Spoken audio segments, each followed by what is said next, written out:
Hello everyone, I'm very glad that you listened to my story.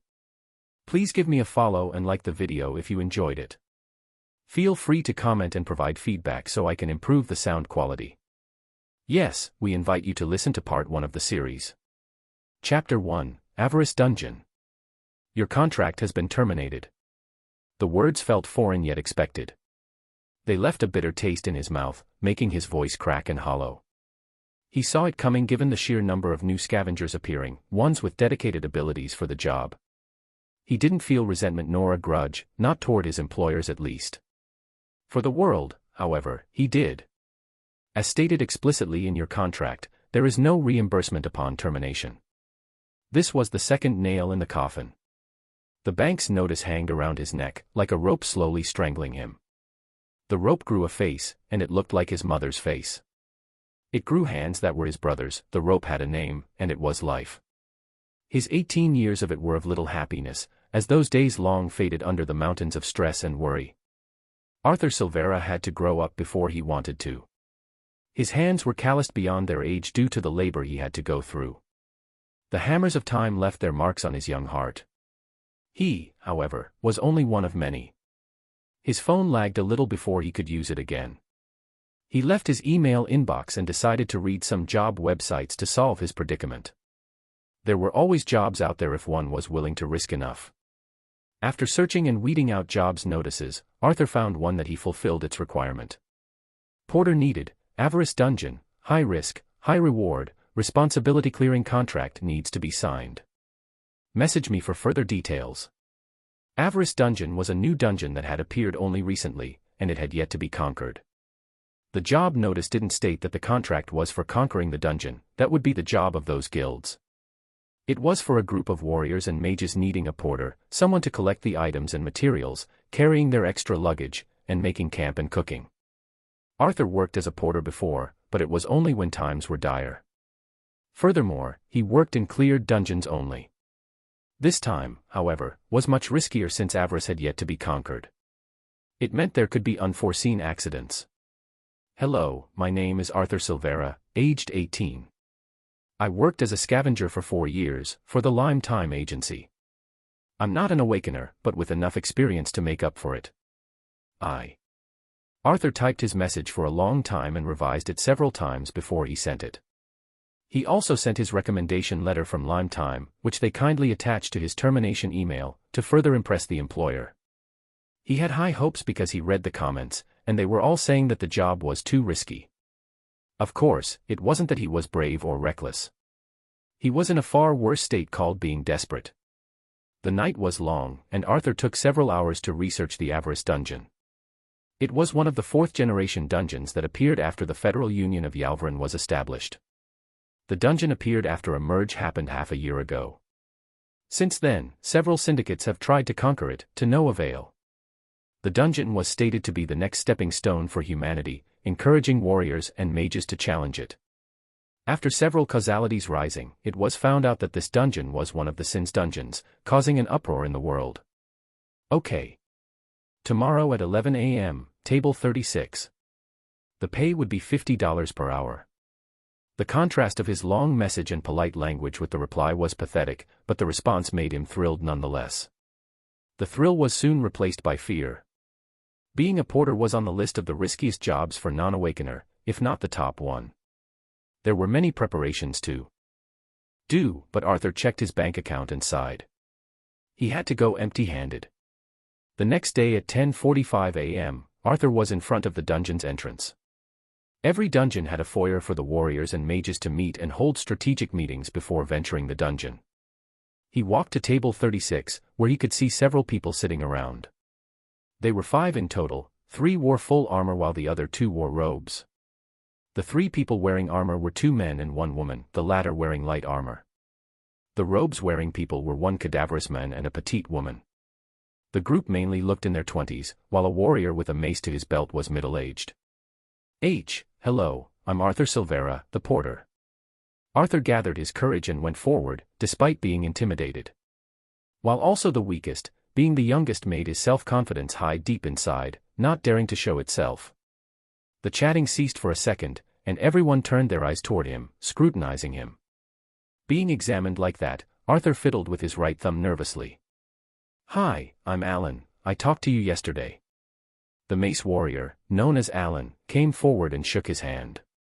The warm gesture of respect sent relief in Arthur's mind, and he exchanged some pleasantries. However, the rest of the team showed little interest in him and resumed their chat over the monsters awaiting them inside, the latest weapons, and famous warriors and mages. The sole exception was the thin man wearing a robe, who smiled and nodded to him. Arthur thought nothing of it as they were a league above him in status, so he sat in a seat not too far and not too close to the rest. As you all know, we're not going beyond the third layer today. I've run our combat power through a dungeon analyst app and it stated that we can manage, except for some difficult monsters we need to avoid. That doesn't mean that we can be relaxed, the Sin's dungeons are always known to be, plus being high risk, high reward, for their irregularity. Alan continued his briefing, and it lasted until noon. Despite this information being irrelevant, Arthur strained his ears, listening to them in case they proved useful in the future. At noon, Alan ordered some lunch from the dungeon restaurant for the team to eat before setting out. Arthur ate very little since he was a non-awakener, thus having lower metabolism. There were no toilets in the dungeon, so he had to be careful about his needs. The team had 4 members other than its leader, Alan, who Arthur judged to be a typical leader. From the conversations Arthur heard, he deduced the following. First was the most eye-catching, flamboyant, and sociable person, Juan Kaiser, the other male warrior beside Alan. He talked a lot, with a big chattering box in him besides his protruding belly. He was, however, rather tall, almost taller than Alan. Standing next to the man dwarfed Arthur, who was 173 centimeters tall with a relatively thin frame. Despite being of a friendly demeanor, Juan didn't spare Arthur a glance and treated him like air. The other character was the person who replied to Juan's incessant chattering, the female warrior Beatrice IV, a woman with prominent muscles and a frame larger than Arthur's, towering over him as well. She seemed familiar with Juan, and the two talked to each other comfortably, with Alan also sharing some words with them. The person Arthur liked best was the thin and pale guy who talked with him a bit, although it was mostly idle talk.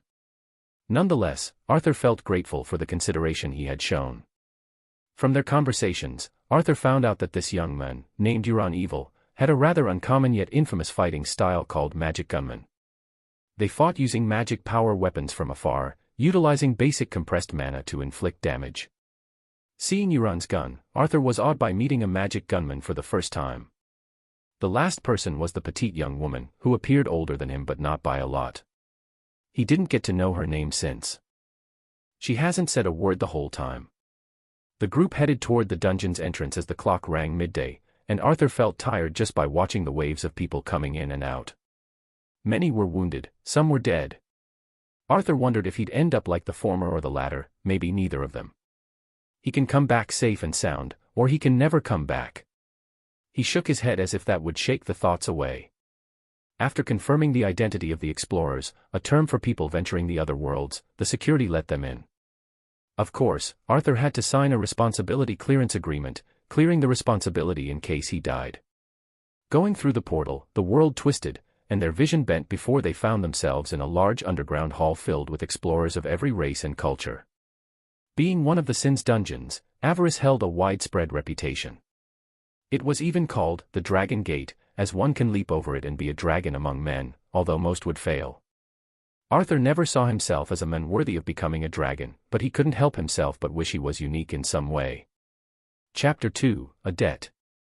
All right, everyone. Let's assume formation and tackle the first layer together. The first layer is filled with draconic lizards, so we'll have no problem clearing it in 2 hours. Let's opt for a better time so we can have more time for conquering the third layer. Alan explained, and the group moved about. Arthur dashed toward the luggage, and he carried the 2 bags on his shoulders, and they almost cracked his back.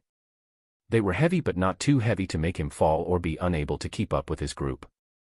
His position was the middle of the formation while the others each assumed their assigned position. Alan took the vanguard position with his mace and shield, Juan and Beatrice took the upper flanks both on each side, Euron took the rear, and the petite woman, Alan finally saying her name to be Rosie, took Arthur's side at the middle. Advance. Alan roared in an obvious attempt to lift their morales. The group followed behind and started heading toward the door of the first layer. It was a 10 meters tall door with engravings all around that caused one to be dizzy just by looking at them. The door would open every 10 minutes, and only 5 people can enter at a time. The reason porters didn't count in that number is that they usually have no magical energy, thus, the dungeon wouldn't reject their presence in the group. That was also why being a porter was a risky job, as one of its main qualifications was being manaless and non-awakener. Hey, is it true that the White Fangs are challenging the boss today? A conversation entered Arthur's ears and his ears perked. The White Fangs were one of the best parties in the Union. They were warriors and mages who were, at minimum, demi-rankers, making them an idolized party among the common masses. Their white armor and glistering weapons only served as a PR material for both equipment enthusiasts and celebrity fans. However, that didn't mean the group lacked ability. It was on the opposite because they could back it up. The government chose to promote them to induce safety among the citizens. Yeah, I read about it on their official website. That's why I came here today, to get a glimpse of the White Fairy. Another person answered, and Arthur found himself even more intrigued. However, the duos drifted away, and he didn't get to hear anything more. It seemed the rest of the group also heard, and they started to discuss it feverishly. Especially Juan as he talked about the White Fairy, a beauty, and a powerhouse of the Union.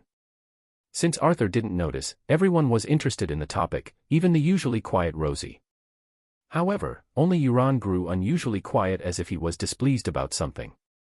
Arthur took note of that and kept his mouth shut about it. The group's turn arrived. And the door opened with the usual hiss of a snake before they entered. The architecture of the first layer greeted them. Bricks lined the walls, and pillars linked the ceiling and the ground. The walls had many engravings and words of an unknown language that gave the place an aesthetic yet ominous ambience. Patches of green mold molded the place, bespeaking of its age. The rest of the group wasn't as shocked as Arthur as this was the first time he entered one of the Sin's dungeons. As the group advanced, Alan kept his shield leveled with his chin as he surveyed the surroundings. With a low voice, he signaled their scout, Euron, to report if there was an enemy. Arthur learned that magic gunmen were more perceptive than others, and that's why they acted as scouts. 3 draconic lizards, 2 o'clock, reported Euron. The group took their stances and advanced toward 2 o'clock.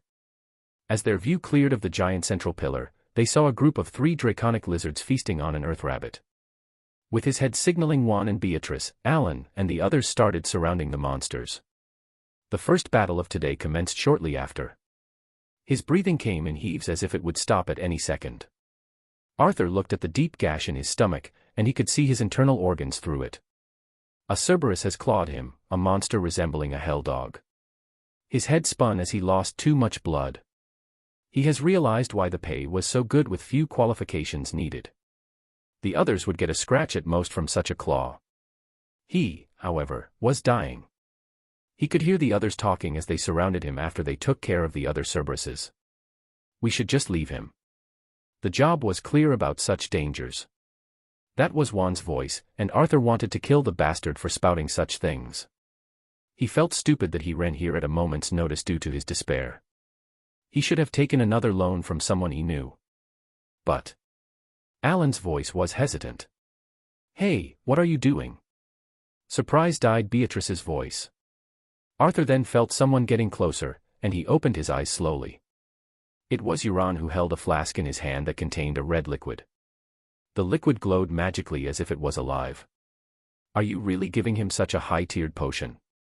To a porter. Juan was now shouting at Euron. The latter ignored him and opened the flask. He then proceeded to gently open Arthur's mouth and pour the potion in it. Arthur felt like his body was burning. However, clarity was being brought back. After 5 minutes of resting, the wound was gone, and he was back to normal. He examined his body as if it was the first time he saw it. Even though the potion worked more effectively because he is not an awakener, he still found it wondrous. Are you okay? Euron came over and asked as the group was resting. He seemed genuinely worried about Arthur's well-being, something the latter failed to understand the reason for. Yes, I'm fine thanks to you. I almost died. I can never repay enough. Arthur's voice cracked as he escaped the clutches of death. Forget it. I did it because I felt like it was the right thing to do. That's all that matters to me. Furthermore, that potion was useless to me. Why did you take the risk of becoming a porter? Arthur proceeded to tell him how he used to work as a scavenger and how many scavenging abilities came to light lately, robbing him of his job. Euron sighed and patted his shoulder in a warm gesture of consolation. Arthur felt a warm feeling at this unexpected friendliness, reminding him that there are good people in the world. Since Euron appeared to be older than him by at least 5 years, Arthur wondered if this was what it feels like to have an older brother. Someone who would look after him and save him. He then remembered his younger brother at home and how Arthur had neglected him due to work and worries. He made a mental note to treat him better. As the group was drinking water and resting, a rumbling earthquake shook the ground and the whole dungeon. It seems to have started. Alan's face grew solemn as he stated. He was referring to the boss hunt happening at the 6th layer. The dungeon had 7 layers in total, with the boss residing in the 6th. The 7th layer had the gate to the other world and creatures venturing from there unrestrained by rank. Alan turned around and sent Euron a questioning look, and the latter shook his head. This went unnoticed as the rest were too busy with the earthquake. The group resumed their hunting, and they arrived at the 3rd layer after another 4 hours. The 3rd layer had a passageway-shaped structure allowing the group to ignore their rear defense. Therefore, the group asked Arthur to stay at the back since it got dangerous. He gladly complied, and he stayed to rest at the back as the group fought against the beasts of the 3rd layer, earth golems. As they advanced, the group finally found their goal in the 3rd layer, the regeneration golem. It was a mutated type of earth golem that had a regenerative function. Potion masters used its mana core to make regenerative potions, a medicine of higher grade than a healing potion. It seemed that the group was aiming for this, and from how Alan treated Euron, Arthur guessed the latter was the one in charge of this party hunt. Assume formation. Alan roared as the giant golem started dashing toward them. Each step sent shockwaves shaking the whole passageway, proving the enemy in front of them was no regular monster but the boss of this layer. Although the White Fangs have already killed this monster before their party, it was a rule that the Sin's dungeon would recreate the monsters in each layer every hour. Meaning they couldn't outnumber the monsters to conquer this dungeon. However, their party didn't plan on clearing this dungeon but only harvesting the regenerative core. Chapter 3, Jizo. As the golem came near, the warriors assumed formation, and Alan took the lead to repel the first incoming attack. The tall warrior looked like a midget compared to the golem, and he stumbled back more than one step with the first strike. With a loud shout, he activated his ability for the first time today, causing Arthur to almost forget to breathe. With blinding light, 2 more Alans appeared, although they were phantoms. With 3 of them now, they created a defense even the boss found it hard to break through. The rest of the party didn't stand idle as they started using their abilities to defeat the golem. With Alan blocking the attack on their behalf, they began damaging the golem with their attacks. With a roar of a beast, Juan grew in size, and his skin turned red. It was a berserk ability that allowed short-duration amplifications of physical stats. With his newfound strength, Juan used his claymore to inflict a deep wound on the golem, although it regenerated almost instantly. At the same time, Arthur saw something appear above the golem. It was Beatrice with wings of light making her fly. She dived right at the golem's head and stabbed it in the eye, causing a long gush to appear on its face. The golem howled in agony as its face started regenerating. With a streak of blue light, Euron fired his gun, which was now as tall as he was with shining blue engraving. The mana bullet pierced the golem in its injured head. The golem now went berserk and howled as earth spikes appeared around it, attacking its aggressors. As the spikes were too many to evade, the group braced themselves to take the hit. However, the damage and pain never came as holy light enveloped them, protecting them. Quick, attack! Rosie, the one who has cast a protective spell on the team, shouted in a thunderous voice. The rest dashed toward the golem, preparing for another round of fighting to wear it down. However, before they reached the golem, another earthquake happened as cracks began to fill the passageway. With a screech that almost made their ears bleed, the walls broke down, revealing a giant serpent head. With only the head revealed, it was as big as 3 golems combined.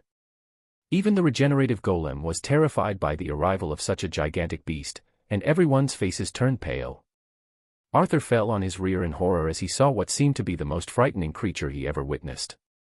The beast's sheer size made him look like an ant in front of it, making him feel like only a single breath would obliterate him. Retreat! This is the dungeon's boss. Alan howled with a face so terrified that it was as white as a piece of paper. Their fear was justified as each sin's dungeon's boss was at a realm different from others, with only 7 in the whole world. Thankfully, white light followed after the serpent as 5 more figures appeared. Each one of them was adorned with white armor or white robes. Arthur was a non-awakener, but even he can feel the aura coming of these people, and it almost crushed him. It contended with that of the serpent, who howled with rage as it witnessed their arrival. Everyone, retreat, and leave this area. A girl with white hair stepped forward and said to Alan's group. From her hair and her clothes to even her eyelashes, everything about her was white. Everyone present knew her. She was the White Fairy. Alan was too stupefied at the turn of the event that he stood there blankly. Euron was the one who stepped forward and shouted for them to run away. As the White Fairy saw Euron, her cool was shattered as she dazedly muttered something. However, the serpent didn't give them time to retreat as it hissed and lunged itself forward, brushing the regenerative golem in the process and obliterating it.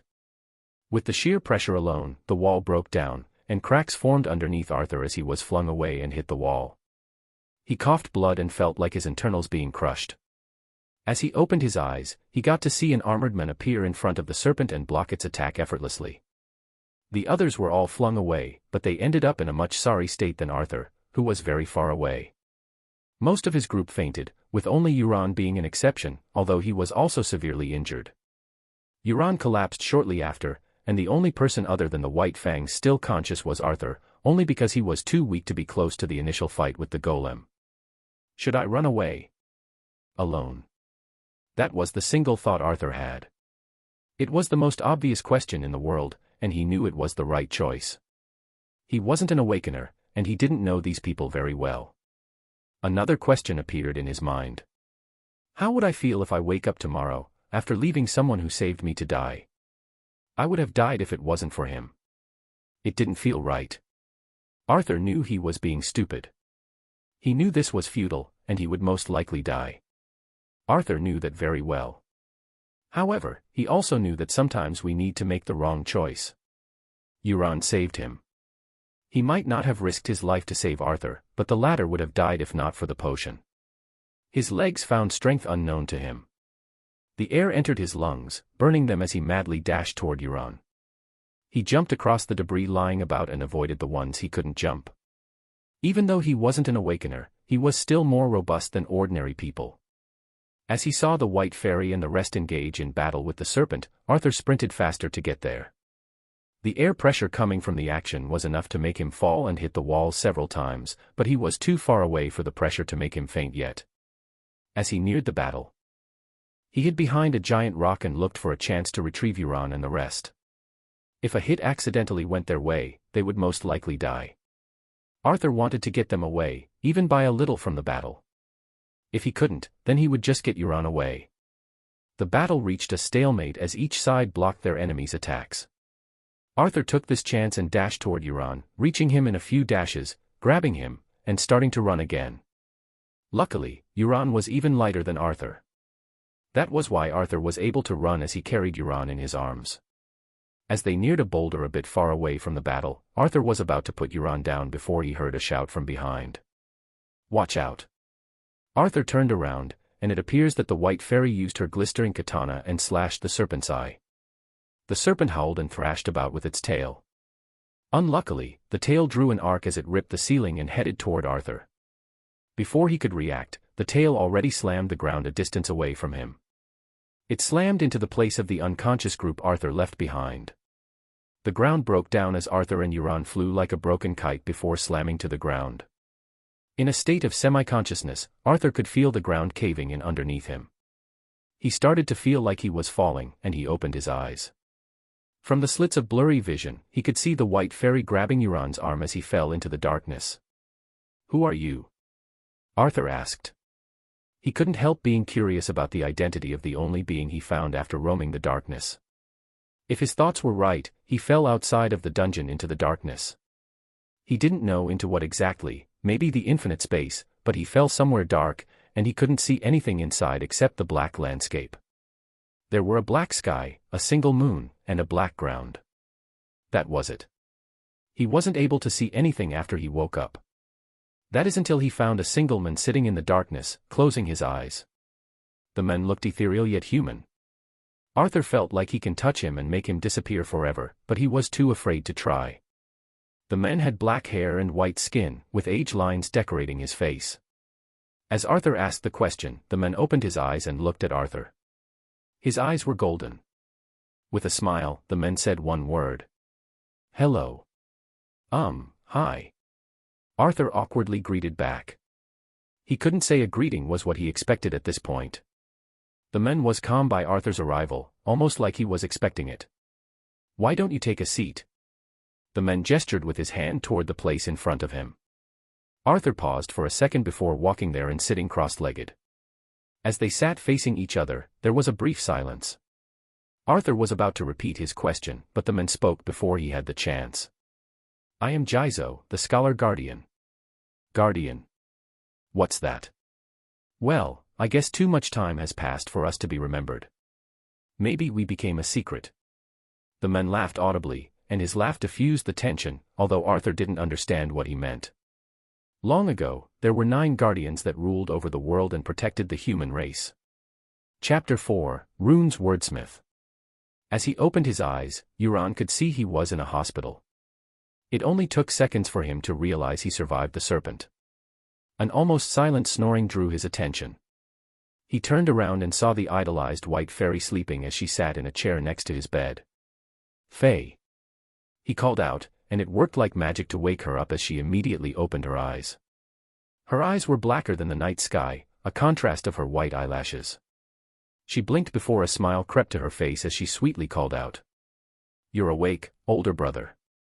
Euron's lips turned to a thin line as memories rushed back, bringing waves of nostalgia. He wanted to ask her to stop calling him that as he was unworthy but hesitated to do so after seeing her genuine smile. Instead, he chose to change the topic. What happened to the serpent? Faye began to retell the battle that took place a day prior.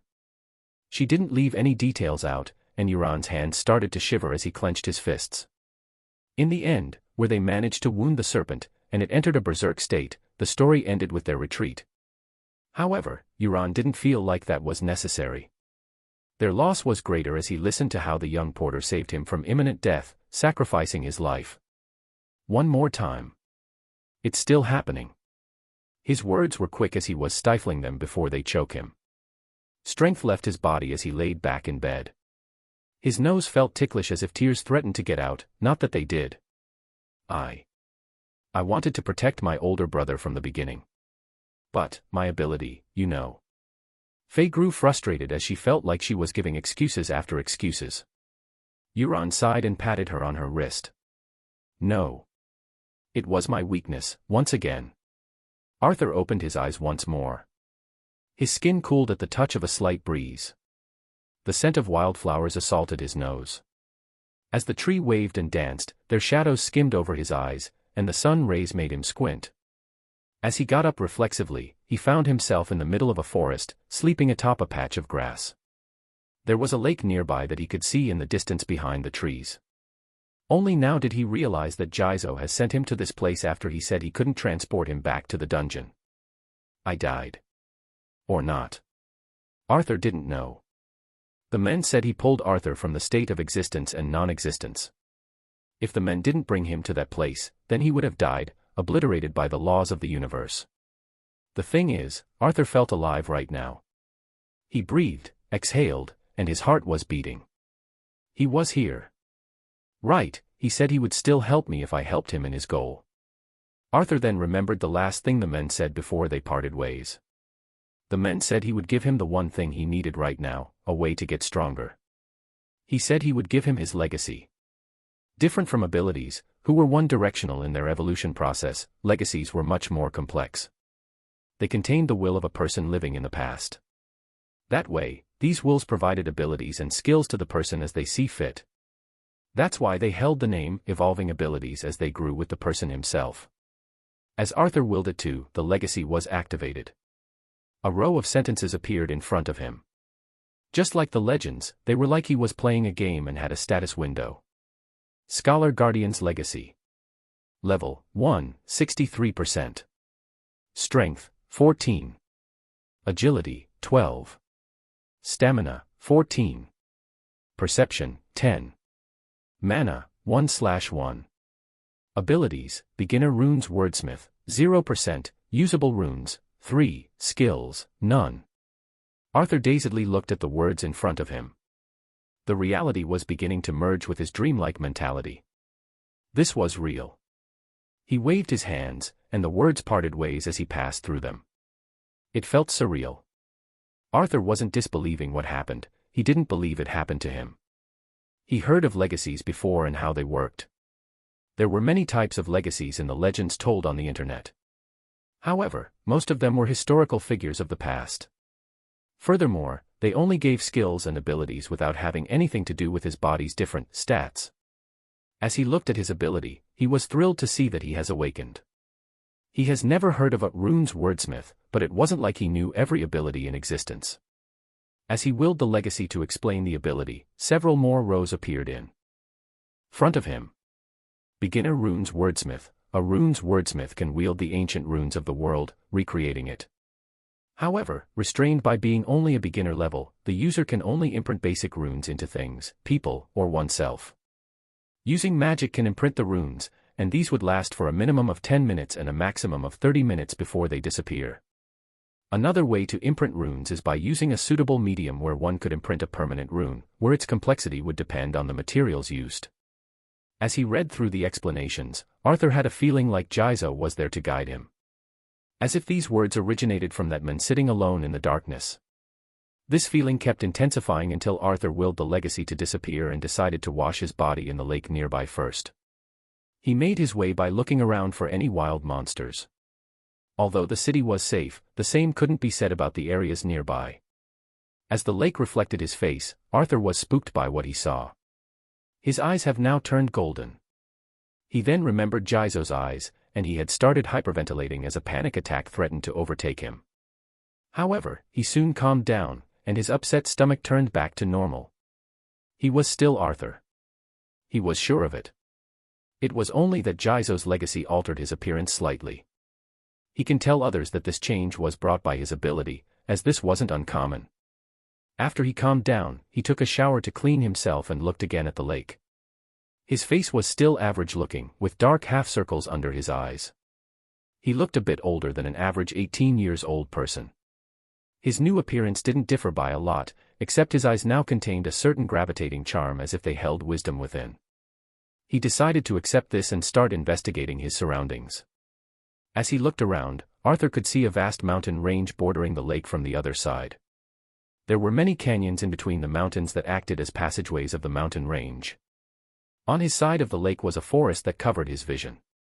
As he was looking around, he saw a patch of grassland that bordered the forest. He decided to head there and see if he can spot something to know where he is. After he got there, Arthur's view cleared of the forest, and he could see the grassland in front of him. It was mostly empty except for the wild boars idling around. The only bad news is that these wild boars were a monster called man-eating boars, the beras. Squeak. Arthur heard a squeak from his side and turned around to see a wild boar flaring its nose in his direction. He was momentarily stunned, but the beras charged at him with its horns forward. Shit. Arthur threw himself toward the forest, and the beras passed by. It then slammed into a tree trunk, causing it to break, but the tree was still intact. Arthur took the chance to escape toward the lakeside, where he woke up using the terrain to flee. Thankfully, it appeared the forest had too many obstacles for the beras to move freely in. After a while of running, Arthur sat down as he sensed that he was alone. How? How would I survive if you send me here, Jizo? He kept panting and blaming his luck. He knew Jizo said that the teleportation would send a distance away, but he didn't think he would end up in a monster zone. These zones were areas the Union didn't reach and treated them as hunting grounds. It would be a difficult task for him to escape this area uninjured without being rescued. He sat down and rested as he thought about how to escape this place. After some thought, he remembered the runes the legacy said were available at his level. He started sending his will and communicating with the legacy to show him the runes he could use. Words appeared in front of him. Chapter 5. Legacy Rune. Strength I, increase strength by 5. Agility I, increase agility by 5. Detection I, detect life forms in a 50-meter radius. As Arthur read them, he finally started to see hope. From what he knew, runes were symbols giving special effects using mana. Artifacts of the past had runes that gave them their unique functions. For example, some weapons would burn with fire if injected with mana, and some would freeze what they touch. Some artifacts would cast barriers, and others would heal people in a given radius when used. These were all achieved by runes engraved on the artifacts themselves. Scientists tried to replicate these runes, but they only succeeded in making artificial ones, as they only shared the mana path with genuine runes. Detect, Arthur muttered and willed the detection rune to activate. He felt something escaping his body and guessed it was the mana. A white symbol appeared above his palm, and it radiated a faint yellow glow. It pulsed several times, and Arthur could feel invisible waves traveling from his hand to the surrounding. As they traveled, Arthur could strangely know what they encountered. The symbol kept pulsing, and Arthur could now perceive life forms in a 50 meters radius. He ignored the ones deep underground and focused on his surroundings. Other than some life forms in the lake, the forest was mostly empty of monsters. There were some birds and bugs, but Arthur could perceive they were harmless. With his radar-like new ability, Arthur began to walk through the forest. As he kept on walking hastily, he went deeper and deeper. At some point, he sensed a wolf in the woods, and he changed directions and kept going.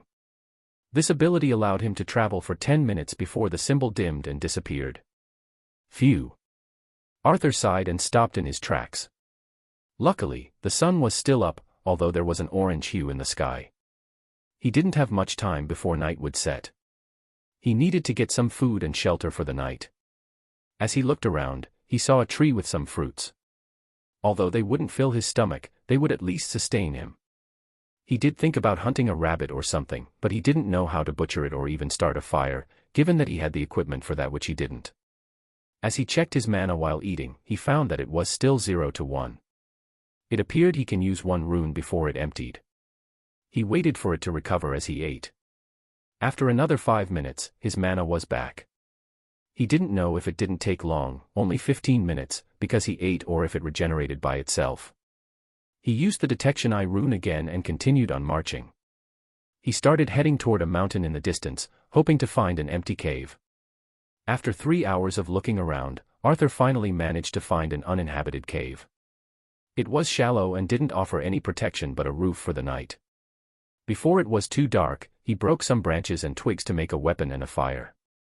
He didn't know how to make the latter, and he sharpened a branch using the cave wall for the former. The night took over the sky, and the darkness blanketed the world. The lack of sun brought a chill, and Arthur had to endure the cold.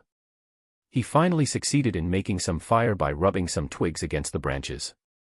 Light spread throughout the cave, illuminating its interior.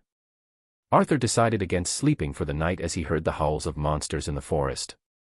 He kept dozing off and waking up to remember to use the detection rune to know if a beast was nearby. Growl. His consciousness brought to reality by the sound of a low growl, Arthur sprung to his feet in terror. He has fallen asleep without knowing it, and an injured wolf was at the cave's entrance. Arthur picked his sharpened pole and readied himself for battle. However, the wolf appeared too wounded to fight as it limped while keeping an eye on Arthur to the cave's wall. It inched slowly toward the fire and collapsed, breathing heavily. Arthur relaxed his tensed body as he saw this. He then wondered if he should kill the wolf before it heals itself. As he looked at the wolf in his hand, he saw both of them were shaking. He wasn't ready to do this. Not now at least, and not toward an injured beast. He decided to use detection for now in case whatever injured the wolf was nearby. Luckily, nothing of that sort was near. He sighed in relief and slumped to the ground. It has been a close call. If something more threatening appeared, he wouldn't have the time to escape. Luckily, it was only an injured wolf this time. The next day, Arthur descended the mountain to look for some prey. He knew he couldn't stay for long without getting the proper nourishment. He used his detection skills to find a rabbit hole and wait for them to show themselves. As soon as one did, Arthur stabbed the rabbit, who continued to struggle as it was impaled in his pole. He closed his eyes as he heard the pitiful screams. He kept telling himself that he needed to harden his heart to survive. The hunger replaced the guilt, which was short-lived. Using the strength eye rune, he skinned the rabbit using his bare hands. It was grotesque but essential for his survival. He threw up one time before calming himself and heading back toward the cave. As he sat by the fire, ready to cook the meat, the wolf whimpered as it smelled the food. It was too weak for Arthur to worry about as it couldn't even move. Its black fur has already dyed half red with dried-up blood. As he contemplated the matter, Arthur took a rabbit thigh and threw it toward the wolf. For our survival. Arthur started cooking his food.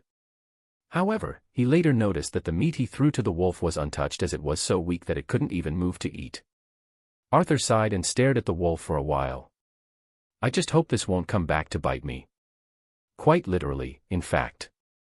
Arthur walked toward the wolf as a strength eye rune appeared in his hand. He then placed his hand on the wolf and hurried away in case the wolf decided to jump on him. However, nothing of that sort happened. As the wolf gained sudden strength, it was confused but didn't overthink about it. It stood up and went to the food and started eating. Then, a scene of one man and one wolf sharing a meal took place. Arthur was energized after this meal, just enough to go out and explore the rest of the forest. On his way out, he saw that there were signs of battle and blood. He didn't know if they were human, but he guessed them to be judging by the wound inflicted on the wolf. As he traced the signs of battles in the hope of finding some civilization, he finally met his first opponent. It was a horned snake with a girth half his and a length of 1.5 meters. He didn't know if he could take it on, but he had particular hate for snakes and anything similar. Furthermore, he knew he couldn't keep going without killing any monsters. Before he got noticed, Arthur waited for his mana to refill before he imprinted agility eye on himself.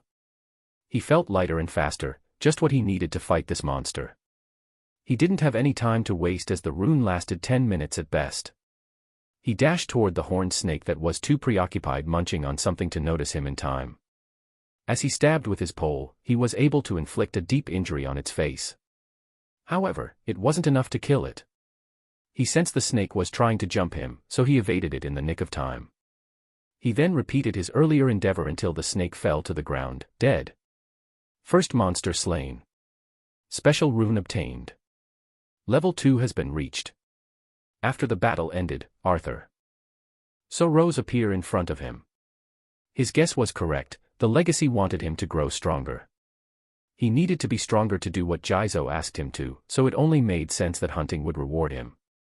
He sat on the ground resting as he examined the new changes brought by the legacy. As he willed it, his information appeared again, just like the first time. Level 2, 3%. Abilities, Beginner Runes Wordsmith, 1%, Usable Runes, 4, Stats Points, 1, Chapter 6, Back Home. There was a new row listing his stats points.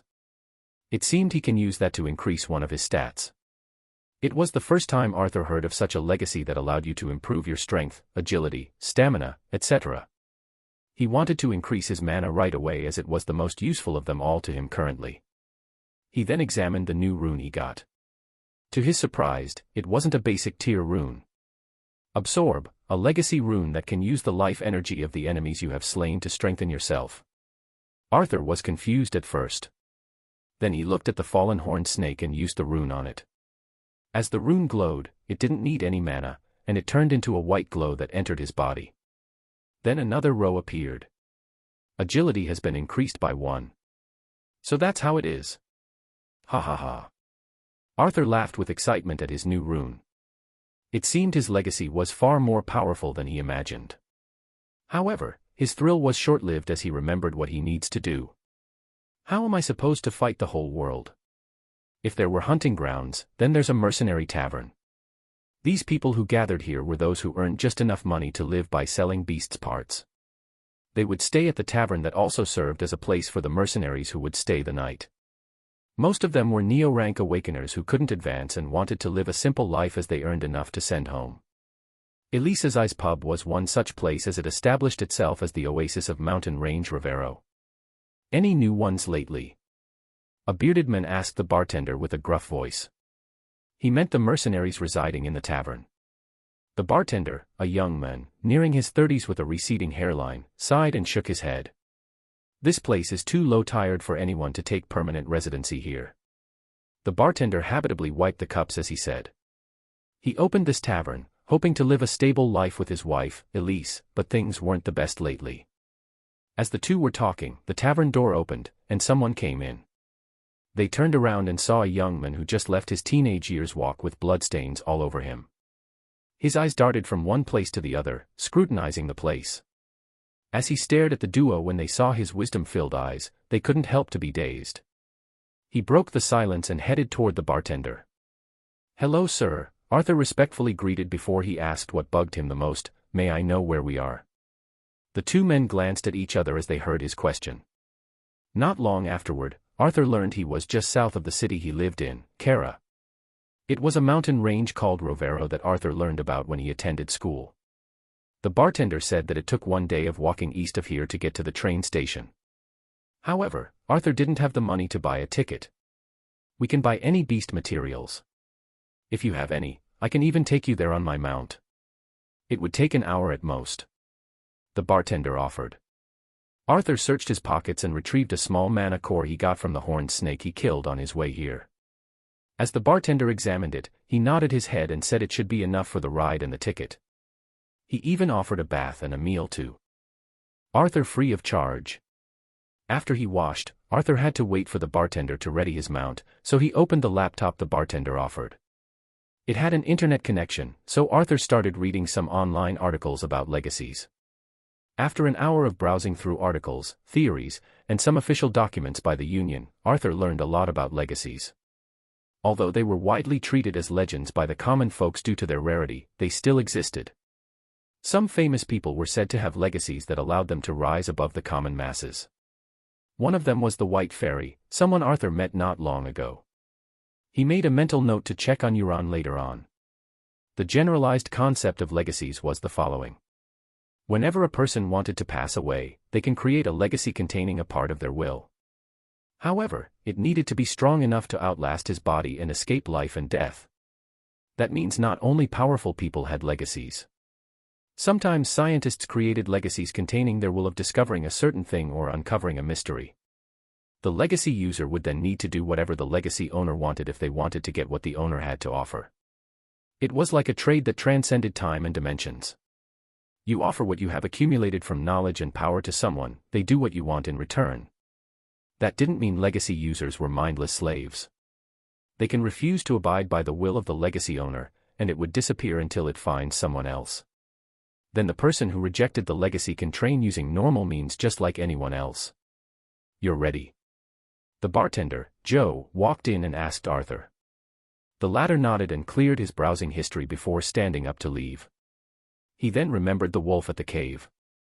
Did it die? Arthur didn't kill it since he didn't see a need for it.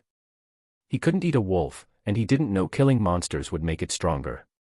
Arthur thought he should go back and kill it to get stronger, but he felt reluctant as the two shared a meal and were both trying to survive. He decided against it and walked toward Joe's mount. This was the first time Arthur would ride a mount in his life. It was a giant wolf with a saddle on and a big scar across its face. Arthur would have been intimidated if not for the wolf licking Joe's feet as he rubbed its head. It was a pretty sight that lifted Arthur's spirits, and he laughed. "Can I rub its fur too?" After an hour followed by a train ride, Arthur found himself back home. By the time he got there, it was already nighttime.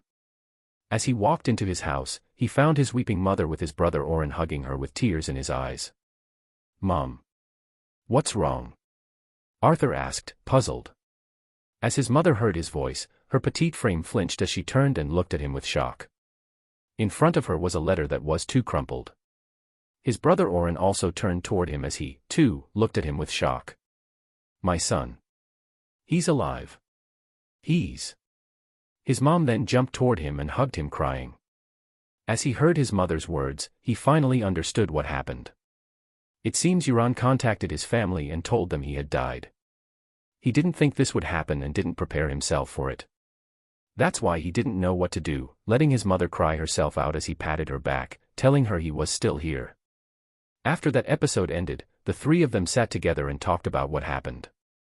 Arthur didn't tell them about Jizo as that was too hard to believe and too shocking.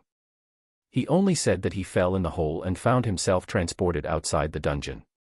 Although it was uncommon and somewhat rare, it didn't defy common sense. His family bought it, and the rest of his lies went smoothly as he told them he awakened an amplification ability. It was a basic ability, but it was a recognized ability nonetheless, and that's why his family was thrilled to know that. After her shock subsided, his mother slept soundly that night. Oren and Arthur sat down and talked for a while. It was weird that they spoke like this after all this time, but Arthur knew it was the first step. "So, how's school?" It was a simple question, yet Oren flinched and started to stutter. He was nervous and started mumbling. I'm not going these days." Arthur was about to get angry, but he felt like his brother had more to say. As he waited patiently, his brother tried to voice his words and kept closing his mouth a short moment afterward. "Are you being bullied?" Arthur asked directly as this possibility appeared in his head. If that was the case, he needs to take drastic actions. When Oren heard his question, he panicked and kept denying it before he stood and went to his room. Arthur sighed and wondered what he should do. If he called the academy, they would try to go through official means, and he doubted the bullies would get more than a warning. Most of the students attending Oren's academy were Awakener's children. Maybe it's time I go back.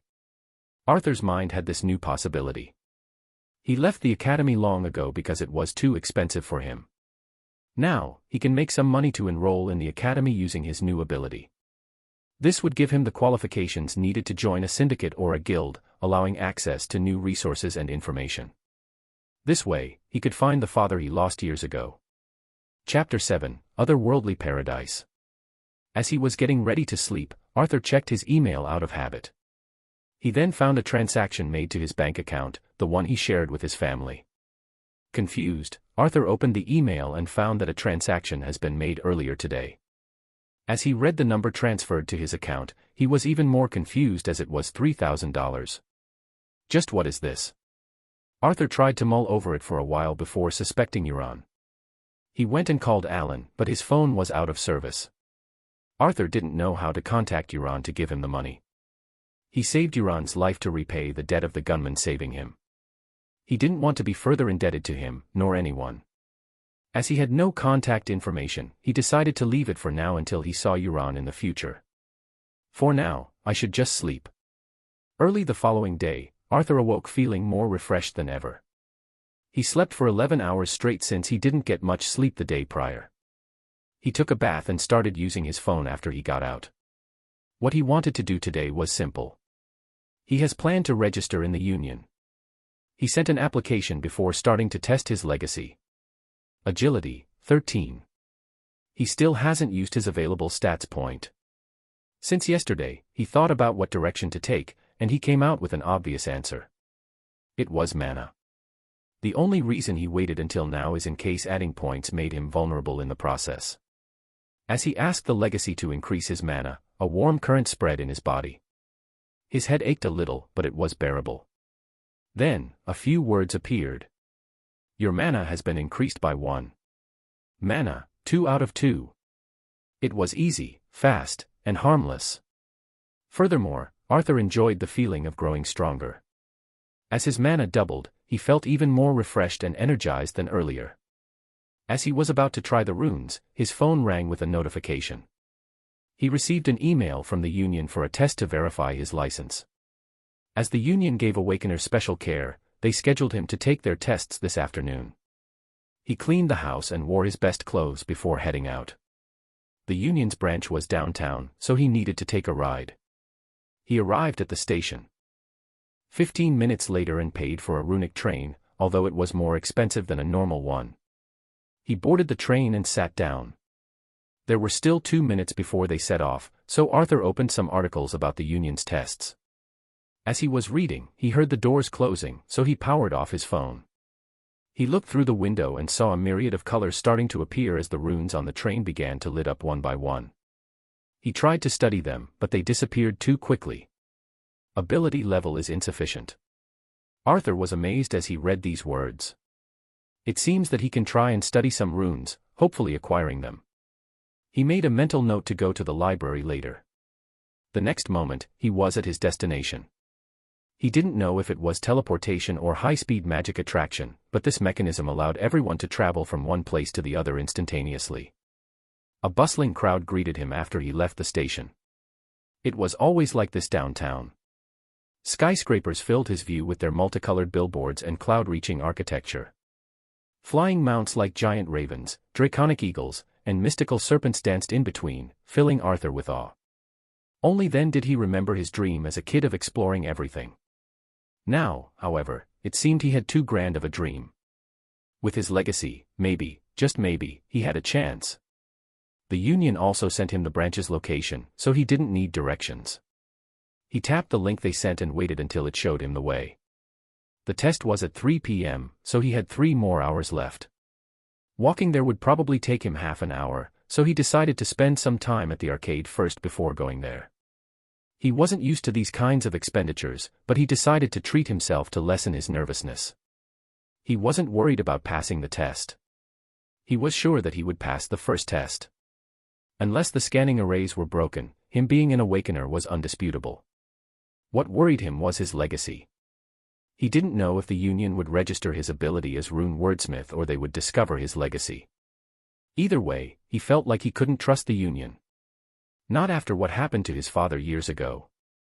The red neon sign of the arcade broke his train of thoughts.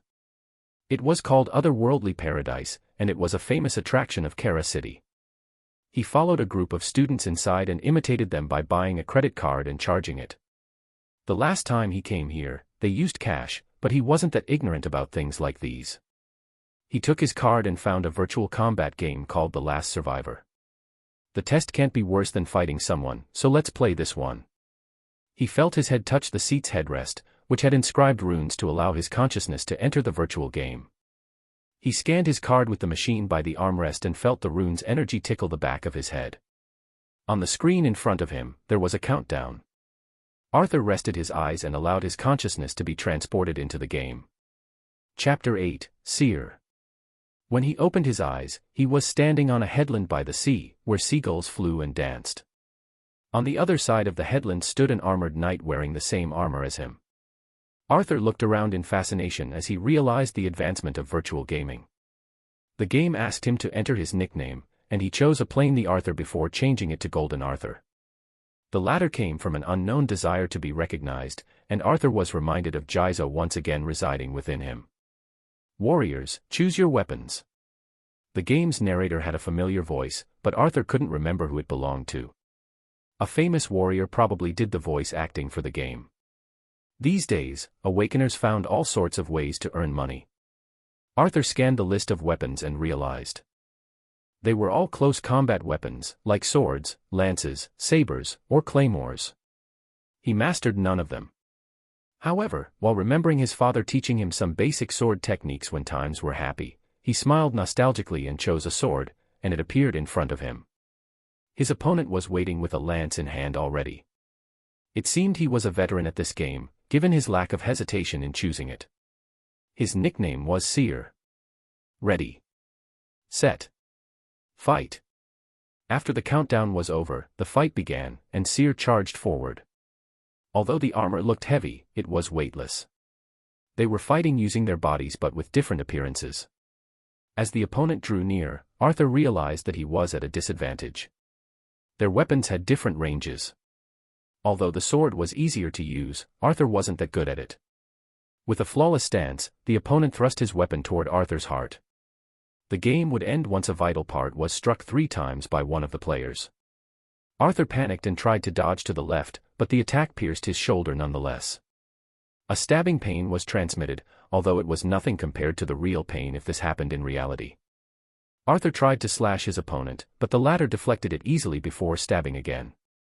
The opponent didn't miss this time and pierced Arthur's heart, and he lost a single life. What followed was the most pathetic scene in Arthur's recent life. He tried to make a counterattack, but his opponent left no room and riddled his body with wounds. He lost his second life in no time and had only 1 left while his opponent had 3. Should I just quit? Arthur hesitated but decided against it. He was already feeling pathetic, and quitting now would make it worse. In his mind, losing was okay too. However, he needed to land a good strike on his opponent's body before he loses. Arthur tried to focus like the time he searched for even the tiniest bit of artifact in dungeons. He kept looking for a gap, a chance, or a distraction to land a proper strike. Suddenly, Arthur felt lighter and stronger. He panicked for a moment as this was the feeling of his runes activating, and it was draining his mana. The opponent gave no time as he drew back his lance to strike his heart for the third time. Arthur slashed toward his opponent's neck. The increase in strength and speed startled the opponent and left a gap in his calculations. As this game reads your body's biometrics, it seemed that applying the runes had a similar effect like real life. K.O. Seer has requested a rematch. Accept. Arthur declined and left the game. As he came to his senses, he found himself tired and sweating. He didn't feel it as he was in the game, but he did once he logged out. He checked his mana, and it was empty. He felt quite tired as he drained his mana, but he was still stronger than usual as the runes remained active. It seems he could apply 2 runes at the same time now, with his mana reaching 2. Arthur found a couch and laid down there to rest. He checked the time, and it was 1:02 p.m. He still had some time to rest, so he set the alarm for an hour and slept. Although it was an arcade, it was usually quiet because most people were inside the virtual reality games. An hour later, his favorite song woke him up. Groaning, Arthur decided to change it later because he realized he would only hate the song if it kept waking him up. Arthur walked to the reception to reclaim what's left in the credit card he bought. He had 1 more hour before his test, so he was contemplating what to do until then. He was walking past the lounge when a man sitting alone spoke to him and he halted his steps. "I see why you're called Golden." The man chuckled, but his back was facing Arthur. The latter turned around and scrutinized the man, checking if he was talking to him. Arthur didn't know how the man could see him, but it seems he was talking to him. "Are you Seer?" Arthur guessed since his nickname was Golden Arthur. Although it was a game, he felt bad for using his ability as there was a no-ability rule in the arcade. "I am. You can call me C as well, that's what my friends call me anyway." The man raised his hand to his face, and Arthur could see the smoke rising. Since he was still at the man's back head, he realized the man was smoking a cigarette. His hair was curled up but tied in a ponytail, giving the man a stylish yet delinquent-like ambience. "I'm not your friend." "Not yet, yes." C turned around, and Arthur was finally able to see his face. He was a light brown-skinned man who looked in his mid-20s. His yellowish-green eyes gave him an amiable yet sharp appearance. "Why don't you have a seat?" C offered. As he was thinking about turning him down, Arthur felt his head throb as he felt the legacy telling him something. The pain was gone after a moment, and Arthur decided to sit down. He didn't trust this man nor the being residing within him, but Jizos will seem to want to meet this man. "What is it that you want?" "An apology." His voice rang apathetic in his ears, and so it did for C. The latter grinned and handed Arthur a cigarette, but he shook his head. He was never a smoker. "No, I don't care about the game. I'm simply interested in your ability."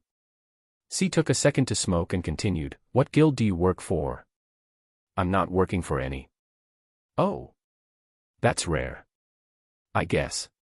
Arthur tried to keep his words short, as he didn't want to reveal his only recent awakening. "So, tell me, if it's not about the duel, then what?" "Scouting."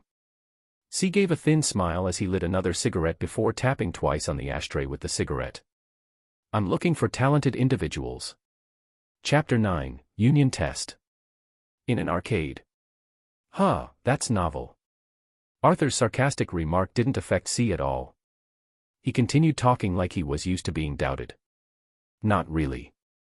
Games these years are different after virtual reality runes came into existence." "What's the difference between reality and virtual reality?" C's voice was clear, as if he rehearsed his words already. "That's why I scout people in arcades and gaming tournaments for any promising rookies." "Rookies?" Arthur furrowed his brows, showing a facade of displeasure. Although it was true that he recently awakened, he didn't like that C was analyzing him. Why would any awakener visit the arcade instead of a dungeon? C wiggled his thumb as he rotated the silver ring on his finger. Silence followed as Arthur stared at C, and the latter stared back. After a while, Arthur sighed and dropped his head. "Okay. Tell me, what is it that you're recruiting me for?" "Oh, don't overestimate yourself. I still don't know you enough. However, have you done your union's ability test yet?" the Union's building was engineered by the first founder. Although current technology might look more sophisticated, no one can match the first founder's array system. From the outside, the building seemed to be 600 square meters at best. It had 33 floors and 10 basements as well. This was not even the headquarters. Furthermore, using arrays doubled the space inside each floor. One might wonder, why would the Union need so much space? In summary, the Union had its workforce that needed space to monitor and regulate the Awakeners. They also had floors for artifacts transactions, monsters' carcasses dismemberments, training arrays, lounging, and even an academy. However, most floors were for the Temple, a division that defended the public from disasters and criminal Awakeners. That was the reason Arthur was filled with awe by the magnificence of the skyscraper he witnessed. Runes glowed on its floors as flying mounts and private jets flew in and out of its ports. The security check was also controlled by runes, so there was only a small number of guards, although they looked elite. After passing the front door, Arthur felt the disharmony of space as if he entered a less compressed area than before. What greeted him was a large hall where chandeliers laced with gems towered the crowd of people idly chatting or lining up in front of the reception desk. He chose one of the shorter lines and waited for his turn, where an oval-faced receptionist greeted him with a thin smile. "Welcome to the Union, how can I help you?" "Hello. I have an appointment at 3 for an Awakener test. Here's my batch number." Arthur showed her his shabby phone, being conscious about its bent edge and cracked screen. The receptionist read the number and placed her hand on a tablet. There was no screen, but it seemed the receptionist was looking through some data as she kept looking around. After a short moment, she lifted her hand off the tablet and turned to Arthur. "Welcome, Mr. Arthur Silvera. Your batch is waiting in testing area number 3, please take a left from there and keep heading straight. You won't miss it." It seemed she recognized him from the photo in his application as she didn't ask for an ID. Arthur thanked her before following her instructions. After walking for a few minutes, Arthur entered a small hall with a testing area 3 label. He found it to be half full, so it was easy for him to find a place to sit. He couldn't see anyone too eye-catching as he looked around, but there was this one kid with glassed, gesturing with his hands as if he was holding a ball. Arthur guessed it probably had something to do with his ability. As he was waiting, the clock struck 3. The door slowly opened, and a middle-aged woman came in. Her high heels made a distinctive clank against the marble floor. She stood in front of the awaiting sitting crowd and held her hand up with her thumb touching the ring on her index finger. Arthur could see some runes on the ring and realized it was a famous artifact that the Awakeners used instead of phones and smartwatches. "Welcome, everyone. The test will be conducted in a moment. Before that, my secretary will hand out forms for you to fill. You must fill the form with your personal information and your preferences." The woman continued to talk even as her secretary started distributing the forms. "Your test results would be released in 24 hours along with your Awakener ID if you pass. Please read the clauses carefully before signing the contract so that you can have a better image of your privileges and your restrictions. Violations would be severely punished." Arthur read the form he received. The first section required his personal information, contact information, ID number, and how he awakened. The second section was about how the applicant liked to be tested, whether he wanted to join the Union, and if he wanted to release his information to the public. He remembered C's advice about only taking the awakening test without evaluating his ability for confidentiality. This policy was implanted after an information leak scandal several years ago. He filled the form and only signed up for the awakening test. He didn't want to deal with the aftermaths of people discovering his legacy currently, as he was powerless. Therefore, for now, he decided to stay low-key until he can work his way up and grow stronger. After handing the form, Arthur was sent to another room where a magic resonance device detected the magical energy in his body. It was a magical feeling as Arthur felt his energy vibrate inside his body. The awakening test was only that, and it didn't require any other tests. Arthur sensed some hostility from the secretary as she led him back to the reception hall, leaving the others behind for an evaluation test. Although the Union would complete his ID, Arthur has turned down several privileges by withholding his ability. Since he did that, the Union would refrain from including him in teams and any future internships. Leaving the Union's building, the worry was the furthest from Arthur's mind. He can always take the evaluation later and enjoy the privileges offered, but he needed some time to grow. If the Union acknowledged his ability to be useful to the Union, Arthur doubted they would let him go so easily. He might have let go of his privileges, but he gained more freedom than others. Chapter 10, Master Ronan. After walking for half an hour in thoughts, Arthur found himself at the address C gave him. Unlike what he expected, the address led to a villa on one of Kara City's hills. Arthur could see most of the city from here, as well as the ocean lacing the horizon. He wondered if he could enjoy this view one day from his own house. He then dismissed these thoughts and rang the villa's bell. After a short while, a girl opened the door. She had a plain-looking face with shoulder-length curly brown hair. The first thing Arthur noticed about her was the distinct mole on the right side of her chin. "How can I help you?" the girl asked, confused. Arthur took the paper C wrote for him and handed it over, wordless. The girl took it and frowned, making Arthur doubt if C pranked him. Although it was more like a whisper, Arthur heard the girl call someone a shameless bastard. "Follow me," the girl said and went inside. Arthur felt awkward for a second before he followed her. They walked through a hallway and a living room, but Arthur couldn't look closely at them as he tried to keep up. They reached the backyard to see a pond with rocks surrounding it, and an old maple tree sat beside it.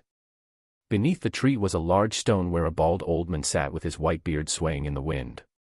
He sat motionless under the tree and had his eyes closed. "Gramps. The bastard C sent someone." Arthur felt relieved when she mentioned C's name, even if she cursed him. He looked at the old man who now had his eyes opened, unlike earlier, and felt a sudden pressure being emitted from him. The old man was frowning, probably at his granddaughter's foul mouth, but regained his serene expression a moment later. He looked at Arthur for a moment and smiled. "Come here, kid." The old man's voice was clear, although a bit weakened by age. It was hoarse yet firm, as if he held conviction in every word. The girl gestured toward Arthur to go forth and went back inside. Arthur ambled toward the maple tree and sat on the stone the old man gestured to. A wave of peacefulness swept over him, erasing his fatigue, and only then did Arthur notice the runes the stones held. "How is C?" the old man asked with a hint of wistfulness, seemingly reminiscing the past. Arthur tried to think of an answer, but he was at a loss. Seeing his hesitation, the old man sighed and nodded. "So, he sent you here just like the others. It seems he isn't that far from reaching his goal." "What do you mean?" Arthur titled his head in puzzlement, as C didn't tell him anything about this. The old man shook his head and continued. "C is gathering allies to make his group, people he could trust." "How did he know he can trust me?" Arthur asked, feeling doubtful. "His eyes, they're special. They can look into people's hearts. He probably liked what he saw in you. Then tell me why he sent me here." "He said I needed to see you, to learn things from you, before anything else." Arthur asked as he remembered what C has said in the arcade. "In return for becoming C's ally, I can help you with your mana. I can see you have just awakened. Most people would awaken when they're 14 or 15, but you're already past 18. Others have a head start over you in terms of mana control, quantity, and even abilities. That's why you need to learn how to increase your mana and how to control it more efficiently." The old man smiled a little as he explained.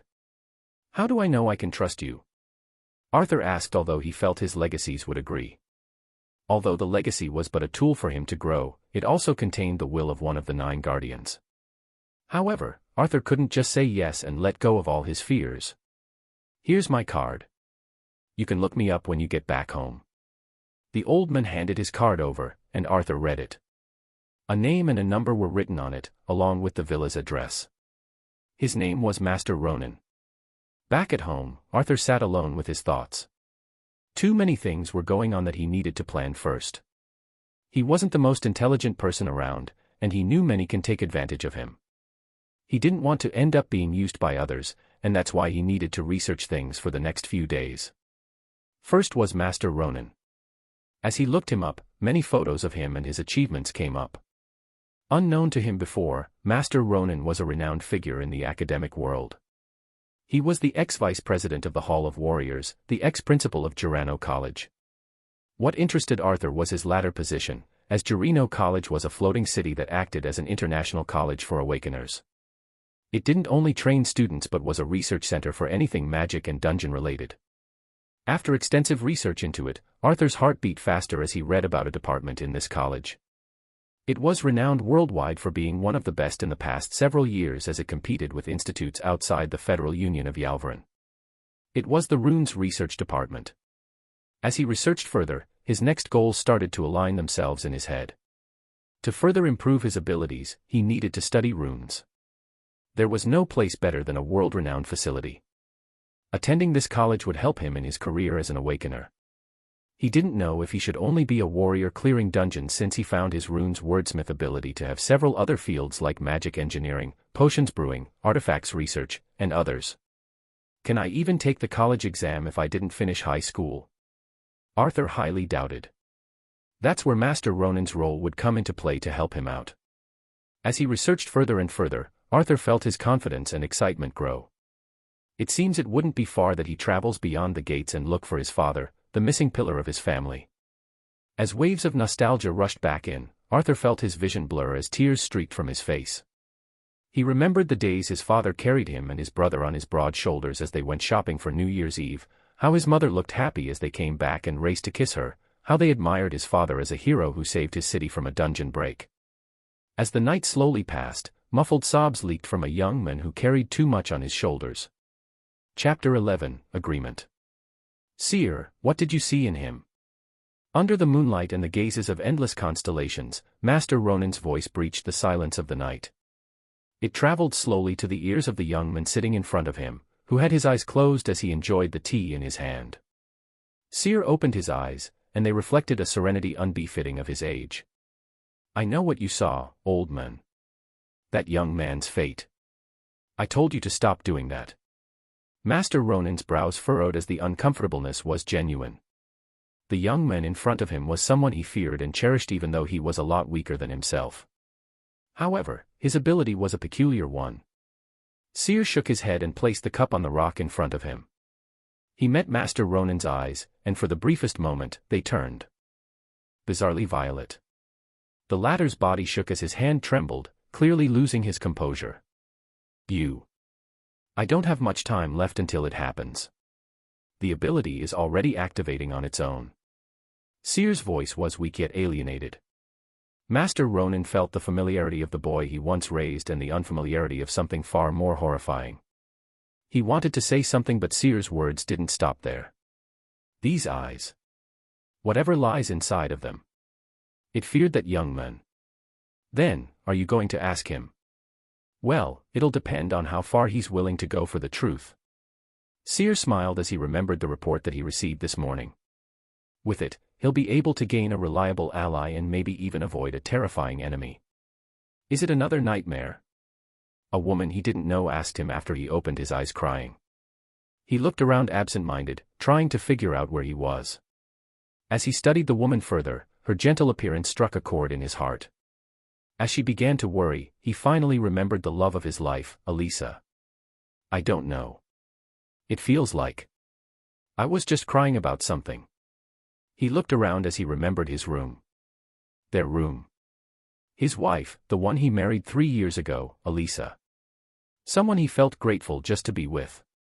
She was the only person who stayed by his side even after the death of his parents. Jizo, this has been happening a lot lately. Are you sure there's nothing wrong? Elisa asked, her hand trembling as she held him and whispered his name. He felt warmth rush in as he smiled and hugged her tightly. There's nothing wrong, darling. Everything is just fine. Lily is about to wake up, let's make some breakfast. Jizo stood up and got dressed. The two then started making breakfast before Elisa went over to Lily and woke her up. Good morning, Papa. Lily rushed and hugged him as she woke up. He could see she was still half asleep, so he carried her and washed her face. She struggled as she felt the cold water, but he didn't get angry, simply finding her too adorable with her puffed cheeks and twintails hairstyle. As the three sat down and started eating, Jizo looked over the affair of his village. As it held no more than 300 houses, it wasn't that complicated to address, only some issues listed by the people he needed to resolve. Chief. Chief. The door flung open, and a man came rushing in. Elisa grabbed Lily and held her, frightened by the burst of an unknown person. Jizo stood up from his seat, displeased by the intrusion. However, as he saw the face of someone he knew being deathly pale, he knew something was wrong. The man fell to the ground and pointed toward the door, gasping to say something. Failing to say the words, the man's snot and tears began pouring out before he fainted. Jizo bolted toward the door as he stood there in the horror of what he saw in the distance. A giant monster stood next to the mountain, with the mountain being half its height. It had black rocky skin as if it was a golem. Engraving of purple shined on its body as it emitted a pressure capable of crushing them. What in the seven guardians is this? Jizo muttered as he witnessed the giant throwing his fist toward their village. He knew none would survive its fist. Jizo turned around and dashed toward Elise and Lily to protect them, but he was too late as the monster destroyed the whole village in seconds. Ah! Arthur gasped for air as he woke up. His heart wanted to rip itself out of his chest as it was beating wildly. His eyes were wet with tears as it seems he was crying in his sleep. The dream he just saw, where he was Jizo himself, made his heart shatter a million times. He knew what happened even if he didn't see it. He knew it by the aching in his heart. They died. As he stood in front of the mirror and he saw himself, his eyes staring back at him. He felt like they contained loneliness and sadness beyond this world. Don't worry. History won't repeat itself. Arthur calmed down after he said those words. He breathed in and out as he realized that Jizo's emotions influenced him. What if he loved someone that much and still lost them? After he decided what to do, Arthur went again to meet Master Ronan. He was surprised to meet C there as well, as it looked like he has stayed the night over there. As the three ate breakfast after Arthur reluctantly agreeing, they went down to business. So why are you guys helping me? Arthur was straightforward and concise. He didn't like to play games and wanted to hear what the other person wanted. If he felt like they were hiding something, he would pull out of this whole thing. First, let's tell you what we have to offer. Right now, you're a nobody. You're a rookie who has just awakened. Yet my ability can show me the potential people have. C said after he finished his meal and wiped his mouth. He then continued after standing up. I was banished, forsaken, and treated like a monster by my family. He said as he gazed at the horizon. I seek no pity, I only seek to take back what is rightfully mine. His eyes glowed, and Arthur realized this man held ambitions towering the skies. For a brief moment, Arthur could also see it. The indomitable spirit Seer had. He stood proud and clear of what he is and what he wants. How am I to help you? Arthur asked. Lend me your strength when the time comes. I won't ask you to throw yourself into a volcano. If you grow with the potential you have, I know you'll be someone capable of helping me with ease. At that time, I'll pay you back for your help. C paused and looked toward Master Ronan. What Master Ronan would offer is to earn your cooperation in the future. I would still pay you back for your help. That is after you grow. C then turned silent. As Arthur mulled over it, he couldn't see the harm it would bring him. As they discussed his end of the bargain, it was favorable. Master Ronan would teach him how to control and increase his mana. He would give him the foundations he missed establishing at an earlier age. This way, he would be able to compete with others for Girano College. In return, he would have to help C after he grows stronger. Arthur knew it was only a matter of time before he did. Furthermore, C said he would help Arthur to grow. Very well. You have my word. Arthur stood up and extended his hand. C grinned widely and shook his hand. This simple scene was the first step leading to a world-shaking event. Chapter 12, Tough Love. After Arthur returned home, he sent his application to the best academy in Kara City, Avalon. Oren also attended this academy, but he was a first year where Arthur applied to be a senior year. Now, normally, no one can skip these many grades. However, being an Awakener's academy, they bent some rules for the Awakeners. As the union formally registered Arthur, he felt like he achieved the impossible. In a matter of a few hours, Arthur received his acceptance letter. The academy administration transferred him to senior year class A, the best class in the academy. He wondered why he got the best class and then remembered that he also sent the recommendation letter of Master Ronan. Oh, I can start this Monday. It seems I have some free time to gain some experience and increase my strength. As Arthur read the acceptance email, he started formulating some plans. Because he spent the money Euron sent on this month's loan, he needed to get some money to rebuy the gear his father left him. Arthur slept that night and woke up the following day, making some breakfast. He was itching to use his legacy since it has been several days since he used his ability and got stronger. He then left the house and headed toward downtown, towards an address he last visited after his father went missing. The metro was crowded like usual, but Arthur had the time to waste, unlike yesterday. It took a while until he arrived at the station near his destination and even more to get off. It was a commercial district where many guilds opened shops and auctions for weaponry and dungeon supplies. I didn't think I would be back so soon. Arthur sighed as he looked at the sign of his father's old friend's shop. It sold used artifacts and weapons, so Arthur came to ask for help since he had no money to purchase his weapon. He didn't want to rely again on his father's friend, but he remembered the words he told him last time. "I'll keep this until your father returns or you have a use for it yourself." Arthur was too devastated to feel appreciative back then, but now gratitude filled his heart as he remembered the past. He pushed the door, and his ears rang with the bell's sound. The counter had a man polishing an artifact behind it who turned toward Arthur as he walked in. Arthur could see the work these years have done to Karen Tate, one of the few who helped him. His sideburns were now half gray, and he grew his beard. His hair was thinning a bit, but it grew long to cover for it. Karen grinned as soon as he saw Arthur. "Silvera." His voice was happy, and Arthur felt even more nostalgic as Silvera was what Karen called his father. He walked briskly toward the counter and shook Karen's hand, and smiled. "Mr. Tate, it's been a long time." "It has indeed. Why haven't you shown your face earlier?" Karen's hand was calloused, and Arthur realized something horrifying. The hand he was shaking didn't feel complete. "Mr. Karen, this." His voice trailed and cracked as he looked at the hand, missing 2 fingers and a big chunk of the palm from it. It had healed already, but it was indeed a blow to any person trading in artifacts and weapons. This, yes.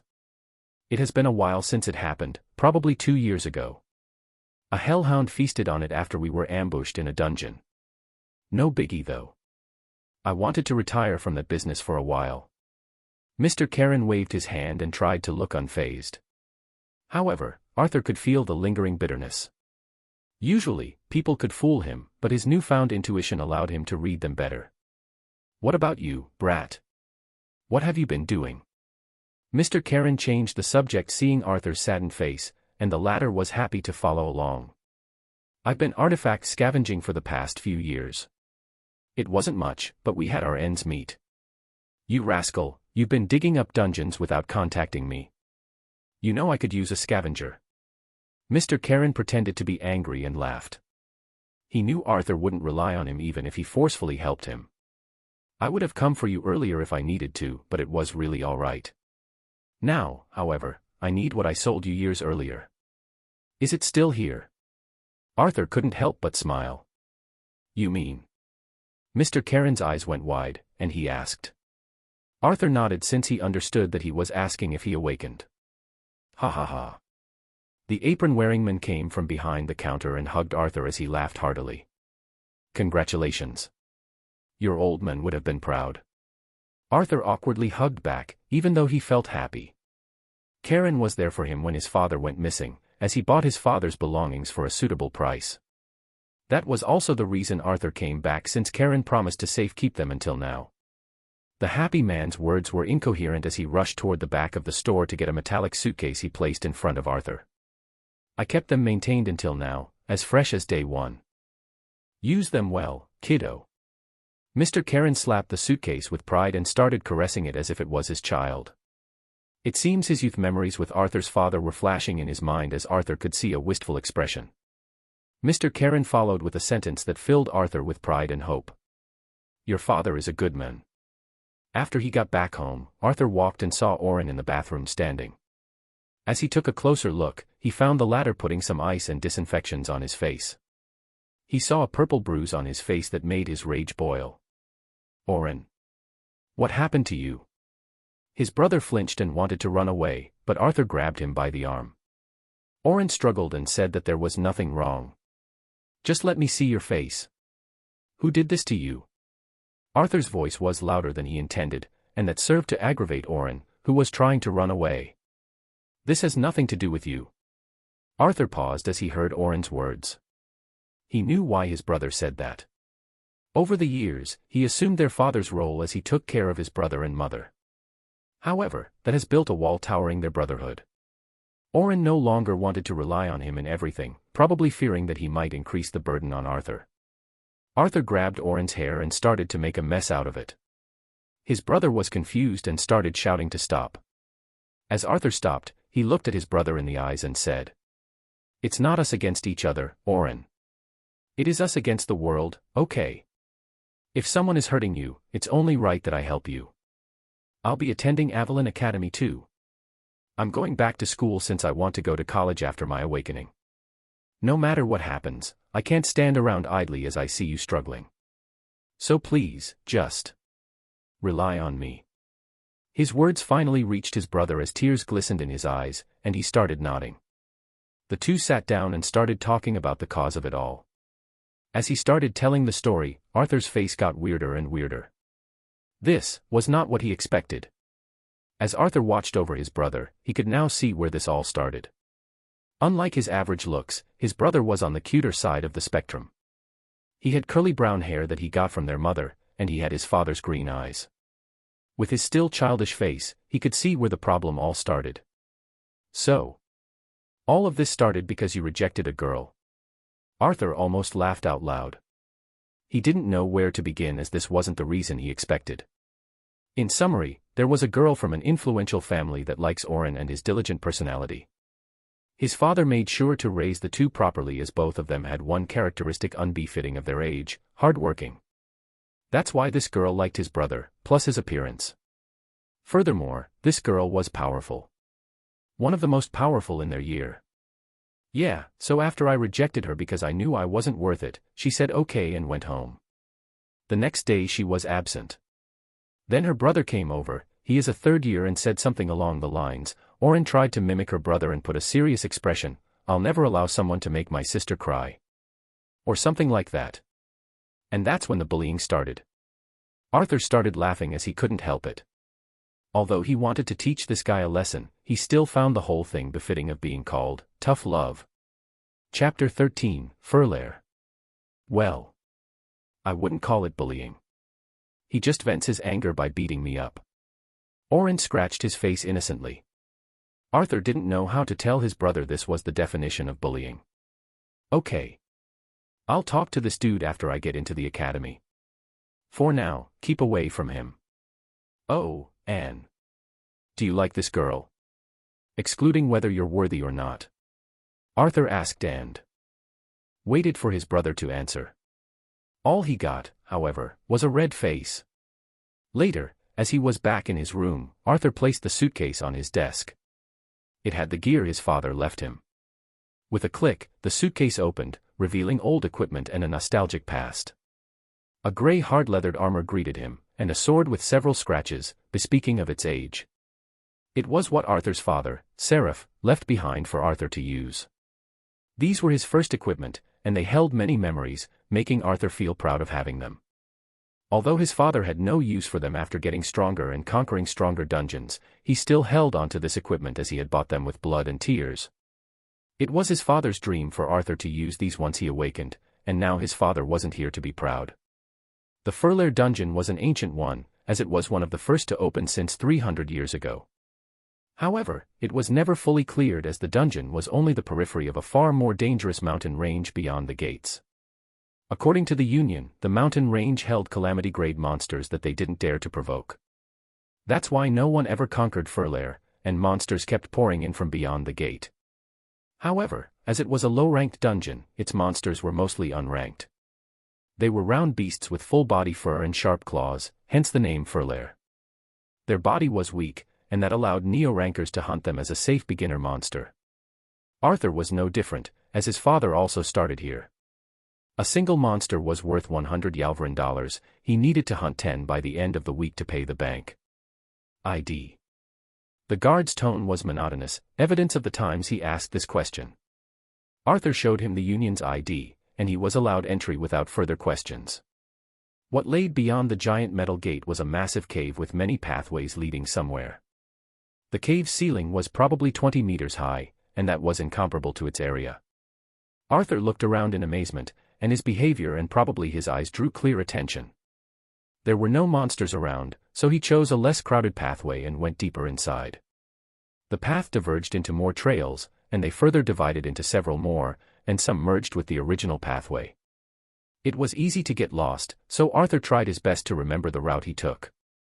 Thankfully, he started seeing signs leading back to the entrance and some dangerous places he needed to watch out for. After a while, he finally found an empty pathway with no sign indicating anything abnormal. Arthur's nose pricked at the smell of manure, notifying him that the monsters weren't far. He kept heading inside until he started hearing screeches and clanking, making him stick his back against a wall. He then slowly advanced and peeked in a pathway. His eyes caught the sight of 3 small fur balls moving about and jumping as they feasted on a 1-meter worm. 2 of them were further away, and they were the ones screeching at each other while the third was closer to Arthur, quietly nibbling away the carcass. Picking up a rock from the ground, the nervous young awakener aimed at the monster closest to him. With newly heightened senses, his arm arched and darted across the air, releasing the rock from his grasp. The projectile tore across the air and landed squarely on the body of the distracted monster, enough to draw its attention and ire. It screeched a few times, but the other 2 were too busy arguing that they missed their friend's behavior. The now irritated monster traipsed toward the location where Arthur was hiding. Arthur knew he couldn't take 3 of them at the same time, not yet at least. That's why he hid in another pathway as he waited for the monster to emerge. The monster didn't disappoint, and it came as expected, only to be confused by the empty path. Arthur waited for it to turn his head before he struck it with another rock, luring it closer to himself. The monster drew near, and Arthur tightened his grip around the handle of an already unsheathed sword. His heart quickened, and he directed his energy toward the sword, hoping the ore didn't break over time. The sword lit with a faint glow, and the monster seemed to notice the change in the air. However, Arthur didn't allow it to fall back and leaped forward as he slashed at the beast. The nauseating feeling of cutting through flesh traveled up his arm, making him feel sick, but he held strong. Blood splashed the ground, and a pained screech echoed through the pathway, the latter making Arthur realize he had little time. The monster's survival instinct seemed to kick in as he leaped toward Arthur with a wounded abdomen, trying to hack his leg. Arthur jumped backward after a short pause he took after his first strike, a mistake on his part. The monster missed, but it leaped again toward Arthur, who could now see the other 2 coming from the other pathway. Arthur decided to strike at the incoming monster's claw, parrying it successfully before taking a step forward and raising his arms to strike again. As his strike descended, the monster finally died. The other 2 came running over, so he kicked the body of the one he had slain over one of the incoming 2. Strength I and Agility I were activated as Arthur imprinted them on his body before he dashed forward. His body found new strength as he felt lighter and faster, full of power. As one of them stumbled and was pushed back, Arthur attacked the other one with a horizontal slash that ended its life. He then jumped out of the attack range of the last one before stabbing with his sword forward. His technique was flimsy, but he had enough stats to make it up. He had slain the last monster effectively. You have leveled up. New rune acquired, Protection, I. Arthur breathed in and out as he was exhausted in both mana and stamina. He laid on the ground and checked the surrounding before he activated his legacy rune, Absorb. Your agility has been increased by 1. It seems that what he absorbs depends on the monster's best forte. That is being agility for the fur monsters. Arthur was glad he picked this one as it was different from the Sin's dungeon. First, it was an open field dungeon, so it had no lairs. Second, it was mostly unranked monsters that Arthur could take on. And third, the boss hasn't been killed yet to avoid a far stronger monster emerging from the gate. So it was sufficient that they keep on clearing the minions for now, as that would keep the monsters on track and avoid a dungeon break. As he looked at his new stats, Arthur could feel himself becoming stronger. He added the point he got from leveling up to mana straight away as it would allow him to cast more runes. Level 3, 0%. Agility, 16. Mana, 1 out of 3. Abilities, Beginner Runes Wordsmith, 1%, Usable Runes, 5, Stats Points, 0, Protection I, this rune would protect you from physical attacks for 5 seconds. Applies defense that equals your strength stat. Mana cost, 10% of your strength stat. His last rune was a very useful one, as it allows him to deal damage without being harmed for 5 seconds. He doubted any unranked monster would have a strength greater than 14. However, he could only use this once with another basic rune or twice without using another one. It seems this would cost more as he would be immune to attacks lower than his strength stat. So, in theory, the stronger he is, the stronger his defense can be with this rune. If he became the strongest person in the world, then he can cast this rune, and no harm would befall him. However, the stronger he is, the more this rune would cost in terms of mana. As Arthur mulled over it, he found this rune to be highly balanced. He would give up what equals 10% of his strength stat in mana to gain protection equaling his strength stat. For example, if he had 100 strength points, he would use 10 mana points to gain immunity against attacks of the same level. Only physical attacks, of course. Arthur began to hop in his place to test his new agility. His reflexes were faster, and so was the movement he made. If strength was how hard your strike is, then agility would be how fast it will be delivered. After his mana refilled after 15 minutes, he was ready to hunt again. He still hasn't learned any techniques to replenish his mana, so he had to wait for it to do so naturally. Chapter 14, Permanent Rune. After replenishing his mana, Arthur kept hunting in the same pattern. He hunted 7 more furred monsters, and that made him level up once and gave him only 5 points of agility. Counting the 3 he hunted earlier, he hunted 10 monsters this day. After absorbing the 8th, however, the monsters stopped giving him any agility points. It seems he has already absorbed the essence of these monsters, and he needed to hunt others if he wanted to keep getting stronger. With his credit balance increasing $900 for selling 9 mana cores, Arthur's stats looked like this. Level 4, 22%. Strength, 15. Agility, 21. Mana, 4 out of 4. Abilities, Beginner Runes Wordsmith, 2%, Usable Runes, 5. The weird thing is that his strength increased after he went through the process of hunting and resting. He realized that he could get stronger without relying on his legacy. As for his agility, it has broken past the 20 points mark, and Arthur could feel like the world moved a fraction slower than before. Well, he was the one being able to move faster than before. Arthur kept 1 mana core because he wanted to try the other part of his ability, Permanent Runes. He wanted to use the mana core as a medium of energy. He was excited at the prospect of increasing his stats permanently and rushed back home to test it. His first day at the academy was tomorrow, and he wanted to improve his stats in case he faced any problems. After all, he would be meeting people who awakened since they were 15. They had 3 full years to learn how to control their ability or their mana. As he got home, Arthur went to his room after an early dinner and decided to use the rest of the night reading his curriculum and experimenting with his ability. As he closed the door, he grabbed the mana core from his pocket and sat on the bed.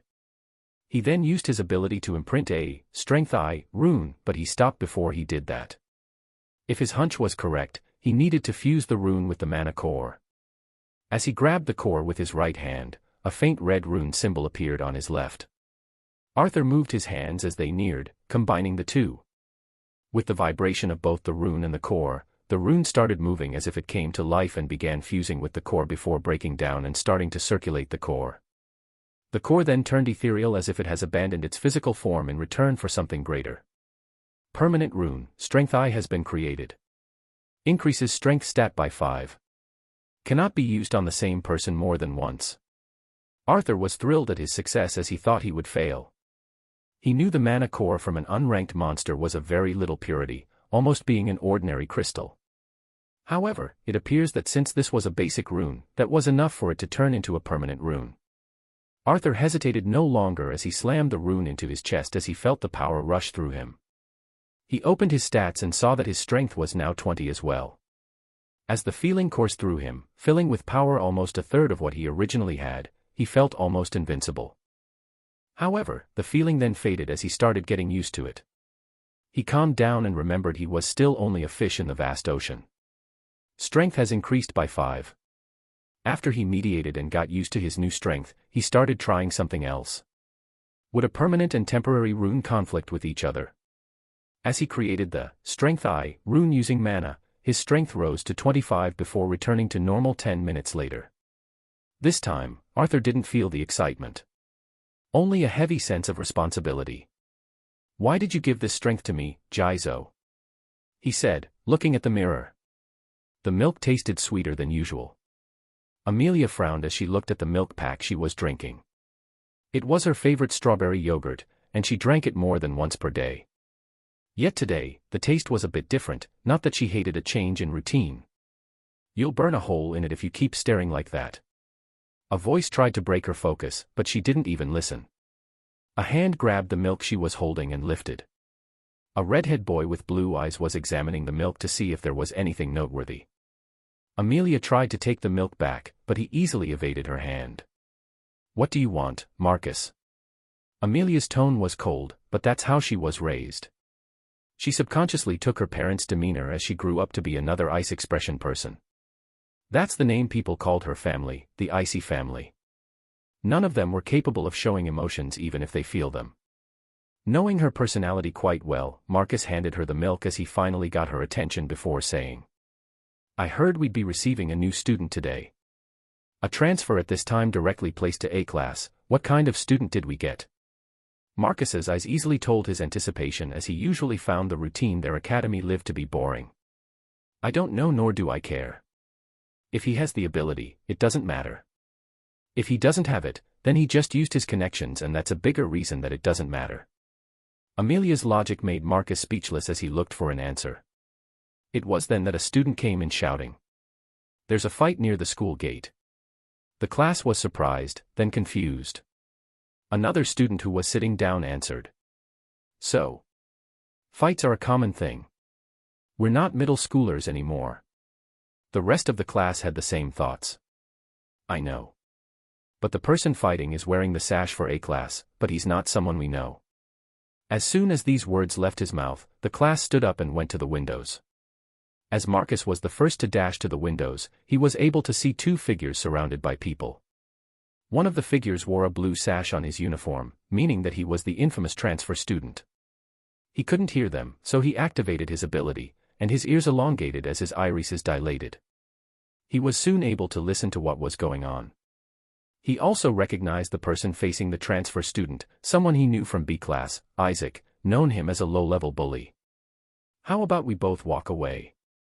I don't want any problems on my first day here," the transfer student said, and only then did Marcus see one more detail. It was someone sitting on the ground behind the transfer student. A thin C-class student with glasses having a nosebleed. "I never saw you here before, you must be new here. Do you have no idea who I am? Just because you're A class," Isaac said as he was reading the lines of a manga villain. Marcus laughed audibly, and the others looked at him with confusion. It seems the transfer student was also amazed at this as he looked around to make sure that no one was pranking him. "Really? Are you a 6 years old? Let's just drop this dude. You were the one who started it." Marcus was starting to like this guy more by the second. He was level-headed and mature, unlike most kids here. However, Isaac boiled with rage and activated his ability, and dashed forward. His skin turned red and hardened as he struck with his fist. The transfer student was taken aback by the sudden attack. It seems he wasn't expecting the opponent to suddenly use his ability. However, Marcus could see that he regained his calm and sent a fist to meet the first of Isaac. It was then that a white glow flashed over the transfer student's skin that only Marcus could see, thanks to his ability. The two fists met as the forces cancelled each other. Isaac rebounded, and the transfer student sent a kick to his ankle, knocking him down. The transfer student then picked up the C-class student and fled the scene. Chapter 15, Top Duo. "I had no idea you attended this place, Noah," Arthur said as he looked at his old friend from middle school.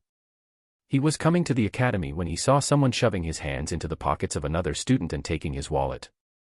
Arthur was about to ignore it as that was common, and he wouldn't be the hero who stands up for everyone at his own expense. He then saw the student's face and realized he was his old friend from middle school. I never thought I'd see you today, and here on top of that, your sash. You're A class. Did you awaken a powerful ability?" Noah was still stunned by the turn of events that took place just earlier. Isaac, the person who always took his money, clashed with his old best friend from middle school, who he hasn't seen for years. Everything was surreal, and even more, Arthur looked different. Arthur laughed as he said he got here by connections. As he saw Noah staring at his eyes, he realized they were the most significant change that happened to him and proceeded to tell Noah that it resulted from his ability. "Are you sure you don't need to go to the infirmary?" Arthur asked with worry as he saw Noah wipe the blood off his nose.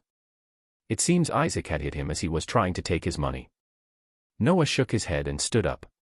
"Let me show you around. It's the least I could do for not asking about you all these years." Noah extended his hand, and Arthur took it. "Don't say that. We both had a lot on our plate." Arthur shook his head, and the two people headed toward the classrooms as they were chatting.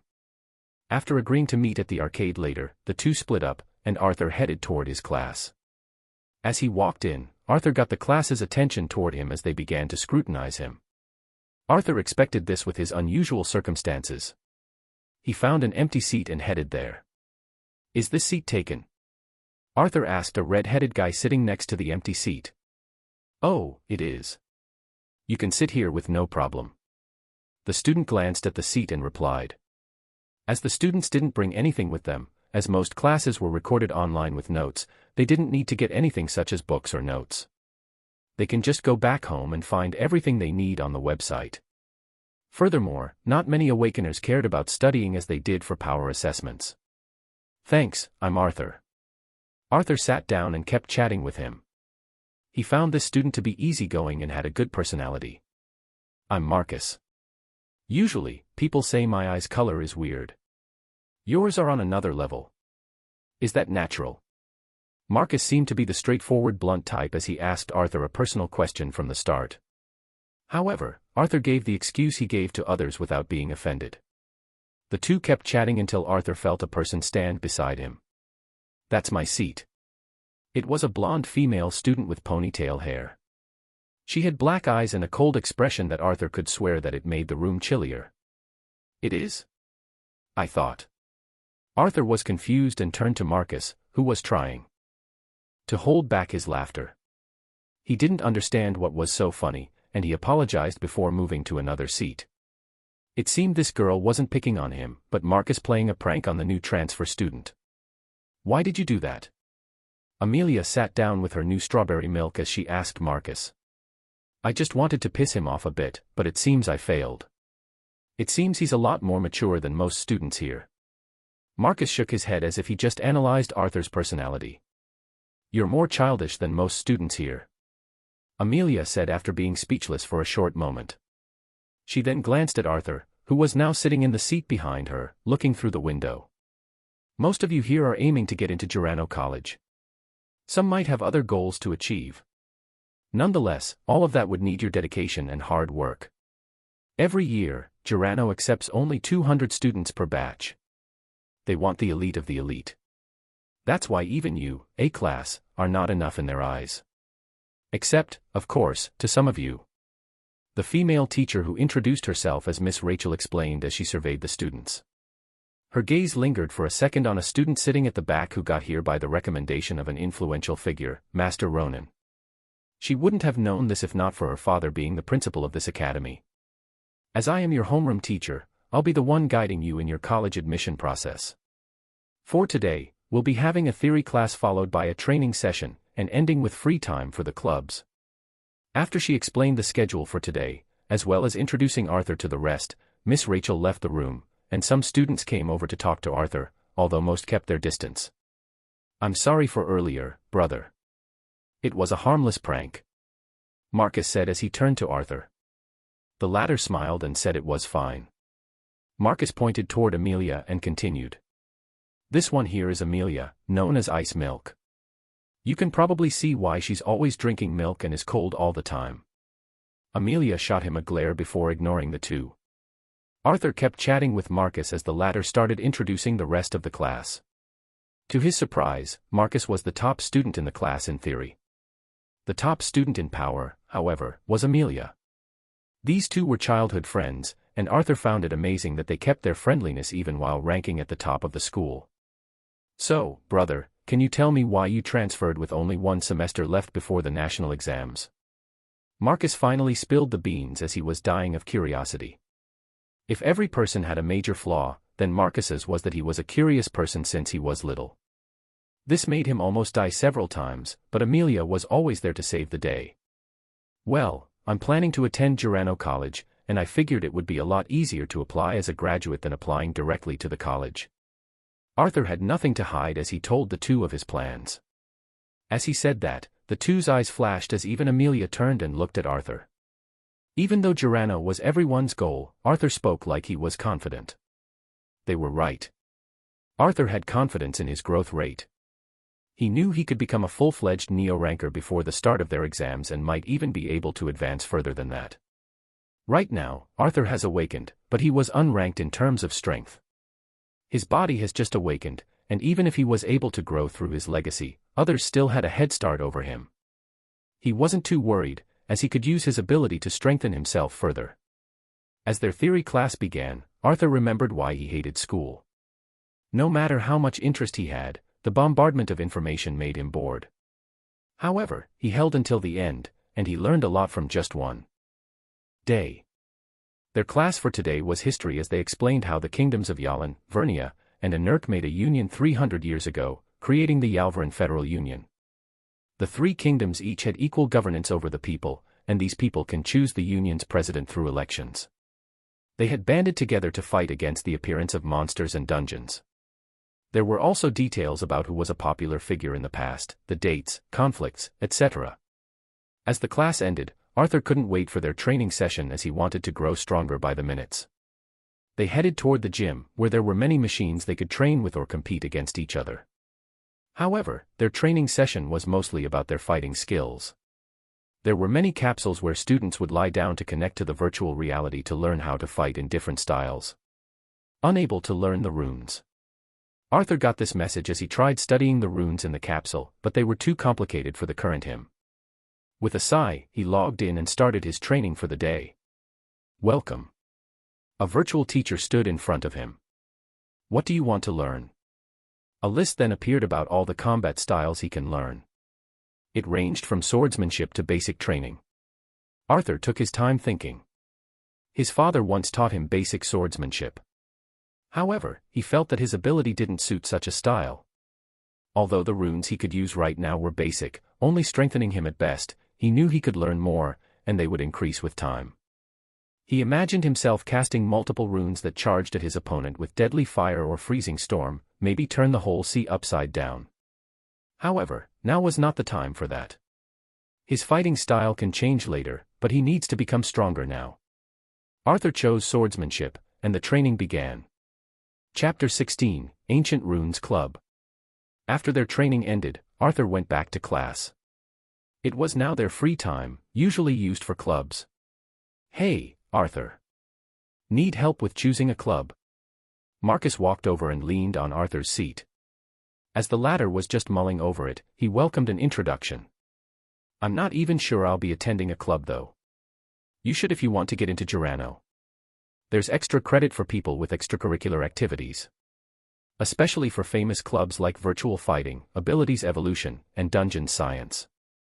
These are the ones that are selling like hotcakes. There are also Martial Arts Club, Mana Research Club, and Skills Club. Although Marcus was a bit too chatty, unlike his friend Amelia, he was still a great help. Arthur quietly listened as he flipped through the introductions of these clubs in the guideline he found in the classroom.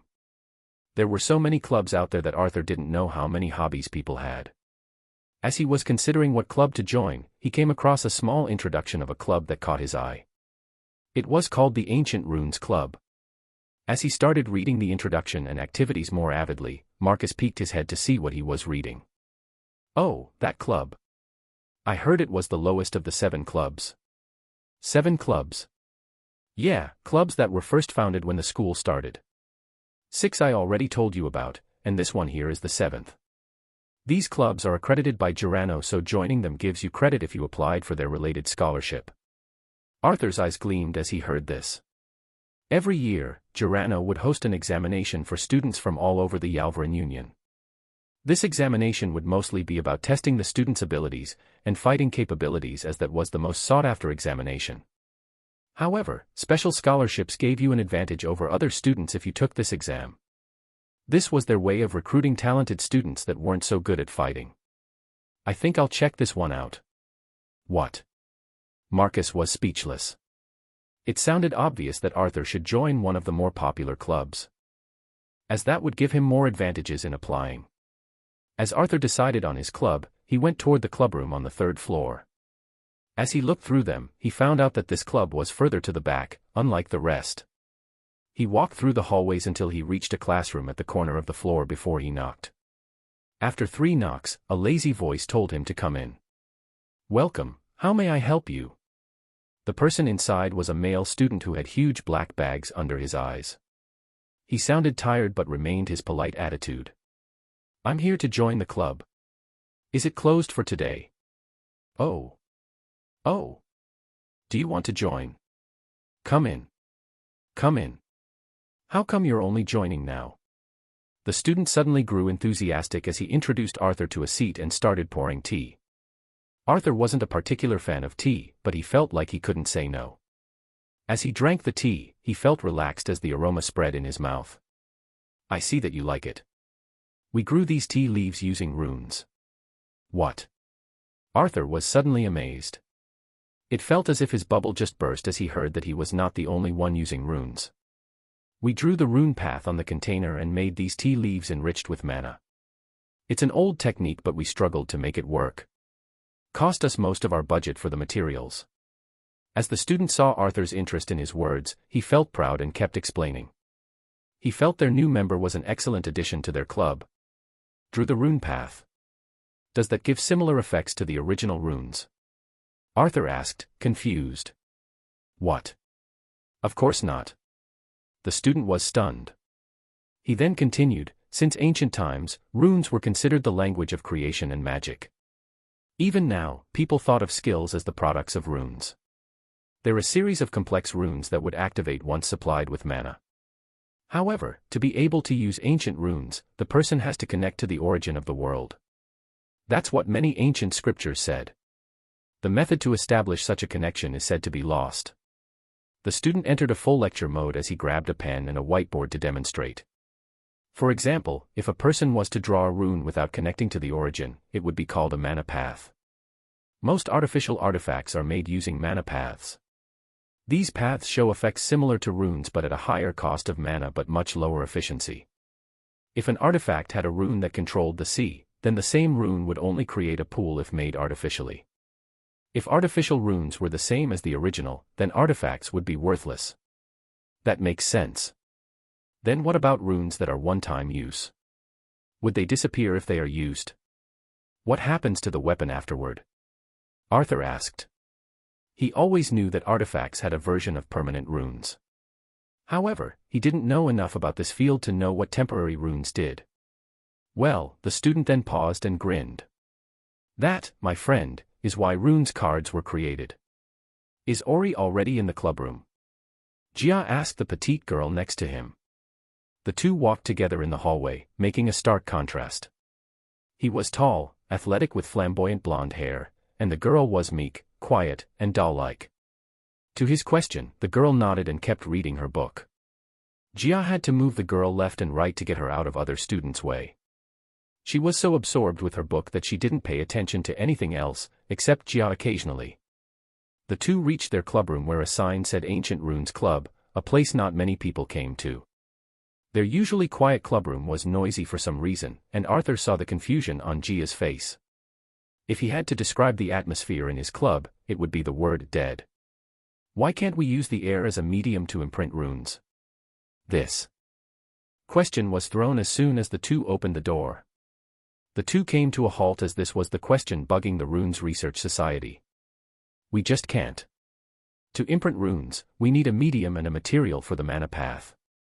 Air can't be the medium for the runes as you couldn't draw a mana path, to begin with. Jia and Ellen walked in as they saw Ori explaining things to another student. They could see Ori's red face of excitement as he discussed possibilities upon possibilities. The weird part was that the student threw a question after the other without pause, and each one of them attacked a fundamental aspect of artificial runes. Ori. Who's this? Jia asked as the two took a seat at the table. It was only then that Ori finally calmed down and introduced Arthur to the two. He's our newest member, Arthur Silvera. He's an A-class student, so Ellen should have already met him. The three turned toward the petite girl who kept reading without reacting. She probably didn't even notice they had a transfer student, Jia said, to which the rest of them laughed. After getting over with the introduction, another heated discussion began where Arthur learned a lot about his new profession. In the end, they agreed to meet at the weekend. We'll be going to Green Golem's dungeon. It's a Neo-rank dungeon but we'll only hunt on the outer layer. The goal of this to decipher the runes moving the golems there. We'll try to replicate the runes there to make our own golem.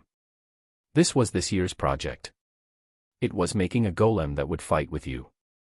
They would also use a tool to imprint runes resonating with the golem's runes to create a remote control device. As they discussed the time and place, Arthur left the place more excited than ever.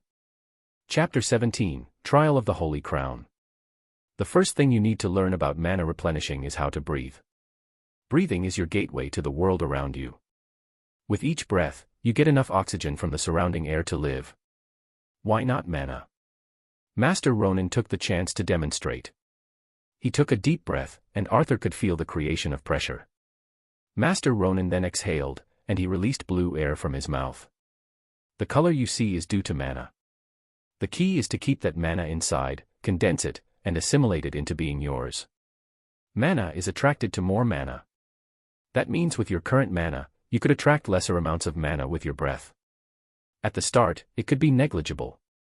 However, as you go further down the path, you could replenish your mana in a matter of seconds. Remember that just breathing is not enough, you need to use your mana to attract the mana outside your body. Master Ronan concluded his lesson and left Arthur to do his training. Left alone, Arthur began practicing the mana replenishing technique. As he tried to get the mana inside his body, he failed on the first try. The second, then the third. After 10 times, he decided to think about Master Ronan's words one more time. As he remembered Master Ronan's last words, he started rotating his mana inside his body. He wanted to create an attraction force for the mana outside his body. Lesser mana breathing skill has been acquired. Current level, F, 0%. The message his legacy showed proved he was on the right path. He didn't care if it was a lesser technique as long as it proved useful for him. He kept practicing until he got a better hang of it. After the lesson ended, Arthur went home after a long day. He went to Master Ronan's house straight after school, so he was exhausted by now. After he got into the house, he saw his family eating dinner. "Welcome back, how was the academy?"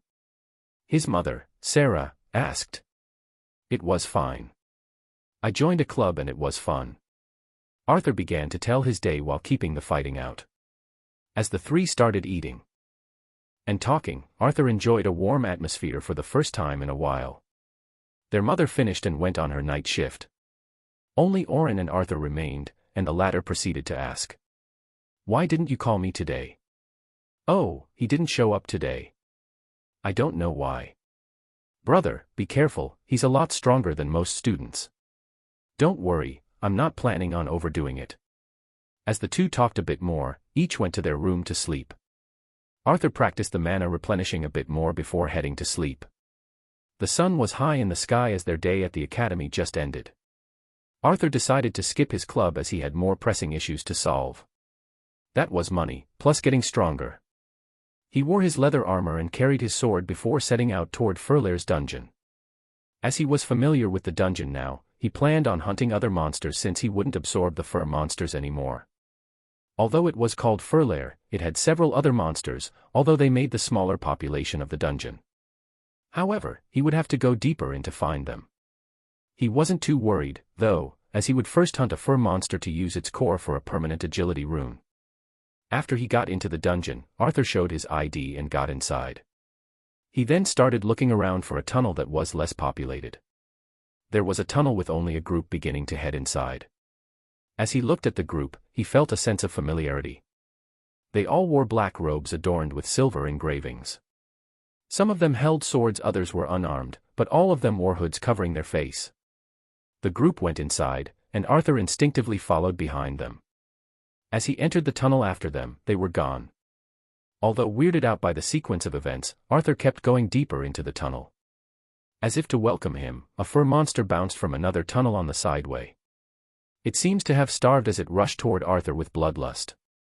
Too bad Arthur was calm as he activated the Protection Eye rune and deflected the attack effortlessly. He then went ahead to slash the monster, ending its life.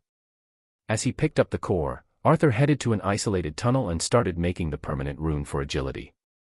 After another enhancement, it rose to 26. Agility has increased by 5. He could also use the temporary rune to get his agility to 31. As he ventured further into the dungeon, Arthur hunted as his mind had several thoughts. He wondered what would happen if he wanted to make a permanent rune of the other runes. He had detection, absorb, and protection. That's when his thoughts shifted to another place. Skills. Logically speaking, if he created a permanent rune out of detection, he would develop skills similar to the rune itself. He would probably still have to use mana to use the detection skill. He didn't know if the mana cost would be the same or if it would decrease. However, it wouldn't hurt to try. After all, he could create skills using runes, and maybe he could sell them to others. After taking down another fur monster, he brought its core to fuse it with a detection rune. Unexpectedly, he received a failure message. Materials used are insufficient. Other materials or a higher level of ability are needed. I see. Arthur nodded in understanding. It seems using an unranked mana core isn't enough for this. Increasing his stats was one thing, but creating skills was another. After all, they were expensive and only dropped from ranked monsters. It seems to create the skills he would need a core of a ranked monster. As he pocketed the core, Arthur looked around. He was now deeper into the tunnel he entered. Other monsters lived in the side tunnels, so he picked one and started using his Detection Eye rune. As he went deeper inside, Arthur began sensing the surroundings to be empty of any monsters. He went out of the side tunnel and headed into another. 1. As he kept using the rune and replenishing his mana, he realized there was something wrong. There were no more monsters in the deeper parts of the dungeon. Logically there should be more, but now there was none. He started looking around until his skill detected some life forms. As he started inching toward their location, Arthur could feel the life forms beginning to fade. Soon, all the signs of life disappeared from his senses. He peered through the tunnel and saw the group he saw earlier. They were standing in front of a massive door with several goblins lying dead. As the group inched closer toward the door, they went inside, and the door closed behind them. Arthur walked hesitantly and inspected the surrounding. He looked at the 5 goblins on the ground and used his legacy. The legacy user did not slay the monster, unable to absorb. He expected this as the rune clearly stated that he had to slay the monsters to absorb their essence. As Arthur looked at the door, the runes on the door felt familiar to him. In his eyes, each rune was distinct from the other. He reached out his hand and touched the door.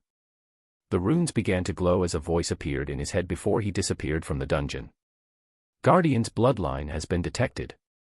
The first trial of the Holy Crown shall begin. Chapter 18, Cheating. In the villa where Master Ronan lived, the old man woke up from his sleep having a vision. He saw a golden crown in his dream and a celestial giant wearing it. It was his ability, prophecy, activating on its own. As he woke up with a pale face, his granddaughter Melania rushed toward him as she heard his screams earlier. "Gramps, what's wrong? Is it another vision?" she asked with worry as she gave him some water. Master Ronan nodded and drank the water to ease the lump he felt in his throat. "Call Seer," he said after calming down. After 3 rings, Seer answered the phone, and Master Ronan was finally able to say something. "It has begun. Was the earlier prophecy true? Is he related to the Guardians?" "Yes." After a brief silence, the two ended the call. Melania helped her grandfather to walk to the garden as he sat down on the runic stone. As he gazed into the water, a fragile voice left his lips. "Arthur Silvera. Just who are you?" Master Ronan's thoughts were chaotic. Waking up, Arthur found himself in an ancient room. As he checked his body, he wasn't hurt. After looking around, nothing greeted him but walls of yellow bricks. He stood up and started inspecting the room. Where is this? The voice said this was a trial. As he neared a wall, the wall split up and revealed a door. Arthur peered through the door, and all he could see was a hallway leading to another room. Hello. Is anyone there? There was no answer. Arthur decided he couldn't keep staying here, so he started going into the hallway. As soon as he took the first step, he felt a pressure crushing him, making him want to retreat. As soon as the thought of going back crossed his mind, Arthur felt his body fly as it collided to the wall behind him. The air left his lungs as he slumped to the ground. Your willpower needs to be tested to take the first trial of the Holy Crown. Willpower test. You should have said so earlier. Arthur breathed as he rested for a short moment before standing up. He stood up and asked another question. What is the Holy Crown? Arthur asked, but there was no answer. It seems his curiosity got the best of him as he landed himself in a sticky situation. He shouldn't have touched that door, nor should he have followed that group. As Arthur sat down thinking about things, he went through his legacy to find a solution, but there was none. After a while of thinking, he decided to try the test again as he took another step through the hallway. As he felt the pressure, Arthur now knew this was merely a test. He didn't plan on going backward. Advancing another step, and the pressure doubled. He was still able to go forward. The hallway had merely 8 more steps to go. After another step, the pressure on his body doubled again. It was now 4 times the original pressure. Arthur felt his body sinking as he felt his muscles ache. After another step, his legs started to tremble. He groaned and took another step forward, the pressure doubling again as he felt like he might die at this rate. He wondered if he should go back. Immediately after having this thought, a force sent him flying in the air again as he collided into the wall behind, even harder than before. Blood leaked from his mouth as he fell toward the ground. His body ached everywhere as damage even reached his internal organs. What have I gotten myself into? Arthur said as he looked at the hallway, now looking like miles long for him. It has been 3 hours since Arthur started resting. Magically, his body was mostly healed. Arthur attributed this to the effects of mana and that his wounds weren't that grave. As he sat down in the room, he started calculating his odds of success. If each step doubled the pressure, this means the pressure would be 512 times the pressure on the first step. He didn't think he would be able to make it. Although it was a rough estimate, as the pressure he felt wasn't measured by a device but only estimated by Arthur himself, he guessed it was about that range. As he sat there in silence, Arthur tried to think of a way out. With his lips becoming a straight line, he stared at the hallway as he began to mull over it. What does pressure have to do with willpower? Arthur mused to himself. He found it weird that physical pressure equated to willpower, but he could find a better way of testing it. As his thoughts reached here, his eyes gleamed. How was the pressure applied to his body? He inched closer to the hallway and looked around the walls and its ceiling without stepping in. As he looked around, his golden eyes seemed to peer into the essence of things as he found multiple runes inscribed on the walls. If his conjunction was correct, these runes were the things that applied pressure on him. Arthur laid on the ground as he kept staring at the rune of the first step. His eyes were unwavering as he kept studying the rune and its edges, curves, and the mana it radiated. He knew he didn't have the willpower to advance through this stage without outside help, but he had the ability to cheat his way through. To his ecstasy, a message appeared from his legacy.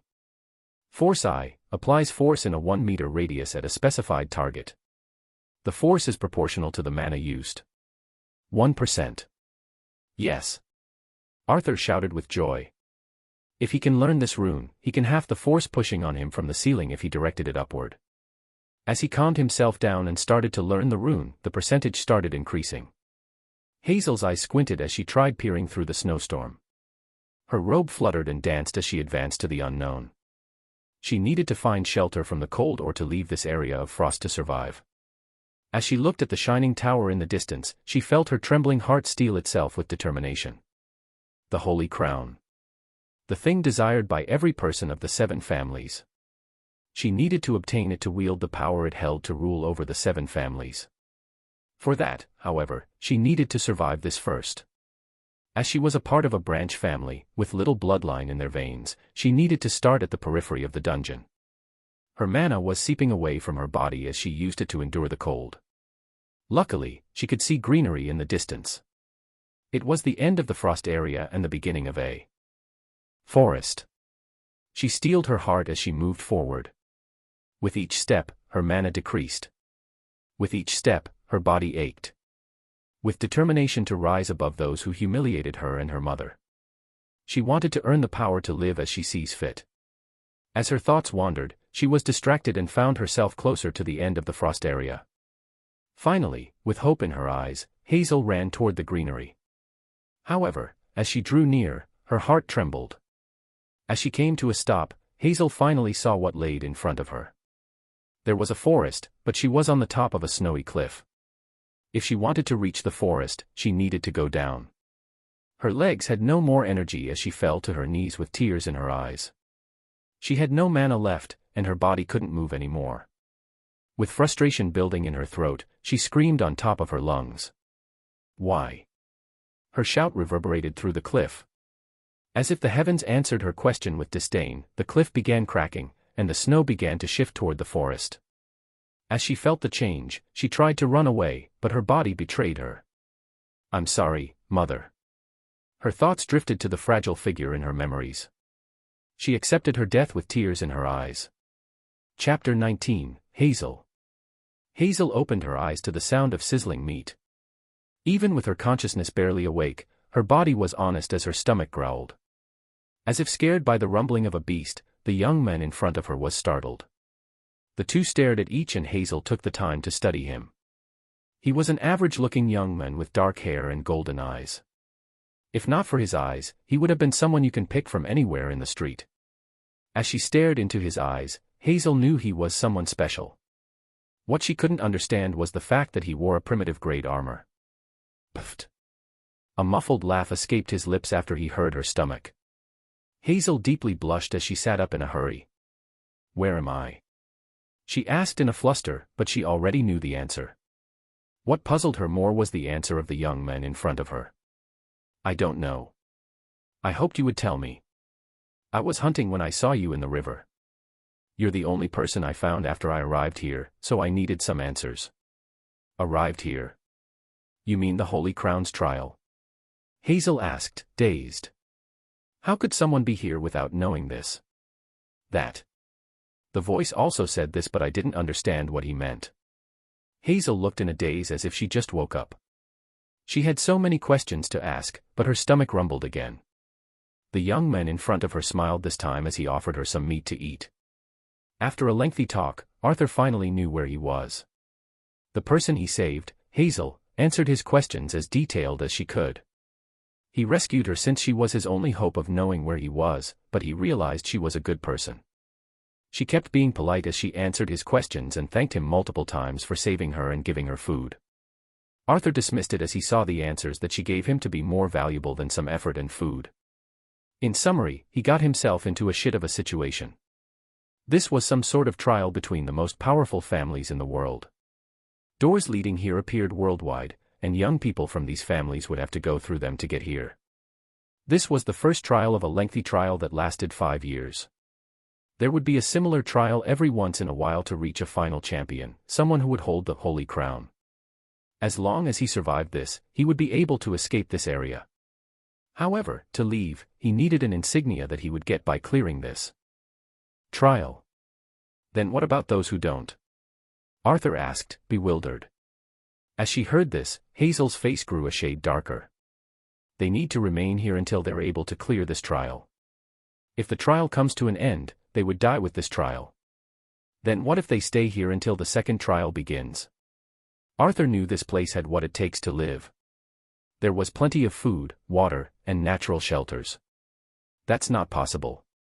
The moment you enter this trial, time stops in the outside world. Doesn't that mean that everyone would clear it eventually? Arthur asked as he found this to be an extremely easy trial. He could level up and pass this trial. That's impossible. There is a limited number of insignias for each trial. Only a half could pass. Furthermore, Hazel's words stretched for a moment. Before she could continue, a roar shook the forest, and the two people sitting facing each other As Arthur realized how terrifying such a monster was just by the roar it made, Hazel's words continued in his ears. Monsters like that are common. Furthermore, there's something far more terrifying. As there is a limited number of insignia given every round, you need to watch out for other humans. To leave this place early and escape the monsters here, they would kill others for a better chance. Each round? Arthur asked with confusion. There are 7 rounds before the world collapses. On the other side of the trial area, mana bullets rained through the trees and struck a giant rhino in the eye as it howled. The rhino charged toward the sharpshooter that positioned himself on top of a tree far away. As it wasn't aware of the person hiding behind the tree, it fell to the ambush of the 2 people and was soon dead on the ground. Good work, Faye. I still think you're better off without me. Euron put away his gun as he turned toward the gorgeous young woman who was busy taking away the rhino's mana core. As she heard this, she pouted and started pointing fingers at him. I told you to stop saying that. Without your help, I wouldn't be here anyway. Faye was unlike her usual self around Euron. She acted like a spoiled kid, making the latter chuckle and drop the subject. He then turned his gaze toward the tower in the distance. The Holy Crown. His lips muttered unconsciously. The name was always like a dream for him, as he knew he wasn't powerful enough to obtain it. But the question of what if lingered in his mind. Someone is here. His head snapped as he warned Faye about the incoming group of people. Soon, a group appeared in front of them. They wore black robes adorned with silver engravings that Euron couldn't recognize. What family are you from? Faye's eyes turned cold as she couldn't recognize the group from any of the 7 families. There were 5 of them in the group with different statures. One person holding a black greatsword stepped forward and pointed the weapon at them. You don't need to know that. What you need to know is that you won't be leaving this place. The men under the hood growled at them with a thick accent before the group attacked the 2. Arthur started with amazement as 3 ghosts surrounded Hazel facing the almighty bear. He couldn't have expected such an out-of-the-ordinary ability from such a sweet person. He knew they weren't human ghosts as they looked nothing like it. Her ability allowed her to summon ethereal beings from other dimensions. The restriction was the time of their summoning and their strength. They only inflicted magical attacks with 0 physical damage. Against lower-tiered monsters like this Steelfur bear, it was more than enough. As the bear thrashed and clawed the surrounding ghosts, his attacks went through them as they used their weapons to strike the bear. The stuck part would turn into a blackish color, and the bear continued to howl in agony. As it figured out that he couldn't harm these things, he went after Hazel as she was the nearest to him. Unfortunately, Hazel seemed prepared as she agilely avoided his attacks. The bear kept missing and getting attacked until it fell to the ground helpless. The ghosts disappeared, and only Hazel was left with a pale face. That's an awesome ability. Arthur looked at the primitive grayed bear that was quickly turning a black color. He then saw a core leaving the bear's body and floating on top of it.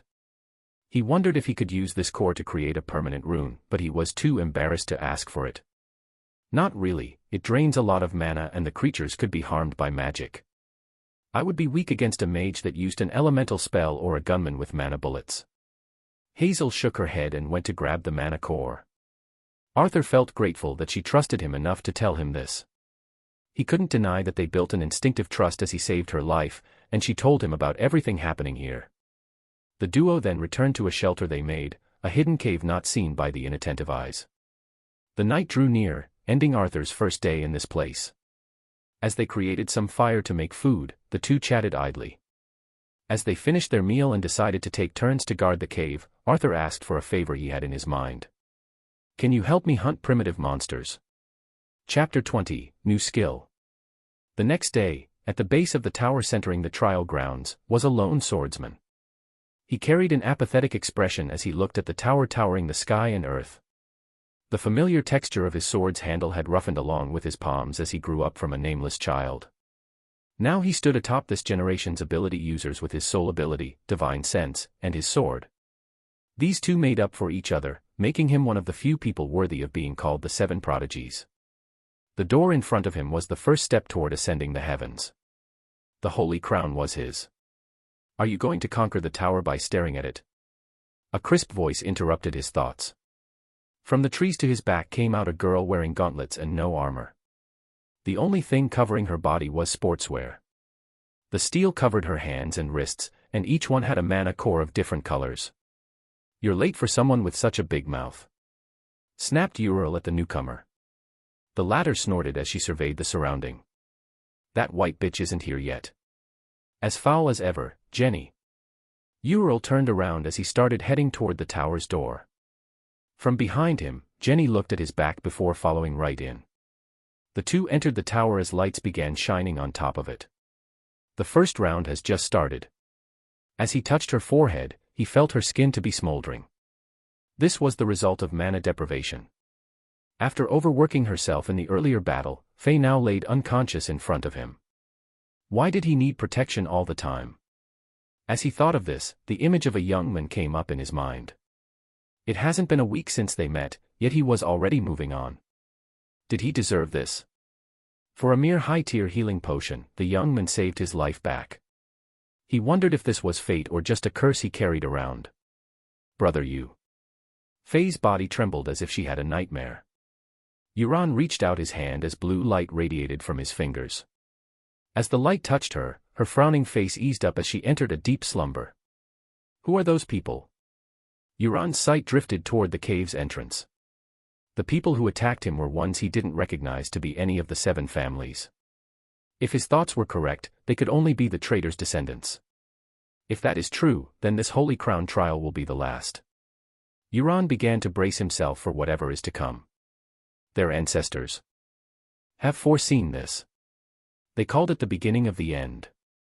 Yet now, these teachings were treated as legends. But if, just if they were true, then the world would change. "So, you want to finish off the monsters?" Hazel asked, confused. "You see, it's a part of my training. I want to gain experience by slaying monsters with your help." Arthur tried to come up with a suitable excuse. As she looked at him long and hard, Hazel then briefly nodded as she resigned. "Sure, why not? You saved me once and this is the least I could do. I'll make sure that you get the final blow as I support you from the back." With this, the two ventured into the forest. It didn't take long before the first monster arrived. It was an ape that was as tall as Arthur himself. As the two stared at each other, the ape began to bare its fangs. Unlike usual apes, this one had claws like those of a wolf. From Arthur's point of view, he could see the nostrils of the ape flaring up. The ape's stature slightly bent, and it sprinted forward. Arthur used the 3 runes he had, barrier, strength, and agility, as he met the claws of the primitive grade monster with his sword. When the two collided, sparks flew everywhere, and Arthur felt like he was hit by a car. This pushed his body back several meters as his boots left trails in the ground. The ape also staggered backward a bit, but not as Arthur did. This was the difference in their strength. Arthur saw something fly above the ape, and he lifted his head. There was a ghost who started attacking the ape as well, allowing Arthur to catch his breath. As he calmed down, Arthur sprinted forward again to the ape who was busy trying to claw the ghost. With whatever strength he had, he slashed his sword at the ape's Achilles heel. All this only left was a shallow wound that didn't bring the ape down. It turned around and struck its claws at Arthur, who was ready to parry it again. "Careful, it's using poison." Hazel's warning was barely in time for Arthur to leap backward as corroding poison splashed on the ground. It made a sizzling sound as toxic fumes rose into the air. It seems this battle would be more challenging than he imagined. Arthur and Hazel's teamwork couldn't be said to be flawless, but it was sufficient to take down the ape. Although Hazel's ghost did most of the work, Arthur did well in taking the ape's attention from the summoner. After several exchanges, Arthur finally managed to cut its Achilles heel, and the ape dropped to the ground. Arthur didn't falter as he went forward and struck his sword at the ape's withered neck. As the ghost has also consumed the monster's strength, Arthur successfully dealt the finishing blow. "You have leveled up." The ape's mana core rose in the air as Arthur grabbed it and tossed it toward Hazel. As she held the core with a questioning look, Arthur answered her unspoken question. "I told you, I'm only doing this for the experience." Arthur nodded toward Hazel, who shrugged off and pocketed the core. Arthur could have used it to create some permanent runes, but he didn't like the feeling of being indebted towards someone. "Okay, we should hunt some lunch." Hazel turned around and was about to leave when Arthur shouted from behind her back. "You go on ahead, I'll be right there after I harvest the monster's claws.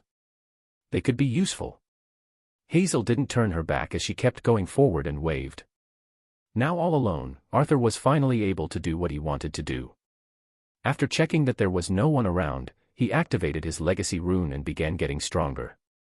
This would be the first primitive monster he absorbed, and he had some expectations toward it.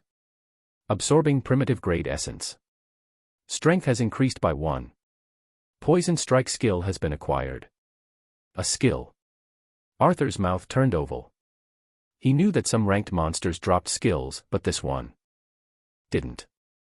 That means that his legacy rune was able to absorb the skills of the slain monster. That would be too powerful. As he opened his legacy menu, new numbers greeted him. This was his progress over the past 2 days. Level 5, 33%. Strength, 23. Agility, 26. Abilities, Beginner Runes Wordsmith, 4%, Usable Runes, 6, Skills, Lesser Mana Breathing Skill, F, Poison Strike, F. It seems taking down that primitive monster with his current stats was too much of an achievement as it allowed him to level up. He now had one more stat point he could use on his mana stats. When his strength was 20, he could cast a barrier that would cost him 2 mana units and then cast the buffs he had. Now, however, he needed to increase his mana as his strength now became 23. With the buff, it would become 28, but Arthur always made sure that he would cast the barrier before the strength rune. Now, his mana rose to 5. He would be able to cast the barrier rune with no worries. Who are you? A gruff voice came from behind him. As he turned around, Arthur saw a hooded person with a black robe and silver engravings. Chapter 21, An Outsider. Isn't he a part of the group that I saw earlier? Arthur thought to himself. The man in the robe waited calmly for Arthur to answer. You are not someone from the 7 families. The man under the hood stared with amazement. He then continued, What's your name? Arthur Silvera. Arthur didn't plan on giving out his name, but the indescribable familiar feeling he had urged him to. He looked for any changes in the man's demeanor, and to his surprise, the men began to laugh. I see, the clocks of fate are turning. Arthur could now see the man's mouth from under the hood. It had a wide grin. The man was about to say something more when a roar resounded from the tower in the distance. As Arthur looked at the tower, he could see that it was shining brightly. However, as soon as the light dimmed, Arthur's instincts tingled for him to run away. Arthur. We need to run. Hazel was back again, and her face was pale. The roar earlier was of no primitive beast, and it wasn't something they could take care of in their current situation. As Arthur turned to look at the men for one last time, the man was already gone. Hazel and Arthur ran far away from the tower as they tried to create some distance. As their stamina was decreasing, the sound of the monster was getting further and further away. They reached a mountain range when they collapsed and started to collect their breath. We can't stay alone, Hazel said after a lot of thoughts. Arthur looked at her, unable to figure out what she meant. Hazel Okeril. A voice from above interrupted their conversation. As Arthur looked upward, he saw a group of people on the trees. They held bows and staffs with most of their bows aimed at them. Hazel's body flinched as she heard this voice. She turned around, and her eyes visibly shook when she saw the man standing on the tree with a purple robe on. He had a delicate complexion fairer than most girls Arthur knew. As Arthur looked at him, he saw some similarities between Hazel and him. Jean. What are you doing here? Hazel scowled with unhidden displeasure. It seems the two knew each other. The Holy Crown, of course. What, you thought you were the only one who was going to participate? A summoner like you. Jin's words were as venomous as they could get a contrast to his kind appearance. The group started laughing, and Hazel clutched her hands tightly. You're still a part of the family, so come along. And who's this? Jean turned toward Arthur with apparent uninterest. Someone from a lower family. I brought him along. Hazel lied with a straight face, and Arthur decided to shut his mouth for now. Jean nodded, and the group began traveling toward the mountain range. Just follow along. It's safer if we join them. Hazel whispered toward Arthur, and the latter nodded. As they followed behind the group, they left the forest and entered a valley. In the valley was a camp set up by a lake. The place reminded Arthur of the place he was thrown to after he met Jizo. As they neared the camp, everyone started to head toward their tent. Only Hazel and Arthur kept following Jean toward the biggest tent in the middle of the camp. As they neared, Jean stopped and turned toward the two. "I'll probably be able to get a place for you in the camp, but don't you misunderstand. I'm not doing this out of affection, but simply because the elders asked me to help any family member I meet." With these words, Jean entered the tent. Arthur wondered who asked him for an explanation, but he simply shrugged. It felt like Jean didn't want to look like he took care of Hazel. The two followed after Jean, and what greeted them was a round table with several maps laying around. The two sat at two empty chairs and waited until Jean returned with someone else. The newcomer was a young man with a battle armor on. He looked dignified with his stern face on and tall stature. Arthur didn't feel like this person was arrogant, but he wasn't easy to deal with because of his serious personality. "You can stay here since Jean knows you. Each person needs to contribute 1 primitive mana core per day to rest here. Food and tents would be provided by the camp. Of course, safety is included. Until the end of the 7th round, we'll hunt monsters together. Follow Jean to your tents." The young man who appeared to be the camp's leader left them at that, and the two had to follow Jean outside. Jean then began to introduce the camp's leader, starting with his name. Aaron Volder, a genius battle berserker that was one of the few people worthy of being called geniuses in their generation. Other camps in the trial ground used the same methods. The plan was that each person decided their fate. "This here is your tent, bring 1 primitive mana core to me every day," Jean said to Arthur while pointing to a small tent that was barely big enough for him to sleep. Arthur didn't complain and simply nodded before he entered the tent. Hazel and Jean soon drifted away from his sight. As Arthur was left alone, he let out a long sigh. The last 2 days were far too overwhelming for him. First, he got into some competition over an artifact he didn't know the use of. All Hazel told him that it would allow him to grow stronger by a large margin. Every ability user of their generation sought this artifact. The thing is, Arthur didn't see himself as a part of their generation. Each person of them seemed to be a powerful awakener that he could only see in the media. Despite him not seeing Aaron Volder before, Arthur had read his name on many sites.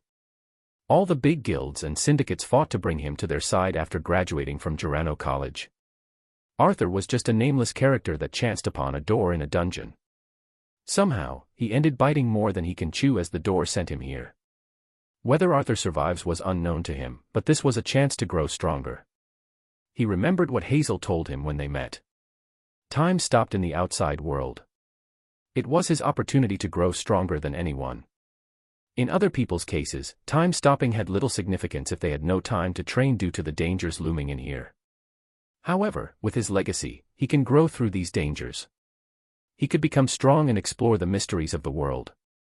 Most importantly, he could find out what happened to his father. "Are you asleep?"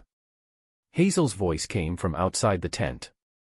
Arthur got out and was mesmerized by Hazel's figure as she has taken off her robe to wear some lighter clothes. He blushed a little but cleared his thoughts. "No, I was just thinking." "What's wrong?" Arthur got up hastily and asked.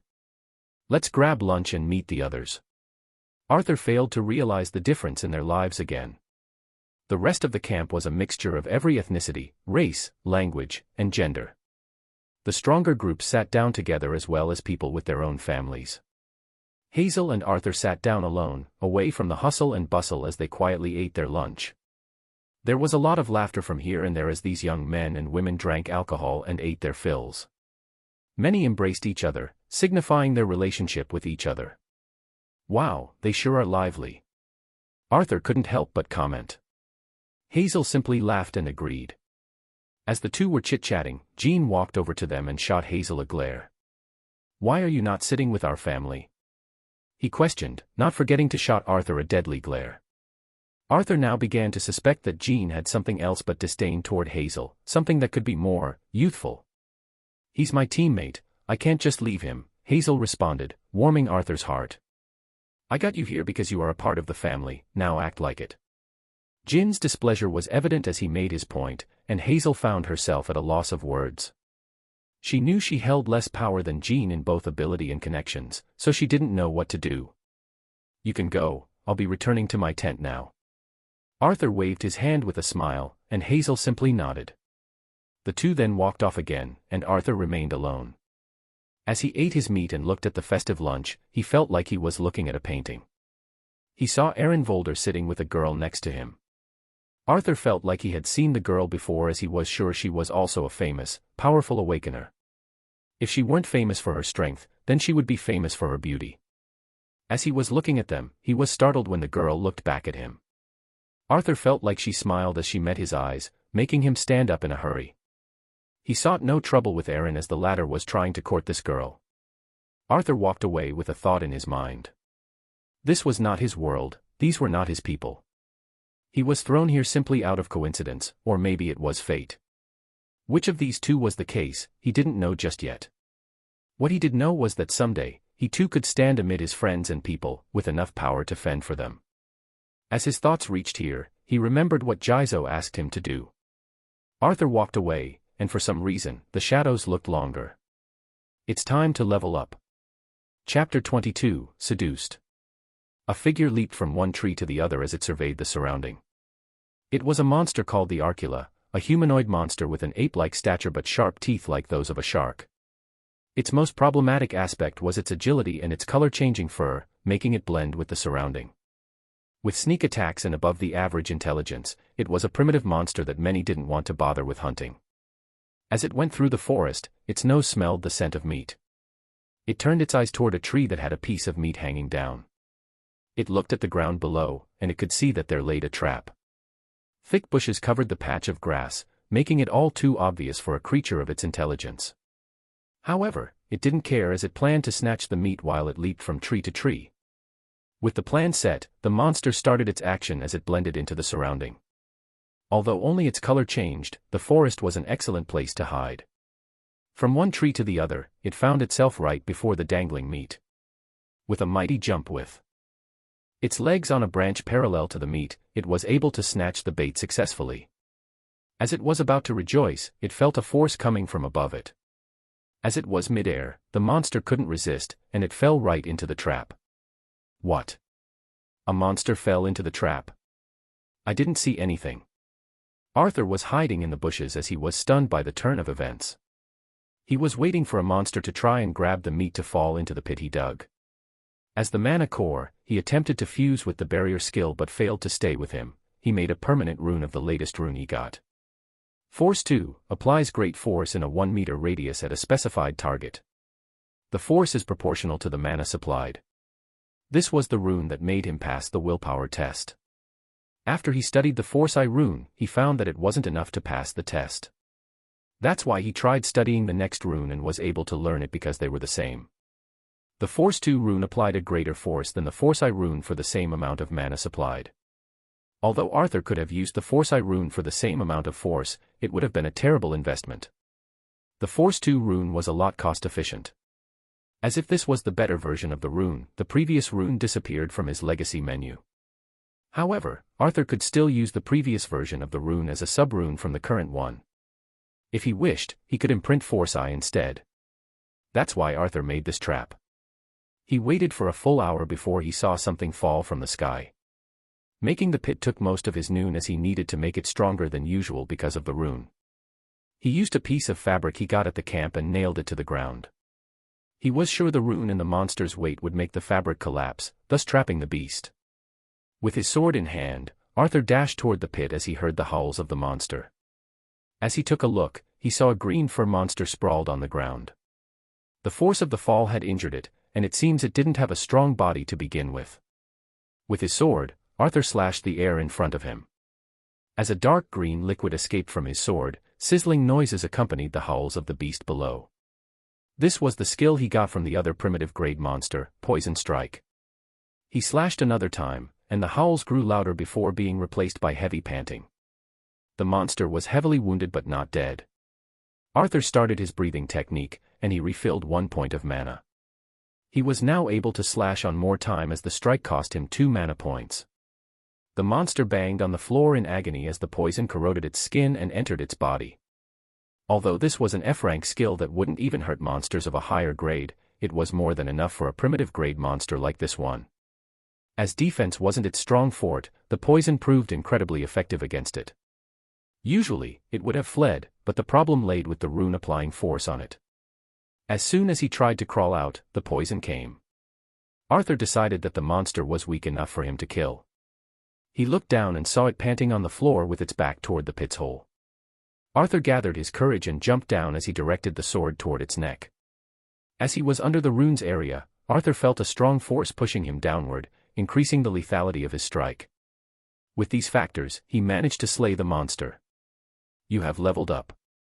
Stamina I rune had been gained. Arthur felt the adrenaline rush in his body as he shouted, standing on top of the slain monster. After he calmed down, he used his legacy to absorb the monster's essence. Perception has increased by 1. Arthur was sad that he didn't get other stats as he thought they were more useful, but his mind changed as he felt his sight becoming clearer and his hearing turning sharper. He was able to sense the change in surrounding more easily. However, the joy didn't end here. As the monster's core floated up, Arthur saw one more stone accompanying it. It was a skill. Camouflage, F decrease others' perception of the host by 5 points. As Arthur activated the skill, he felt his presence grow fainter. The sounds he made while he walked also grew quieter. It seems this skill didn't affect others but reduced the visual and auditory information he made. That's an interesting way of hunting. A voice coming from behind him interrupted his thoughts. As Arthur turned around in a hurry, he found the girl from earlier inspecting the trap he made. He could see her figure from inside the hole, and he rushed outside after grabbing the mana core. Did you follow me? Arthur scanned the surroundings looking for any other person. There was none. The girl kept her eyes on the branch that Arthur imprinted the rune on. He wasn't too worried as only experts can differentiate real runes and artificial ones. The girl's black hair flattered through the winds revealing her neck. A scent drifted toward Arthur that made his body turn hotter. The girl then looked at him with her green eyes studying him. I didn't know there was a runes master among this generation. She lightly walked toward Arthur, who watched her every movement. As the distance between them grew shorter, Arthur knew something was wrong. An emotion that he couldn't control was taking over his body. It was lust. His breathing grew heavier as his skin turned red. As he watched the girl get closer, he felt his heart race faster. Her fair skin and charming eyes drew him, making him lose the ability to think straight. I see that you're not that bad yourself. The girl was now in front of him, and she held his chin with her finger. As the ringing alarms in Arthur's mind grew louder, he felt his body losing balance as he crashed to the ground. Before he could lift himself, a dagger was placed on his neck. Who are you? The girl's gentle appearance disappeared as she coldly stared at Arthur. As he felt his head turn clearer, the lust from earlier disappeared as well. It seems he fell for the ability of this girl. You know who I am. I follow Has. That's a lie. I know you're not someone from the 7 families, nor are you among the current generation. Others might turn a blind eye to the teachings of the elders, but I don't. The command was clear. Kill any strangers. Arthur now felt dread for the first time. From her tone, he knew killing was easy for her. How could someone of their age be so accepting of such a concept? Arthur tried to cook a story he could slip away with, but he didn't know what to say. That this was all an accident. That he simply ended up here. He felt the dagger dig deeper into his skin as blood began to leak out. As his mind raced to come up with a solution, a white figure suddenly appeared above the girl. Arthur couldn't feel anything before the girl let go of him and turned to block the strike the white figure made. As the dagger and sword collided, the girl was flung away from him, and the white figure descended. As Arthur heard the familiar voice, he looked toward the person who just saved him. It was the white fairy looking at him with shock. Chapter 23, Legacy of Kings. Faye. What do you think you're doing? The girl shouted at Faye before Arthur could answer. It seems the two knew each other, and Faye decided to withhold any further questions. This person is with us. A voice answered instead of Faye as a person walked over from the forest. As Arthur looked at the thin pale man, and he remembered how he got this legacy.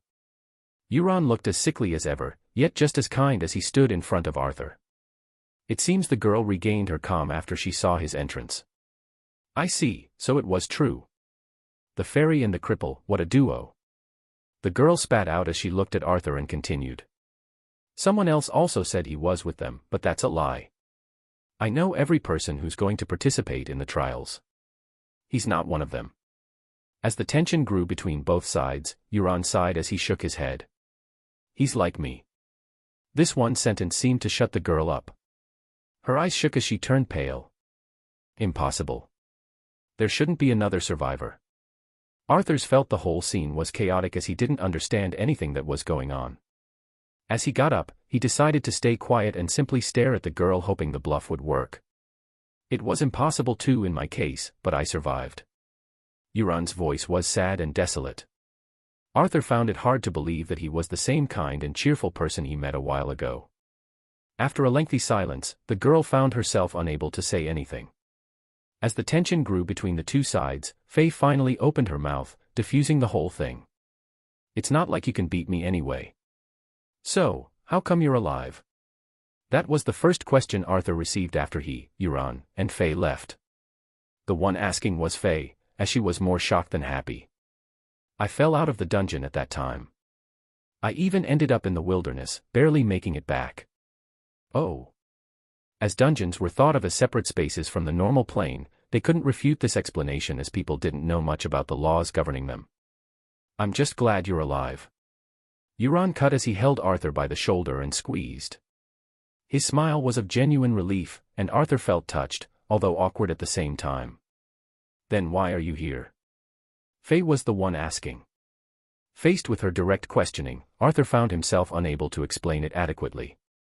In the end, he tried to state the simple truth. I fell here by accident. You sure fall a lot. After also inquiring about his eyes and telling them that it had something with his awakening, the two didn't ask any more as they were on good terms and didn't want to dig any deeper into it. As they made their way to their hideout, the three kept chatting idly. Arthur took the chance to ask about the money Euron sent, and the latter apologized that it was too little compared to saving his life. He said that he was, currently in a dire financial state, too. Arthur found it hard to reject his goodwill, so he left it at that for now and made a mental note to give it back in the future. The three finally reached the cave the two used in the meantime, and Arthur decided to rest here for the night. Even though he left Hazel at the camp, she was with her family and overcaring Jean. Arthur felt safer to stay here as he knew the characters of these two to some extent. The night drew near as the three sat around the campfire talking.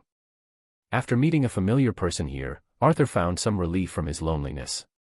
He decided to ask Euron about the situation he landed himself in.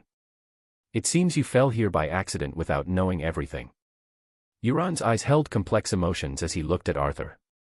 The latter felt like Euron was not looking at him but reminiscing the past. Euron continued, the Holy Crown is a symbol more than an artifact. There are 7 families hidden from the world, although it's like a shared secret between the powerful. Many guilds followed one of these families that have what we call a bloodline. With a brief pause, Euron gave Arthur a bowl of grilled meat and continued.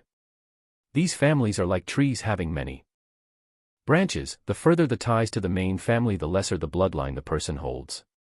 The founders left clues about 3 artifacts the family should obtain, one of them being the Holy Crown. Every 30 years, the gates for the trials of the Holy Crown begins. Each time, they last for 5 years with some time between each trial. Yet until now, not one person was able to obtain the Holy Crown. Huh! Arthur almost shouted with shock. The trials were one thing, but not one person being able to get the Holy Crown was another. He simply thought the crown gave abilities to whoever gets it. Now, it seemed like an impossible dream. Why would anyone participate in these trials then? Arthur asked, confused. He knew death was not uncommon given the dangers of the first trial. Even though the crown is a symbol, it's also a powerful artifact. It's a miracle. The reason why many people still participate in the trials happening all over the world is simple. Euron paused as he looked at Arthur in the eyes. Whoever wins the crown shall be granted the legacy of kings, becoming the one true ruler of the new world. What Arthur just heard sounded nonsensical. True ruler. Legacy of kings. Why would people risk their lives for such things? Why can't they just obtain happiness? Arthur then remembered his father. His father was a simple and honest man. That's what Arthur always knew about him. Yet, in the end, the world didn't care for the disappearance of his father. The guild he worked for covered it, the government simply shrugging the responsibility off, and the whole world seemingly moving forward uncaring. As Arthur's thoughts reached here, he almost laughed at himself. What happiness was he looking for? The stabbing pain he felt when his father was gone returned. He had to shoulder everything for years, not experiencing friendships nor love in his youth, simply working for the pockets of the rich. He has long forgotten the desire to have fun or experience new things in life. He was robbed of that privilege. Rage felt like a burning flame in his chest. He felt injustice, and he felt betrayed. He knew none of this would have happened if not for the world being this way. "What's wrong with your eyes?" Euron's voice interrupted Arthur's hysterical state. As he heard the question, he finally managed to calm down. He looked at the reflections of his eyes in his sword, they were glowing. This rage was not his. It was a part of Jaizo's rage against the world. The next day, the trio started hunting like usual. Arthur decided to think about what he learned last night after he survives this. Euron and Faye were far stronger than Arthur, as even a bullet from Euron was enough to defeat him. As Arthur was still unranked, merely approaching the ranks of Neo-Awakeners, it was a reasonable gap. As for Faye, it was better to ignore the gap between Arthur and her. She was an invincible foe for the current Arthur. That's why Arthur told the two to hunt on their own for today, as he remained alone in the cave. After yesterday's near-death experience, he realized he might die here. Until now, he remained on the periphery of the forest, not daring to venture closer to the tower, where monsters appeared in doves, and higher-rank monsters were common. However, he needed to grow stronger in the fastest way possible to get out of here. Arthur held the mana core he gained from the Arcula he killed yesterday. At first, he thought about creating a skill through it. However, creating a skill for himself was useless at the moment. He could use his ability to get a similar effect. That's why he thought about using the core for something else. He could use this to make a permanent rune for Stamina Eye, the new rune he got yesterday. It was pretty useful as Arthur read it. Stamina Eye increases your stamina by 5 points. Works against fatigue. Since it increased his stamina for a short while, it could work as an energy potion. Or the like. However, there was an idea in Arthur's head that would prove far more helpful. Absorb, a legacy rune that can use the life energy of the enemies you have slain to strengthen himself. The mana core was the manifestation of life energy that the monsters dropped. Although he could gain stats from the corpse of the enemy, he never got mana. That's why Arthur decided to use his legacy rune to absorb the mana core. As he used the rune on the core, cracks began to appear on its surface, and it broke down after a few seconds, and a new message appeared. Mana stat has been increased by 1. Jackpot. Chapter 24, Goodbyes. Arthur didn't feel the usual excitement, only a strong determination to advance for now. He opened his legacy and spent the point he got from leveling up on mana stats. In the blink of an eye, he has grown by so much. Level 6, 11%. Perception, 12. Mana, 8 out of 8. Abilities, Beginner Runes Wordsmith, 6%, Usable Runes, 7, Skills, Lesser Mana Breathing Skill, F, Poison Strike, F, Camouflage, F. With the amount of mana he had now, he could imprint all of the runes he had for a short time. He now had the Barrier Rune, the Detection Rune, the Absorb Rune, the Force Rune, and the 3 Enhancement Runes, including Strength, Agility, and Stamina. Although they were all basic runes, Arthur felt their versatility. If he could learn every rune out there, Arthur imagined he could do whatever he wanted. However, the artifacts were expensive. That's why even if Arthur could grow powerful by learning runes, he needed the money to study the artifact. Furthermore, he was also limited by his ability, although he hoped it would evolve after reaching 100%. It's time that I hunt for real. Arthur held his sword as he left the cave. He didn't know what changed exactly, but he was now more eager to grow stronger. Thank you for your help. Arthur thanked them sincerely after Faye and Euron returned. The two were confused at the sudden ominous gratitude. As they expected, Arthur continued. But this will be our farewell. I know the current me would only hinder you too. That's why I'll be hunting on my own from now on. Arthur. Euron's voice trailed as he was about to try persuading him, but Arthur shook his head. As the former saw this, he smiled bitterly and nodded. Our meeting might have been short, but it was good to see you, Arthur. I'll never forget what you've done for me. I pray for your safety. Euron held his fist up and Arthur's fist bumped him. After saying goodbye to Faye as well, Arthur left the cave. He would have liked their protection, but he couldn't slow the two down. He knew they were fighting stronger monsters, maybe even aiming at the tower. Arthur couldn't leave this place yet, so they would have to wait for him. He didn't like being a dead weight, so he decided to venture out alone. As he entered the forest, Arthur inhaled fresh air. 3 runes appeared, and 2 disappeared into his body. They enhanced his agility and stamina, and Arthur held the detection rune in his hand as he felt the surrounding. Zigzagging through high-tier monsters and monster packs, Arthur hunted the unranked monsters he found. As he kept on hunting and absorbing, his stats began to rise before staggering again. After a short while, his stats stopped increasing from killing unranked monsters. It seems the more powerful he grew, the more powerful monsters he needed to kill to get stronger. After a while, most of his stats except for mana increased by 2 or 3 points. He decided to end the day here as he started heading toward the camp where Hazel stayed. He wanted to say goodbye before he started hunting along the periphery of the forest for primitive monsters. The night was fast on stealing the light of day, and Arthur moved to infiltrate the camp. He used his camouflage skill, and his presence grew fainter and slightly merged with the darkness of the night. As he already knew the general direction of Hazel's tent, he headed there and hid between the trees, looking for her. Several young people were patrolling, but they weren't that vigilant as monsters couldn't be stealthy. After a while, Arthur spotted Hazel by the lakeside sitting as she caressed the water's surface. Arthur circled through the forest and approached her location. As he started walking toward her, she heard his footsteps and turned around. With the bit of light coming from the moon, her eyes seemed black as she looked at him. Her brown hair slid over her shoulder as she turned her head. Thankfully, she wasn't startled by him approaching her like this. Arthur. Where have you been? Hazel was stunned for a second before rushing over. She stopped right in front of him, and her scent entered his nostrils. Although they were in the wild all the time they spent together, she always smelled nice. I fought with the girl who always sat next to Aaron Volder. I met a friend who helped me escape her. That's why I couldn't come back to the camp after that. Arthur explained what happened as briefly as he could. Oh. Layla was always the overcautious type. I never really liked her since she felt two-faced. I'm glad you're okay. Hazel sighed in relief with her hand on her chest. Arthur wondered how he got so lucky that he started meeting genuinely nice people. Unfortunately, they belonged to a different world than his. I need to leave the camp. I can't stay here with here suspecting me for who I am. His declaration seems to have saddened Hazel, who has suddenly looked down. After a short silence, she nodded. Then I'm coming with you. You're the person who saved my life when I needed saving, it's only right that I do the same.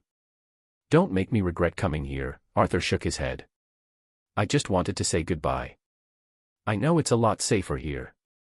That's why we came here in the first place. Furthermore, what would Jean say if you ditch your family and run away with me? What would happen after the trial ends? Hazel looked even gloomier than before. She looked frustrated. She protested again, but Arthur turned her down. He knew he could survive better alone now. He also didn't want to be restrained in his hunting methods because of hiding his ability.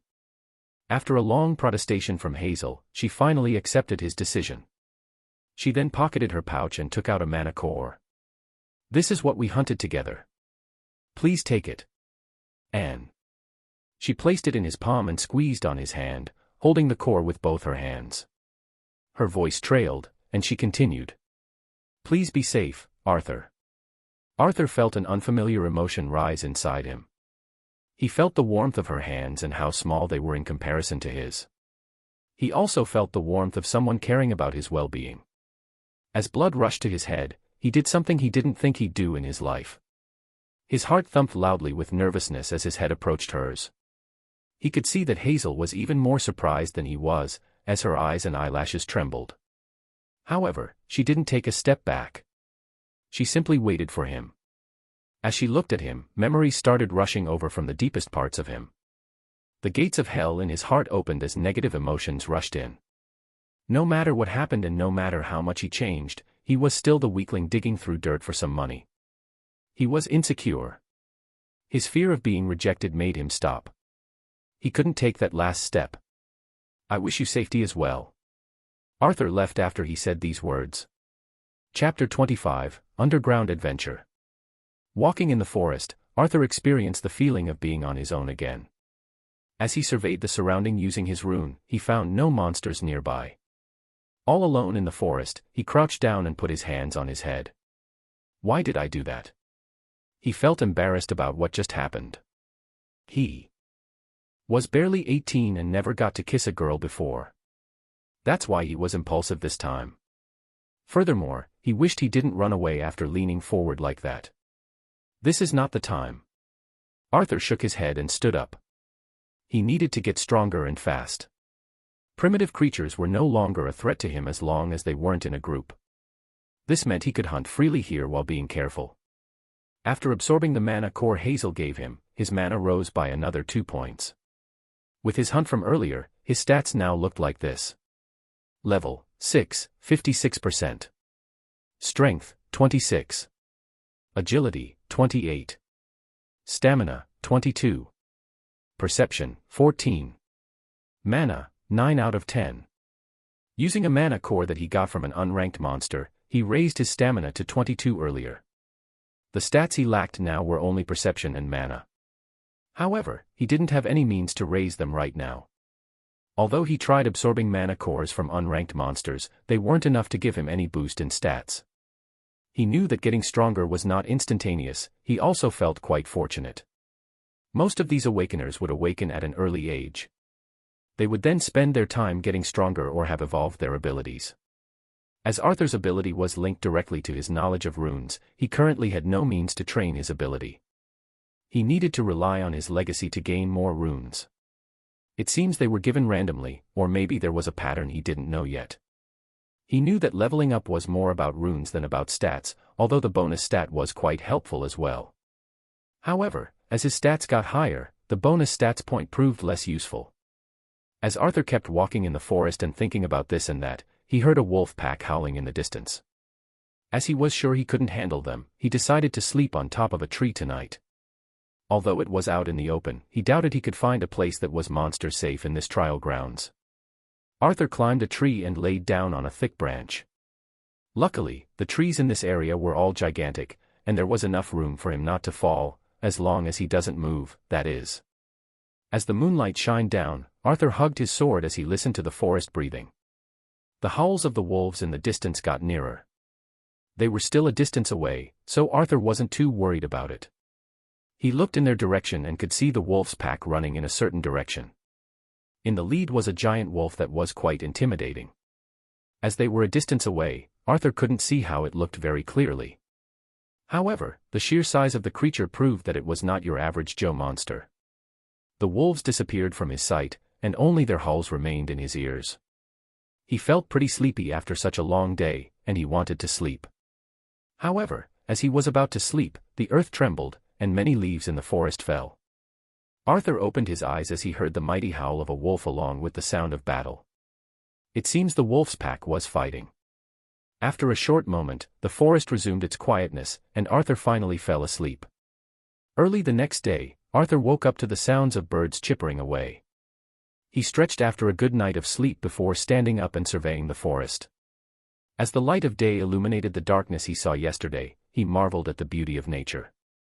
Breathing fresh air, Arthur felt more adventurous than ever. He wanted to explore.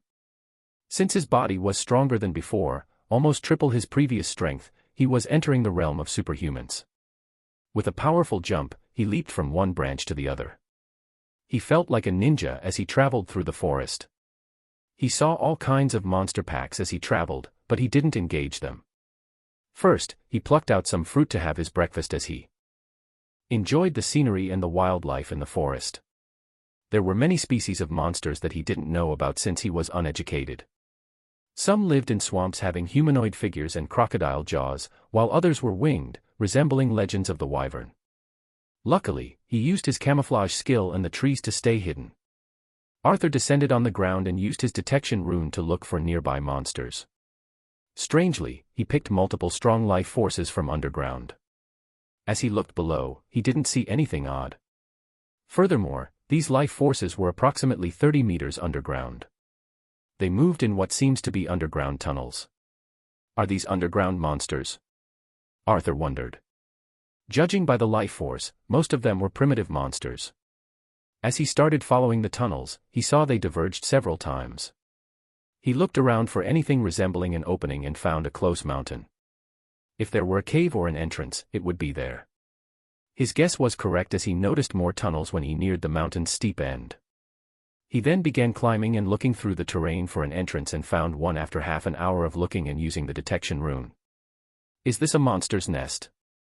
Arthur wondered as he looked inside the cave.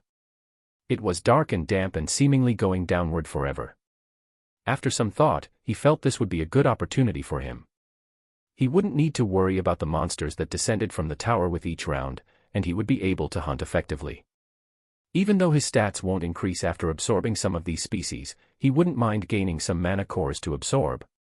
With resolution stealing his mind, he descended the cave while keeping the detection rune active. Although he could make the outlines with his increased perception, he still needed the rune to avoid being ambushed or meeting powerful foes.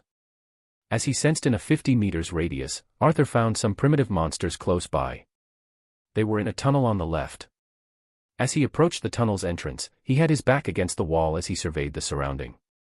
The monsters were giant with ants' bodies and humanoid heads like those of goblins. On the monster's head, there was a gem embedded in its forehead. It seemed to be a mana core and was glowing red. Arthur had never seen such a monster before, so he grew hesitant if he should stay. Judging by the monster's life force, it seemed to be only a primitive tier. These monsters worked in groups as some opened up new tunnels while others moved the rocks away. Those that opened the tunnels had a red gem in their forehead, while the agile ones clearing the way had a blue gem. What fascinated Arthur was the way they dug through the cave. They impaled their legs into the wall, and mana rose from their red cores. The soil in that wall would loosen and fall off. The blue gem monster would then harden it before picking it away. It seems that these two worked together to break down the soil and solidify it, thus digging effectively. It seems to be an innate skill of the monster, as they could change the soil's structure using mana. After much thought, Arthur decided to start his hunt. These monsters looked like they were only for digging, so they were not that much of a threat. Arthur waited for one of the blue gem monsters to move away from the rest before he lured it. They worked in pairs of red and blue, and others were digging other tunnels. As Arthur threw a rock near the monster, it turned its humanoid and ugly face toward where the rock landed. Arthur kept luring it into his place, and it kept coming closer. After it was finally within striking range, Arthur slashed at its neck from his hiding spot. The monster was frightened and tried to defend, but Arthur's attack took it by surprise and inflicted a deep wound on its neck. However, it wasn't dead yet as it started screeching and dodging his attacks. The red gem monster noticed the commotion and was heading his way. The blue gem monster used the mandibles protruding from its neck and impaled them to the ground. The soil began to gather and harden at a visible rate, and the monster threw it at Arthur. It seemed this was their means of fighting. Arthur couldn't dodge due to the narrow space and struck the soil, now a rock, with his sword. It felt like he was striking against steel, but he was able to fend it off. Arthur had no time to waste and used his Force 2 rune to restrain the blue gem monster against the wall. Since he used a higher tier rune, his mana drained drastically. After more rounds of fighting and his protection rune breaking, he finally killed the monster. Arthur readied himself for the red gem monster as it arrived just as he finished off its friend. He was in for another battle. Chapter 26, Epiphany. With the end of each round, the trial summons a new monster to its grounds. A round ends when someone clears the tower in the middle. On top of the grand structure, a single giant bell exists. Whoever rings this bell would gain the insignia of the conqueror, signifying their achievement in the tower. There were other types of insignias, each type having a different requirement to be obtained. The conqueror's insignia was only one of many. Whoever conquered the tower gained this one. The monster summoned is unleashed into the trial grounds when a round ends. Whoever slays this monster would be bestowed with the insignia of the slayer. This was also to prevent people from hiding in the trial grounds forever. It would be better to escape the powerful monsters than to conquer the tower or gain other insignias. Different actions provided different insignias, each having its differences. However, the one you get on the first round would usually determine your path in the later trials. There were 5 floors in total in the tower, but each one looked like a different world. On the first floor, Euro found himself in a circular arena.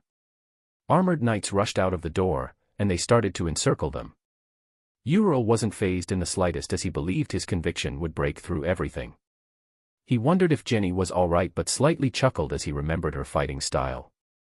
It was her specialty to fight for large battles like this one.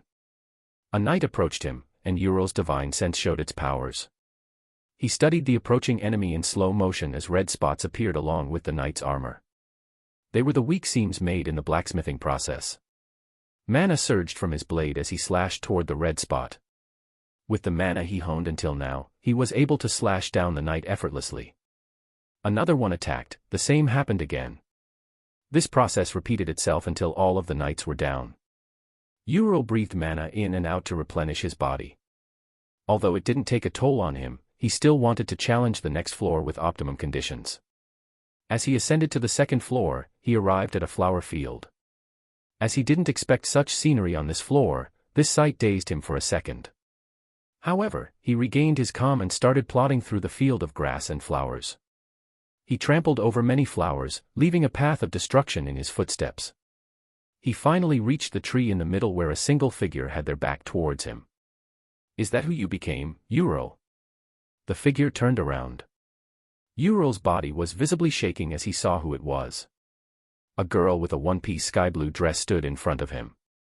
Her eyebrows were curved, giving her a gentle appearance along with her oval face. Her gentle face, however, was adorned with a sad expression. "You. How come you're here?" "No, no. This is fake. You're dead." Euro took a step back, and his foot stepped on something. As he looked down, it was a hand stained with blood. His gaze followed the trail he just took. Corpses filled his way, and there was so much blood that it was hard to see the ground.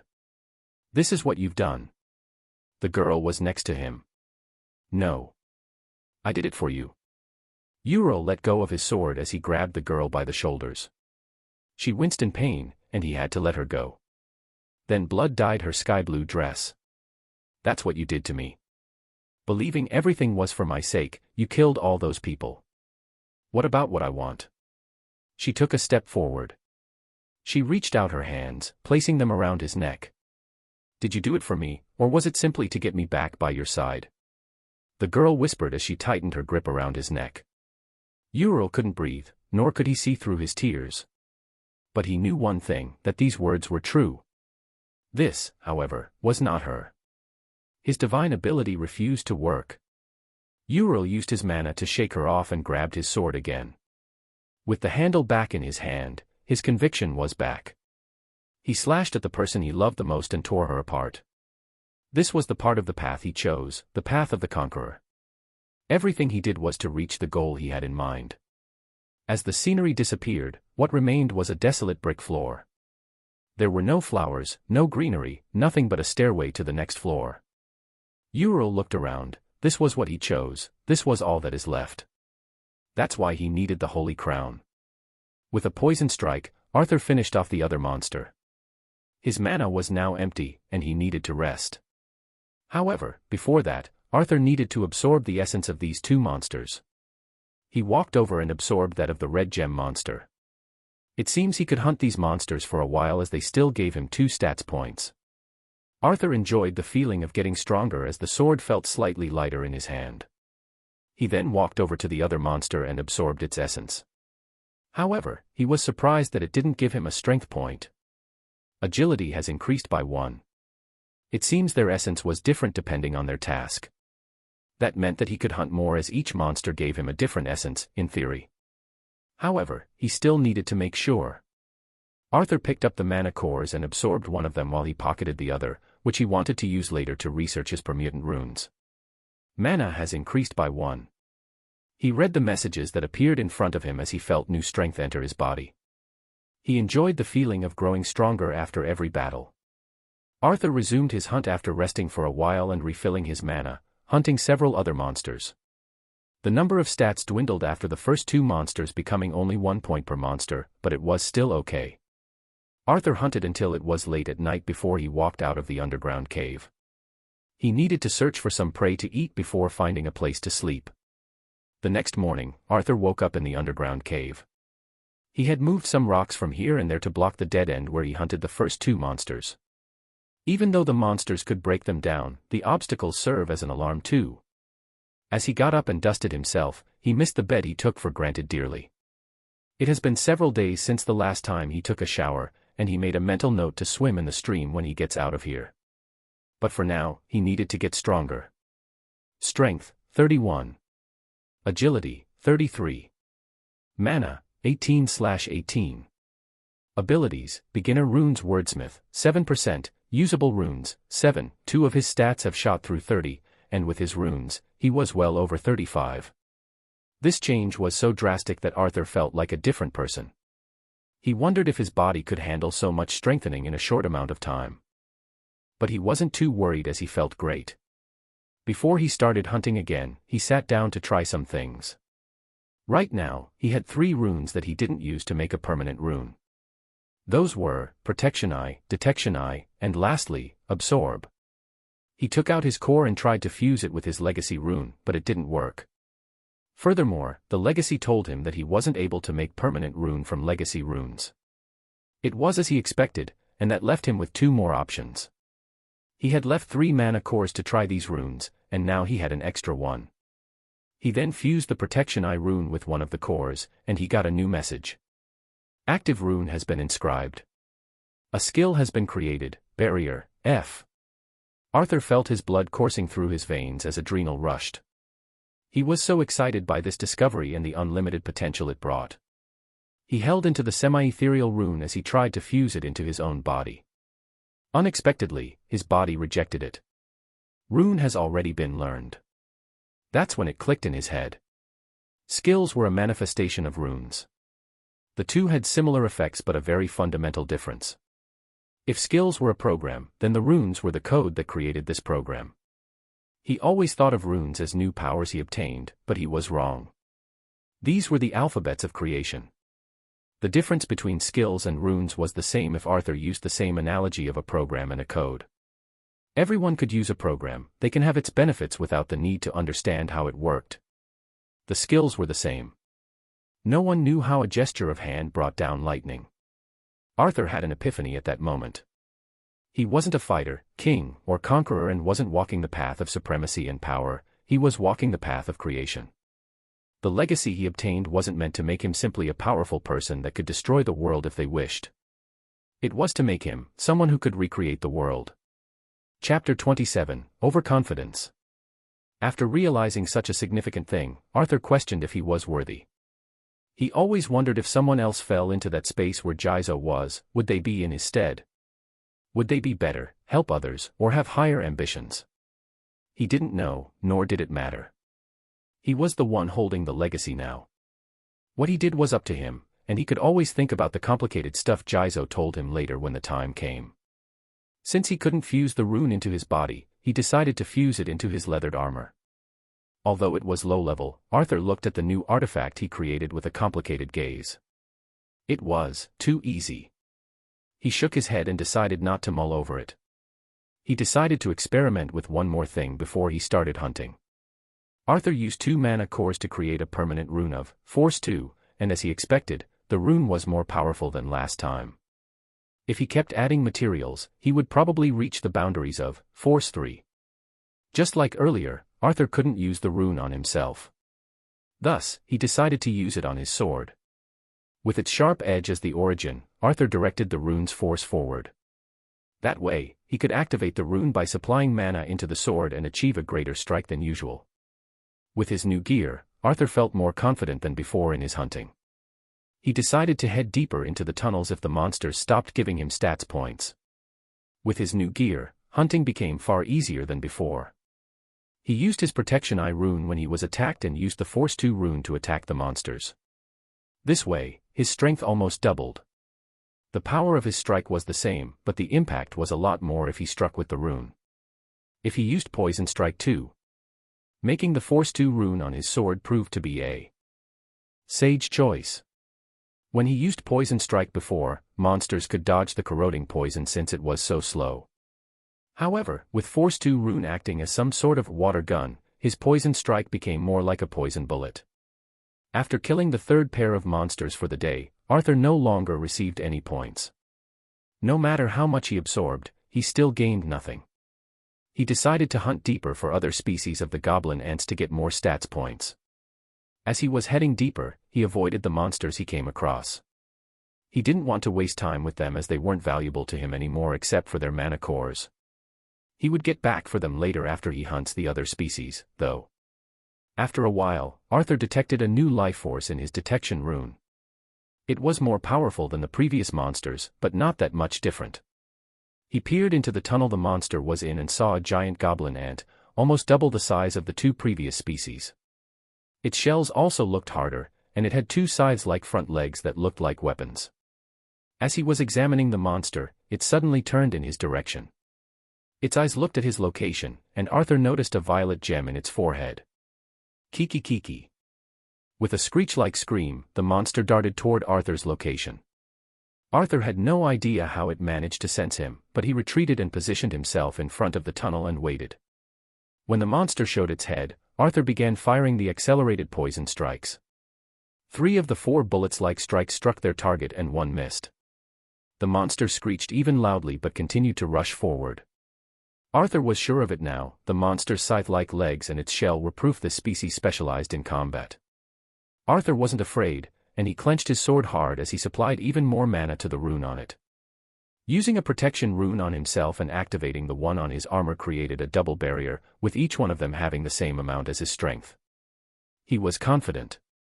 From the corner of his right eye, Arthur saw something fly toward him. He wasn't fast enough to dodge it, and a rock smashed into his face. The strike cancelled one of his barriers and threw him off balance. The monster was close to him, using this chance as a gap. With one of its scythes, he slashed toward Arthur, who had his body unstablished by the last attack. He tried to block the strike with his sword, but another flying rock deflected his blade. The scythe slashed him from his left shoulder to his right loin. This ruined his armor, and his barrier was useless against this strike. It was only then that Arthur saw that mana covered the scythe. The mana added to the destructiveness of the leg by leaps and bounds, and Arthur's armor couldn't handle it. As he felt his upper body get warmer from the outside and colder from the inside, Arthur realized he messed up. He has lost so much blood that his head was spinning. The monster slashed again, giving Arthur no time to retreat. As he saw the slash come his way, Arthur shivered at the thought of death. Until just a moment ago, confidence filled his heart. He thought he was the chosen powerful. How laughably wrong he was. His overconfidence would cost him his life. He should have retreated the moment the monster sensed him. Arthur's back was now against the wall due to the first rock that had struck him. He should have realized this monster also had skills related to the soils. From what he saw, it seems this one could manipulate earth. He wished he had observed the monster earlier before he got himself into this fight. As he saw the slash coming, Arthur created another protection rune hoping to save himself. However, before the strike reached him, Arthur felt sudden emptiness behind his back. He then felt his body fall backward and could see the monster missing. He slid in what seemed to be a tunnel as he watched the hole that he fell from close up, preventing the monster from chasing him. Arthur tried to stop his falling, but he was too weak to do so.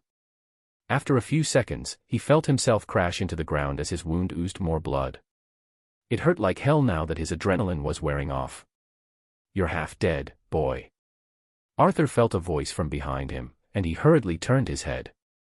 Although he was bleeding, he couldn't rest just yet before knowing where he had fallen. As he turned around, Arthur saw a wall with a man's head coming out from it. It was the head of an old man with gray hair and beard. The old man was looking at him with his eyes lifeless, seemingly dead. "Who are you?" Arthur asked, his voice weaker than he expected. It seems the monster injured him badly. However, he couldn't focus on recovering while he didn't know if he was safe or not. "I'm the one who saved you, boy." The old man's lips moved, but his eyes were still lifeless. His voice was husky, as if the old man hasn't drunk anything for a while. He continued, "Before you know who I am, why not express your gratitude as you rest?" Chapter 28, Solomon. The first trial for the holy ground was never easy. However, these young men and women decided to strive for their fate. Many have fallen already, but many more kept battling for glory and riches. In the south of the trial grounds was the group of Aaron Volder, a mighty army of awakeners that worked together to pass this trial. Their families were allies for many years, that's why this team shared a good bond between them. Individual selfishness was unquestionably common, but they worked in a competitive environment under Aaron's leadership. A duo that headed toward the east looking for a specific person also had rumors flying around them. They were named the Fairy and the Cripple. From what the tales have gathered, they were looking for someone who would gain the rare saint insignia.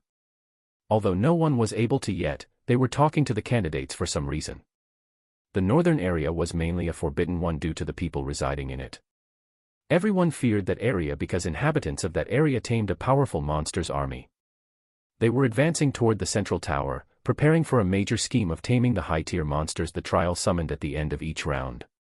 The west was the most bizarre as a part of the land was dyed black. The high-tier monster that had appeared at the beginning of the first round has been slain.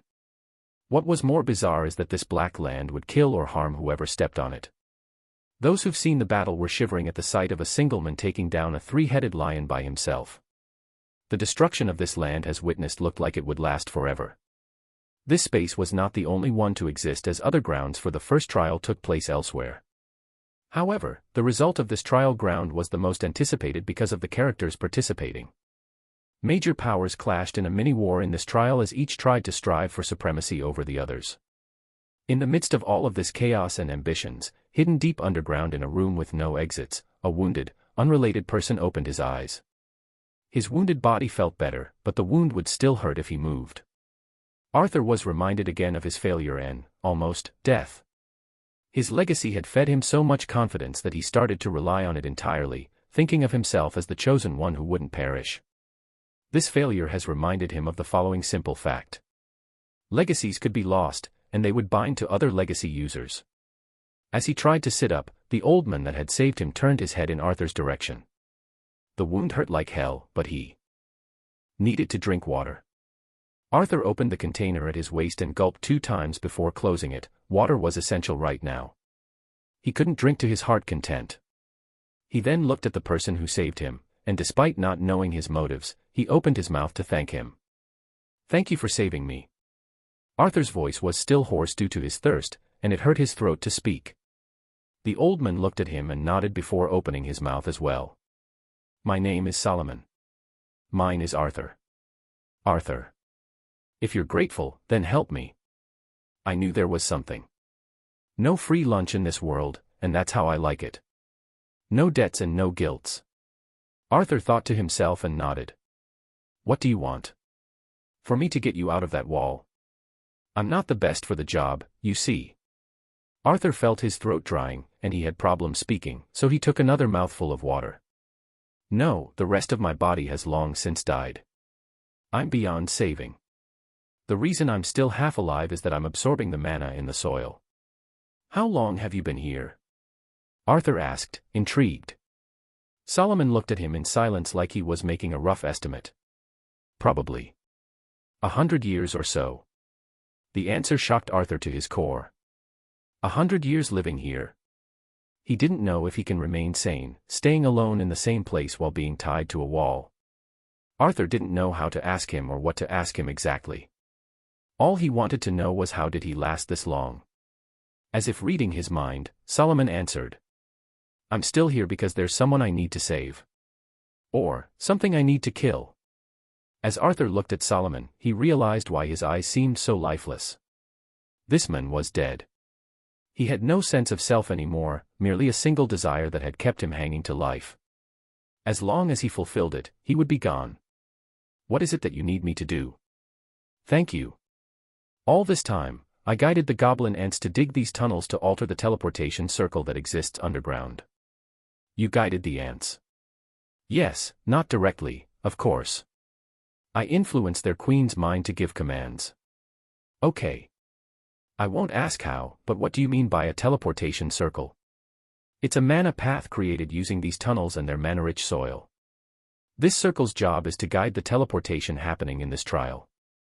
It would bring you here as well as summoning the queen to the trial grounds above, after the end of the 6th round. It would be the final peak high-tier monster on these grounds, called the Dark Queen. Solomon seems to have used too much of his strength to say this as he started panting. However, he continued nonetheless, and Arthur kept listening. The monster is cursed, making it go berserk if it ever faces the sun. When it does, there's little hope of stopping it. After each trial, it starts gathering its life force again, in order not to die after it is summoned in the next trial. That's why. If you attack the monster before it's summoned, there's a much higher chance of killing it. It won't have the time to recover its wounds, and it won't be berserk underground. He was coughing now, dark liquid coming out. It seems his time was slowly approaching. Please, kill the monster, rescue it from the endless cycle of suffering, use its mana core to activate the teleportation circle to escape this trial grounds.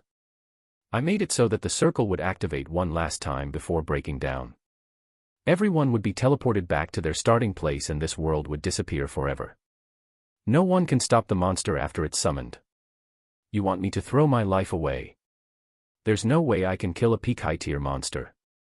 Arthur shouted in a reflex, and he felt like his wounds were reopening. Solomon was coughing, but that didn't mean Arthur would feel sympathetic enough to help him do such a risky business. Please, I'll help you. We have been imprisoned in this place for far too long. I tried to defy the world and create a forbidden artifact, but I have failed. Now, all of us suffer here. Every 30 years, monsters are summoned from the outside world. They are then trapped here until they kill or get killed. What fate is this? Please, I beg you, don't let the person I love suffer any longer. Kill the queen. Solomon started puking uncontrollably for a while. Arthur looked with a struggling expression toward him and breathing his last. After a long while, Arthur sighed. A debt must be paid. I'll only kill it if I feel like I can. If I see myself getting killed, then I would leave this place. Arthur said after a long while. That was the best he could promise. Solomon stopped vomiting as he breathed roughly and nodded. That's more than enough. I know you can do it. This weapon can help you do it. Solomon's mana seeped into the walls, and they started to glow. Arthur saw a single weapon appear under Solomon's head by a meter. It was a single golden dagger radiating holy light. Arthur's gaze went from the blade to Solomon's face. Why me? Why do you trust me? Because. Solomon's voice trailed as it got weaker. With paused in between, he said his last words. Because, you, look, like, him. He stopped talking after saying the final word. Arthur's chest tightened for some reason. He realized it was the first time he saw someone die up close, listening to their last words. He couldn't understand who he meant, but Arthur picked up the dagger and fastened it to his leather belt. As he looked around, he saw a door had appeared leading upward. Arthur could see the light coming from the end, and he realized it took him to the outside world. Chapter 29, Meeting Again. The sun stung his eyes as he was just underground. As he looked around, Arthur saw that he came out beside a stream in the middle of the forest. His stomach hurt because of his hunger and the deep wound. Every step he walked, he felt like he was being slashed again. He needed to rest and heal for now before returning to the underground tunnels for the queen. He didn't know if he could take her out, but he would if he could. Being entrusted by someone's effort of 100 years felt burdening, but he could always leave it at that. After cleaning his wound and body in the stream, Arthur headed aimlessly into the forest. He kept away from the central areas and kept looking for prey to hunt. However, Arthur was too weak to hunt, and he had to use strength and stamina runes to keep himself going. After a while of walking, Arthur reached a grass field where he could see many creatures wandering. As he got closer, he felt a strong sense of déjà vu. Aren't those the same boar-eating monsters I saw after I met Jizo? They were called the Beras, and Arthur remembers how one tried to attack him after being teleported out of avarice. His mind was in chaos as he felt confused by the sense of familiarity he was experiencing. Using his camouflage skill, he traveled along the forest's periphery and the beginning of the grass field without being seen by the Beras. Arthur checked each tree until he finally made his conclusion. His body shook as he saw the familiar tree the Barros broke when it attacked him. His world was spinning as he couldn't understand what was going on. However, he needed further proof. Using his memories, he re-entered the forest and traced his steps from what seemed like ages ago, only it was a couple of days at most. Arthur walked as his sense of déjà vu grew stronger with each moment. After a while of walking, he found himself in front of the familiar cave. It was where he stayed when he was teleported out of Avarice. However, it was much more desolate now. Plants and skeletons of different animals and monsters filled its inside. He could see bite marks on them like something was chewing on them. What is this? Are the trial grounds the future of the real world? Or is it only this place that has been teleported? Arthur's head was dizzy from both shock and blood loss. He staggered and fell on his butt as fever took over him.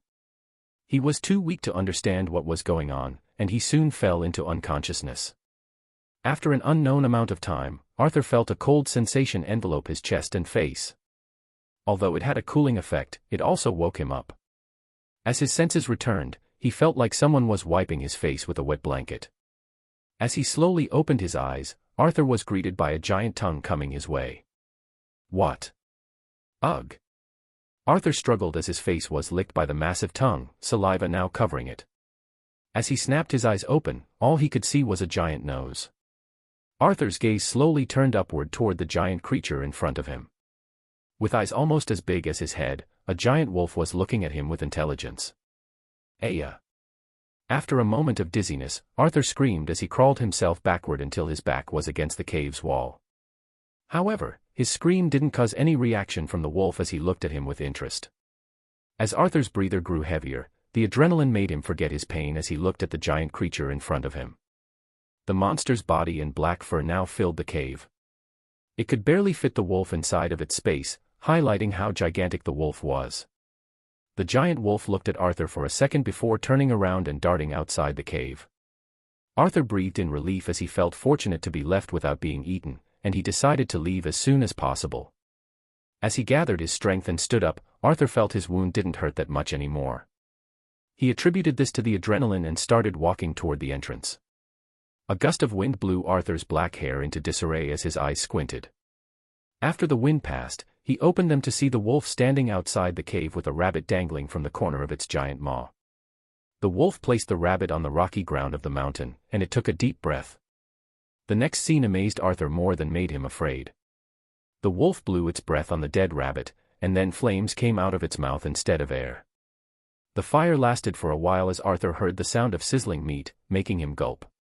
He was too hungry to be afraid. After a few moments, the wolf stopped breathing flames, and it cooked the rabbit. Although it was on the ground, Arthur had no regard for hygiene at the moment. He also had his water that he could use to clean the dirted parts. As he looked at the wolf and back at the rabbit, he saw the wolf looking at him and pointing with its paw toward the rabbit. Arthur was confused, but he understood that it was offering him food. With hunger overtaking him, Arthur took out his water and cleaned the roasted rabbit before starting to wolf the rabbit down. A familiar scene took place where a wounded man ate while a wolf stared at him. Arthur realized what was happening after he regained his strength by eating. Due to fear and hunger earlier, he couldn't piece the clues together to understand the situation. Now, however, he understood the reality that seemed more like a fantasy. Although hidden underneath the wolf's silky fur, Arthur could see that it had a scar similar to the one he saw back at that time. If the landscape was the same as the one that he visited before, nothing is denying this could be the same wolf he shared a meal with at that time. However, this conclusion was even more confusing as Arthur looked at the wolf sleeping in front of him. Its body took most of the cave's space, leaving Arthur only a small space for his sleep. After his realization earlier, Arthur knew the wolf wouldn't hurt him. If it had the intention, it wouldn't feed Arthur as it did. Is this the future, or is this a small piece of land taken from the real world? Arthur wondered, but he had no way of knowing. His wound was half closed now, with the wolf's saliva acting as some sort of healing ointment. However, he was still too weak to hunt. For the next few days, all Arthur did was sleep, eat the food the wolf brought, and take care of nature's calls. His body was healing rapidly, and after 3 days since he met the wolf, his wound was fully healed. Although there was a massive scar on his front torso now, Arthur had no problem moving around and fighting. This was all due to the healing effects the wolf's saliva had. Today was the day he was going out of the cave. He needed to check one more thing he thought about before leaving. As he left the cave, the wolf followed after Arthur. The latter kept walking forward as he sensed the wolf behind him. Arthur stopped and looked at the wolf, who simply looked back. After a brief moment of silence, Arthur finally revealed his thoughts shyly. "Can you give me a ride?" The skies flashed in front of his eyes, so did the forest. The air struck him hard, but he used the protection rune to negate the impact he felt. After he did that, the ride was more exciting than scary. It lasted for several minutes, and they arrived at their destination. Arthur felt slightly disappointed as he wanted to ride on the wolf's back more, but he had a more serious issue on hand. With a dilapidated appearance, a sign said that Elisa's Eyes pub was in front of him. He was back in the same place. Furthermore, the pub laid at the edge of the trial ground. What was behind it was merely a dark wall resembling the end of the world. Chapter 30, The Pub. Arthur wondered if he should knock on the door, but the place was too ruined to be inhabited. The windows were broken, and vegetation covered most of it. The contrast of what he had seen only a week ago and what he saw now gave him a feeling of melancholy. It was the feeling you get when you realize how much time can change things, for better or worse. The door creaked as Arthur opened it, and he heard the familiar ring of the bell. As he looked inside, he confirmed that no one lived there. Dust filled the place, and there were some birds' leftovers littering the tables, probably ones who entered through the broken windows. Arthur walked to the counter that fronted the dining hall, and his finger slid over it, making a line through the dust. Bottles of liquor and alcohol were safely bolted to the wall behind the counter, and Arthur found most of them to be unharmed. As he wasn't a drinker, he left them at that and went toward the door next to the counter. As he got inside, he found himself in a kitchen. Most of the stored food has rotted by now, and even the canned food was expired. As he opened the faucet, some water came out, but it was yellow. After emptying what the pipes had left, the water stopped. Arthur expected this and sighed before leaving the kitchen, as the smell of rotten food was unbearable. He headed upstairs and found two doors in a hallway. One of them was a bathroom, and the other one was a bedroom. Arthur entered the bedroom and found a king-sized bed with a wardrobe inside and a storage room to its side. As he studied the bedroom, Arthur found that most things were here. Portraits, books, laptops, and other personal items were placed around the room. It felt heartbreaking that Joe didn't leave this place because he wanted to, but it was abandoned. He wondered what happened here. As Arthur went into the storage room, he found it filled with armors and weapons. Most of them, just like his sword and armor, were of primitive grade. He didn't find anything of higher quality, but he made a mental note to use some usable armor as previous battles ruined his armor. Arthur left the pub for now, and he found the wolf still there, waiting for him. This sight reminded him of Joe's mount that was also a wolf, only a much smaller one. He walked toward the wolf, and he patted its fur. After all that happened, he trusted the wolf now. He knew animals weren't that intelligent that they could plot against you, and the wolf had more than one chance to kill him. "Do you want to stay with me?" Arthur asked, not expecting an answer. The wolf looked at him for a while before he licked his hand with its giant tongue. Arthur laughed at this and shook his hand to get rid of the saliva. He didn't know if the wolf was agreeing, but he doubted it would leave his side any time soon. As he looked at the pub, Arthur found his next resting place. Arthur spent the rest of the day cleaning the pub. First, he got rid of the rotten food in the kitchen. He then tended the tables of any bird leftovers. He found some transparent plastic sheets in the kitchen and nailed them to the windows, closing them but still allowing light inside. He then started wiping every nook and cranny of the pub to get rid of the dust.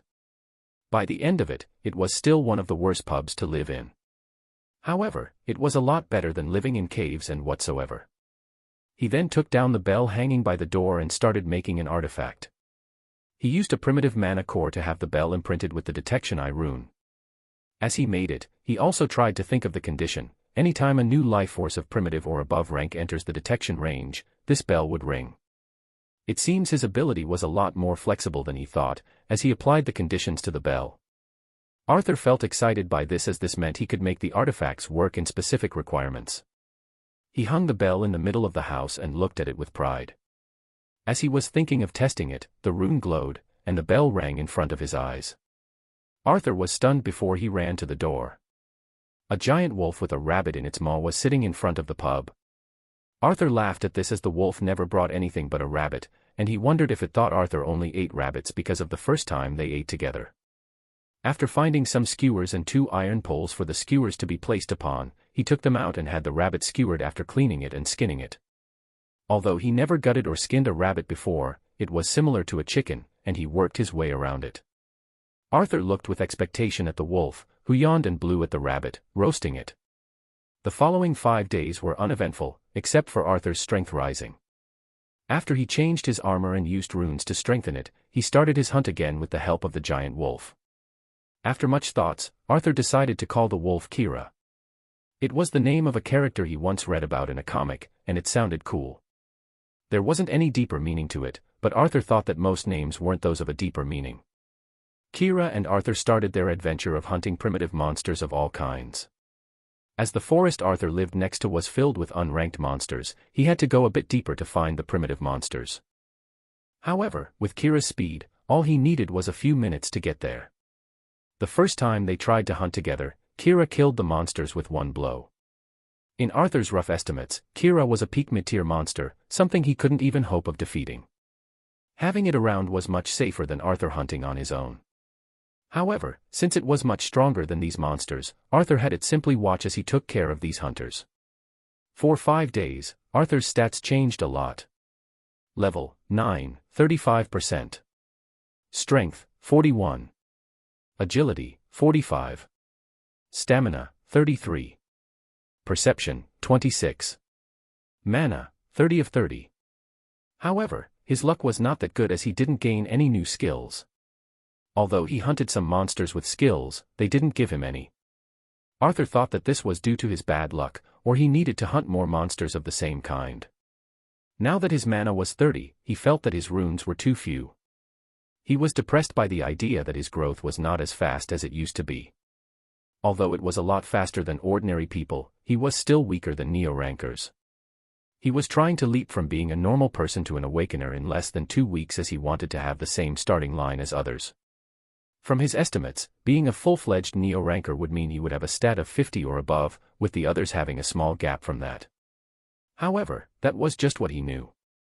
He couldn't be sure if his guess were wrong, as he has never done a power assessment. His legacy has stopped giving him runes. He realized that each time he gained a rune was either by direct knowledge or by achieving something new. The first 3 runes were when he first got the legacy rune was when he first killed a monster, the protection rune was after his first time hunting in a dungeon, and he learned the force rune by himself, and the final stamina rune was when he first killed a primitive monster alone.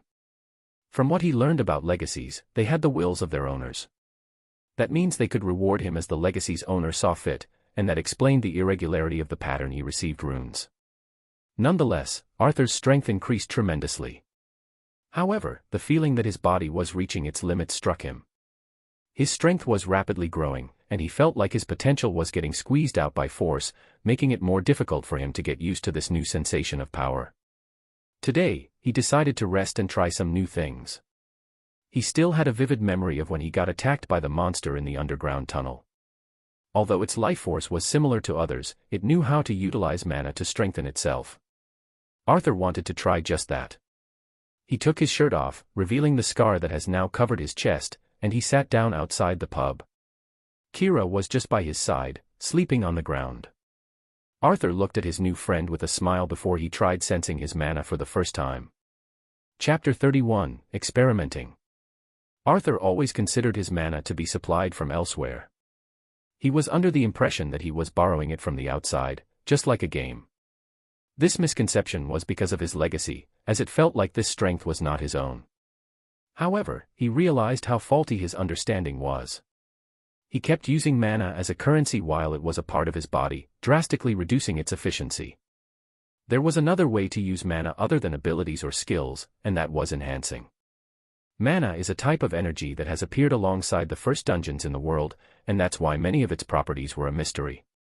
However, it was believed that each person had a body and the life force that moved it. After much research, this life force was a type of mana as well. In theory, mana can even resurrect the dead if they haven't been lost for a long time. However, that remained in theory as no one was ever able to replace life forces with mana. There seemed to be a link between a person's life force, mana, and the person himself. Once that link has been lost, the mana would leave the body. Since life force was a type of mana, that meant everyone had mana.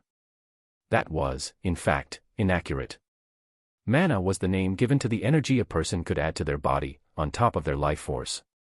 That's why non-awakeners were called as such, because they had no awareness of mana, even if their life force was mana as well. The common knowledge about abilities was the same. Even if Arthur was uneducated, he would still use other methods to increase his knowledge.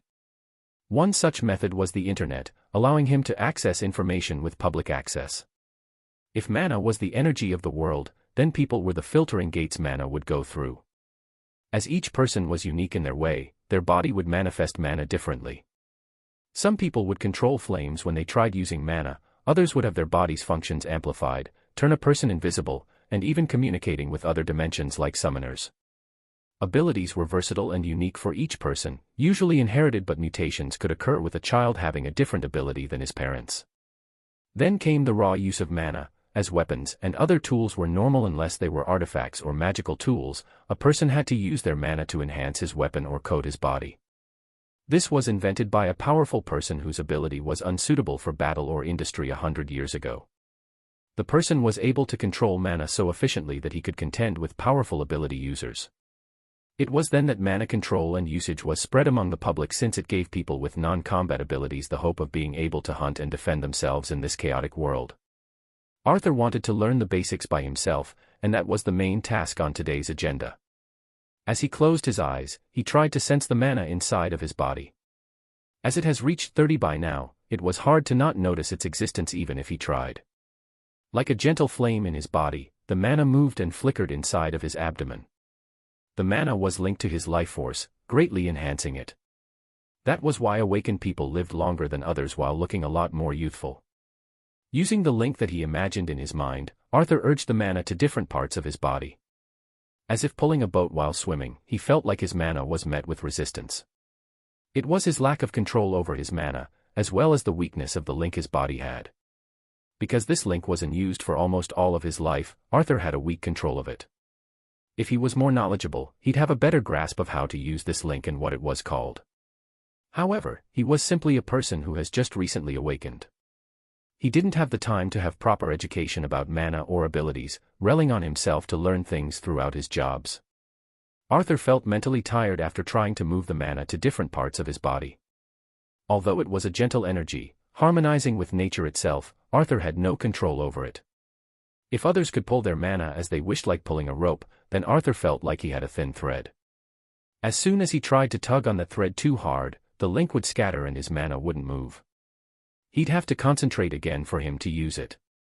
For his next goal, Arthur decided to kill the violet gem goblin ant. To achieve that, he would have to learn the proper use of mana, even at a beginner level. There were no shortcuts around this that he knew, nor did he have skills regarding mana control. He'd have to exercise daily to strengthen his link. As he was tired right now, he decided to rest. Opening his eyes, Arthur found that it was pre-noon. As he still had some time before lunch, he wanted to test a few more things. He closed his eyes and sensed his mana as he tried activating his camouflage skill. He felt a portion of his mana leave his body and envelop it. This time, Arthur felt his mana leave his body through somewhere else from his consciousness. If his mana was the target of his link, and his awareness being the origin of the link, then the skills were an intermediate between his awareness and his mana. If Arthur had to visualize it, then his skills were like gates that filtered mana. His awareness gave commands to these gates and they would drain mana and produce and manifest that mana into the world. Arthur did another experiment with his runes. He used the Strength Eye rune while he focused on his mana. Unlike before when he tried pulling mana directly, there were route-like pathways that his mana could travel in and the rune would be manifested this way. All of this was novel to Arthur as he never studied them, but he found the difference simply fascinating. Why would these three things have different ways to manifest? What was the difference between abilities and skills, other than the former being simply instinctive? He felt that they were linked somehow, but one was simply artificially made and one being inborn with the person. There was a reason that abilities were a lot more preferred than skills. First was mana usage. Skills used more mana. For example, his F-rank Poison Strike used 2/30 of his mana. However, his Strength Amplification used 1/30. The same could be said about his Protection Eye, which had an evolving feature along with his Strength, as it would simply drain 10/100 of his Strength in terms of mana. These runes were versatile, but they were also cost-efficient, and Arthur attributed this to the pathways his body had that could manifest his ability. He had spent hours simply trying to get a better grasp of his mana that he even forgot his hunger. Arthur stood up and brought out a primitive creature he hunted yesterday, bled, skinned, and skewered for today's meals. It was one of a boar that had horns radiating electricity. The funny thing is that because of this ability, it looked like a furball with all of its fur standing erect. Arthur decided to start eating monsters of primitive grade because he thought their meat would be more enriched with mana. As he watched Kira grilling the meat, Arthur felt affectionate toward his new friend. If it wasn't for it, Arthur would have faced a lot of inconvenience and danger. Even more, he would have probably starved. As he watched the flames cooking the meat away, Arthur remembered what Solomon told him.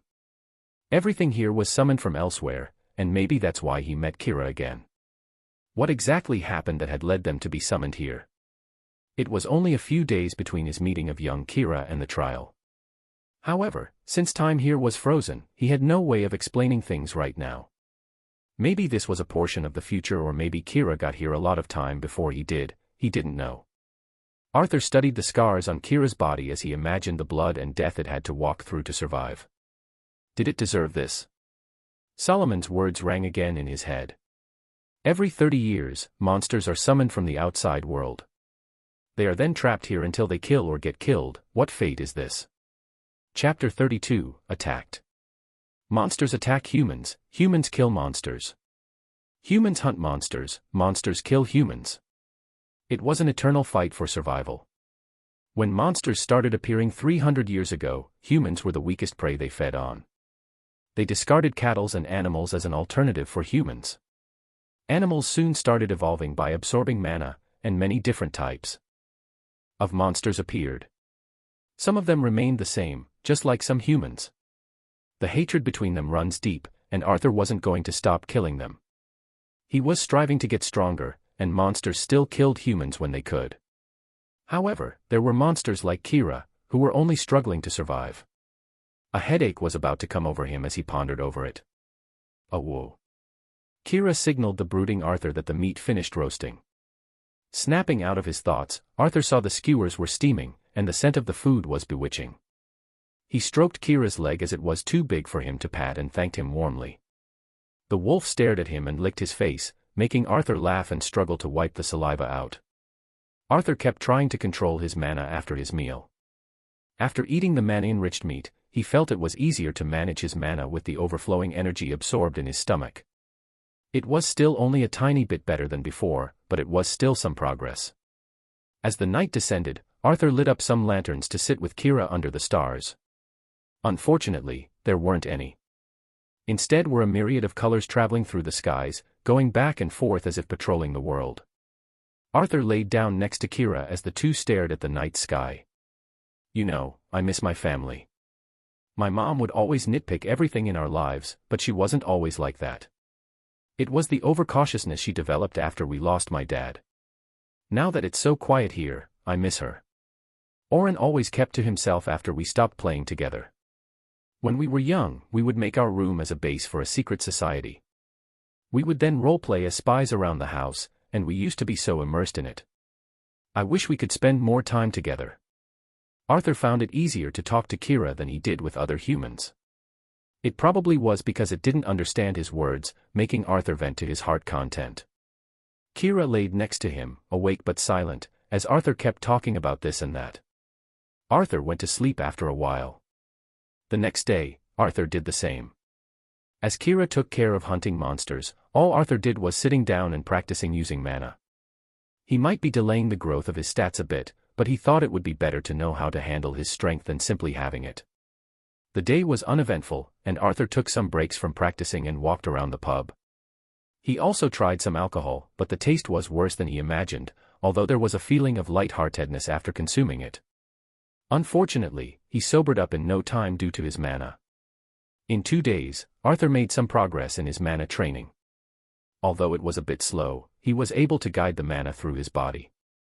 However, he needed almost an hour to make it reach his hand. This made him feel frustrated and confused, as he thought it would be a lot easier than this. His frustration grew until he decided to call it a day. He has awakened at 18, a lot later than the usual limit. It was normal that he struggled to make things work in a day or two, and Arthur realized he was conceited again. After another night of watching the sky with Kira, Arthur decided to sleep so he could wake up early and try again. He headed upstairs and threw himself atop the bed he loved so dearly. Sleeping became his favorite time of the day as he missed the softness of a bed a lot. Ching ching ching dot. Arthur's brows furrowed as he heard the bell ring. He was confused as he woke up to the barely illuminated room. Thankfully he had a myriad of colors to thank. However, what made him see was the bell he made ringing loudly and the runes on top of it glowing brightly. This. Arthur's heart started beating in anxiety as he realized this was the artifact he made on the first day. Primitive monsters would stay away from Kira, that's why he had forgotten about it. Now, its ringing signified that something above primitive monsters was within a 100 meters radius of his house. After using a primitive mana core, the radius doubled in range, making it a convenient tool for him to use as an alarm. Arthur picked up his sword and threw his new armor on his body. He then darted outside the room, and as he was descending the stairs, Arthur could hear the howls of a wolf. It was Kira. Now, more urgent than ever, Arthur jumped over the porch. As Kira usually slept outside, it was right beside the house. With his perception increasing in the previous days, Arthur had no problem seeing at night. 3 hooded figures surrounded Kira, with 2 of them throwing fireballs and ice spears at it as the last one fought it with a great sword. "You bastards!" Arthur roared, hoping to distract them. His voice was a lot more powerful than he thought as he felt his blood boil with rage. Multiple runes appeared as they fused with his body, greatly enhancing it. His agility reached 50, and he found himself in front of the group in no time. This was the first time Arthur fought while being blinded by rage as he never felt the urgency of protecting something. What? There's someone here. Startled by the roar Arthur made, the mages stopped their attacks as they turned around to defend themselves. Arthur's plan worked as Kira was fighting the swordsman without needing to worry about the mages. Although they were called mages, their abilities were the same as they used only fire and ice attacks. These 2 were a standard ability line that many mages had, and the 2 didn't use any magic skills as they would drain a lot more mana. Arthur now faced fire and ice coming from each side as he couldn't close in on time.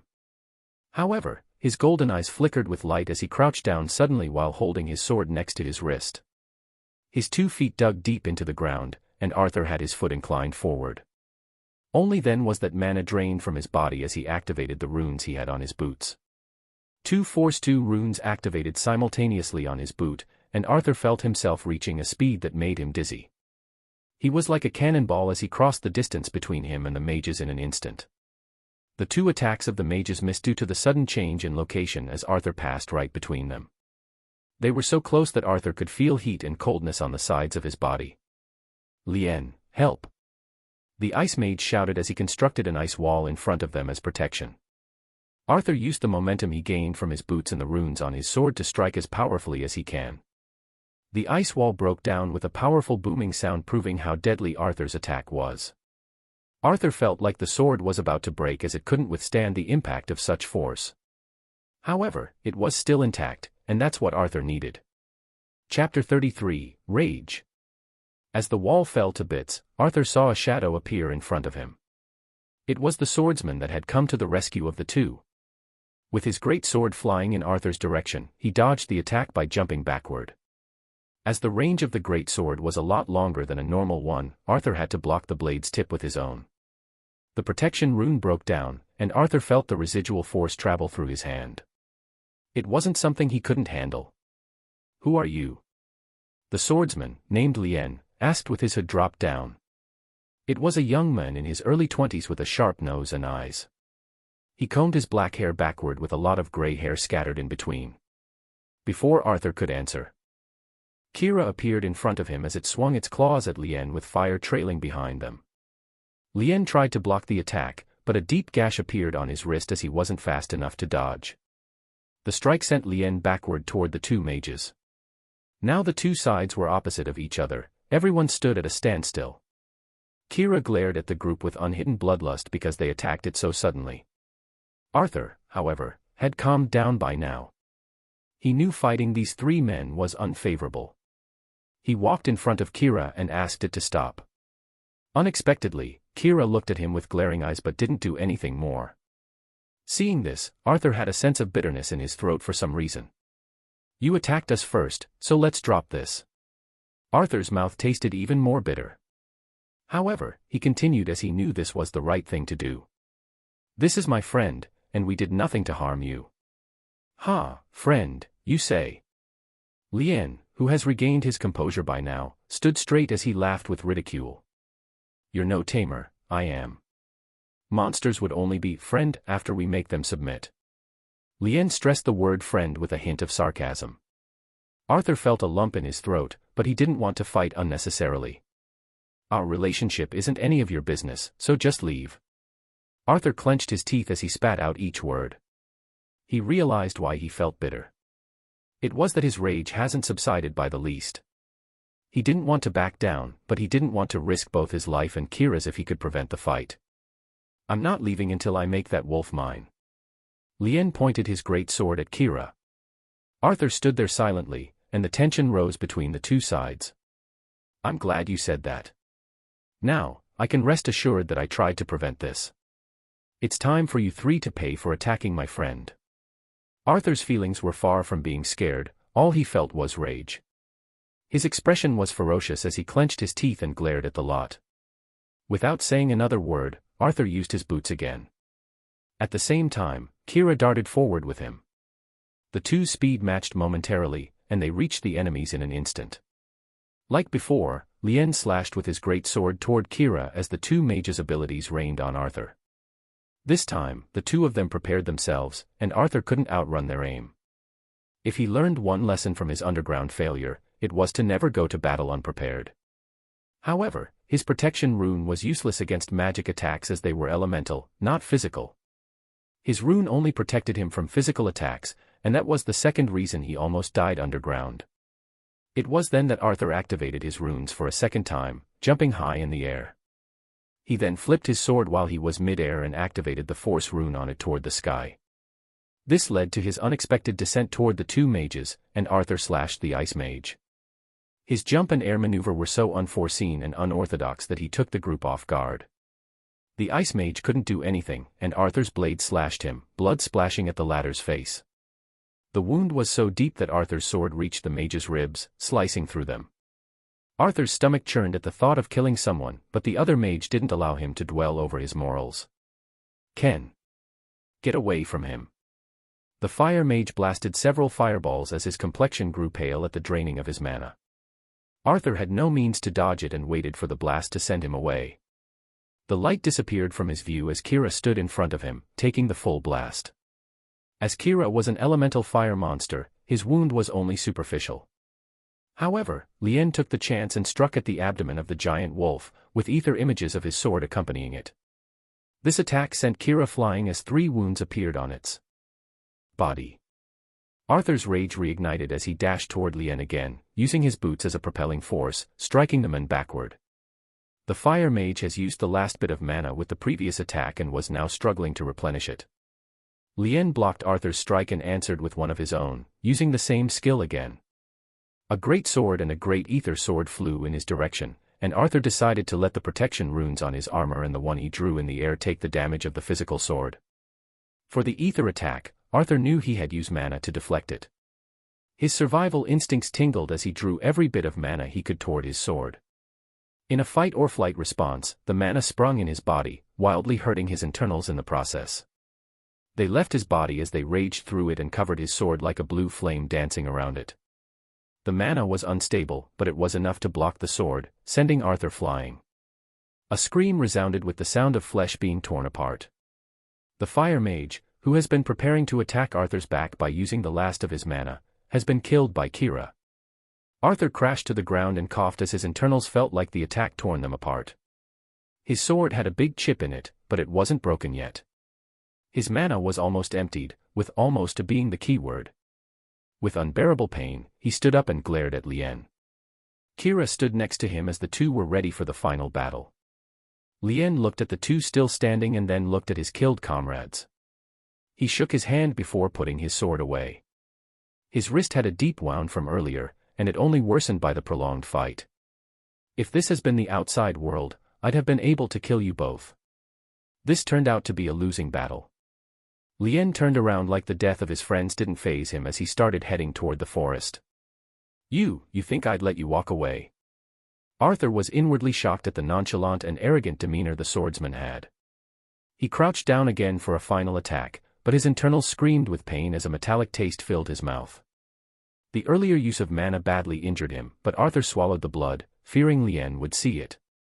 Kira walked toward him and stood in front of Arthur, gazing at him with a meaning that Arthur knew. Remember this, I'm not a fighter, but a tamer. In the outside world, you'd fight me with my tamed monsters. Lien disappeared into the forest after saying those words. Arthur stood there for a long time, fearing he might return, but it didn't happen. Arthur crashed to the ground as blood leaked from his mouth. It was only then that he received messages from his legacy. You have leveled up. Level 10 has been reached. Rune's tree has been unlocked. A new rune has been learned, Heal Eye. Chapter 34, Rune's Tree. Heal Eye. This rune uses mana to double the natural healing of living tissues for 5 minutes. It seems his legacy knew how to keep him focused on the fight, and that's why he didn't see these messages earlier. His thoughts were in disarray, but he managed to use the last bit of his mana to activate the new rune he gained. Warm orange light enveloped his body as he felt the pain slightly subsiding. As his mind became clear, he was now sure of it. The legacy rewarded him for his achievements more than his levels. It gave him this rune now because he killed a person for the first time. As his thoughts reached this, Arthur's stomach churned and twisted at what he has done. The morals that have been installed in him for years were deeply rooted in his mind. He felt a pang of sudden guilt, but it was short-lived again. They attacked him more than once, and if they didn't die, then he would. He defended himself by killing them. He gave them the chance to retreat, but they refused. His guilt disappeared, and a bitter taste was all that's left, reminding him of who he was. Kira came over and nudged Arthur's arm with its nose. Arthur smiled and stroked its chin as the two began to heal themselves together. After several hours of replenishing mana and using his new rune, Arthur's body was a lot better. The rune doubled the speed that he could heal, given enough mana. He kept replenishing his mana by breathing and using the rune when he could, accelerating his healing for several hours. Although this rune wasn't instant healing like the potion he drank in Avarice Dungeon, it was better than having nothing. After being able to walk, Arthur went to the two corpses that have laid there motionless. He hesitated for a second before he used his absorb rune. Getting stronger took priority after being in so many life-death situations. He didn't care if he absorbed the essence of monsters or humans, he needed strength. While feeling the surge in mana, his healing accelerated further.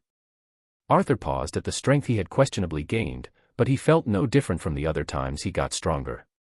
The world was unfeeling, and death doesn't discriminate. The two, man and wolf, returned to the pub, where Arthur took out several skewers of meat that they prepared the night before. As they began to barbecue them, dawn arrived as myriads of colors started changing in color, until it was a blue sky at noon. As the two witnessed the beginning of the day, they ate and healed their wounds after a difficult battle. Arthur realized how drastically his world has changed. Getting heavily injured twice in a month seemed like a norm now. He never experienced such pain in life before, that's why he found it hard to get used to this. The redeeming aspects were that it was far from being dull, and he did what he saw fit. After their meal, the two decided to take a break before heading out for the day. As they were resting, Arthur checked the last bit of information he glimpsed at earlier. The so-called Rune's Tree. As he thought about it, the Rune's Tree appeared in front of him just like the rest of his stats. Its magnitude dazed Arthur as a giant tree made of runes appeared in front of him. Lines of glowing light that served as the branches of the tree connected each rune. Instead of its trunk, there was a pillar of golden light that had a single rune glowing. As Arthur looked at it, he realized it was the absorb rune. 8 other runes were glowing. They were the runes Arthur used every day, in addition to heal eye. However, as absorb was at the trunk of the tree, there was another extra rune. It was the force eye that had evolved. Every rune was on a different side of the tree, surrounding the golden pillar of light. Every rune was on a different branch than the other, with force 2 and force eye being on the same one, with the former being further away from the trunk. It was then that Arthur realized what this was. It was his evolutionary tree of runes. Because the force eye has evolved to force 2, they were on the same branch. What Arthur didn't understand was the function of this tree. What can he do with it? For experimenting with it, Arthur used his strength eye rune while watching the tree. There wasn't a lot of change, so Arthur did it again. After several tries, Arthur realized that strength eye on the tree was getting brighter. He then looked at force 2, and he realized it was brighter than the rest. They're evolving. Arthur shouted as he realized such a basic concept. This tree didn't only show him the runes he had, but it also allowed him to grow stronger through them.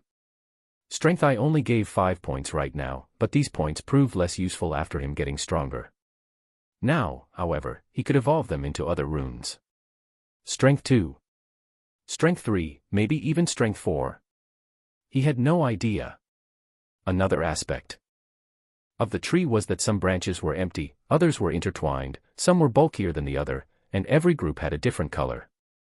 Arthur had no idea what each of them meant, but he would discover what they were as he gets stronger. As he looked at this giant tree that only he could see, Arthur realized how strong he could become for the first time. Why are you brooding? A hand tapping her on the shoulder pulled Hazel from her thoughts. It was a friend she made recently, Rachel. Nothing, when are we getting there? She tried to change the topic while remembering what happened. For almost 10 days, her guilt kept growing by the second. She still remembered that average-looking guy with golden eyes that had saved her life after she almost lost it. Yet when he needed her, she didn't go with him. Even if he was the one who refused her help, she still felt relieved that she didn't go since she was scared. However, that relief was the reason she felt so guilty and ugly. The last night they met, Hazel was sure he leaned forward before deciding against it and going away. Her heart skipped a beat when she thought about it. Ever since she was young, she focused on training to help her family. Being a minor family under the main one, they needed to raise summoners of the appropriate caliber. The creatures they could summon, being ethereal for the most part, restrained them, making it all the more impossible to gain power. Their ability's bloodline had a fatal weakness of inflicting no physical damage, and that was something they could do nothing about. The only hope they have is the Holy Crown trials. They didn't hope of winning it, that was out of their league or even dreams. They were after the artifacts they could bring back from the second trial onward. That's why she had no thoughts of things a normal girl should have. Although it was a common thing at their age to have relationships between boys and girls, she never thought she would experience such a thing. Since she was young, many boys fawned over her. All they did was sweet-talking her because of her above-average looks. Maybe none of them was genuinely devoted to her, and that's why all they did was talk. This time with Arthur was different as he had saved her life, shared his food with her, and spent days with her without trying to do anything weird. It was only when they were bidding their farewells that he did something. However, even that was a mere impulse before he pulled himself away. It wasn't like Hazel loved him or anything, that was far from it. She felt guilty about leaving him, which led her to think about him a lot. That was it. Are you sure? Rachel saw her new friend fall back into thoughts as soon as she half-heartedly answered her. Seeing no response from Hazel, Rachel started answering her question while moving away from a tree branch. The leader said it would take another hour of walking. I wish this was the outside world where we had our mounts, my feet are all blistered. Rachel pouted as she kept nagging about her feet and how tiring it was to walk this much. They were traveling as a group toward one of the locations their scouts have uncovered. It was a swamp where a man-eating tree lived. Aaron had asked them to hunt this monster as its mana core was of a low mid-tier rank. Furthermore, their scouts have said that this monster was protecting a rare plant called the mana bloomer. This plant was, as its name implied, filled with mana-condensing agents. Consuming it increases mana or creates a powerful artifact. The swamp the monster inhabited was a distance away, so they had to walk there through the forest and deeper into the trial grounds. Chapter 35, Low Mid-Tier Monster. Their group had 10 people in total. Besides Hazel and Rachel, who were a summoner and a mage respectively, the rest of the team was a classical formation. There was a long-range attacker, 2 tankers to defend the mages and healers, 2 healers, 2 swordsmen, and another mage. This medium-sized team was overkill, but Aaron wanted them to gain the plant at all costs. The mana core was secondary as they couldn't consume it, but the plant was priceless. However, the team was a mess. These people had only just met, and they had to work together. The guys kept throwing dirty jokes around, and the girls kept ridiculing them. The team divided further as they weren't from the same family, merely working together in a temporary alliance. After an hour of walking, they finally reached the swamp as the scout has described. It was a dark green water body that stretched as far as their eyes could see. The swamp's ground was muddy, and plants and greasy substances filled the water. If they wanted to cross it, they would have to find a way to do so. Luckily, that was the reason Rachel and the other mage were here. With a twist of her hand, the water split apart, and a muddy ground appeared. Some weird-looking fishes flipped around, struggling at the sudden loss of their water. The other mage came forward as he used his ability to harden the soil so they could walk. The group then started walking through the swamp in this manner, with Rachel keeping the water away from the group and the other mage hardening the soil. Rachel kept her ability active only as far as her magic reached, so the water went back to normal after they passed. As they kept walking forward, the water level began to decrease. After a while, they reached a low ground where a giant tree stood in place. The tree's branches were slowly moving and flickering as a human-like face was groaning on its trunk. "This is it, everyone. Be ready to engage. Spread out and remember, this is a low mid-tier monster. Even a peak primitive tier can be killed by one blow from it. Long-range attackers should fall back, stay safe." Their leader, Marco, instructed. He was a fully armored and honest-looking man with freckles on his face.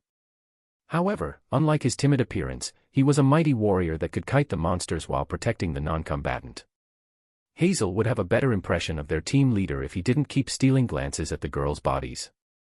Everyone was aware of it, but he didn't do anything more, so they let him off the hook. For this reason and him being one of Aaron's henchmen, they still respected him in the camp. She decided to let it go since he was just a man being a man.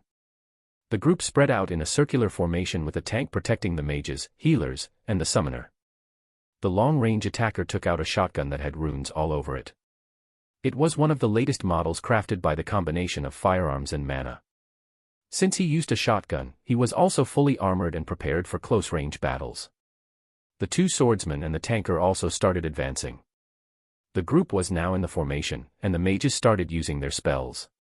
Hazel also summoned her 3 ghosts, who then combined into one giant ogre holding a battle axe. The mere height of the thing was well over 3 meters, and it had a massive build. However, it was still an undead ethereal ghost that had a significant weakness and a significant strength. The swordsmen took out their swords. One of them was able to alter gravity in a certain radius, and the other could coat his sword with lightning. As they were in its attack range, the tree noticed them and issued a high-pitched scream. The sound waves almost injured their ears, but they were able to endure it through mana. Hazel felt an ill omen as only its scream was able to disturb their mana flow. However, the group kept advancing. The branches moved like tentacles as they flapped about in anger. When the mages and Hazel were close enough to attack, the tanker, the swordsman, and the gunman rushed forward, closing in on the tree. The latter 3 waited for Marco to use his skill, intent, that was an ordinary skill among tankers. In an unprovoked state, the monster would focus on Marco because of his threatening aura. This allowed Marco to defend the rest while they started attacking. As he saw the branches wiggle and dart toward him like arrows, Marco lifted his shield before using his ability, Reflect. The branches kept bouncing off his shield in agony as his ability reflected a part of the damage. Some of the weaker ones cracked, but most of them were unaffected. Marco's ability was perfect for a tanker. He would inflict damage as he defended others, and that made the monsters see him as even more threatening. Using him as a cover, the swordsman and the gunman started their attacks. At the same time, the ghost ogre and the spells arrived to aid them.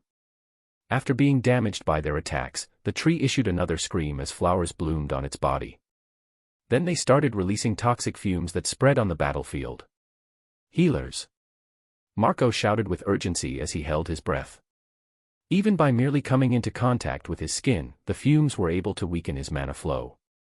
The two healers were ready and used their abilities and skills. Light shined upon the team, detoxifying the toxic fumes for now. However, as this was an active skill that required a constant drain of mana, the team had no time to dwell. Hazel's heart was the heaviest as she controlled the ghost ogre in battle. The fumes the tree just released were deadlier than its tear. She just hoped this was its ultimate skill, and nothing more would come out of it. Fortunately, the sound waves, branches, and toxic fumes seemed like the only attacks this tree had. Considering it was a low mid-tier, its strength was not that uncommon. The group began to push the creature back as they surrounded it. Hazel sighed in relief that nothing happened. The monster was slowly weakening, and the fumes started to dissipate. As they were ready for the final blow, they heard a wolf's howl from a distance. The group turned around in fright at the unexpected appearance of another monster. To their horror, they saw a giant wolf almost 50 meters away. It appeared so suddenly that the group didn't see it coming.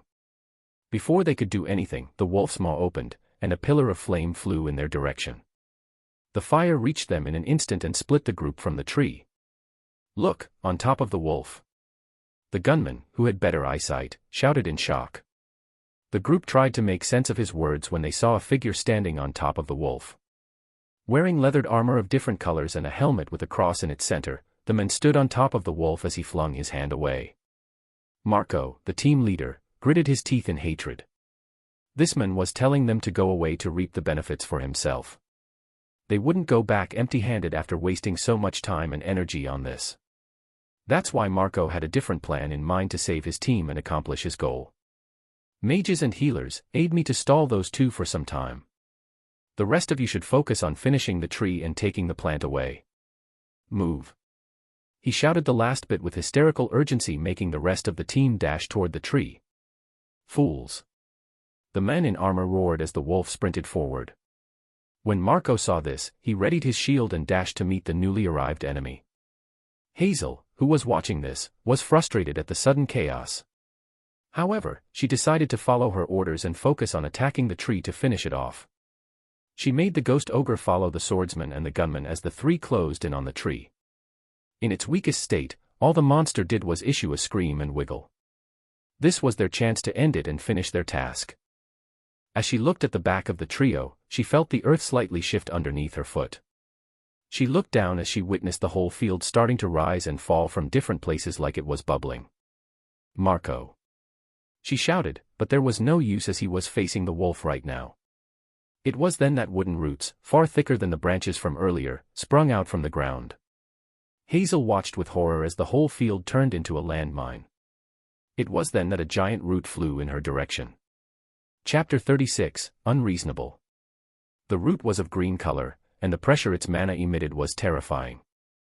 Hazel then realized how sorely mistaken her team was. This was in no way a low mid-tier monster. She braced herself for the attack as she sent her mana to the rune card her mother gave her. Before she could activate it, however, the scenery changed in front of her eyes. "Kira, stall for time." A familiar voice rang in her ears. She looked up at the person embracing her in a daze. However, she couldn't see anything behind his crossed helmet. She wanted to voice out his name, but flames erupted on the battlefield, sending her words down her throat. "Damn it!" Marco roared in anger as a root had dug itself deeply into his shoulder blade from the back. The other tanker had dashed and helped him to get away, but the skin was already green-colored. He was sweating bullets as the pain seemed unbearable. "We should retreat." The Earth Mage shouted as he kept using his ability to make the ground underneath Rachel and the healers afloat. It seems he was competent enough to use his power to manipulate the soil into hardening and making it float. However, this was an unnatural use of his ability as his mana drained like water from a cracked bottle. "Damn it! Healers, what are you doing? Do your jobs for God's sake." Marco kept trying to defend himself against the roots, but his strength weakened because of the poison. The healers used their abilities and began healing him, but the poison was too strong to be healed quickly. Arthur, who was behind the helmet, looked at the scene with a calm gaze. Roots kept attacking everyone from underground while they tried to defend themselves against it. He could see the monster underground through his detection rune. Judging by its life force, it was even a bit stronger than Kira. "We need to run." He told Hazel the reason he came here was to warn the group.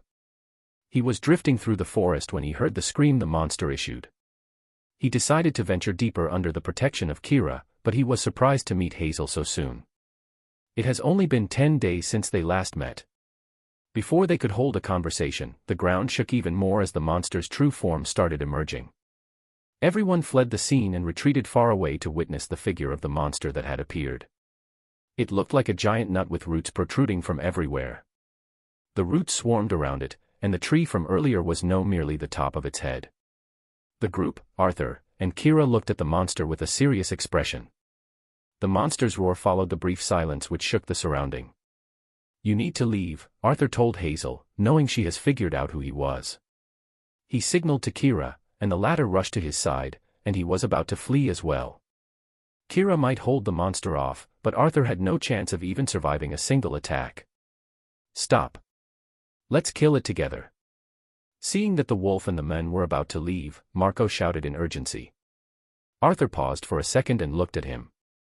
"Together? With your current state?" Even though he wasn't a doctor, he could feel the fluctuations of Marco's life force through the detection rune. He might be in danger, but Arthur doubted he would be any use against the monster. Furthermore, he wouldn't trust these guys no matter what. The last time he joined them, he ended up with a dagger on his throat. "This happened because of you. I got hit when I was defending against you," Marco shouted in hysteria. If Arthur knew anything about poisons, he would have said that the toxins reached this guy's head. "I never attacked you. Remember?" Arthur turned around at that and was about to leave. Before he told Kira to sprint forward, he heard the conversation behind his back. "Let's retreat," the Earth Mage voiced out, clearly making a rational choice. However, he was only met with an infuriated Marco. "No one is retreating. We'll steal the plant and flee afterward." "Marco, this is too risky. Some of us might die." The tanker who kept silent until now spoke up. "Shut up. If anyone retreats, I'll make sure Aaron won't let them off. Now assume formation." The rage Arthur felt when he fought Lien came back. It was this unreasonableness, this arrogance, this inconsideration that made his blood boil. Why did these people belittle lives so much? Doing everything they felt like, using their powers like this, do they think of themselves as gods? If that were it, then he would shoot such gods down. "I changed my mind." His voice left the helmet far icier than he ever heard it. "Since you're willing to die, why don't I help you?" He took out the curved sword he picked up from Joe's storage. It was better than his previous one since it was a peak primitive sword. Since it seemed to be some type of saber, Arthur had some difficulties adjusting to it. It didn't matter right now, anyway. This world kept challenging him time after time, and he was sick of it. He was not about to leave this self-conceited prick to endanger the lives of these people by pushing them here. Especially not when his friend was involved. "What?" Marco snapped his head at him with amazement. The veins on his neck were bulging from both anger and poison. He hysterically laughed as he pointed his sword at Arthur. "You think you can take all of us?" Marco knew they were outnumbering him, so his confidence soared. Arthur kept silent as he surveyed the rest of them. All of them had hesitant expressions, only Hazel looking at Marco with anger. "Me? No, of course." Arthur shook his head. He raised his hand as he caressed Kira's leg and laughed. "However, this big boy here sure is hungry," Kira growled at Marco, revealing its fangs. The wolf was a giant one, as Arthur couldn't even touch its chin when it stood up. Being stared at by such a creature, Marco gulped down and swallowed his words. Arthur kept talking, not caring about Marco's pale face. "Plus, we have one more friend, right behind you." It was then that the monster reached them and roared angrily. The roar spooked Marco out of his wits as he fell to the ground on his butt in fright. Run. Let's go. Now." Marco started shouting and sprinting away. The others looked at him in dismay before they started following him. After all, they took shelter in the camp, and Marco was one of the henchmen. Arthur stood there watching them leave, as he didn't want to create more trouble for Hazel. As she passed by, she pushed something into his hand without anyone noticing. Thank you again, Arthur. She paused her steps and looked at him. This time, let me join you. Arthur stared back as he remembered this look in her eyes. He pulled his hand and shook his head. You should go. He refused her intention of joining him. Fearing others might see her next to him, he jumped to Kira's back and sprinted into the distance. Even though he was stronger than 10 days ago, the camp was still safer. Furthermore, he was still an outsider. Arthur jumped from Kira's back and landed in front of the pub. For some reason, he felt a heavy sense of loneliness as he knew no one was inside. He remembered the scene when the people at the camp sat together and laughed as they ate, and he couldn't help but feel a bit lonely. Seemingly feeling his emotions, Kira walked over to him and licked the back of his head. Arthur laughed at this and shook the feeling off. He stroked Kira's neck, and it seemed to enjoy it as it closed its eyes. This is good enough for now. Arthur looked at this scene and thought to himself. Chapter 37, Runes Card. After he settled down, he took out what Hazel gave him. It was a rectangular piece of stiff paper that looked like a playing card. As he looked at it, he found it to have some mana paths on it. He realized this was what Ori talked about in the club room. This was a runes card. He remembered that Ori said this was a one-time use, so Arthur didn't try to activate it. However, he had a different idea in mind as he looked at it. Sitting down, Arthur placed the card in front of him and began to study it. After a long while, he didn't receive any message from his legacy. Arthur decided to observe the runes tree since it signified his progress in runes. After several times of studying the card and observing the tree, Arthur realized that one of the runes was getting brighter. It was the Protection Eye rune. Is this card related to it? Can the reason I'm not learning a new rune like the time at the willpower test be that this rune is artificial? The difference between artificial and real runes was vague, but Arthur understood the concept. A rune is like a link between mana and the world used to achieve a particular result. It converts mana into different phenomena. The mana moves in a specific pattern, being the rune's path in order to attain this. The mana rune then manifests various phenomena by using its link to the world. But what if there was no link and merely a mana path? The rune wouldn't achieve the same result. It would then become a process of gathering a phenomenon from the world using the rune's path. It was a complex process, but it all boils down to a phenomenon called resonance. The mana path would resonate with the world and alter its reality. This came at the expense of a higher mana cost and lower effect. For example, an ice rune would work better in a frosty environment. This was attributed to resonance as well. Real runes, in comparison, would directly create things out of mana. This came because of the link to the world that humans don't have, but Arthur did. Arthur decided to put the rune card down and started to practice his mana control. After the fight with Lien, he had seen tremendous changes. Even though he still needed time to use this technique, and he still couldn't stabilize the mana around him, he felt confident that he could take out the Violet Gem Goblin Ant underground with a bit more practice. After he finished his practice, Arthur ate a meal with Kira before inspecting the rune card. As he studied it more, the Protection Eye rune started getting brighter and brighter, and after a while, simply looking stopped getting the rune brighter. Arthur began to feel the lines running along with the card, where they met, the materials they used. Arthur even smelled it just to be sure he was doing everything that he should do. After another hour of experiments, Arthur decided he only had one thing to do. It pained his heart to waste it, but he activated the card anyway. A sphere of light appeared around him and disappeared after 3 seconds. Arthur looked at this in bewilderment, wondering if he might have misused it. However, his legacy proved that was it. Protection 2 rune has been learned. Protection 2, this rune would protect you from attacks for 5 seconds. Applies defense that equals your strength stat. Mana cost, 15% of your strength stat. It was the same as before, with only the word physical missing. Although Arthur expected a higher degree of defense for this rune, he still felt pleased that he no longer needs to worry about magic attacks. However, the cost of using this rune increased as well. Arthur showed his current stats point to see his growth.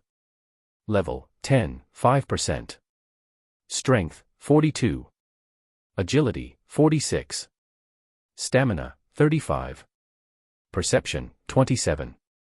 Mana, 35/37. Abilities, Beginner Runes Wordsmith, 12%, usable runes, 8, he gained 1 stats point by reaching level 10, and he used it on mana. After he absorbed the essence of the 2 mages with Lien, he gained 4 points in mana, raising it to 35. The other 2 were of his hunting for the previous 2 days, as primitive cores started giving him mana. There was also an increase of 1, 1, 2, and 1 for strength, agility, stamina, and perception, respectively. Calculating the amount of mana he needed to use his new rune, Arthur ended up with 6.3 points. It was a fair price to pay for another layer of protection. Furthermore, he wouldn't need to worry about the rune breaking when he faced the Violet Gem Goblin now. His preparation seemed ready for now, but it was almost nighttime. Arthur decided to head underground tomorrow morning after he got some rest. After lying in bed for almost an hour, Arthur couldn't sleep for some reason. Every day, he would be too tired to think about stuff, so he would fall asleep as soon as his head touched the pillow. Even though his body wanted to sleep, his mind was fully awake for some reason. Maybe it's the anticipation of tomorrow's battle, perhaps they were the worries, but Arthur didn't know what to do with his time. He started practicing moving his mana again, but he got bored with it after a while. He wasn't used to such a lifestyle. He was constantly trying to get stronger and practice or hunt. He needed some time to rest, and Arthur realized that was the reason he couldn't sleep. The only time he wasn't trying to get stronger to survive was his sleeping. Even that after the incident with Lien, he became less comfortable as it kept him on edge. Why did I want to get stronger when I was a child? His voice penetrated the silent room and met no answer. After a while of looking back, Arthur remembered why. There was a book he always carried around when he was a kid. It was about a hero who got stronger and started to explore the world and move through the skies. It was the freedom that he wanted. The ability to do anything, go anywhere, only limited by his imagination. Arthur got up from his bed and descended the stairs after picking up his sword. He took a bottle of gin and poured himself a glass. After chugging it down, the alcohol blurred Arthur's senses. He could use his rune to get rid of the toxicity, but he decided against it. Dizzy, he walked outside the pub. The myriad of colors he always looked at illuminated the night. Living on the edge of the world, Arthur felt slightly frightened the pub might just fall off while he slept here. Kira was asleep a distance away, but Arthur had no plans of waking it up. He wanted to take a stroll through the forest while using his camouflage skill. Using the darkness as a cover, Arthur blended into the night as he made his way through the woods. Trees and more trees met his eyes. After a while, he reached the periphery of the lake. He sat down by its shore as he admired the reflection of the lights on the lake's surface. It was a magical scene that Arthur never saw the like of before. His eyes moved along the shore as he looked in the direction of Aaron's camp. It was in a valley beyond the lake. At this time, they might be sitting around the campfire sharing stories of their adventure. He looked beyond the mountain range and could see the tower illuminating the world around it. Runes of all colors lit on its surface. Arthur realized that at this moment, someone was trying to conquer the tower to get out of here. He wondered how strong can someone be to defeat a tower that Arthur couldn't even reach. What drove them forward? He wondered. Seconds became minutes, and an hour passed while he sat on the edge of the lake. As he was absorbed in his thoughts, he felt the mana twist and turn on top of the lake. After his perception got stronger, he was able to sense the change in the surrounding mana faintly. Arthur stood up from his position and retreated backward. It was good that he had brought his sword just in case he needed it. After entertaining the thought of running away, he was too late to do so as the mana intensified and twisted. A black hole appeared on top of the lake before a person fell from it. The hole then disappeared, and the person crashed to the lake's surface, disturbing it like a thrown pebble. Chapter 38, Back for Revenge. Arthur stood there, dazed as he watched this scene. The mana disappeared, and the quietness of the night resumed. It was only then that Arthur realized the person who fell was drowning. Why is everyone drowning in this place? Arthur mused to himself before jumping in the lake. He was not a good swimmer, but he knew the basics. Luckily, he was able to pull the person to the shore in time. It was a girl with blonde hair and doll-like features. However, a scar ruined those features. It was running from the top of her eyebrow, across her eye, and reaching her cheek. Arthur noticed that the girl was not breathing, and he started compressing her chest to expel the water from her lungs. He didn't know if this was the proper procedure, but he knew nothing else about first aid. Arthur felt uncomfortable touching her chest like this, but he knew it wasn't time to worry about these things. He kept performing the procedure while realizing this was not the only problem. There were so many wounds on the girl's body that Arthur didn't know if she was even alive when she fell. As he was about to perform artificial ventilation, she started coughing out water from her mouth and nose. However, she started panting heavily as she barely opened her eyes. Arthur noticed that she had silver eyes, and they were scanning him through the slits she opened with effort. It seems she realized there was someone there, as she started reaching with her hands. However, she didn't go toward Arthur but toward her belt that had a dagger attached to it. Is she scared? Arthur thought as he grabbed her hand and got closer to her. I won't harm you. Just rest, he said as he moved the dagger away from her. Arthur started using the heal rune on her body. However, he realized it wasn't enough as she kept bleeding. Arthur pondered over the issue before he tried using multiple runes on her, including strength and stamina. Her complexion got better, but she was still in critical condition. Arthur wished he could use numerous heal runes on her, but he couldn't. Whenever he tried using multiple runes on himself or another object, the runes would collide, and he wouldn't be able to. If he was, then he could have used multiple strength eye runes on his body. He would be unbelievingly powerful for a short moment. It seemed his ability wasn't evolved enough for that, as the legacy told him his ability level was insufficient. Arthur picked the girl up and dashed back to the pub. Using the fastest speed he could without hurting her further, he reached the pub after a few minutes. He heard the bell ring after he entered its radius, and Kira woke up to its sound.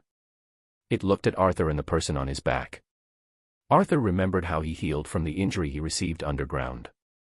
It was Kira's saliva that saved him, as it had healing properties. After the fight with Lien, his injuries were internal, and that's why he had to use his rune. Unless. Arthur shook the thought away and laid the girl on the ground. He then pointed toward her wounds and to Kira, who kept looking at him with confusion. Arthur struck out his tongue out and started licking the air in the girl's direction so that Kira would understand what he meant. As he was gesturing this way, his eyes met the girl's eyes that were now open. Although she was still panting heavily, she looked at him with confusion and disgust.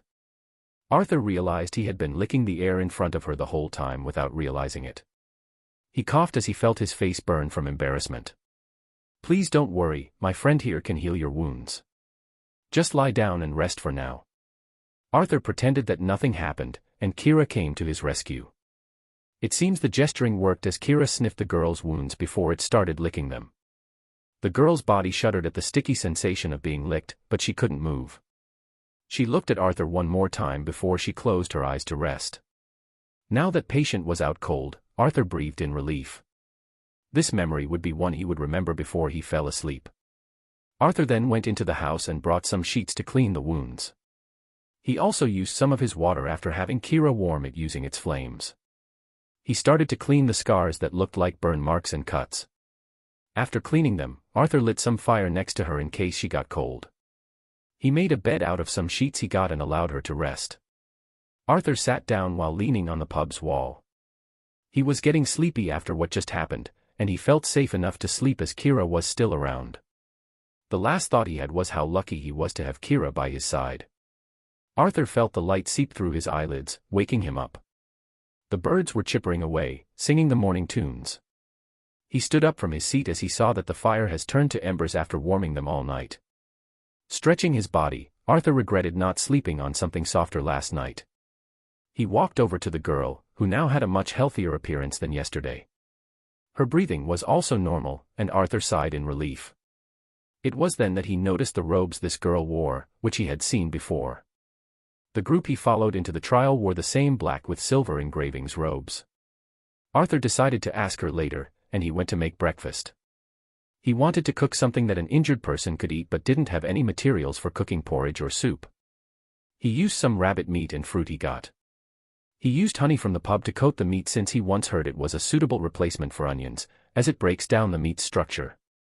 He wasn't sure if this was true, but he decided to test it anyway. As Kira was roasting the meat, Arthur used a knife to peel the fruit he got. Some of them were exotic, as he has never seen such fruit before, but there were also apples and whatnot. After the meal was ready, Arthur decided to wake the girl up. He nudged her body slightly as he called for her. After a few minutes, the girl opened her eyes. As soon as she woke up, she tried to get up, but Arthur stopped her. "You're still hurt. Lie down," he said as he held her shoulders. It seems the sudden movement was too much for her as she winced in pain and lied back down. "Who are you?" she asked weakly, and it was the first time Arthur heard her voice. "Does it matter? I doubt it would change anything if I tell you my name." Arthur lightly smiled as he pushed a piece of meat toward her. He had cut the meat into tiny pieces so that the girl would be able to eat them. The girl looked at him without saying anything before parting her lips. The meat slid into her mouth as she used all she had to chew it. Using the chance that she was closing her eyes, Arthur used his strength, stamina, and heal runes on her. Her chewing got easier as she snapped her eyes open in confusion. It seems that she was confused by the sudden return of her strength. Arthur kept feeding her until there was none left. After that, he asked Kira to lick her wounds again. After the meal and Kira's healing saliva, the girl slept again. Arthur stood up and had his breakfast before going back into the pub. He wore his armor and carried his sword. It was time for him to go and take his revenge. Since he couldn't take Kira underground because of its size, he instructed him to protect the girl while he was gone. Arthur retraced his steps toward the place he almost died. Since he was wounded at that time, he didn't remember the exact location. He went back to the cave and then toward the Barras field. He then started walking along the forest line until he found the place he came from. He dashed in the general direction while using his detection rune. After a while, he sensed the underground lifeforms and began heading toward the entrance by the mountain's range. Standing in front of the entrance, Arthur had memories of his earlier endeavors. Stealing his heart, he advanced through the cave while killing or avoiding any blue and red gem goblin ants. They no longer gave him any stat points, and that's why he only took their cores after absorbing them. He could later sell them in the outside world. After walking for a while, Arthur finally found a violet gem goblin. He didn't need to hide this time as he was a lot stronger than before. He used the runes on his armor and the Protection 2 rune before he advanced toward the monster. Chapter 39, Trust the Silver. Sensing his presence, the monster screeched again while dashing toward Arthur. With his increased perception and agility, Arthur found it a lot slower than before. He avoided the monster with ease as he made his mana cover his sword. A rock came flying like last time and Arthur slashed it easily because he was prepared.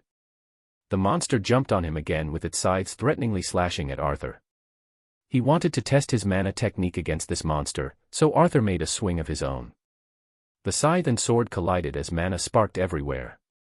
Even though the hit was a bit on the heavy side, it was nothing Arthur couldn't take. After he parried the monster, he used the runes on his sword and the skill Poison Strike. The poison found its target on the monster's face and it screeched in agony. However, that wasn't enough to stop its attacks. The monster began attacking again and again while Arthur deflected the strikes with his sword. After a while, Arthur felt he could go on the offense. With another activation of his new protection rune, he dashed forward and began hacking at the monster's neck. The monster attacked his double protection rune but it was impossible to break through it. Arthur focused his mana on his blade as he struck with all of his strength, cutting the monster's neck. The monster rolled to the side and never got up. Arthur felt the satisfying feeling of growing. Only 2 weeks ago, he couldn't kill this monster because of his lacking preparations. Now, he didn't even get hurt. He walked to the monster and absorbed its essence. Perception increased by 1. Necessary types of essence have been absorbed. Skill gained, Earth Manipulation, E. Arthur was thrilled by the last line. Judging by the contents, it seems that he needed to absorb the 3 kinds of goblin ants to get this skill. Furthermore, it was an E-rank skill. Arthur took the mana core and stashed it away. He then went toward the tunnel's wall and placed his hand. He urged his mana to follow the new link he felt and the wall crumbled down in a 1-meter diameter. Circle exactly as he imagined.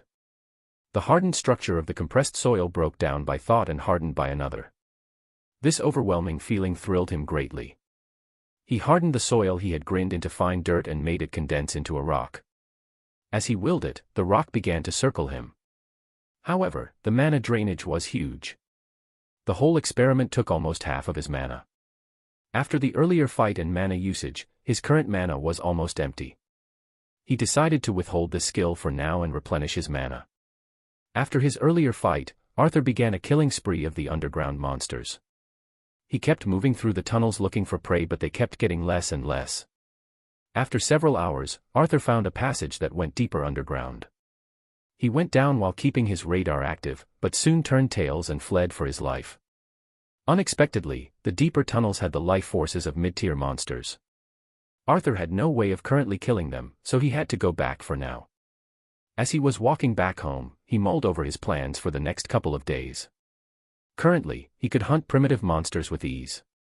However, mid-level monsters were too powerful for him. He might be able to hunt one if he gave it his all, but he didn't want to risk it. He was a Neo-ranker by the Union's standards at the moment. Neo-rankers weren't all of an equal power level, as some can only hunt primitive monsters and others could hunt mid-tier monsters. The general guideline stated that Neo-rankers challenging anything above mid-tier were suicidal. High-tier monsters and true monsters were things only Ray-rankers or parties full of them could hunt. That was the reason Arthur didn't want to hunt the Dark Queen, as Solomon asked him, since he would undoubtedly die. If the Dark Queen was still recovering, as Solomon said, then that would be Arthur's ticket to the outside. He had no hope of conquering the tower or hunting the high-tier monsters to get out. If he wanted to get out of here, then he needs to use the teleportation circle Solomon mentioned. For this plan to succeed, he needs to get stronger as soon as possible. Furthermore, he needs allies. As he thought about this, he reached the pub to find Kira and the girl, the latter now awake, glaring at each other. "Hi." Arthur walked over toward the girl, who looked at him with wariness. "How are you feeling now?" he asked, stopping a short distance away from her. "Better." Her lips barely moved and she seemed like she wanted to say something else. Arthur felt like she was about to thank him, but he was wrong. "Why did you save me?" was her first question. Arthur didn't know what to say. Sometimes the most common concepts were the hardest to explain, but what was common and what was foolish was relative to each person. "I can't just let someone die if I can help them, right?" The girl looked at him with even more wariness. Arthur scratched his neck due to his nervousness and decided to ignore her for now. He went into the pub and took out several skewers of food that he had prepared in the morning. Sizzling sounds were soon heard, with the aroma of meat drifting to their noses. Arthur used some seasoning he found in the pub and the meat smelled great. As he was barbecuing the meat, he heard gulping sounds coming from behind him. He muffled a laugh and tried to act oblivious. He placed the meat on some plates and handed them toward the girl. She looked at him for a short while before grabbing the food with both of her hands. She placed it in front of her as she let out a single sentence. "Thank you." Her voice was so weak that Arthur would have missed it if not for his highlighted perception. He smiled and nodded as he thought about something. His stats were well-rounded, with agility taking the lead. He took a bit from his meat as he realized that this was not common. Most people would focus on one aspect from themselves, one that suited or complemented their abilities. For Hazel's group leader, his strength seemed a lot stronger than his agility or perception. Although mana was a common stat because it was required for their abilities, other stats were not. "What's your name?" His thoughts were interpreted by the girl next to him. Arthur was surprised that she took the initiative to talk to him, but he answered nonetheless. "Arthur." "What's yours?" "Miko." "Surname?" the girl asked while looking at him intently. Arthur realized her plate was already empty. As he looked at her, his eyes couldn't help but trace the huge scar on her face. He felt guilty because it seems that she noticed. "Silvera," he blurted out subconsciously. Miko didn't speak anymore and Arthur saw that she was looking at her plate. He grabbed another skewer and placed the meat on her plate. "Arthur Silvera. It's a nice name," she said, emotionless, like she was talking to herself. "However, don't ever reveal your name to people you don't know. Not in here." "That's stupid." "Why is that?" Arthur's pride was hurt by being called stupid, but he couldn't refute her. "Because people here fight each other, that's why you need to hide your identity." "Did you tell anyone else?" Arthur was getting worried by the amount of care she placed on this. However, he realized she was right. He knew no one here, and he shouldn't be telling his name so easily. What if Lien knew his name somehow, maybe Marco? Only two. One of them is a person I can trust, he said while thinking of Hazel. The other is someone wearing the same robes as you. Okay, that's good. Hearing this, Miko nodded. Arthur thought this was the end of the conversation, but he was mistaken again. Our family always told us to trust the silver. Chapter 40, Flesh Eater. Trust the silver. That was what Miko told him, but Arthur couldn't understand what she meant. Was it because of his name? Does that mean that she trusts him? Arthur didn't know and quite frankly, didn't care. The next few days were ones where Arthur lived with the blonde short girl. She would rest most of the time and stretch her body at others. Arthur didn't mind her and kept going on with his plans. He had a goal to hunt every primitive creature he found, including the Barros that had once threatened his life. His stats increased again, but his mana did not. Some species of monsters gave him the mana essence, but they were rare. After 3 days of hunting, Arthur now had the following stats. Scholar Guardian's Legacy. Level, 10, 96%. Strength, 49. Agility, 50. Stamina, 40. Perception, 31. Mana, 40/40ths. Abilities, Beginner Runes Wordsmith, 12%, Usable Runes, 8. Skills, Lesser Mana Breathing Skill, F. Poison Strike, F. Camouflage, F. Earth Manipulation, E. These were his stats including those he gained underground. Although he got these stats using Kira's help, he was happy about them nonetheless. However, primitive creatures no longer gave him any stats unless they were ones he hasn't absorbed before. It seemed that each essence was different for each monster, or the essence of the same monster had a limit on how much it can strengthen him. In all cases, Arthur's stats have risen greatly. Today, he was planning on challenging himself. It seems he needed to risk his life to advance further. He realized that his stats were too strong for a primitive monster, and a bit too weak to solo hunt a mid-tier monster. That's why most people hunted in parties. Like usual, Arthur gave the recovering Miko her breakfast. He got used to her presence and they talked about stuff here and there, mostly how Arthur got here and his equipment.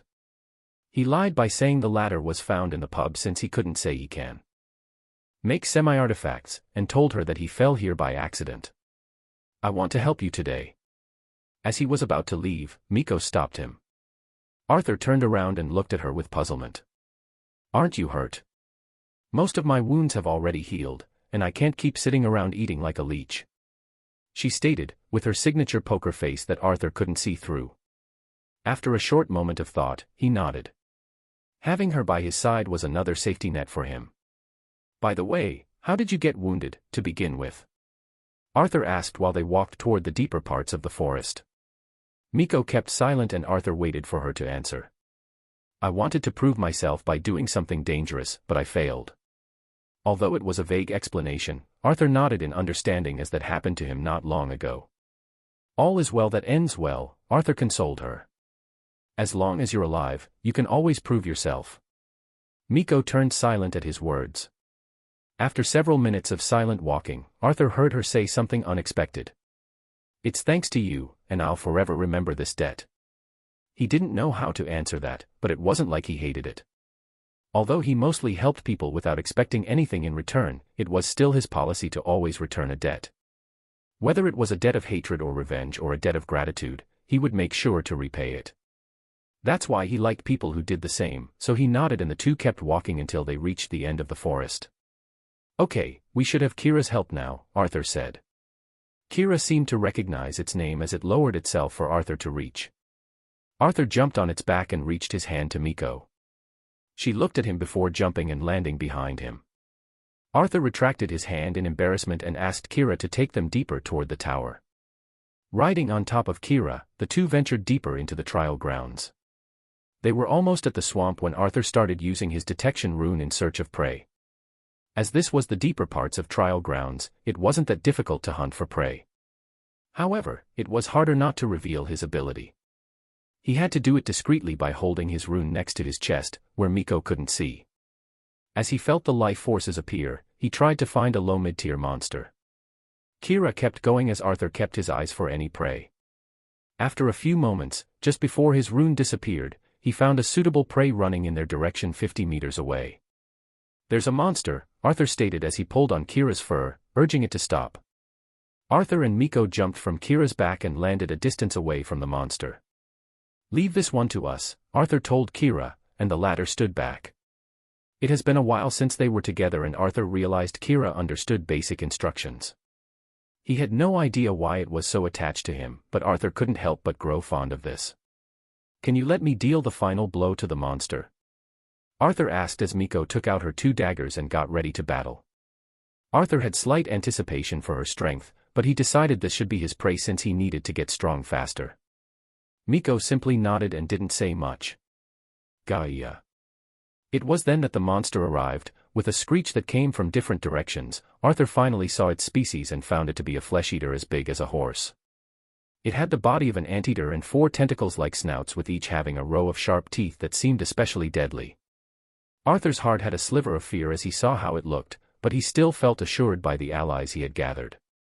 He picked up his weapon and used his enhancement runes. He tried to conceal the runes from Miko, but he couldn't do anything about the glow. "You take the right side and I'll take the left." Arthur crouched down and his mana drained as he activated the runes on his boots. Timing his dash with the force pushing him forward, Arthur bolted toward the monster with his sword in hand. He was by the monster's side in an instant and he slashed at the side of its abdomen. He didn't feel Miko move at all, but she was already there by the time he slashed the monster. She also attacked its abdomen with one of her daggers before using the other to inflict wounds on it. Arthur couldn't maneuver as skillfully as she did and ended up clumsily halting his steps before attacking as well. The monster was shocked by the sudden ambush and the damage it sustained, and it used its tentacles to attack the two. Arthur couldn't focus on Miko's battle anymore as he had his hands full with protecting himself. Using the protection runes at this moment, he was granted with a defense that negated double his strength. That meant it was almost 100 points. However, since the runes were 2 layers each having 49 points, they broke down as they sustained the monster's attack. They were enough to deflect them, allowing Arthur to slash using his mana, poison, and force 2 rune to get a more powerful strike. The strike landed cutting deeply into the monster's tentacle, almost cutting it off completely. It dangled as it bled out with the poison, making the skin turn greenish. The flesh-eater roared in agony as it used its skill to attack the two, firing its teeth toward them like arrows. Arthur was quick to jump using his boots. As Arthur was mid-air and descending, he was stunned to see Miko suddenly appear beside him out of thin air, and the two slashed at the monster's neck from the sky, each landing a blow on a different side. Dark blue blood sprayed out from its neck as it started to stumble before it fell to the ground, bleeding. "You can finish it." Miko started wiping her daggers as she gestured to Arthur. The latter nodded and walked toward the panting monster. Blood kept flowing from its many wounds, and Arthur realized how much Miko has helped him.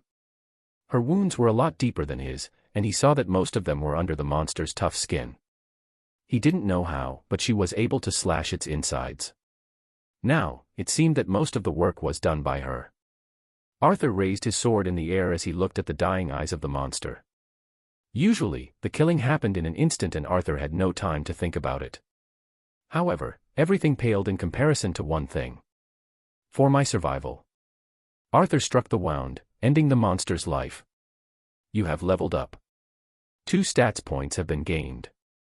Arthur sat down next to it pretending to pray.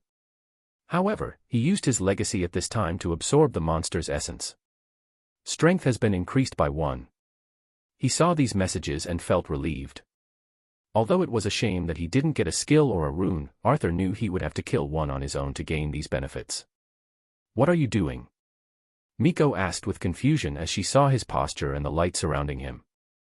"Praying for its soul, and healing my body." Arthur lied with a straight face. "But you weren't wounded." "Oh, some internal injuries due to my amplification ability." Arthur said some bullshit about his ability, but Miko simply nodded. There were a lot of abilities in the world, and one with a price wasn't rare. Chapter 41, End of the First Round. Ural looked at the tower's final boss, the Death Knight, wearing an armor that gleamed dangerously under the blue sky since the final battle was on top of the tower. The Death Knight unsheathed his black sword, stepping toward the intruder. "Come." Ural's ability activated, and his mana surged. He was sick and tired of this trial, taking so much time while only being the first. His mana stuck to his sword as he felt the tension rise in the air. It was time to end this. The Death Knight disappeared, appearing in front of Ural in an instant. It was clearly the work of a skill, but his ability saw right through it and his sword was already at the Death Knight's neck before it arrived. A clinging sound was heard and blood was shed. Ural's strike has bent the knight's armor, but the knight has also made a strike of his own. Blocking its sword, however, was Ural's arm that was now covered with golden scales as a small rivulet of blood made its way downward. The battle took a momentary pause before the two attacked again, and again, and again. Sword lights flew everywhere as the two engaged in a life-or-death battle, where they sacrificed flesh to get the bones. Their speed was increasing by the second and only afterimages were left. It was then that Ural used his skill. As the two swords came in contact, light condensed as a huge explosion sent the Death Knight flying backward. This shall be the end. Riddled with injuries now, Ural took his stance and held his sword in the air. The Death Knight's body started enlarging as a dark aura surrounded it. It bent its legs preparing to bolt toward his enemy. The mana on the two sides started being compressed as they clashed with each other. The air pressure alone being produced by the two sides was enough to create cracks on the trial ground. This was the strength of a genius that rose while shedding his blood and that of his enemies. "The cripple isn't here to save you now," Layla said, her green eyes twisting with her gloating grin. Arthur looked at her with a despondent face, searching for means of escape. It was their rotten luck that while they were looking for their second prey, they would meet with Aaron and his party. Worse yet, Layla, the crazy girl who tried to kill him, was also with them. "I thought we have already solved this." Arthur knew they had no way of defeating them, and he didn't want to drag Miko and Kira into it. "You." Out of Arthur's expectations, Aaron recognized Miko. Even more, he looked at her with bloodshot eyes like he was looking at his nemesis. The tension in the air was rising, and mana was leaking from everyone's body.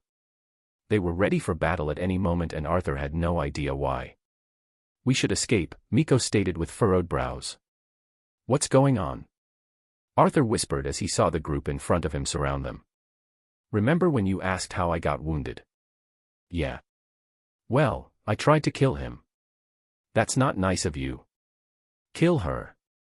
Aaron roared at the top of his lungs and his group followed the order and started their assault. They were 6 in total, and each one of them was someone Arthur had no hope of currently defeating. "Hold on to me," Miko shouted as she ran toward the men and Wolf, grabbing them both. Before anything else could happen, bright blue light dyed the sky as a pillar of light appeared on top of the tower. The sound of a ringing bell made the ground shake and the two groups almost lost their footing. The tower. Arthur looked at the tower in puzzlement. The sound and light came from it and that has never happened before. "The first round has ended," Aaron said, and when Arthur looked at him, his face was solemn. It was devoid of the previous anger, back to his usual composure. "I don't know who you are, but you need to get away from her." "I saw you with Hazel." Aaron looked at him. "They're a terrorist group. A bunch of assassins that kill for no cause and with no guilt." He pointed his sword at Miko. The silence was suffocating and Arthur fell into a dilemma. He didn't know what to do, as he didn't want to make an enemy of Aaron and befriend a possible killer. He looked at both Miko and Aaron as he felt conflicted. "Is it true?" he asked Miko, looking for assurance. She looked at him with her poker face and chewed on her words before she spat them out. "We have our reasons." "Reasons, huh? It seems you're not from her group, so back down here and let us take care of her." Aaron sneered at Miko and the latter frowned. Arthur was truly in a tight spot here. His life was threatened, and he didn't know if he should risk it for a girl he just met. Furthermore, this girl was someone from a terrorist group. If he associated himself with Miko now, he would be targeted by one of the most powerful people in his generation. The choice was obvious. He wouldn't risk his life for a stranger and make enemies with someone powerful just for his sense of guilt. Furthermore, it was Miko who admitted she tried to kill Aaron. As Arthur was about to speak, a splitting headache assaulted him. His vision blurred as he felt his body fall to the ground. A nauseous feeling crept from his stomach, bringing whatever it had toward the outside. He started vomiting what he had eaten earlier in front of the group. His headache was getting stronger. It was then that he wondered if he was poisoned, but he was the one who prepared the food. Kira and Miko were by his side now trying to help him, worried, and they were fine after eating the same food. His head was ringing and it felt like it was splitting. He looked at Layla, the only person he could think of as a suspect, and she was shocked like the rest of them while carrying a disgusted face. "Trust the silver." It was then that Arthur heard it. A voice so distant yet so booming and crushing in his mind as if it wanted to break it apart. It said these 3 words only that sent shivers down his spine. It seems no one else heard these words as everyone didn't show any reaction. It wasn't Jizo's voice, as he had heard it before. It belonged to someone else, but Arthur didn't know who. His gut was twisting at these thoughts and he gritted his teeth. "I'm sorry, Sir Aaron." Carrying a face as pale as a sheet of paper, Arthur smirked slightly.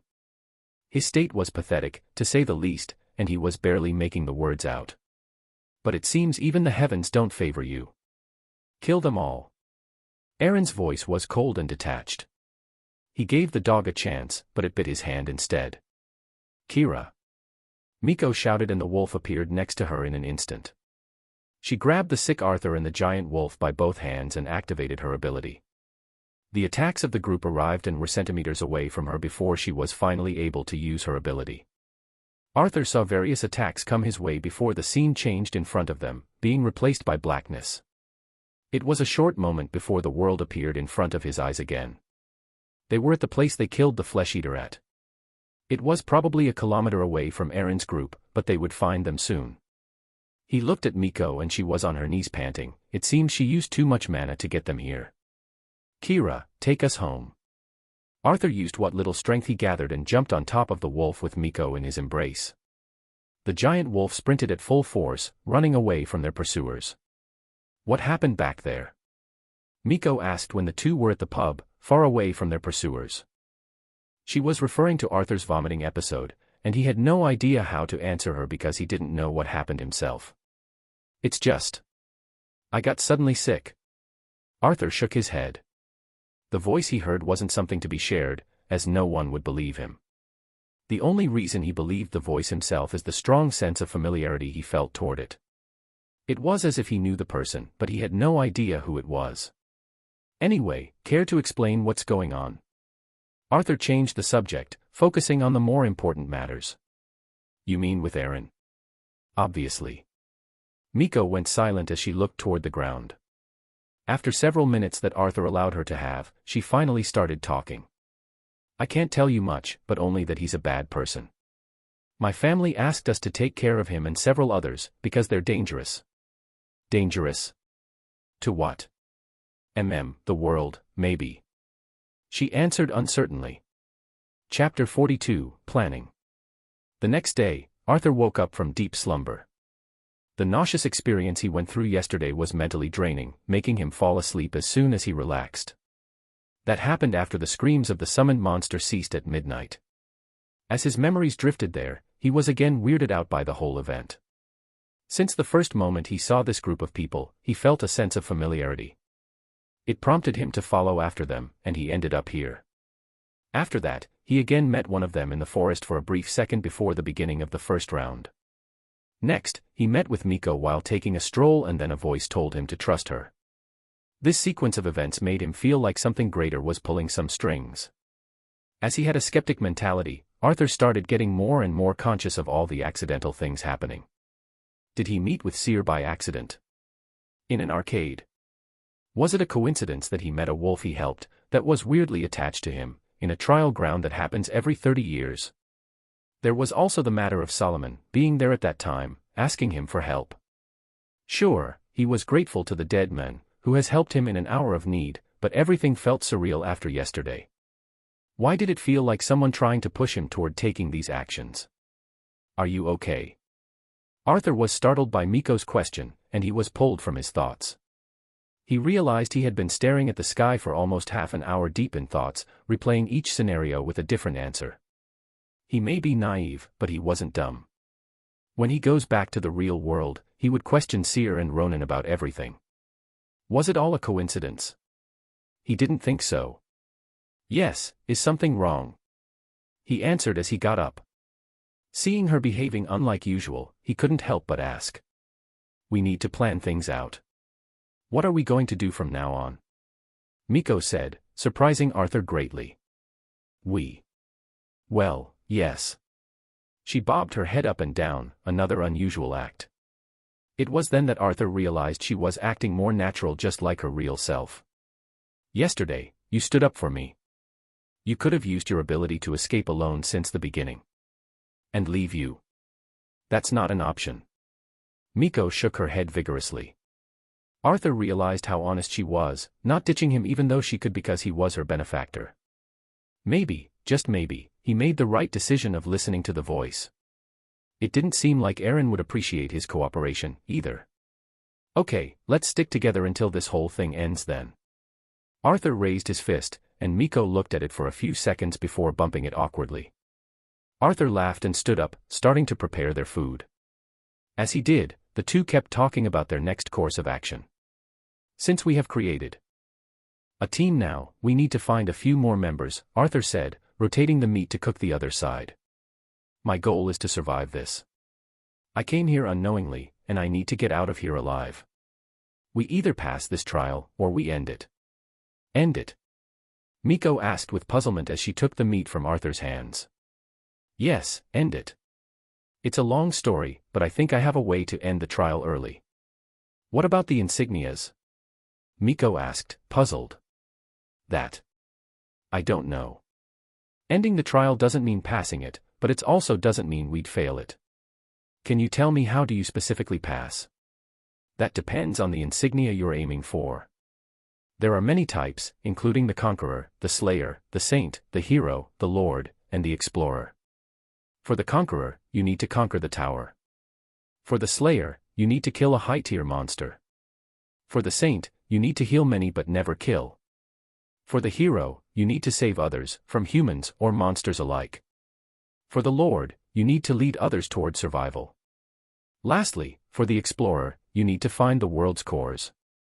Arthur listened as he munched on his food, processing everything she explained. To be frank, it was more than a lot.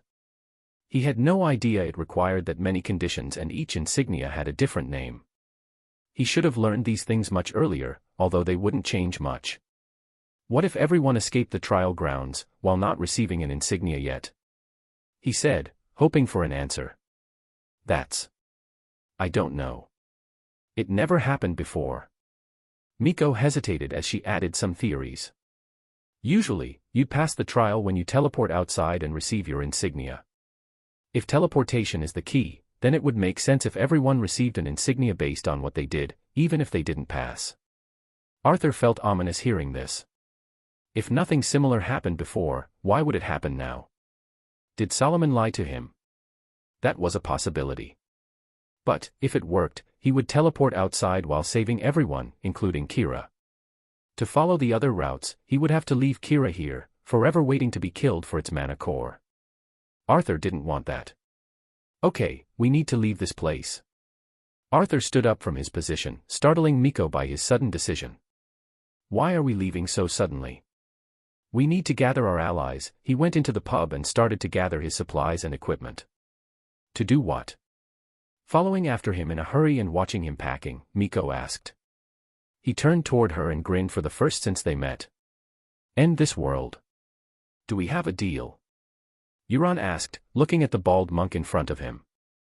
He sat under a waterfall as he closed his eyes. As if he didn't hear him, the monk continued to meditate.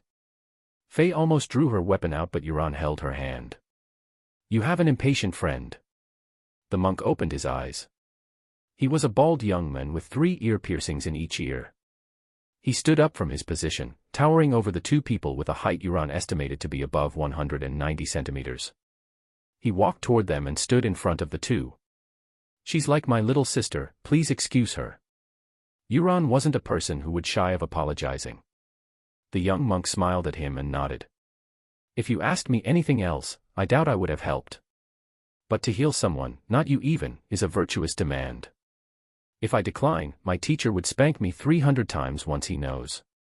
The youth laughed audibly, even the trees shaking by that laugh. It was hard to believe this man was a healer, as he resembled a fighter than most fighters did. Thank you, Euron sighed in relief. With this, he would have a bit more hope toward accomplishing his dream. However, to receive a favor, you must also give one, the monk grinned. Anything. Money, artifacts, potions. No, not that. The monk shook his head. Even being a healer, I have some people I wish to take vengeance of. You mean? I want you to help me find and kill someone. Okay. Who is it? Euron's eyes were the usual, unfazed by the thought of killing someone. The young man in front of him was known as the genius healer, and he wouldn't mind killing someone if it meant gaining his trust. His name is. The name sounded familiar, but not so familiar. He had read it once before, and the gears in his brain spun looking for the answer. Luckily, it was something he came across only recently while reading the information of someone.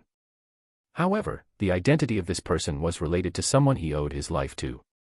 Someone he met not so long ago. The name was Seraph Silvera. Chapter 43, A Guise. Arthur rode on Kira's back while stroking its back affectionately. He was taking them toward the underground tunnels where they would hunt mid-tier creatures until the night arrives. After that, Arthur would sneak into the camp using Miko's ability to ask Hazel to help him in his quest. The two descended underground and were met with a giant spider that was a low mid-tier monster. Its skills were shooting tiny spiders and electrifying webs, and it was a tough foe in such a narrow tunnel. However, the two's teamwork took it down after a short battle. Arthur was able to block the webs with his protection rune easily, and Miko was able to teleport above the monster attacking its eyes. The two then warped it up and killed the monster. Arthur finally got to use his earth manipulation skill as he split a rock into mana pieces and used them to attack the tiny spiders. That was the result after Arthur absorbed the monster's body. His senses witnessed a sharp increase and the dark tunnel looked brighter than before. The only illumination came from the minerals in the walls, but they were enough for them to see. Level, 11, 22%. Strength, 53. Perception, 34. Mana, 22 of 42. Abilities, Beginner Runes Wordsmith, 13%, Usable Runes, 8. Arthur looked at his legacy while they were resting and drinking water. After he leveled up from level 10, he was given 2 stats points to use. It seemed levels beyond 10 gave 2 stats points per level, or that is his initial guess. He spent the 2 points on mana again since it was his most lacking and essential stat. He had come a long way from the time he didn't even have a skill, 3 runes, and 10-something stats. He was now a neo-ranker, albeit on the beginning line, but he was a ranker. Want to hunt another monster? Miko asked, and Arthur looked at her with some confusion. She blinked and asked, What? Why do you hunt? Arthur blurted out, realizing others didn't hunt to absorb essence like him. There was a different reason, one he didn't know. Oh, same as others. The usage of mana in stressful or dangerous situations would normally cause a slight increase in our internal mana. Pushing ourselves beyond our limits is a way to squeeze out our potential to evolve. Furthermore, she picked up the core that had appeared from the spider. This can be used to make mana potions. Drinking them would also increase our mana. As if a light bulb has lit in his head, Arthur felt enlightened. He had never cared about how they got stronger since he had his cheat-like leveling up legacy. Now, however, it seemed others also killed monsters to get stronger and reap some benefits. However, this didn't mean this was the only way to get stronger. Arthur used his lesser mana breathing technique to replenish his mana faster. Couldn't there be a high-end technique to make mana his own? Arthur didn't ask any more as it would raise suspicions about the method that he gets stronger, so he kept quiet. He thought about the stats point he gained. Were they his potential, or was it a bonus from his legacy? He didn't know. So many questions, but Arthur had the time to seek their answers in the future. The two kept hunting until the light was gone before they crept toward Aaron's camp. They left Kira a distance away and they used the darkness to infiltrate the camp. Many were wounded in their ranks, bespeaking the chaos that had ensued due to the end of the first round. The monster has been slain by someone else, probably one of the powerful figures Arthur had yet to meet. He spent most of his time in the south of the trial grounds, without venturing toward the others. It seemed a monster madness was happening last night, as the monsters got more berserk and threatening with each round. That's why many people were trying to gain their insignia and leave this place. With each passing moment, it would become a more hellish place. Why don't they just leave the tower alone, if it would result in more chaos? Arthur asked Miko this question when they were underground. Her answer left Arthur deeply shocked. To gain an advantage. The earlier rounds are easier, thus, they don't want to wait for someone else to clear them. The more you wait, the less chance you have to pass. This is a competition, not a teamwork carnival where everyone would hold hands and pass together. This trial is set up in a way that passing would make it more difficult for others, increasing your chances of obtaining the Holy Crown. That was her answer. It left Arthur with a newfound understanding of what he got himself into. This was the competition where you win by stepping on the corpses of your competitors. This has further reinforced his determination to end this trial grounds. Many would die if he didn't, and he didn't care about the Holy Crown that much. Do you know where she is? Miko asked with a low voice, scanning the camp with her silver eyes. The plan was to wait for Hazel to be alone before she would teleport Arthur to a nearby place. Arthur would then ask Hazel to help them. The plan was going smoothly until now, but they couldn't locate Hazel anywhere. It was then that Arthur realized something. If Aaron was after him and Miko, what would he do to Hazel, Arthur's friend? He felt like he was the stupidest person alive at that moment. How did he not think of this until now? What if something has befallen Hazel because of his choices? There was no medicine for regret, and Arthur prayed in his heart that he wasn't late. It has only been a day since Aaron saw him with Miko, not a lot could happen. Is it possible that Aaron captured her? Arthur asked, slightly worried. Miko froze at these words, further worrying Arthur. There's a reason I tried to kill Aaron by myself, she said with a terrifying chillness. Arthur stared at her, waiting for her to continue. Under the guise of the genius berserker laid an ugly truth. His family invested in him so much that they were willing to cover up his misdeeds, assaults, and even. That's what we confirmed, there could be. Miko had to cut her words short as she felt the unusual atmosphere. She turned around only to see his golden eyes were now shining brightly in the night's darkness as if torches lit up inside of them. No, torches were an understatement. She saw two miniature suns, threatening to overtake the world.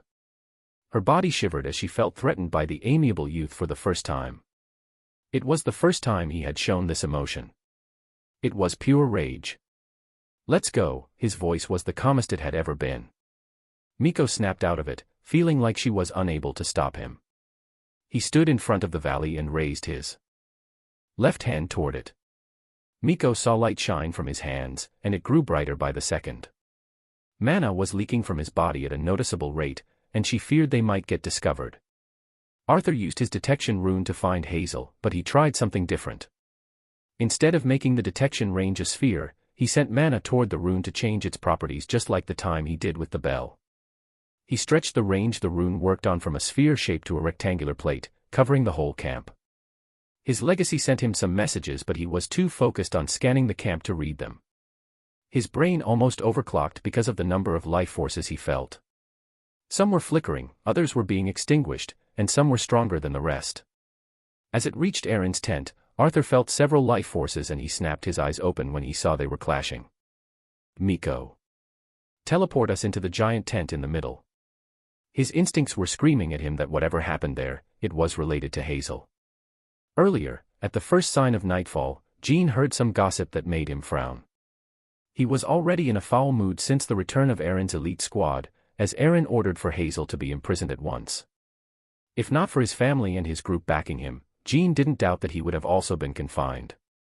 When he questioned his decision, Jean learned of what has transpired during the squad's hunt. The person Hazel brought to the camp was an accomplice of the assassin who tried to take Aaron's life a few days ago. Aaron believed that mutt was a spy that Hazel has brought into their midst, and Jean had no way of debunking his claims. After having Hazel imprisoned and confined, the camp had to fend for itself for the whole night against the monsters going berserk at the end of the first round. It lasted for the whole night and many were wounded, temporarily burying Hazel's case. Jean was hopeful he could plead on her behalf from Aaron and that Hazel would spill how she got to know the mutt. The rumors shattered his hopes as they were talks about how Hazel's confinement place changed to be Aaron's tent after nightfall. Even if he was with half a brain and as clueless as he came to life, he would still realize what Aaron was doing. He knew of his foul reputation among the families, although it was a secret. As soon as he heard these rumors, Jean started making his way toward Aaron's tent. He prayed he could solve it easily. If that didn't work, however, he can only resort to dire means. Chapter 44, The Genius Berserk. Jin's steps were heavy as he walked toward the tent, but not as heavy as his heart. He wished that Aaron would be in his right mindset, away from his usually unruly deeds. Even though he was a capable person, a good leader, he took everything for granted since he was a descendant from one of the main families. Aaron said to not disturb him. The guards at the tent's entrance blocked his way, and he felt his patience wearing thin. Not allowing visitors while he was with a prisoner was not a good sign. I have urgent news. Let me in. Jean held back his anger and tried to be diplomatic.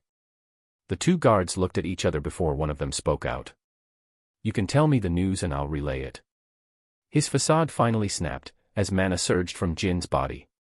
Before the two guards could react, a giant armored minotaur appeared behind the thin man. They tried to use their abilities to defend themselves, but the summoned monster swung its giant club at them before they had the time. With the sound of breaking bones and screams, the two guards flew toward the tent's entrance, crashing inside. Jean crossed the meeting room toward Aaron's living quarters, walking by the groaning guards. He didn't know or inform Aaron of his visit as he directly ventured into Aaron's bedroom.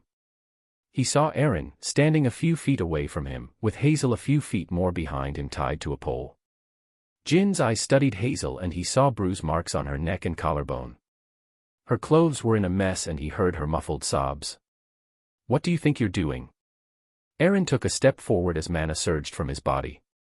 Jean turned his gaze toward him and he felt the suffocating pressure pressing down on his body. He was a summoner while Aaron was a berserker rumored to hold the legacy of an ancient warlord, making his strength a cut above the others. That should be my line.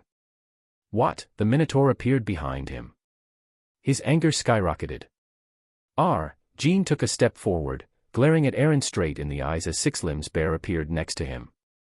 The room now looked smaller than it was before. His mana surged as armor appeared on his body. Doing. Jean and the two summoned monsters launched their attacks. Hazel opened her eyes to see Jean standing at the entrance. She drew deep breaths as if the air was stolen from her until now, which was kind of true. The bruises on her neck bespoke of what had happened earlier, but the humiliation hurt far more than any physical wounds she had. To be deprived of mana, tied to a pole, and having someone suffocate her as she begged for air was an experience that would forever haunt her, a stigma on her pride that no amount of logic could wash away. She was weak. So utterly weak. She hated this, hated being forced to come here by her family, hated being a weakling that needed to bow down to live, hated being unable to take revenge on the disgusting person who assaulted her. If you don't talk, she remembered his words as they cut into her soul. Torture would be the best you hope for. Shivers of fear crawled over her skin. She wanted to stop thinking about them, but she could not. They kept being repeated, the words, his hands touching her defenseless body, and the worst of all was her begging. Do you know what is worse than pain? He grinned from ear to ear, you know, don't you? His hands traced her body defiling it. It's the humiliation of your freedom being taken away from you. She closed her eyes when she heard those words. She didn't want to open them. She wished this would disappear. Why did this happen? It was all because she brought Arthur to the camp. She thought nothing of it at that time, but now it was her greatest regret. Even for a little, from a corner in her heart whispered a voice of how she hated that young man, someone who saved her life. It was then that a booming sound and scream echoed in the tent, making Aaron turn around and let go of her. After she opened her eyes, she saw Jean was there with his summoned monsters. Those powerful monsters that she can never summon, cutting a clear gap between her and her childhood friend. The battle between the summoner and the berserk soon commenced, two teammates who were now enemies. With his two summoned monsters, Jean had an advantage in numbers and versatility. However, the title of the Genius Berserk wasn't just for the show. Aaron's body shone dangerous red aura as he roared and bolted toward one of the monsters. With monstrous strength, Aaron showed a clear advantage over the berserk. After several blows between the two, blood started leaking from Jin's mouth signifying his internal injuries. His bear was missing one of its front claws and his minotaur had a deep wound in its abdomen. This was the strength of a genius. Jean let out a hollow laugh. How bold, to laugh in the face of adversity. Aren't you quite the hero? Saving the damsel in distress, eh? Aaron laughed as he sent a kick toward Jin's face, the latter flying like a broken kite before crashing into a table. Aaron took a step when he heard a voice leaking from Jin. I'm no hero. Hazel looked at Jin, whose eyes were bruised beyond recognition due to the earlier kick. His mouth leaked a rivulet of blood as he continued, but a person should always keep his promise. Hazel's mind was turning blank as memories kept flooding in. Her eyes let out uncontrollable tears as she remembered the promise they made a long time ago before they awakened. Let's fend for one another. How lovely, Aaron's face gritted his teeth. He hated this self-righteous bastard making him feel like a villain. He earned every ounce of strength he had now, just to do as he pleases. Years wasted on training just to be taught a lesson by a mere summoner. He let out a sinister laugh. Let's see how you'll keep your promises now. Blood-colored energy gathered around his fist as ethereal chains swirled around his it. They bounded to his hand, supplying it with surging strength, contracting his muscles to their limit. No. Hazel screamed, begging her mana to move. Yet as if her mana was not even there, she couldn't guide it. It was all because of the potion they gave her. She tried to summon her ghosts, to do anything. Her wrist started bleeding as she tried to break off her cuffs, but it was not enough.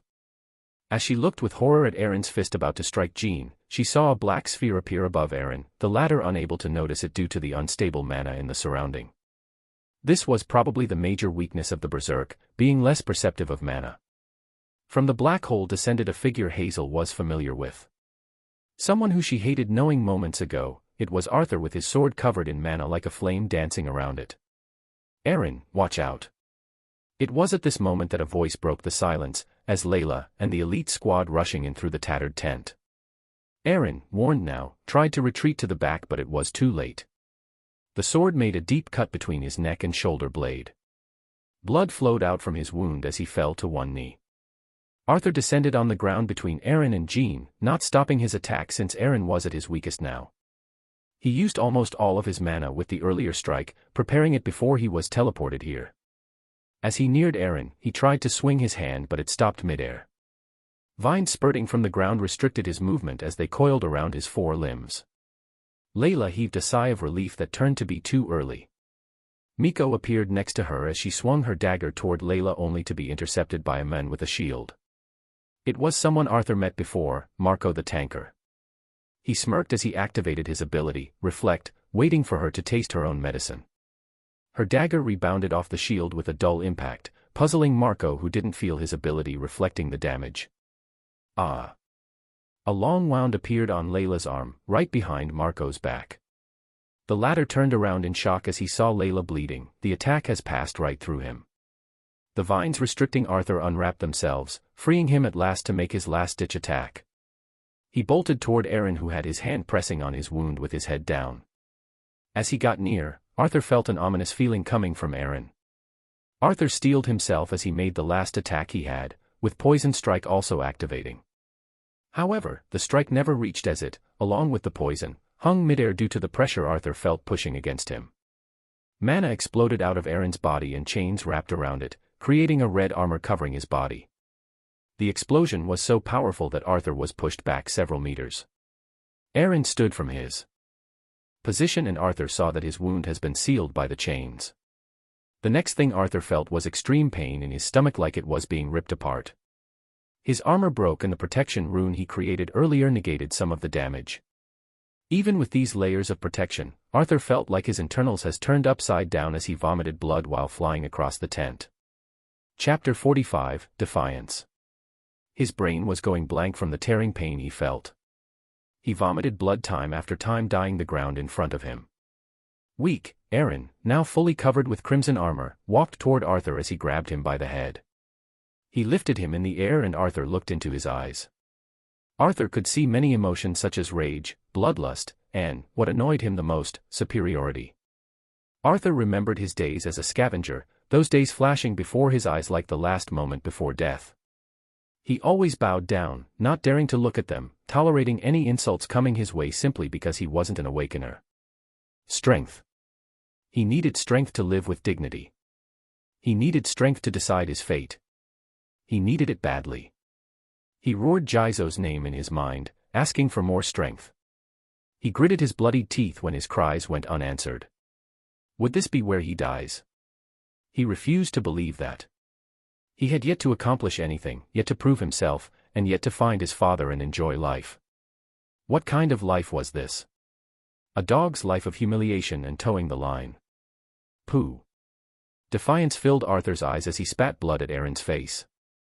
It trailed down from his cheek until it dribbled from his chin to the ground. I'm not scared of you, you fucking rapist. His voice was weaker than he wanted, but it was enough to be heard. The hoarseness of his voice added a defiant tone to it, clearly showing his thoughts. He was tired of letting these childish people with superiority complex walk around without being called out. Layla and the others looked at Arthur like he had a death wish.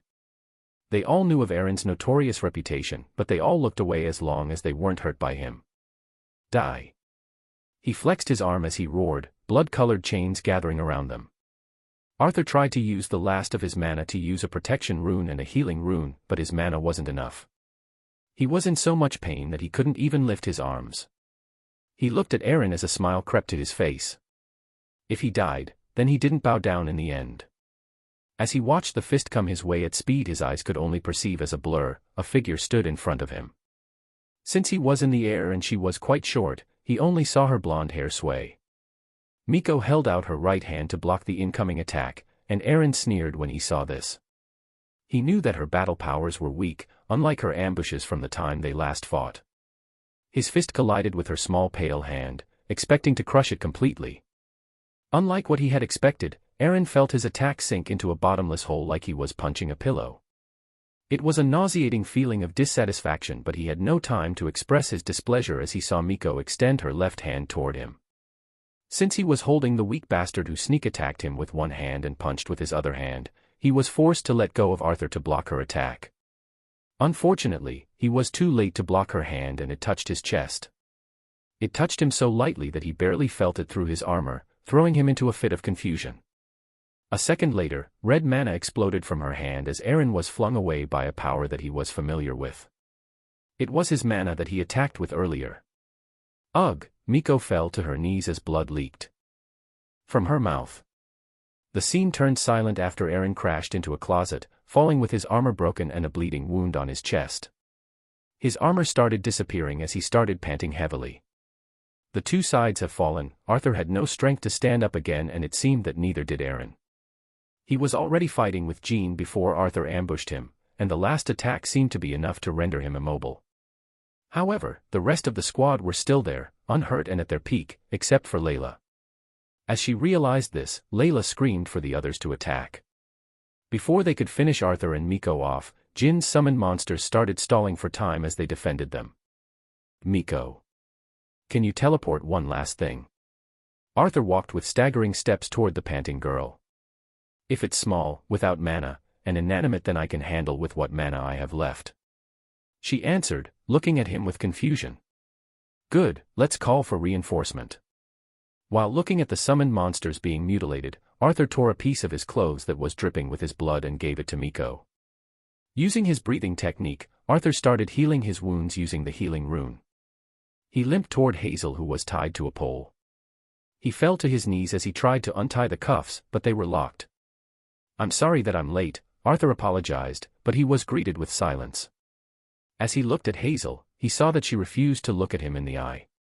He felt sorry at how traumatized she was. Arthur, we need to leave. Miko came over to urge him. One of the summoned monsters was dead.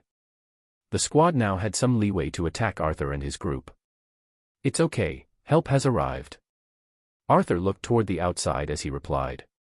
It was then that Miko heard the assuring howl of a wolf. The squad halted their steps as the howl was clearly of a powerful monster. With a gust, a giant scarred wolf appeared. Its black fur shined brightly in the myriad lights as it growled at the squad. Within a second, it appeared next to Arthur and his group. Its fur touched the tent's ceiling. The group retreated from the giant wolf after picking up Aaron who was now glaring at them while holding his wounds. Miko, can you take care of the cuffs? Arthur picked Jean up who was still bleeding. Miko nodded and used her replenished mana to teleport the cuffs away. You rotten bastard. Jean was far from being thankful. He spat his words out although he was barely awake. This all happened because of you. Arthur felt guilty because it was true. Things have escalated this much because of a single choice he made. Now is not the time, we need to leave. Jean looked at Aaron and his squad who were now frozen because of the appearance of the giant wolf. Jean, this won't end well for you. Aaron glared at Jean and Arthur. Seeds of hate have been sown. The latter looked at him with disinterest. Can your wolf kill them? A chilling question came out of Jin's mouth, and Arthur was alienated by his calm while hearing it. He thought about it before shaking his head. Kira was strong, but the other side outnumbered them and had more versatile abilities. If they took down the path of taking them out, then it would be mutual self-destruction where only one or two would come out. The group jumped on Kira's back while they stared down at the enemies. Aaron tried to take a step forward before Layla held him and whispered something that calmed him down. Under the eyes of their enemies in the darkness, Arthur and his group fled the camp. Chapter 46, Guilt, Betrayal, and Friends. It was the beginning of a new day. It felt especially so after last night's near-death experience that the group had. The morning breeze grazed upon their bloodied and pale faces, each tending to his wounds and fatigue while riding on the wolf's back. They rode from the south, going from the valley toward the periphery of the mid-tier area before they went east. Hazel wondered why they traveled so much, but she was in, albeit only physically, a better condition than the rest. Are you hungry? The slightly tired voice of Arthur rang in her ears, startling her greatly. She felt her stomach turn just by being next to him, hearing his concern. Now that she was out of that situation, her feelings were not the same. She felt guilt and ugliness. Even at this moment, she still resented him slightly. When things were dire, she so easily hated someone who saved her life, even if she was the one who brought him to the camp. She couldn't look him in the face, as she would be reminded by her selfishness. Hazel knew she wasn't that much of a good person, as she has overlooked the injustice of others when it would hurt her to intervene. However, she still had principles to live by. One of them was repaying those who help her. Yet, in her first encounter with helplessness and weakness, while being clawed by the neck having herself threatened, she was fast on abandoning those principles. Greeted with her silence, she saw how awkward and downcast Arthur's face was for a brief moment. She felt even worse, so she had to squeeze out the words. No. A short silence ensued before a rumbling stomach was heard. Usually, such a sound was not that noticeable in normal people, but awakeners had higher metabolism than others. It was Hazel's stomach. She wanted to die. Arthur jumped from Kira's back as he began to inspect the surrounding with his rune. He used his pockets to use the rune without being seen, a method he thought of just now. From the outside, he only looked like he had his hand in his pocket. With the light of day to cover it, he also didn't need to worry about the glow. They were near a hill that overlooked a stream of water, an ideal place for camping. However, Arthur didn't want to stay outdoors like this, so he had been using his rune to look for underground caves. The hill they stopped at was one such place, as Arthur had sensed that it had a hollow space inside it. Arthur used his new skill to open up a path for them, draining all of his mana just to soften the soil and move it away enough for them to get in. There was a brick wall inside of it, and Arthur had Miko break through it as he was still too wounded even with the constant healing rune. Inside was revealed to be an old building, with a statue of a woman inside of the hall that the group entered. It seemed this temple has been abandoned and buried, barely surviving the weight of the dirt on top of it. The reason he didn't go to the pub was simple, as it was on the periphery of the world. It was surrounded by unranked and primitive monsters only, and he had to go out of his way to search for mid-tier monsters. He didn't want to run into Aaron again after the last time with Miko. This should be enough as a hideout, Arthur said, taking out his supplies. It was roasted meat and some fruit he had saved. They had retrieved the supplies he took from the pub after fleeing the camp. The others started eating without a word, and Arthur doubted any one of them was in a suitable condition for chit-chat. Jean was mummified by bandages as his wounds were too severe. Hazel refused to look at him, only staring blankly at the ground. Miko kept silent since she didn't know the other two. This was not how I expected it to be. Arthur imagined their reunion and team to be cheerful, ambitious, and without Jean. The last one was something Arthur didn't expect to happen. You. Miko broke the silence as she stared at Hazel with her poker face. Back. Did you tell them Arthur's name? She was colder than Arthur would have liked for the current situation, but this was an essential question. Hazel slightly trembled as she was faced with this question. However, she took a deep breath and shook her head. After a lengthy silence, she answered the question. I told them a different name. Miko nodded and went back to silently eating her meal. Arthur was grateful for the concern she showed for his safety and even grateful that Hazel didn't give them his real name. Thank you, he sincerely said, but the reaction came unexpectedly and from someone else. Shut up. Jean moved closer toward him and Miko stood up from her seat. She held her dagger as she glared at Jean. The latter stood in front of Arthur as he continued, this is all because of you. Jean, it's not. Hazel shouted, feeling hypocrite because that's also what she felt at one point.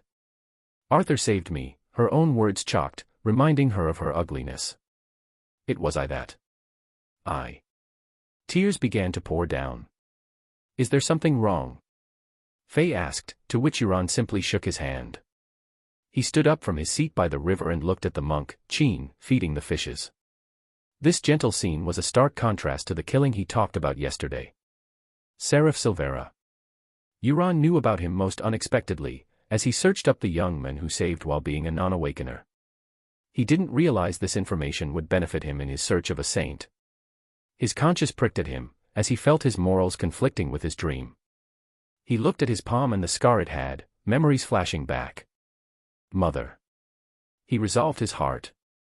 If he needed to betray people, he'd betray them. If he needed to be the devil and slay gods, that he would. His eyes flickered with determination and wistfulness. Arthur was someone who saved him, someone Euron looked at like a little brother. But if he needed to betray him to get what he wants, then he would. I'll look into the surrounding, he told Faye before he jumped and started running up the tree. With another jump, he stood at its highest point surveying the area. Mana gathered in his eyes as it enhanced his vision. Down the stream, he noticed a hill where a giant wolf slept next to. He decided to change his way to avoid the monster, and he descended the tree before leaving with the other two toward the north. He heard that there were many injuries there because the summoned beast attacked them. New rune has been learned through modification. Detection 2, use mana to detect the surrounding life forms. It was a lot different from Detection I, as the only restraint was the mana Arthur was willing to invest. This message was the one that had appeared after he used the detection rune back at the camp. That was all. He gained no other runes and no more stats points. Even so, Arthur felt pleased with this as he could now direct his detection by will.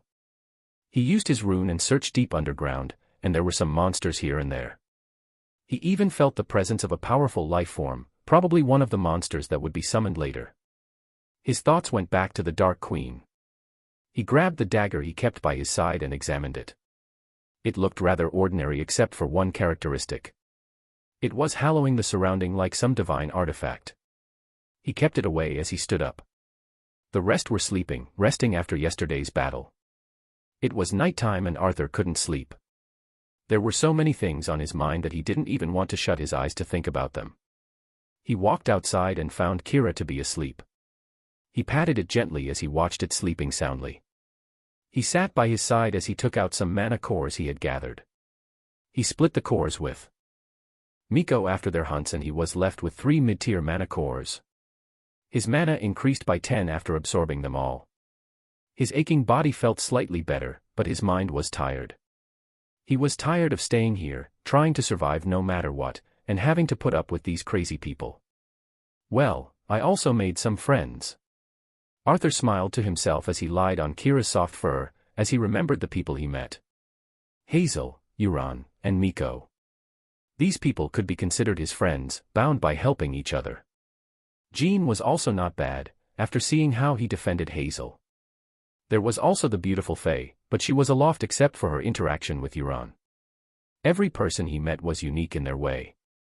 He was making friends for the first time in years, and he couldn't help but smile as he remembered Euron's kind face. He wondered what he was doing now. Chapter 47, Hazel's Fortune. Arthur opened his eyes early the next morning. He had slept by Kira's side all night. He picked himself up and went into the temple, to find Miko and Jean still asleep, with only Hazel awake. She stood in front of the statue of the woman. The woman wore a robe, and she held a staff in her hand. Her features, albeit slightly covered by dust and vegetation, were still beautiful. Hazel stood in front of the statue, rooted to the ground, as she stared at it. "What are you doing?" Arthur asked, and Hazel turned around and looked at him with those sorrowful eyes of hers. He didn't understand what was wrong, but he couldn't ask. Maybe it was her trauma, he thought. "This statue. It feels alive," Hazel said as her eyes went back to the statue. Arthur was puzzled, as he used his rune when he got here and there was northwest life in this place. Hazel walked toward the statue and placed her hand on its base. She removed the vegetation gently, her eyes slightly watering. "Yesterday, when Aaron held me captive, Hazel felt her tears stream down her face. She couldn't look at Arthur in the face, so she bit her lips as she forced down the sobs. "I hated you for it." A sob leaked from her mouth, but she didn't want it to stop her. "Even after all the times that you saved me," her head touched the base of the statue as tears kept streaming down. "I'm so sorry." Arthur felt his heart aching at this sight. He wouldn't say he was okay with her hating him for yesterday, but it was still hard to call her ungrateful after all that happened. She was only human. He took a step forward as he reached his hand to pat her back, but the hall started rumbling. A bright light shined from the statue as its eyes lit up with sky-blue colors. The rumbling woke everyone up, and they witnessed the statue bathing in manna as a voice resounded in the temple. "Why are you crying, young one?" A gentle and ethereal voice came from the shining statue. Hazel was too shocked to wipe away her tears that have gathered under her eyes. Before she could say anything, the gentle voice came again. "What is it that you wish?" The voice asked again, and everyone felt like it was ridiculous. The overflowing manna proved otherwise, however, as it was enough to make them unable to breathe. Hazel wiped away her tears as she tried to think of what to say. She wanted to get stronger. To live the way she wanted without being pushed around. The only thing on her mind was regret. She hated this feeling. "I just want to live with no regrets." "That's an answer I like." The statue smiled, shocking Arthur and the rest further. "Of everyone I have encountered over the years, only you can hold my legacy. Only you have a gate to the world of souls." Everyone understood what she meant by this, as Hazel was someone who could only summon souls. Even though it sounded impressive, the souls she could summon were only a few. Hazel's heart was the most chaotic, as the words felt like a divine intervention from the heavens. All of her life was filled with misery and ridicule because of her ability, but now she was being told that she was the only one who could receive a legacy. "What do I need to do?" Hazel took a step forward toward the statue, asking with longing. She was tired of being bullied, pushed around, and being forced to betray her principles and live with regrets. "To receive my legacy, you need to find my body. In the far north is a castle of ice, surrounded by ice golems and demonic monsters. Defeat the castle's lord to retrieve my body, only then can I pass down my legacy to you. Remember my name, child, I am the Witch of Icy Islands, Annabelle. Let your friends help you in your quest, and may the gods bestow upon you a better fate than mine." The light in the statue flickered before disappearing. The hall was quiet again with only 4 shocked people standing there. A sense of déjà vu overtook Arthur, and he remembered the time he received his legacy. This time, it was Hazel's turn to receive hers. The others weren't as calm, as legacies were rare despite being known. Receiving a legacy was like receiving extra abilities, further strengthening the receiver of the legacy. Only Hazel stood there with her body, trembling all over. After calming herself, she turned around and looked at the other 3. Her eyes full of determination, she bowed her head deeply as she asked with a shaky voice. "Please, everyone. Lend me your help." "Why did you agree to help her?" Miko asked, bewildered, while she looked at Arthur's back. He picked the rabbit they had hunted and looked at her, also bewildered by her question. "First, she's my friend. Second, isn't it obvious that we need her to get stronger to leave this world?" "Are you talking about the plan you had earlier?" Miko asked, feeling her patience wearing thin. "Obviously, why? It's just stupid. Why would we risk ourselves to do this, when we can just look at other ways to receive an insignia? It was the first time she raised her voice at him, and he looked at her calmly.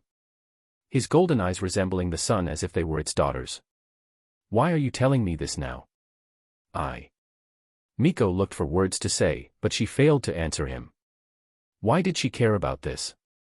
She was just repaying his debt of saving her life, feeding her when she was the weakest. She then realized it. It was this quality of his that bothered her the most.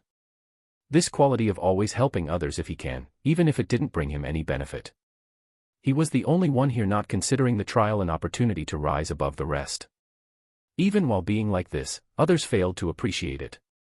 Yet he took no offense with that, simply treating it as normal. You're a good person, Arthur. However, you're also stupid. Don't let others take advantage of your kindness. She said, hoping it would somehow change his ways. Miko. He looked at her, chewing on his words like he was rearranging them. Are you okay with this? With what? The trials. The killing. Being trapped. He was angry, not because of her, but something else. He laughed bitterly and shook his head. Why is everyone treating this like normal? Why is everyone okay with others dying here, away from their family, cold and forever decaying in this rotten place? His words were nails to her apathetic heart. He questioned these because he was an outsider to the families, the world of awakeners, and the struggle between the major powers in the world. They had lived for so long in the shadows, fighting and killing, trying to rise above the others for a chance of survival, that they had forgotten what was normal and what wasn't at one point. However, she wouldn't change her ways. He was simply ignorant of the real world. He held desperately into his naivety, that it would kill him at one point. I'll break this world. He declared, his tanned skin bathing in the light of day. His golden eyes staring into her soul, telling her that he meant every word of it. Not just the trials, but... He paused, seemingly hesitant. In the end, at some point, I'll fight the whole world if I have to. Fight the whole world. For what? She asked, his words stopped to make sense to her. He looked at her a bit longer before he sighed and turned away, heading back to the temple. For us to survive, or so I was told. She was left there standing, unable to comprehend what he meant by the last sentence. As she looked at his thin back from behind, his figure started growing smaller as he walked away through the forest. Miko felt lonely all of a sudden. You have failed your mission, it seems. A voice so familiar that she was sick of it came from her side. It was a while since she met him, but she didn't miss him one bit. None of your concerns, she coldly replied with her usual poker face back. She looked at the men standing by the tree. One of her seniors, the Prince of Barilo Kingdom, Kirk Barilo. Don't use that tone with me, dear cousin. What do you want? She curtly answered, bothered by his appearance. A simple thing, try to get closer to that man, Arthur Silvera. Miko felt like he was grinning under the hood, making her stomach turn. Why? There are things you don't know, cousin. We need that man for our plans. Miko's body turned cold, almost shivering, at the sudden realization. Arthur's words and her kingdom's plans. If her guess was right, the world would turn upside down. Even without you telling me, I plan to. Miko's heart was conflicted for the first time in her life. Chapter 48, Icy Castle. 3 days of traveling together can do a lot, but it couldn't improve the relationship of their group just yet. Arthur had a headache just from dealing with the tension in the group. There was the not-so-nice Jean, who kept throwing glares at him and almost fight him every time he had a chance to. The first day was a lot easier as Jean was too wounded to fight, but after they started traveling north, he got a lot fussier. Miko was unusually quiet and would only talk to him, ignoring the other two. After their talk the other day, it seems they got a bit further away. Arthur hoped otherwise. His friendship was Hazel was the only redeeming part as it got better after she told him what she thought. Arthur thought about talking to her about it, but he didn't know what to say. They both ignored it and acted like usual, providing the only chatter in the group. This has further increased the number of glares he received from Jean, making Arthur unsure about what to do. However, he sensed no hostility like earlier after agreeing to help Hazel with her legacy. All is well that ends well, or so they say. In the past few days of traveling, they worked together as a group to kill monsters. They would then take their cores and leave the rest after Arthur used the excuse of healing to absorb them. He learned to hide his absorption by placing his hand on the body while using the rune. It was after 3 days of absorbing monsters that he gained a new skill, further increasing his powers. It was the first elemental offensive skill he gained. Skill has been absorbed. Bladeless wind slash. E. It was a strange skill that he couldn't use his blade to unleash it but have to use his hand. It was still powerful, that worked as a great sneak attack since he would be slashing using his hand. He looked at his stats for the first time in a while, grinning from ear to ear at the increase in powers. Level 12, 98%. Strength, 62. Agility, 60. Stamina, 52. Perception, 46. Mana, 25/56. Abilities, Beginner Runes Wordsmith, 15%, Usable Runes, 8. Skills, Lesser Mana Breathing Skill, F, Poison Strike, F, Camouflage, F, Earth Manipulation, E, Bladeless Wind slash, E. This was his strength after hunting underground with Miko and with the others for the past few days. His body was brimming with power, but he felt that his potential was getting squeezed out. He had to eat a lot more than usual, devouring 3 times the amount he ate when he was a non-awakener. Skills were less favored by the masses because they were a lot more mana-draining, so most people would depend on their abilities to make a living. However, they were still essential and widely fought for, as they could be the difference between life and death. After trying his new skill, Arthur realized that each use drained 5 mana points. He kept feeling like he was getting stuffed, although full of power. His body kept getting stronger, racing toward an unknown end. Arthur had no worries for now, as he would be getting out of here soon, and he would ask Master Ronan about it. After 3 days of travel, the group reached a glacier with the sea beyond it. There were some snowy mountains in the distance, with a giant castle standing between them. It was probably their destination, and the group kept advancing on top of Kira's back. The only way they were able to resist the cold was through Kira's innate fire ability, releasing heat from his body. Arthur marveled at the change of scenery after they left the green hills and forests, wondering how such a thing was possible. The whole trial ground felt like several pieces of land being sewed together, each separated from the rest. As they were going through the ice lands, Arthur kept using his rune in his pocket. With the mana he had now, there was no problem of keeping it active. After a few moments, he sensed a life form ahead. However, there was nothing but white in front of him. He stopped Kira as he began to survey the surrounding. "Why did you stop? Are you scared now?" Jean kept taunting him, but Arthur ignored him. He looked at a small part of the glacier that looked like a giant white rock, and he sent a wind slash at it using his hands. There was a dull sound at the point of impact, and nothing else. Jean was about to mock Arthur again before the group heard a wailing scream before the rock stood up, revealing an ice golem. After a short moment, another ice golem appeared. They were a mid-tier monster. The group was in for a tough battle. Arthur wasn't the one to finish them off, as everyone kept attacking until they died. Kira proved to be extremely helpful in the fight, as it took care of one of the golems on its own. The others had to group up to finish it off in an unfavorable environment. Now, they had to set up a camp. They tried to pick a low ground to shield them from the cold, and they made some fire to warm them. It was then that Jean revealed his usefulness, holding into a rare storage artifact, and took out a tent for them to sleep in. Arthur realized how ignorant he was about artifacts, as he never knew that such an artifact existed. He tried to take a peek at it. It was a ring with runes on it. Unfortunately, he can't learn it yet since his level was too low. After spending the night, the group resumed their travel toward the ice castle. On the way, they hunted together and lived together, sharing life and death and stories of the ancient. For the first time in his life, Arthur started to trust people. After several days of fighting, they reached the ice castle in the distance. It looked like a miniature mountain, white all over and grand-looking. They stood in front of its giant door, covered in the white fur they had taken from the demonic bears. "We're here, everyone." Arthur smiled at them, feeling the pride in what they had accomplished. The rest of them nodded, smiling. Even Jean, who was usually cold to him, warmed up to him after so many days of battling together.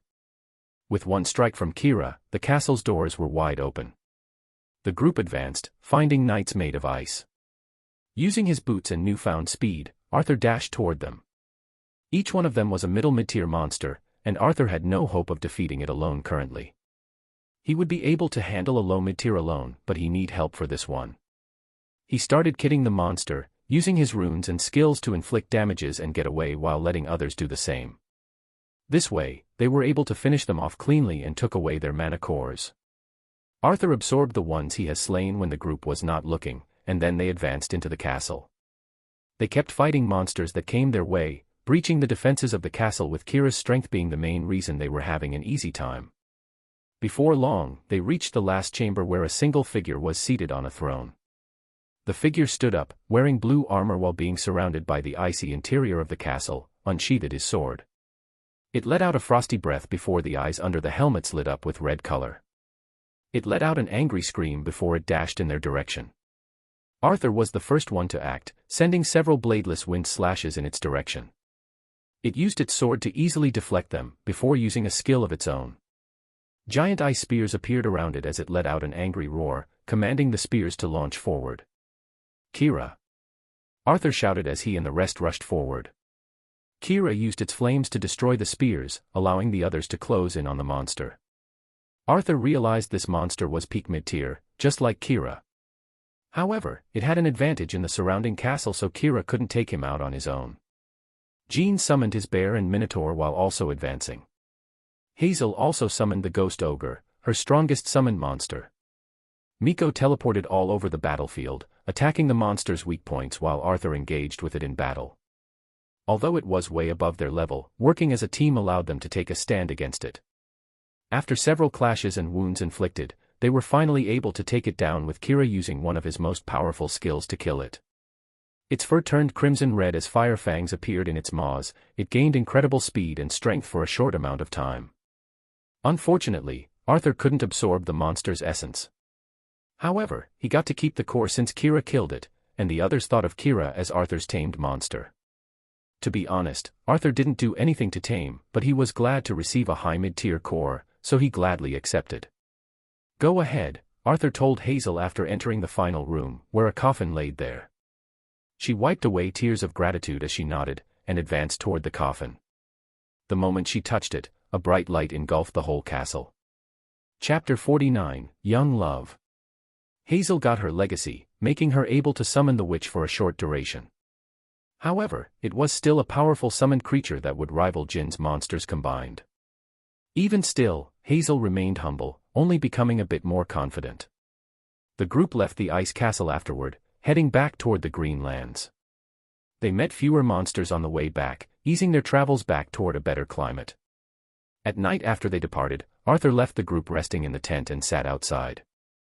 Even with the time they spent together, he still preferred the loneliness of his thoughts. He gazed at the tower shining brightly in the distance, too far away to threaten them. They could now, as a group, hunt a peak mid-tier monster without getting grievous injuries. However, they still lacked the means to conquer the tower. What kind of people cleared it? Arthur wondered for a second time. He imagined himself at the top, ringing the giant bell that signified his glory, letting others know of his accomplishments. The reality was different. He had to flee, hide, and use every means to survive. Ever since the termination of his contract, life seemed like it wouldn't stop rolling. He wanted to take a short rest, but it wouldn't allow him such a luxury. What are you thinking about? He turned around toward the person who emerged from the tent. It was Hazel. Her eyes have gotten a shade of blue after she gained her legacy, fitting her brown short hair well. The tower, I wonder what sort of people can clear it. Strong ones, for sure. She said as she sat down next to him, leaning on Kira's back as well. I don't know them in person, only heard of them. They're on a different level altogether. The first trial is merely a piece of cake for them, the real challenge starts in the next trials. That's scary, Arthur gave a hollow laugh, dreading to even think about another trial. He just wanted this one to end.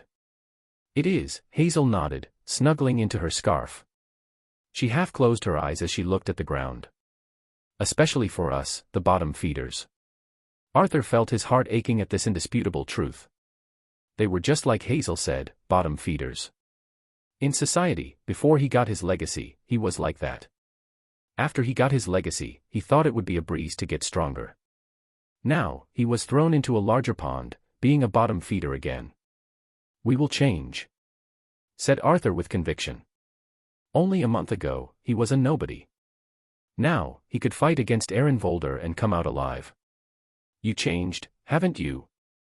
Arthur stared at her, and she stared back before nodding with a grin. "It's all thanks to you, Arthur," she looked at him and continued before he could answer. "If not for you, I would have drowned in the river or died in the swamp.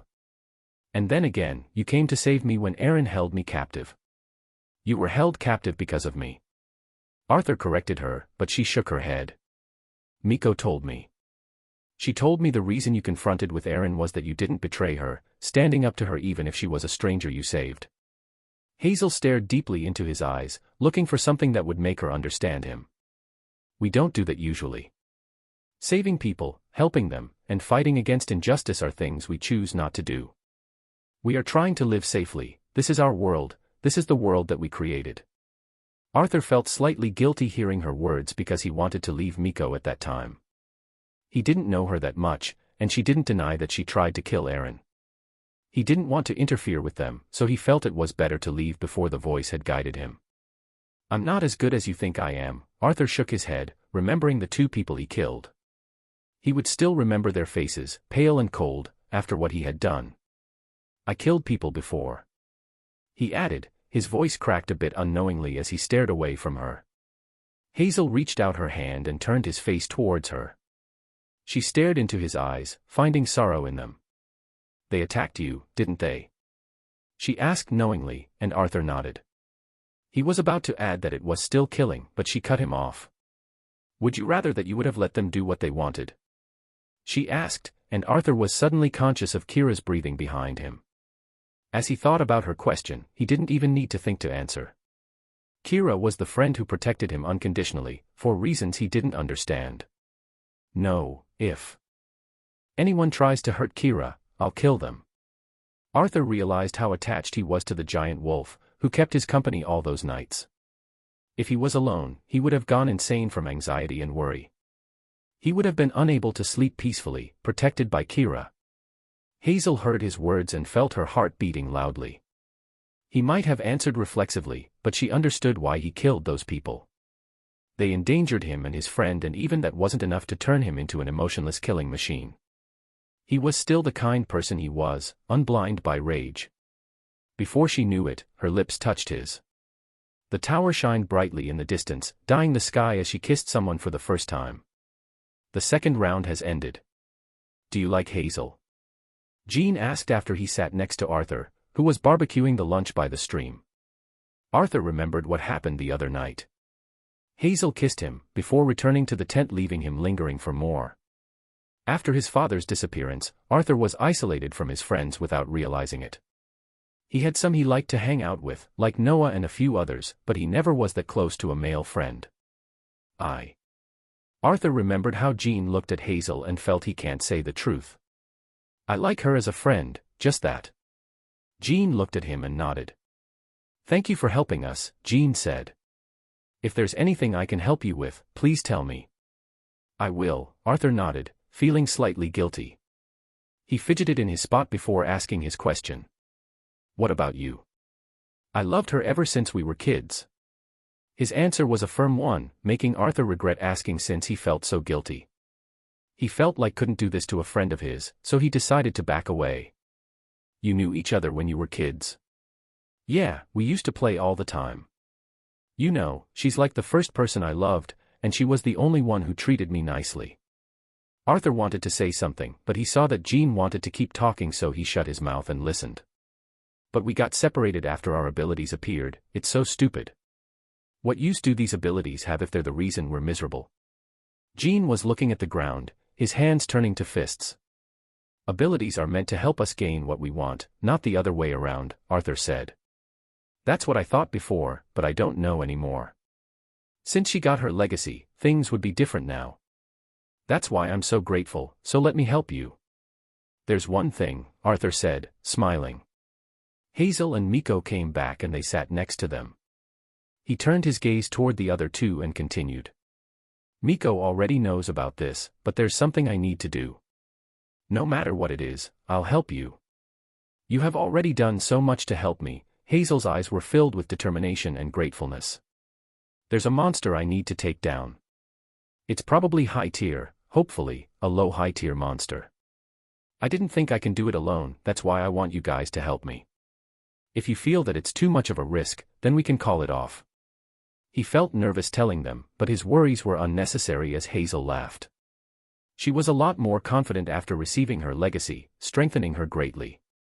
We can do it, my new summoned creature is the witch herself, and she's really powerful.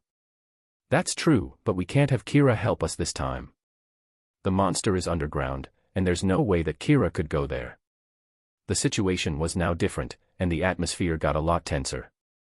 Jin's eyes flickered, but he nodded after a short moment of thinking. There shouldn't be an issue. It would be a close call, but I think we can manage. If it's something you need to do, then we're willing to help you out. That's right. Hazel chimed in. Thank you, guys.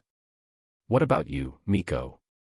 Arthur turned toward Miko, who simply sighed and agreed. With this, they were ready to go underground. Arthur longed for his humble home and safe life, and now he would finally be able to return to it. There were so many new things that he needed to do, like his training with Master Ronan, the academy, creating artifacts, making skills, and free his family of their debt. Chapter 50, The Dark Queen. Evading Aaron's group was a difficult feat, and the group used the cover of the night to rush toward the pub. They decided to spend the night here before heading to the underground tunnels tomorrow, preparing a little farewell celebration. They had the alcohol, seasoned meat, and good company, and that was all they needed to throw a small farewell party. They roasted the meat as they talked and laughed. They moved a table outside the pub and filled it with good food and alcohol, and they started to dig in as they shared stories. They all had a silent agreement about not sharing anything about where they lived and their real names, as it would make everyone comfortable this way. Being able to use mana made them able to get a little dizzy, not too drunk to act out, and no leftover hangover. The night reached its darkest and the group slept outside next to each other, sleeping soundly until the morning came. They ate their breakfast before heading toward the underground dungeon. They rode over Kira's back, evading Aaron's camp on the way. After an hour of traveling, they were finally standing in front of the tunnel. Kira, you should stay here. We'll meet again when we get out of here. Arthur said, hoping to find Kira on the outside world. He would go to the cave they first met, hoping to find him there since that was the most likely place Kira got transported from. They descended the tunnel, going into the lair where the mid-tier monsters lived. Arthur used the chance to kill a low mid-tier monster by himself, although it was a long battle he was still capable of the feat as this was the first mid-tier monster Arthur killed. He leveled up again to level 14. He leveled up to 13 when they were hunting on the glacier, and he invested his points into mana. Unexpectedly, he also gained a new rune. New rune has been learned. Restore I, can restore mana fully. Disables the use of mana for 1 day after 1 hour is over. Finally, he gained a trump card.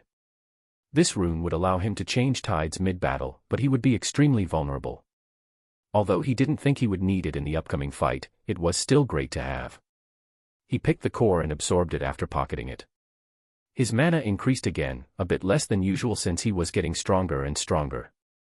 It was, however, a significant increase as his mana finally reached 60. These creatures are not that common, Jean said, as he watched the lightning spiders die. Arthur nodded his head and the group kept advancing. After hunting the low mid-tier monsters, they descended another layer and found middle mid-tier monsters. They were giant centipedes that released poison. The group had to work together, but the monsters were dealt with by Annabelle, the Witch of Icy Islands. Having the witch by their side was a huge help, as her freezing spells worked extremely well against the poison the centipedes released. The group would take care of the restrained monsters then, continuing on their way. Unlike earlier, they found a door this time that led to a brick chamber. After going inside, they found a single figure in the chamber. It was a shadow monster, a semi-ethereal creature that was the bane of many warriors. The monster screeched, dashing toward them. It had a humanoid figure, with its body stretching and dissolving at will. It manifested its limbs into different weapons that it used to attack Arthur and the rest. This was a high mid-tier monster due to the difficulty of injuring it, but Arthur had no worries. He took out the golden dagger that flickered with holy light and began to attack the creature. The dagger proved extremely effective as the part slashed by it couldn't regenerate.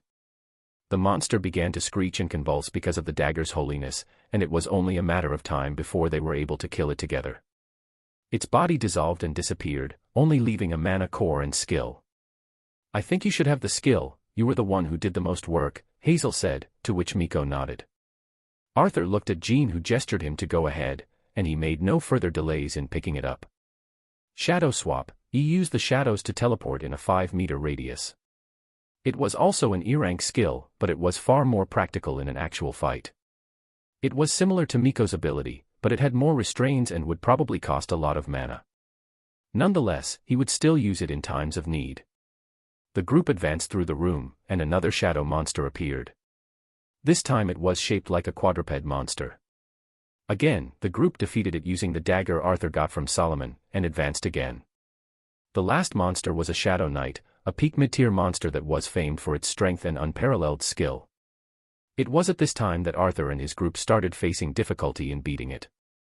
Hazel summoned the Witch of Annabelle to help them in the fight, Miko teleported and sent a penetrating strike at the monster, Jean used his summoned monsters to distract it, allowing it no time to rest, and Arthur was the main attacker with his well-rounded physical body, protection runes, force boots, and dagger. He was overgeared unlike the rest of them. With a scream, the Shadow Knight fell to the ground, scattering away, leaving only the panting group in his place. Even though they were tired, no one was injured. This was a good sign that they could kill the Dark Queen if they advanced at this rate. They remained in the chamber for a while to rest, eat, and strategize. After that, they went ahead and opened the giant door. They were inside a giant hall, lined with many black engravings. The hall had windows that revealed nothing but dirt behind them, suggesting the hall to be built elsewhere before being moved here. The group walked in and noticed a chandelier hanging from the ceiling, with a figure hanging from it upside down. It was a beautiful woman, who had her eyes closed, hanging from the ceiling. Her long dark hair swayed under the force of gravity, revealing her neck and her face. There were 2 horns on her forehead, and she had the lower body of a bird, and wings for arms. Her feathers were matte black, taking in all the light in the room without reflecting it.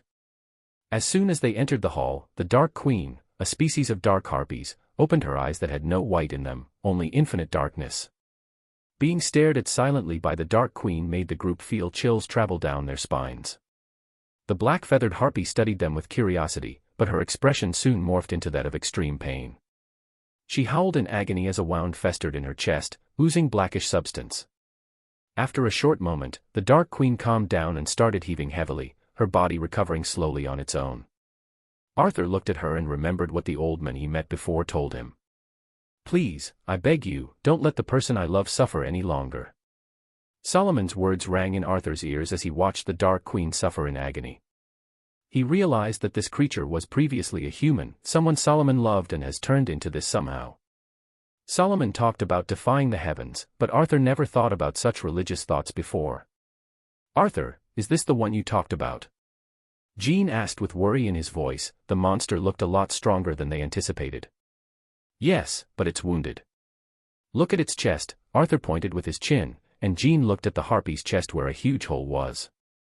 "Still bleeding dark liquid. If that's the case, then we might manage." Jean nodded his head and the team began spreading out. "I'm sorry," Arthur voiced in his heart as he looked at the agonized monster. "I'll free you of your curse." He took out the golden dagger. Chapter 51, Bloodied Sword. When the dagger came into view, the harpy snapped her neck toward Arthur's direction. She gazed at him with a blank expression as black tears rolled down her eyes. For the shortest moment, Arthur saw a thin smile appear on her mouth. The next second, her expression turned into one of pure suffering as it screeched so loudly that Arthur doubted her vocal cords could take it. A black stigma appeared on her forehead as the monster's eyes turned red with rage. "Gaia!" she roared as she spread her wings. With a flap of them, she flew through the air toward the group. Jean and Hazel summoned their monster while Miko disappeared from the battlefield. "Minotaur!" Jean roared and the giant bull-headed monster rushed toward the Dark Queen. However, it was clear that the harpy had an advantage over them as it could fly. That's why Arthur dashed, closely behind the Minotaur, and jumped on its body after it reached a certain distance from the harpy. Arthur jumped and placed his feet on the Minotaur's giant club. With a command of Jean, the Minotaur launched Arthur at the harpy like it was striking a home run.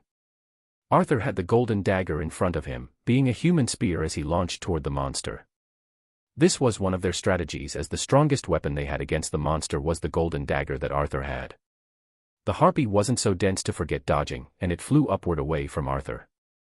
It was then that Arthur sighed in relief, since it didn't dodge sideways, choosing to further increase the gap between the two teams. Miko appeared above the Dark Queen as she landed on its back, landing several strikes that made the Queen scream again. She fell downward toward the trajectory Arthur was heading in. This was one of the plans they had, and it proved successful as the dagger easily pierced the dark harpy's flesh, embedding itself deeply only left to the wound the harpy already had. The monster screamed in agony as it used its wings to strike Arthur and Miko, sending Arthur flying through the hall, but Miko managed to disappear in time. A giant six-limbed bear appeared behind Arthur, catching him in time to negate the impact. Arthur stood up and examined his body, slightly wounded, but he could still fight. If this has been a month ago, Arthur would have been easily frightened by being in pain. Now, however, after many life-and-death situations and the strengthening of his body, he was no longer afraid. The wounds could heal, but he needed to survive. Attack! Arthur roared, determined to leave the harpy no chance of recovery. Annabelle appeared as she sent several ice spears at the monster, decreasing the temperature by several degrees. Miko, who had appeared next to Arthur, was about to launch herself forward again when the harpy screamed and sent a shockwave that deflected the ice spears. In the end, it was still a high-tier monster, being extremely difficult to kill for their team. With a flap of both of its wings, 100 black arrows appear made out of mana. Behind me! Jean roared as he commanded the Minotaur to shield him, and the group rushed behind him. Hazel had Annabelle construct an ice wall in front of them as an extra layer of protection. Barely making it, an ice wall rose to block the 100-something arrows. Booming sounds reverberated in the hall as the arrows were breaking the wall down, destroying it completely in the end. The Minotaur followed Jin's command as it guarded them with its armored body. After a few moments, the bombardment ended and the Minotaur fell to the ground panting heavily. Its back was filled with wounds that had a black liquid gushing out of them. Attack! Jean roared and the group launched itself forward again. Miko held into Arthur's arm as the two teleported above the flying harpy. This time, the harpy wasn't easily fooled and was able to dodge in time. Arthur used his boots that had a Force 2 rune, applying force underneath him to propel his body toward the harpy. Using his golden dagger, the nemesis of the dark creature, he slashed its wing in half before falling to the ground miserably. He picked himself up, face full of dust, witnessing the harpy fall to the ground with its wing wounded. From then on, they had a bigger chance of killing it. As it fell to the ground, it roared as it used another skill of hers. Black shadows exploded from underneath her, attacking all of them. Miko was able to teleport in time, and Jean and Hazel were able to block it using their summoned monsters. Arthur, who was the closest to the harpy, wasn't so lucky as a shadow impaled itself in his left shoulder. Damn it! Arthur cursed in pain and used his right arm to slash the shadow away with his dagger. The shadow withered away, leaving only a deep wound on Arthur's shoulder. Arthur! Are you okay? Miko rushed to his side while the other two attacked the harpy to prevent her from attacking again. I am, let's end it. Arthur gritted his teeth. He just wanted to go back home, see his family, and escape this bloody trial. Miko wanted to ask him to retreat, but she closed her mouth. She looked at the Dark Queen, who had wounds all over her body, battling the six-limbed bear and Annabelle. They needed to end this now. Distract her, Arthur said, looking calmer than earlier. She nodded her head and rushed toward the Queen. She teleported in and out while attacking her endlessly, emptying her mana in the meantime. She left nothing to use as she knew this would be their last stand. Angering the Queen greatly, Miko knew now was the chance. She revealed an opening that the Queen didn't miss to attack her. Before she was struck, Miko used the last of her mana to teleport a distance away, making the Queen strike empty air. The Dark Queen was about to attack her again due to her anger, and she fell in their trap. Arthur appeared out of nowhere, using his shadow swap skill to appear behind the Queen. Holding the dagger in his left hand, he poured all of the remaining mana into it. Even after weeks of training, his mana was still unstable and left him damaged if used too suddenly. This was their last chance to end this. Arthur attacked the queen with the dagger, that was now shining blue and golden, at the queen's wound from the back. It pierced right through its flesh and the queen issued a dying scream, as it fell to the ground. The hall was quiet. The four of them stood there, wounded and emptied of mana, but they did it. Arthur fell to his knees as he was in the worst condition of them all. "Arthur, are you okay?" Miko walked over to him and so did the other two. Hazel was barely standing as her legacy drained mana that she barely had, as she still lacked the mana to supply it. She also fell to her knees and Jean held her body, offering her a mana-replenishing potion. "I am. We finally." Arthur smiled thinly, his eyes blurring. Words were appearing in front of him but he was too emotional to read them. Tack, tack, tack. The sounds of footsteps came from the entrance of the hall, and Arthur snapped out of his joy. He lifted his head in alarm, only to see Aaron and his group entering the hall. "You guys did it, wow." Aaron looked surprised, looking at the harpy's body in greed. Arthur felt his body turn cold at this sight and picked himself up, despite his energies. If push comes to shove, he could use his restore rune. "What are you doing here?" Arthur took a step forward, glaring at them with hostility. He had no idea how they found them, but things were not looking good. Even if he could fight, his group could not. He needed to stall for time until he picks up the mana core from the Dark Queen to use it with his dagger, teleporting them out of here. "How about you ask him?" Aaron grinned, looking behind Arthur's back. Arthur was bewildered and followed his gaze, trying to turn around. It was then that he felt extreme pain. His back was burning as Arthur looked down, seeing the bloodied sword, penetrating his back, and coming out of his abdomen. He turned his head, looking at Jean who was holding the handle of the sword with shock before he fell to the ground. He could hear Miko's scream and he could see Hazel lying on the ground as well, unconscious. He felt his body turning cold on the inside while being warmed from the outside by his blood. Chapter 52, Never a Fool Again. Jizo fell to his knees at the doors of a hut at the world's edge. It was his only safe place, he had nowhere else to go. The door opened to reveal a woman in her 30s. She wore a black robe that was a contrast to her silver hair and eyes, giving her a gloomy deposition. "What have you done?" the woman asked coldly, eyes full of rage. Jizo's body trembled at the question, as pain and agony filled his heart. He pulled his hair so hard that it started to come off before he smashed his head into the ground. "I trusted him. He wanted to get stronger, to take revenge, and I helped him. You gave him the rune. Have you lost your goddamn mind?" She pulled him off his knees and shouted to his face, her beautiful face turning terrifyingly demonic. "No." Jizo shook his head, tears rolling down his eyes. "I gave him an artifact that I made. It allowed him to get stronger." Jizo cried bitterly before he continued. "He killed millions using it, he did things I would have never done."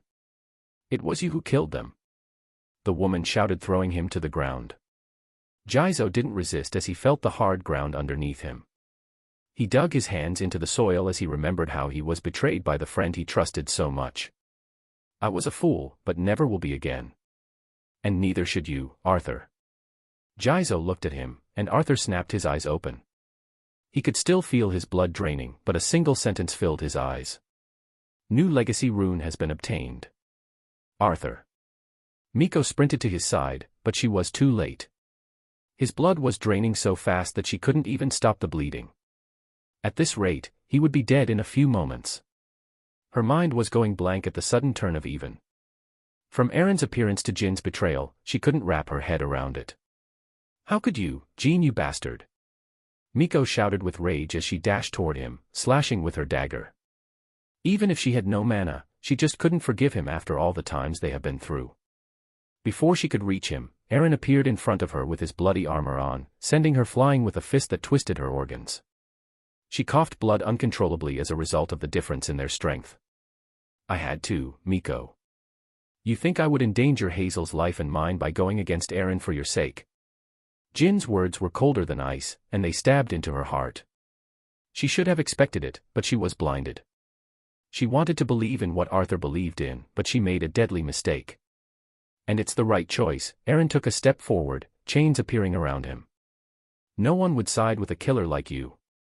He appeared in front of her before she could react and sent another fist at her, making her crash against the wall like a broken kite. But he trusted you, he helped you. Miko found herself shouting despite her organs breaking down. Why was she saying such a thing? She wondered. Why did he influence her that much with his kindness? She wondered again. Ha ha ha, are you being serious right now? You, a bunch of stealthily killing dogs, talking about trust and help. Aaron laughed loudly while the rest of the group surrounded them. Miko looked for a way out, but there was none. Hazel was unconscious on the floor, probably drugged by Jin's potion from earlier. It was a relief that she didn't betray them, but she wished she could help them. I won't go down so easily, you bastards. She brandished her daggers as she tried to replenish her mana, enough to send Arthur away at least. Her body was failing her as it would never be enough to do that. Jean, you still haven't proved your remorse enough. Kill this bitch. I know you're tired, but we'll help. Aaron took a step back and grinned. It seemed like he enjoyed this whole show. Jean gritted his teeth and took a step forward. He was also drained of mana, but he was in a far better situation than Miko, who left no energy to be used from the earlier fight. He walked over as he convinced himself this was the right decision. If they fought against Aaron, his and Hazel's life would be a lot more difficult in the outside world. Nothing personal, this is merely the best choice I have. Jean unsheathed his sword as mana coursed through it, strengthening it greatly. Tell Arthur I'm sorry when you meet him in the afterworld. He whispered just enough for her to hear. He wanted her to know his hands were tied too, but it sounded like empty excuses. Why don't you tell me now? A voice came from behind him, sending goosebumps over his skin as if it came from the underworld. He turned around in haste, expecting to see a body lying on the ground, only to be greeted with exploding golden light with hues of blue. Standing in the middle was the person he just stabbed, and he disappeared like a ghost. The next moment that he appeared, Jean felt like he was being hit by a train as his body crashed to the wall. Arthur had his foot on his chest as he looked at him from above, disdain clear in his eyes. Is that the best you came up with? Do you think we wouldn't have been able to fool them if we worked together? Arthur's words were cold, emotionless, and filled with freezing rage. Jean wanted to say that he had no choice, but Arthur kicked him another time in the stomach, burying him deeper into the ground. No, Arthur grinned as he looked at Jean. You wanted to get rid of me for a different reason, didn't you? He picked Jean up with one hand by the throat, the latter struggling and whimpering for air as he felt his neck being crushed.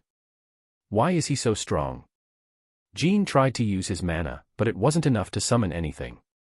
Arthur sent another fist toward his abdomen, crushing several of his organs before whispering into his ear. You saw us that night, didn't you? His words were slicing into Jin's heart like a hot knife through butter. They were a reminder of his true selfish self. The true reason he wanted Arthur dead. It was then that he could see red mana in the corner of his eye. Aaron was here for his rescue. He felt relief seep through, as there was no way Arthur was a match to Aaron. Die already, you cockroach. Aaron bellowed with rage as he sent his strongest fist toward the insolent bug who refused to die. His fist made a booming sound with how powerful it is, making Aaron confident in ending it with one blow. A thin palm blocked his fist, ending its momentum without being pushed in the slightest.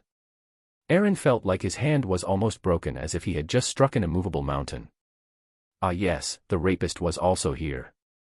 Arthur looked at him, smiling as he held Aaron's fist in his hand. With a single motion, he lifted Aaron's body in the air like he was using a whip and smashed him to the ground. Air pressure spread in the surrounding as a crater was formed under Aaron's body that was bloody and broken. Arthur felt his body beginning to be damaged under the effect of the great power he felt within. He knew he had no more time, so he flung Jean to the wall, his life and death being questioned. With another step, he appeared next to the Dark Queen's corpse, and he picked the mana core up. It had the energy required to use the teleportation circle Solomon mentioned, and Arthur planned on using it. Dark essence has been absorbed. A single phrase appeared after he absorbed the queen, with no stats added. Arthur had no time to mull over it as the squad was shouting and coming to attack him. Under the gazes and threatening blades of a dozen people, Arthur pierced the mana core with the dagger he had. A single phrase appeared in front of him. Key has been used to activate the circle. Insignia has been gained, the Breaker. White light appeared underneath everyone as giant lines appeared on the ground. After another moment, the world disappeared in front of Arthur. He felt his consciousness drift into awareness as he opened his eyes, but his body refused to move. He was in the tunnel that he had teleported from almost a month ago, in Furlair Dungeon. He wondered why he was the only one transported, but he thought maybe it had something to do with him being the one to activate it. He struggled for a while before he felt a presence in the tunnel. "Welcome back." He turned around when he heard a voice. It was Seer standing there with Master Ronan. Chapter 53, Seer's Motives. It was a light blue-colored ceiling, modeled by drawings of petals all over it. That was the first thing that Arthur saw when he opened his eyes. It took a few moments to gather his thoughts as if he just woke up from a coma. Everything felt so distant, so far away, and so surreal. The pain was too real to be called a dream, so Arthur had to accept everything, albeit with a grain of salt. "You're awake," Melania walked into the room, placing a basin of water and new bandages next to his bed. Arthur tried to get up, but she placed her hand on his shoulder to stop him. "You have been too injured, your body needs to rest." She started removing the bandages from his body, and they were stuck to it due to all the antiseptics and pus. "Ah," Arthur groaned as he felt a burning pain when the bandages were off. Melania started wrapping him with clean bandages before she placed her hand on his abdomen. "Lie down." Arthur lied down as she instructed, and he felt warm energy coming from her hands, traveling through his body. His pain lessened greatly and he felt his wounds healing faster than normal. "Thank you. Is Master Ronan here?" Arthur needed answers, and he was not about to wait for them to drop at his doorsteps. "He is. Come outside when you get ready. They're waiting for you," Melania said and pointed to a set of clean clothes on the side before heading out.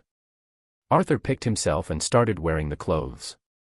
In a single month, his torso had 2 scars that were too hideous to look at. He looked at himself in the mirror, examining the changes he recently had. His hair was a mess, as it was longer than it used to. A lot longer, in fact, and Arthur had to comb it backward until he gets a new haircut. Goldeneye stared back at him, a sign of the legacy that changed his life. An average-looking face would still be an average-looking no matter how many life-and-death battles you encounter, Arthur thought while laughing. The work he had to do all these years made his skin tanned, even though it wasn't white to being with. His height was another noticeable change, estimated to be above 176 now. His growth spurt lacked the proper nutrition, so he was on the shorter side, but his awakening was changing his bone structure as he got stronger. Wearing the new clothes, Arthur felt bitter inside. This was the first time he wore proper clothes in almost a month, and it gave him a sense of hollowness for some reason. All that suffering, the long nights, and the betrayals. They seemed meaningless. Arthur gritted his teeth when he remembered Jin's actions, but he tried to calm down. He knew Jin was in love with Hazel, but he didn't realize he was the type of character to kill because of jealousy. He would repay every debt, that was his iron rule in life. Gratitude or vengeance, he wouldn't forget either. The door creaked when Arthur left the room, and he headed through the hallways toward the garden he first met Master Ronan at. The old man was sitting by the pond while she was reading what looked like a file. "You're hiding something, aren't you?" He skipped the chit-chat, being sick of beating around the bush. He wanted some explanations, here and now. "Have a seat first," she gestured toward the seat in front of him. "I'd rather not." He wasn't here to drink some tea, and there was a boiling rage inside of him.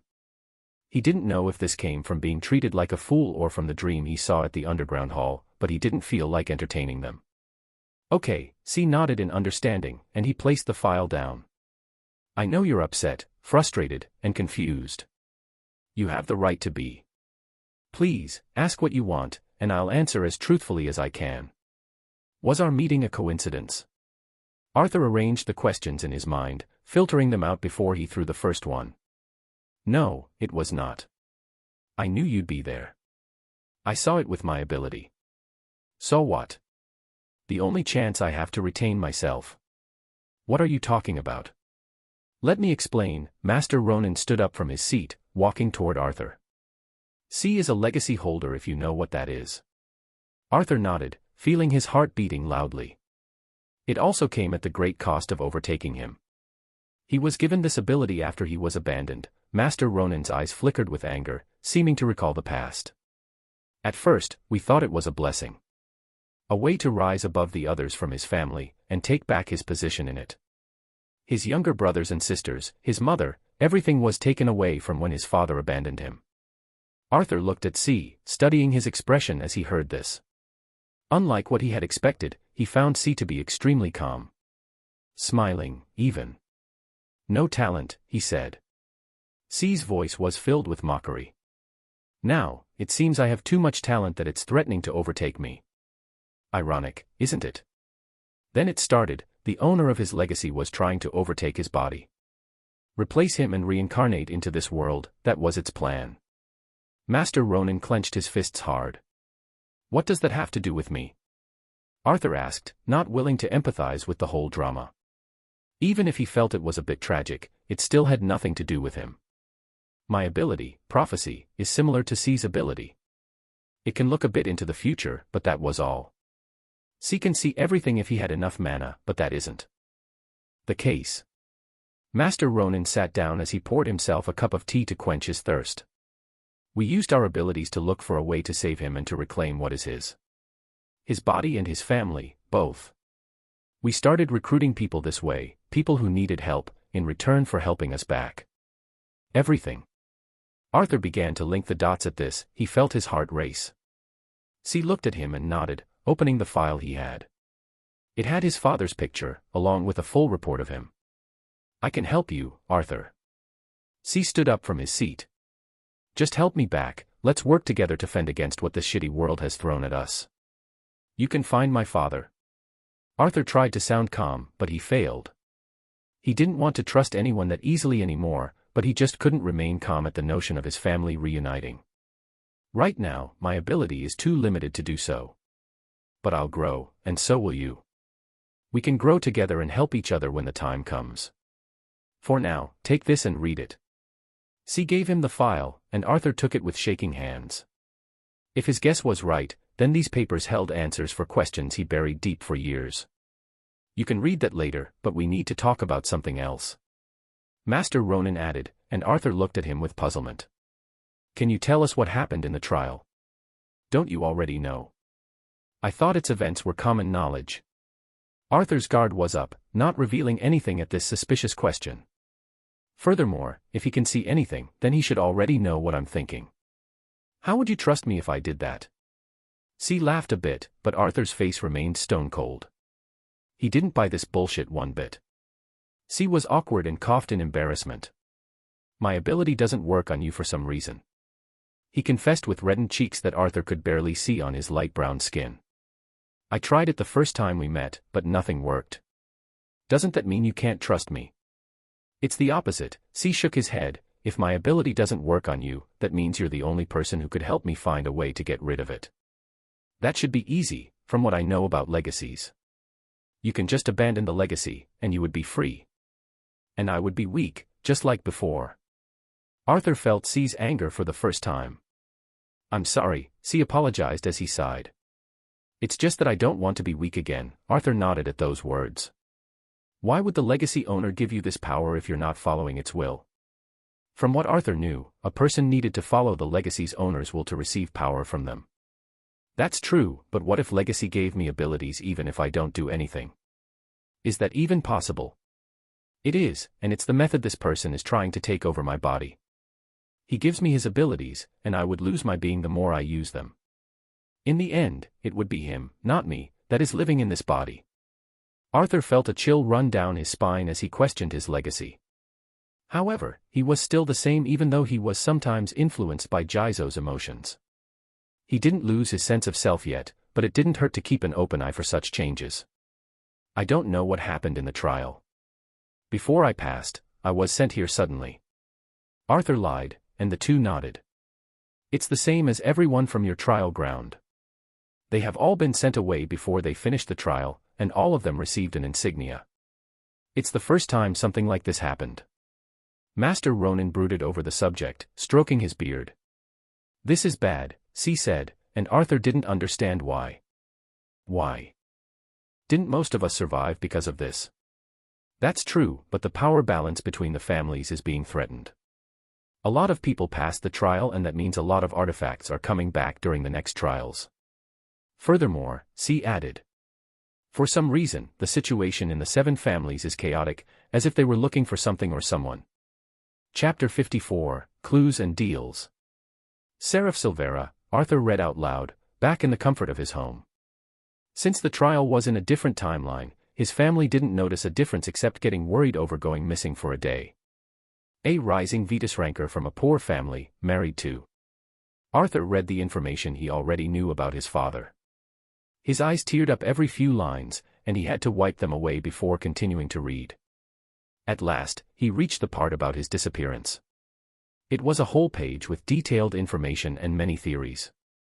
Disappeared 3 years ago, on July 13, 2045.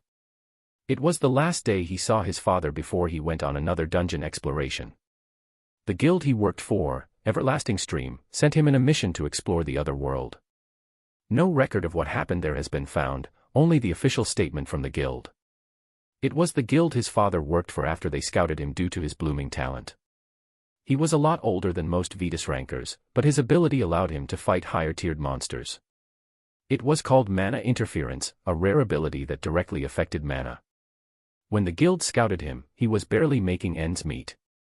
They offered an olive branch that he had no choice but to take. Investigations have shown the involvement of the military, as they tried to recruit him for his ability at that time. Before any further negations with the guild, Seraph Silvera disappeared and was called a thief by the guild. The official statement is that he stole an artifact scavenged from beyond the gates. The guild issued a lawsuit, taking possession of most of his wealth and properties. Arthur gritted his teeth, crumbling the paper in a fit of rage. He breathed in and out and resumed reading the report. He still remembered how helpless they were against them, and how the Union failed to help. That's why he never trusted the Union. Our private investigations have uncovered the following. This was the moment he had been waiting for. He already knew everything he just read, and now he started the real deal. The mission wasn't an artifact scavenging mission, raising a suspicious point about the official statement. If Seraph Silvera truly stole an artifact from one of the team's members, he should have done so before they went beyond the gates. The only possibility is that the artifact was found by chance before Seraph Silvera stole it and fled to the other world. This was the paragraph, revealing something Arthur didn't know. It was a crucial piece of information that would guide him toward the truth. If the official statement had an inconsistency, there was something hidden. The second suspicious point is the evidence of military activity at that time. The temple has been deployed as well, and several information agencies were monitoring Seraph Silvera at that time. No mention of these mobilizations in the official statement or why they have been made. This was something he had no idea of as well, and Arthur felt confused by this information. Why would the military and the temple be deployed? What did it have to do with his father? The third point is the records of high-density mana activity, one similar to a merge happening. However, no new dungeons have appeared. Arthur kept reading the report, and it kept raising questions. Right now, he had these clues regarding where to look for information. The guild, the military, the temple, and the location his father disappeared at. He needed to uncover the truth behind each one, and for that, he needed strength and money. The train stopped early the next day, and a tanned young man with golden eyes walked toward the place he lived at for the past month. After taking the day off from the academy, Arthur came to the place he lived at during the trial, Mountain Range Rivero. His first destination was the cave as Arthur missed Kira terribly. He walked through the familiar but not so familiar forest, and the trees were a lot shorter and thinner than they were in the trial. He reached the Barros field and traced back toward the cave again, reaching it after a few minutes. He walked into the cave and found no vegetation or bones, only the leftovers from his earlier stay. Kira wasn't here, however, so he decided to leave the cave and search the surrounding. He used his detection rune to send mana waves, as thin as lines, to detect the surrounding lifeforms. In a matter of seconds, he felt the presence of 2 unranked monsters fighting nearby. With a sprint, Arthur was already able to see the 2 monsters. One of them was a 3-horned boar, an unranked monster, and the other was a wounded and limping wolf. Even though the wolf was wounded, it still had the advantage with its sharp claws and teeth. However, Arthur doubted it could survive without getting hurt. With a slash from his hand, a wind blade killed the boar, startling the wolf greatly. The small wolf, Arthur recognized as young Kira, turned around and started growling at him. Arthur was confused, as this wasn't how he imagined it would be. Furthermore, he expected a giant Kira, not the small unranked one. His theory was that young Kira was transported to the trial grounds, and it evolved from there. Now, that seemed to be untrue as young Kira was still here. Disapproving the earlier theory solved the question of why was Kira attached to him. But now a new question was raised: was this wolf Kira or was Arthur just mistaken? The wolf seemed to recognize him a bit, as it calmed down after examining Arthur. The latter scratched his head in thought before picking up the boar and heading toward Elisa's Eyes pub. "Hey Joe, mind if I get 2 meals of roasted rabbit?" Arthur walked in casually like this was his place. He couldn't help it since the place felt so familiar to him. "Oh, you're back." "Sure thing." Joe smiled in recognition before heading toward the kitchen. Arthur took out the money and placed it on the bar as he waited. "Why are you back here, kid?" The bearded man he saw the other day talked to him, and Arthur realized this place was a lot livelier than in his memories. "I like the area here, feels like home, you know." "Ha ha ha, I agree. Even though this place is a bit remote and having lower-tiered monsters, it's cozy here." "It is. So, there aren't any high-ranking monsters over here?" Arthur asked, testing the waters. The bearded man gulped from his beer before smacking it to the bar. "There are. Terrifying ones. This is the periphery of the mountain range, so there are only unranked monsters here. Deeper into the mountain range are intelligent monsters that took comfort in solitude." "Oh, how come they haven't been killed yet?" "They tried, the Union, the guilds, but the mountain range is too dangerous. It's not worth the risk, as these monsters have a lower possibility of dropping skills or possessing artifacts in their treasury. Some of the lower-ranking monsters even built villages, like goblins or ogres' villages." Arthur listened with fascination to the stories of the bearded man, named Roberto, as he waited for the food. The men kept chatting and told the urban legends of Mountain Range Rivero. A few minutes later, the meat was brought by Joe and Arthur paid him the money. He took the meat outside toward the starving Kira and sat next to it, and the two ate. Kira was a lot less intelligent than Arthur remembered, acting more like a wild dog than a companion. Even so, Arthur enjoyed the meal, the scenery, and the companionship. "It seems like you got a new friend." Joe came from inside the pub and laughed. Arthur laughed as well before pointing at the boar. "Can you use that to make something for it?" "Oh, and its name is Kira." "That's a nice name." "Sure thing, I'll give Kira something in return." "Thanks, Joe," Arthur smiled, remembering the time he spent at the pub. He had enough time and boredom to examine the portraits on the walls, and he guessed in his mind about Joe's past. To summarize it, he felt he could strike a deal with him. "I have a business offer for you, care to listen?" Arthur finished his meal before he stood up and walked toward Joe. "Ah, is that so? Mana cores, monster parts, or is it about commissions?" Joe nodded with understanding, but Arthur shook his head. "Let's just say this deal can be life-changing, for both of us." Smiling with confidence, Arthur was able to pique Joe's interest. "Okay, want to talk now?" "Would be even better. Let's go to the stable, there are some chairs we can use." Joe led the way as the two walked over, Kira cutely following after Arthur. The young bartender took out some chairs and the two sat down next to each other.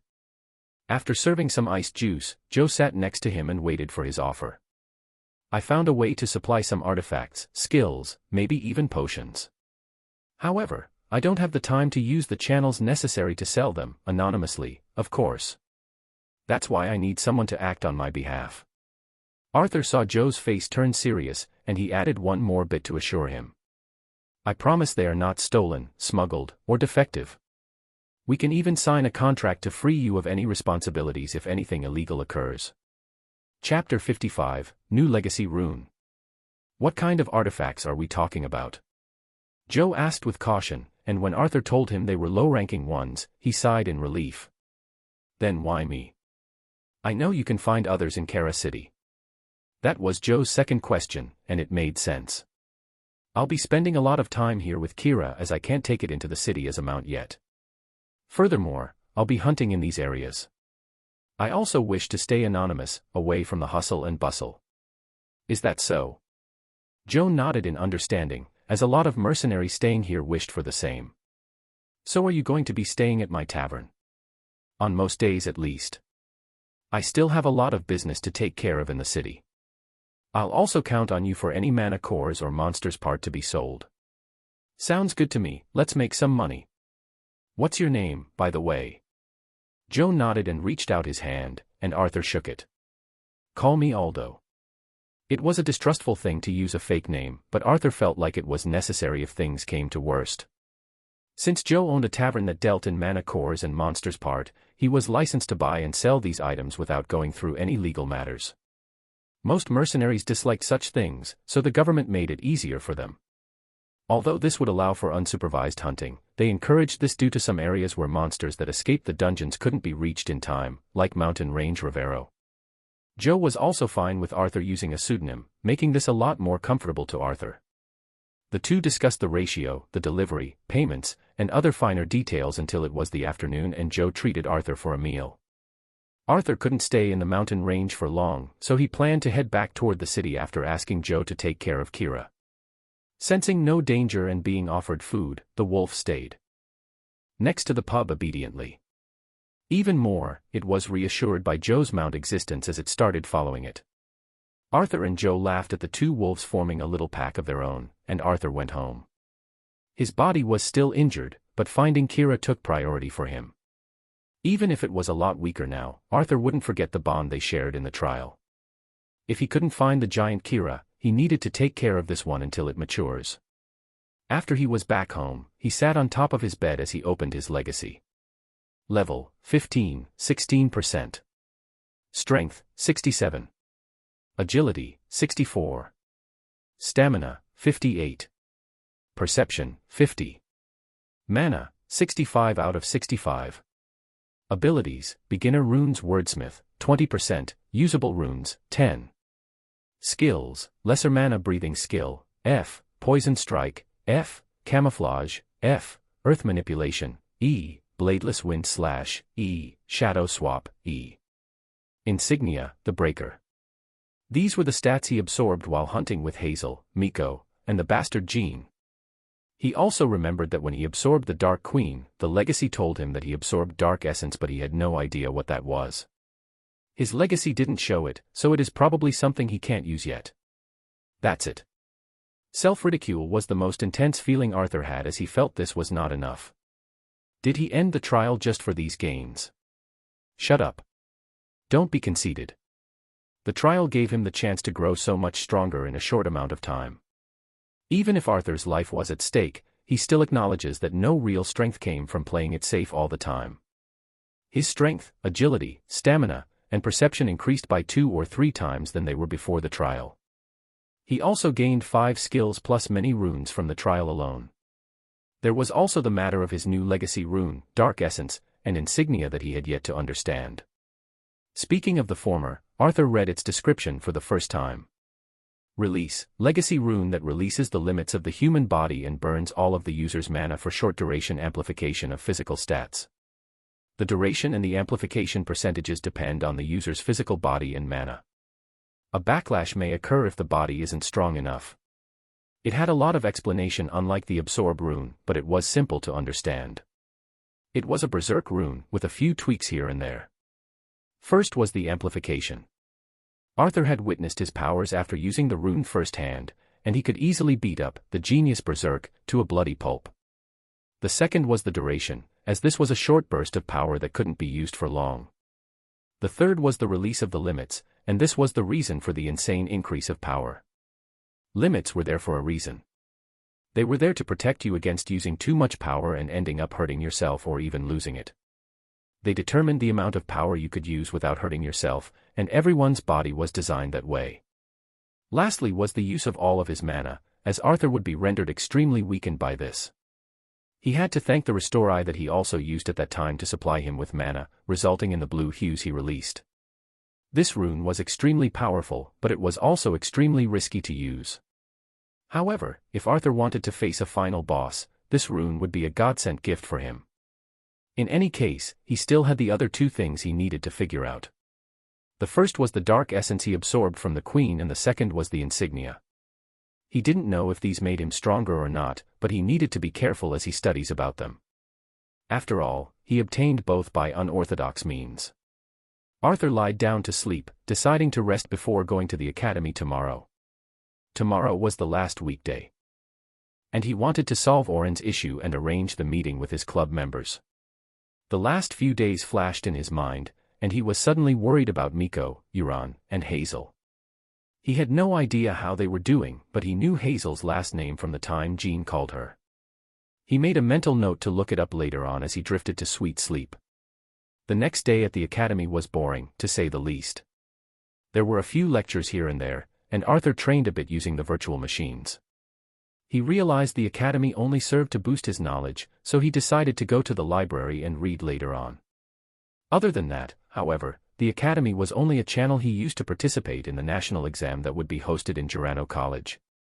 Text me his name, it's time for me to deal with this. Arthur sent a message to Oren, who bought his new phone yesterday. Arthur used a bit of his money to buy his mother and little brother a phone each since it was inhuman to them until now to be left like this. His hands were tied, however, as he lacked the money to buy them until now. He wanted Oren to send him the name of the girl's older brother instead of waiting for him to make a move. Arthur wanted to have some words with him and beat him up a little, that was all. He closed his phone when he reached the club room, placing his hand on the door's handle.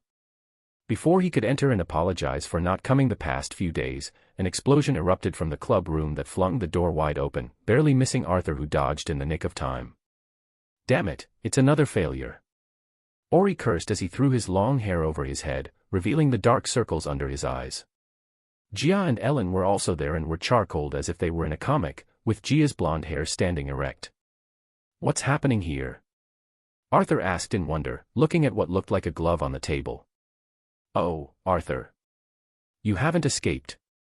Ori calmed down and looked at him with amazement, and Arthur found himself slightly embarrassed by the comment. Sorry, I was really busy. Haha, I'm just kidding. Ellen told us that you didn't attend classes as well. Come on in and help us, this is driving us crazy. What are you trying to do? Arthur walked, feeling intrigued by the club's activities once again. They seemed like they were always up to something interesting, and Arthur was more than willing to help. We're trying to make a fireball glove, but it's failing miserably. We need to integrate the artificial rune to the material, but it's causing a fireball to explode instead. Ori sighed as the other two stood up and started cleaning themselves. Okay, can I see the mana paths? Arthur felt slightly excited as the notion of studying a new rune, and Ori nodded. Of course, I'll transfer it to your runic bracelet. My what?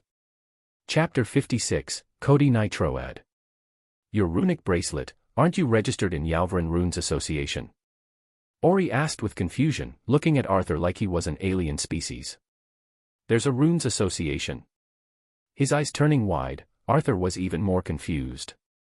The two looked at each other for a few moments in silence. You're clueless, huh? Well, I can't deny that. All Arthur could do was scratch his head and avoid the group's gaze. Ori sighed and pulled the chair from underneath the table for Arthur to sit on. It was the start of another studying session. Bro, don't do anything reckless, please. I think it'll get better later, I can. His brother texted him, trying to stop him. Arthur doubted there would be anyone threatening him in the academy, so he just told his brother to shut it and give him the name. After a while, he finally got it. Cody Nitroad, Year 3 Class A. He was Arthur's classmate, but Arthur never had the time to meet the rest of the class. He knew Ellen, Marcus, and barely Amelia. He didn't even know the name of the rest of them, let alone some Cody. Arthur opened the classroom door, drawing some attention in. It was the quiet transfer student that everyone was curious about but too cautious to make acquaintance with. Cody Nitroad. Arthur spoke loudly enough for the whole class to hear, and they began to whisper among each other before a guy stood up from a group of 3 students. It was a redhead student with green eyes, a noticeable belly protruding in front of him. He wasn't fat, just not having a lean body either. Yes. Unlike what Arthur had expected, his face was a lot less intimidating than he imagined. His eyes were round and clueless, giving him an innocent vibe. You're Cody Nitroad? Arthur asked again, unsure of the contrast in imagination against reality. I am, you are. Arthur Silvera. Oh, it was then that realization dawned on Cody's face, his eyes turning round. It looked like he recognized Oren's last name and his face took a shade of yellow. Do you want us to go somewhere else? Cody bobbed his head up and down like he was prepared for this, and took the initiative to ask Arthur this question. Sure. Arthur felt like he was thrown off by such an unexpected attitude, and the two left the classroom alone before it got a lot nosier. Their walking was filled with nothing but silence, and Arthur's perception could pick up how nervous Cody was. He kept mumbling something like he was rehearsing a mantra for him not to forget, and the two reached the rooftop in a few minutes. After leaving the building and going to the academy's rooftop, Cody turned around suddenly, making Arthur dodge backward instinctively. Thinking the redhead was trying to attack him, Arthur almost knocked the hell out of him on reflex. It was only then that Arthur saw Cody was bowing down, 90 degrees even. It was such a clean-cut bow that Arthur was sure this guy rehearsed it before, and Arthur cursed himself for being mesmerized by how professional it was. I'm sorry. Cody's body was sweating visibly while he apologized. I didn't mean for it to go this far, I only wanted to intimidate him a bit. Why would you do that? Arthur's eyes were cold, he wasn't ready to be fooled by a person's external demeanor. You might already know the story, but my little sister likes your brother. However, he rejected her, saying things like he was unworthy. It was the first time that she had a crush on someone, and she cried all day in her room because of that rejection. Cody was still bowing down as he explained, and Arthur had to stop him and ask him to lift his head. Thank you. After I saw her like this, my heart ached. I asked around and found out what happened, and decided to beat my brother into submission. Arthur folded his arms in front of his body, thinking of ways to beat this fool. No. I wouldn't dare. I just wanted to give him some pressure to awaken. They always said that revenge is the best reason for strength.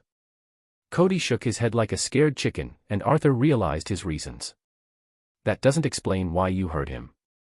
Arthur's emotions were still far from being cooled off, and he took a step toward the ginger. I know. I just wanted to give him a reason to grow stronger, hopefully getting them to be together. Cody didn't take a step back and resigned himself instead. Arthur paused when he heard this. He remembered his brother's reddened face when he asked him if he liked this girl. Okay, I understand. Arthur nodded his head, thinking of some plans. I also think my brother needs to change his mindset and be a bit more confident, but we'll be using a different way than yours. We. Cody's jaw dropped as his eyes widened, almost becoming like a chicken's eggs. Are you helping me in getting them together? I am. I can't have my brother miss on things like I did, Arthur said, and Cody's face was pained, looking like he was a single loner as well. I'm sorry for what I did, I never used my ability against him. I only sought to intimidate him a bit, that's all. If you're willing, let's get these two together, and you have my blessings. Cody reached out his hand for a handshake, and Arthur took it. Despite his actions, this guy wasn't so bad. I'll still beat you up though, repaying what Oren had to go through. Arthur pulled on Cody's, fisting him in the face lightly. Screams echoed, knitting the song of justice being delivered. So, you take the whole week off and then come back to beat someone up? Marcus laughed, looking at Cody, who had a few bruise marks on his face. I was busy, and we're cool now, Arthur answered after he sat on his seat behind Amelia. The girl was still as cold, and Arthur never saw her not drinking her strawberry milk. Are you sure? Because everyone is saying how the transfer student is bullying people. Oh, and... Marcus was taken off guard by Arthur's response, and he didn't know what to do. It was then that he heard a rare chuckle come out from Amelia, and he was even more surprised. I guess you two share the same mindset. Marcus shrugged before turning toward his phone. Arthur simply smiled and opened his phone as well. He needed to check the information Ori just told him, so he used the search engine to look up some websites. As Ori said, there was a runes-focused association in the Yalvarin Union. Unlike what he had expected, this was another world altogether that Arthur had no idea it existed. To summarize it, the association registers anyone who wishes to be a runes master. They would start as apprentices, veterans, masters, grandmasters, and so on. Arthur was stunned by the popularity of this profession. It seems that it was a branch of blacksmiths, engineers, and probably everything. These people would create weapons and artificial artifacts using only the mana paths to make a living. They would study the runes provided by the association through their runic bracelets, providing virtual reality. For the sake of convenience, Arthur decided to call these artificial runes and his runes to be true runes. He had researched all this time about people having the same ability as him, and there were none. Abilities and runes were thought to be extremely different matters unrelated to each other. This proved that the legacy Jizo gave him was truly unique. Even though he was grateful for having it, Arthur couldn't believe he was a chosen one or anything. He was not. That has already been proven by his near-death experience due to his overconfidence in the underground tunnel. He was someone lucky, and he needed to use that luck to rise. Runic bracelet were artificial artifacts created by the association to ease the process of learning for anyone willing. Of course, they needed to be awakened people with no criminal record or past offenses. They would then be issued a runic card that would have the runes they purchased from the association. Today's club activities made Arthur realize that artificial runes had a chance of failure if the materials used were inappropriate or the mana path had some mistakes. His runes were different in that Arthur used them as easily as he can breathe, without any chance of failure unless he had no mana. Things were getting complicated. Southwest Arthur needed to close his eyes to think them through. He lied on his desk, thinking ahead of all the things he needed to hide or show. First, artificial runes gave weaker effects. They usually are affected by the surrounding environment because they lack the creational property of his runes. Second, artificial runes needed a medium to channel. Things like runes, bracelets, and artifacts were examples of those, and maybe even potions. Third, he needed to fail a couple of times when trying to write an artificial rune to make things more believable. He wouldn't hide his talent, but he didn't want others to know of his trump cards. That was the best way to go if he wanted to rise. Chapter 57, Quintessence. The classroom was empty now, only Arthur sat there on his desk thinking of what he should do. After a while, he looked at the hues of orange the sun has cast over their academy's yard. Students were using their abilities to their heart content, training together, and preparing for the national exam.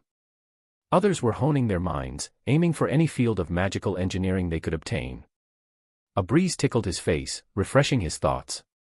He stood up and left the empty classroom toward the library to read about essences. After asking for some direction from students rushing to do their club activities, Arthur reached the library. It was a separate building beside their classes, emitting an ambience of antiquity with the decorated walls and statues. Students came in and out, some taking books and others returning them. The interior was just as classical, making Arthur marvel at the beauty of its simplicity. A library clerk sitting behind her desk, rows of bookshelves on the sides, and tables in the middle with a small cafe the students could order from. "Hello, where do I search for a book?" Arthur walked over to the library clerk, placing his arm on the counter. The clerk looked at his arm before pushing it away. She took out a towel and some sort of cleaner as she began to cleanse the place Arthur placed his arm on. "You can pick a booklet from over there, each section of the library is mentioned there. If you don't understand something, please ask." The girl didn't mention anything about Arthur's arm like it never happened, and she started giving instructions before going back to her book. Picking up a booklet, Arthur started reading it. He didn't mind the clerk's attitude since everyone had their unique traits. He searched for any related topics, finding 2 sections called Awakening and Abilities and Mana's Properties that he memorized their number in his mind. He placed the booklet and headed toward the Awakening and Abilities section, skimming through the titles. These are mostly about how to awaken, guides to awakening, and records of abilities and how to train them. I don't think there's anything about essences here. Arthur left the section and went to the other one, also skimming through the titles as he walked. After reading them for a while, he found several books that might have what he looked for. However, many of them lacked any advanced knowledge. He looked again before finding a thick book called Evolution of Mana that piqued his interest, even if it wasn't related to what he looked for. Arthur took the book and went toward the tables.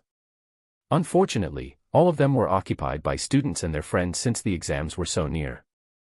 The theory was less exciting than abilities and hunting, but its jobs paid well without any risks. Since this academy focused on awakeners, most students here didn't want to go to normal jobs like doctors or engineers.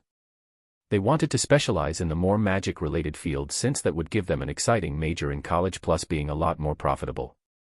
Arthur looked at the taken tables before finding a table with a single student. The student looked to be a girl from her hair and uniform. However, she was sleeping on the book. Arthur looked at the girl with the bob-cut hair almost drooling over the books and didn't know what to make of it.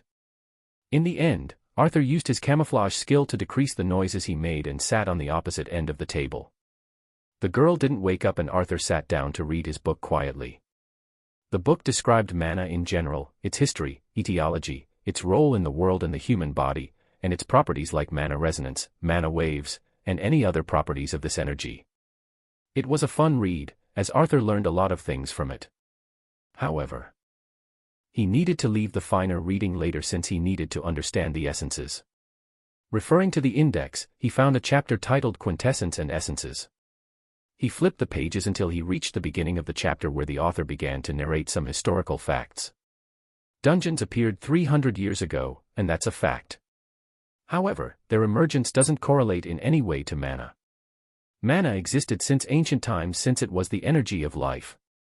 However, humans had less control over it, with only a select few families hidden from the world being able to use it. After dungeons appeared, our world's mana increased at an alarming rate. Monsters and plants started evolving, and so did humans. Ability users were now a common thing, and monsters began to drop their essence in the form of skills. The time before this, skills were only inherent, heroic tales documented by some ancient scriptures, in a few individuals. This raises a question: what is an essence? The studies made over the years revealed the outline of this concept, not the finer details. However, we first need to understand the basic concept. The evolution of mana. The Yalvarin Union appeared 300 years ago, a unification of three kingdoms that faced the threat of dungeons and monsters. The girl sitting close to Arthur muttered, and the latter had to turn his focus away from the book. As he looked at her, he found her to be still asleep. Is she dream-talking? She must have overworked herself. Arthur ignored the girl and resumed his reading. The author of this book had a unique way of writing that drew his attention even if he didn't want to. An experiment done by a magic engineer named Hassan al-Ramai 200 years ago showed results that shocked the world. Hassan worked in a potion lab, using mana to create medicine that surpassed the normal drugs used. He wanted to create a mana potion that would be crowned as a dragon leap, creating dragons from men by giving them extraordinary amounts of mana. In the end, his project failed and such a potion was never created. However, like most discoveries, he found something far more interesting by accident. The condensation of mana caused it to evolve in quality, creating, what we now call it, a mana essence. It was then that many started using this method to create a mana essence, advancing magic engineering by leaps and bounds. Mana essence explained a lot of things we didn't know the reason for, like mana cores and how humans were able to evolve further. Mana cores were the manifestation of mana essence in monsters, only differing in their quality. The evolution of monsters and the way monsters evolved, by eating the flesh of other creatures, made us unable to use the mana cores as essence. With the realization of its existence, extensive research went into mana essences in humans. They were able to establish a systematic way to rise from Ray rank to Vetus rank, unlike the undeveloped methods used in the past. They also discovered the difference between people's mana essence, giving their mana different properties. People with green essence could use green mana, specialized in healing and life energy. Red essence was a sign of instability and amplification, used mainly by berserks. From this, the existence of quintessence came into the world. Quintessence. The girl opened her eyes next to him, standing up from the seat and gazed at Arthur. The difference between a Ray ranker and a Vetus ranker. Boosting their abilities further and allowing them to evolve. She recited as if she was reading a book. Arthur looked at her, scared out of his wits. How did you know I was reading? Arthur felt like his thoughts were invaded, fearing it was another mind-reading ability. Quintessence depends on each person and their mana. People with red mana would develop a red quintessence. The main function of the quintessence is to supply mana to the relevant skills. If a berserker can make his quintessence, then skills with amplifications or similar traits would be a lot easier to use. Seriously, dude, you're creeping me out. Arthur closed his book as he stood up from his seat, deciding to take the book home. He left the library under the eyes of the creepy girl he just met. He got home using the train and told his brother that the issue has been taken care of. Seeing his brother safe and unharmed, Oren sighed in relief. Arthur took the book back to his room before continuing to read. The rest of the things Arthur read were as the bobcut girl said, talking about each person having different types of mana and their properties. It also explained that there were some disadvantages to the difference in mana, as healers would pay enormous amounts of mana to use the skills of a berserk. This has established boundaries between skills, as people wouldn't learn the skills that would be disadvantageous. Arthur read that most people had blue mana because the human body was composed of 70% of water. Luckily, they can change the properties of their mana through some training, potions, and rituals before reaching the Vetus rank. Does that mean I can use different types of mana by absorbing their essence? Arthur wondered, unsure of the results. Arthur remembered the skill he last obtained from the underground tunnel, called Shadow Swap. It had a 5 meters radius but it consumed a lot of mana. With a thought, Arthur used the skill and appeared on the other corner of his room. This skill used to consume 10 points of mana before, a sixth of Arthur's total mana. This was the reason skills were unfavored in the lower ranks since people would have less mana than the upper ones. It seemed that wasn't the only reason, as people above the Vetus rank could use their quintessence to reduce the cost of mana. The skill Shadow Swap consumed only 8 points of mana after absorbing the Dark Essence. So even though Arthur had yet to reach Vetus rank, his mana consumption would still change. The only worrying factor was if it was possible to have more than one essence per person, and Arthur would have to look into the matter more. Chapter 58, Studying Golems. The Runes Association's branch was as magnificent as the Union, only having a more magical feel to it. The building probably had 100 meters in length and a little shorter in width. It had a rectangular architecture with curves in the middle, making it look like a spaceship from the outside. Fascinating cubes were traveling from one side of the building to the other, floating and rearranging themselves. What are these moving cubes? Arthur asked Ori, who had accompanied him to register for a runic bracelet. Since he wanted to apply for a scholarship, he needed some credit to make up for it. As he had only attended the academy, he didn't have any activities or awards to his name. Even though Girano was an international college that was ranked among the top in the world, it still needed expensive tuition fees to attend. However, it was still worth it as the benefits offered were far more expensive than the money paid. Arthur wanted a scholarship for a couple of reasons. The first one was to save money. The second one was to have a higher chance of passing the exam without revealing all of his strength. The third was for the benefits a scholarship student would have in the major he attends, like visiting ancient ruins and participating in researches. These work like an elevator, but on a more three-dimensional level. We won't be getting in one today, as the registration would happen on the lower floors. Ori answered his question before showing his ID to the guards. They let them in after scanning them for any artifacts or weapons. Thanks for coming with me, Ori. Don't mention it, it's one of my duties as a club president. I always wanted to ask you, why does our club have only 4 members if this was such a popular profession? Well, it's because joining this club is not worth it if you don't seek higher education in this field. You can just start as an apprentice. Here instead and try to create a good weapon, armor, or artifact. That would boost your credit. Oh. Regretting joining the club? Ha ha ha. Ori laughed as he patted Arthur's back, who was slightly embarrassed. Before he could deny it, Ori continued. Don't worry, you made the right choice. Working as an apprentice on your own can be quite difficult, and the club is there to guide you. Furthermore, we'd be sharing each other's knowledge. I agree, Arthur nodded in agreement, remembering all the information Ori gave him on the subject. The two passed a giant arched gate. Arthur felt like he had entered a different world as the whole place was vibrating with life, resonating with his ability. Every nook and cranny in this place were inscribed with runes, making Arthur feel like he was at home. The hall was bustling, many young and old people alike going in their business, some of them sitting together in groups. You can see a spectral collection of people's classes just with a glance, from the disheveled to the golden-robed. Some wore suits and others wore robes over their backs, a sign of 2 circles, one inside the other, linked by 4 streaks engraved on the robes, showing their belonging to the association. Try to not antagonize anyone, Ori whispered before he led Arthur walking toward the reception on the marble floor. Arthur kept looking left and right, amazed by his surroundings. Hello, we'd like to fill a registration application. Ori was even more polite toward the young man sitting behind the counter. The young man nodded and picked a form that he handed to Arthur and Ori, and the two retreated. Can't we just fill this online?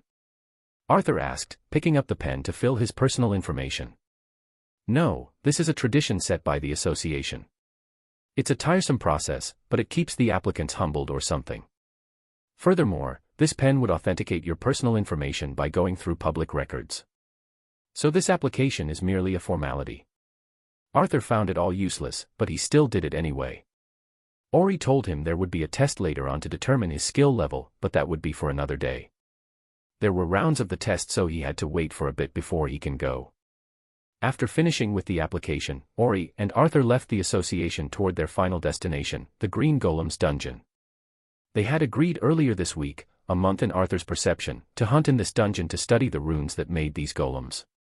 It was a Neo-ranked dungeon, so Arthur didn't fear it one bit. He had the dagger he brought from the trial as a weapon, even though he didn't know how to use it. His varying combat style was a huge flaw as he couldn't improve in any of them, but he was helpless. If he had some offensive runes, he would have an easier time fighting using his ability. You're late, Jia was tapping his foot on the ground, clearly impatient.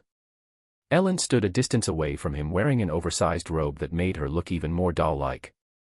Sorry guys, the association was crowded as usual. How are your preparations? More prepared than you are. Jia scanned Arthur's gear and huffed. Let's go in, we don't have much time to waste.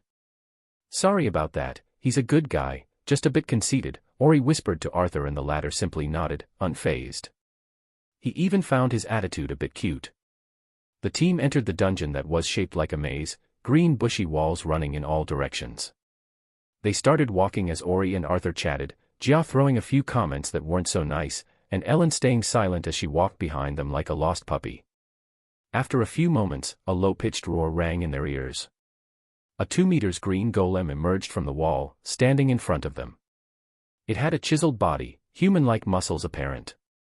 He looked like a bodybuilder with a round egghead that had no features whatsoever. Okay guys, we need to render it immobile before we study its runes. We're not here to kill monsters, simply for study purposes. The group nodded and started taking out their weapons. Jia took out his sword, Ellen her staff, and Ori was already wearing his gloves. Jia, you take the vanguard position. Ellen, attack it from afar as I distract it. Arthur, can you guard Ellen? Their formation seemed to be already set, with only Arthur being the extra. Just stay back newbie, we've got this. Jia started walking toward the golem with his sword in hand. He must have imagined himself to look cool, too bad he ticked Arthur off with his arrogance. Before the three can take a single step, Arthur appeared from the shadows behind the golem. Under the eyes of the startled three, he slashed with his dagger at the golem's legs, cutting them off like butter. This golem was only a low mid-tier monster, only stronger than primitive monsters. Arthur had no problem taking care of it on his own at the moment, not to mention the special quality of the dagger he used. The golem fell helplessly to the ground, as it began to roar and tussle itself to stand.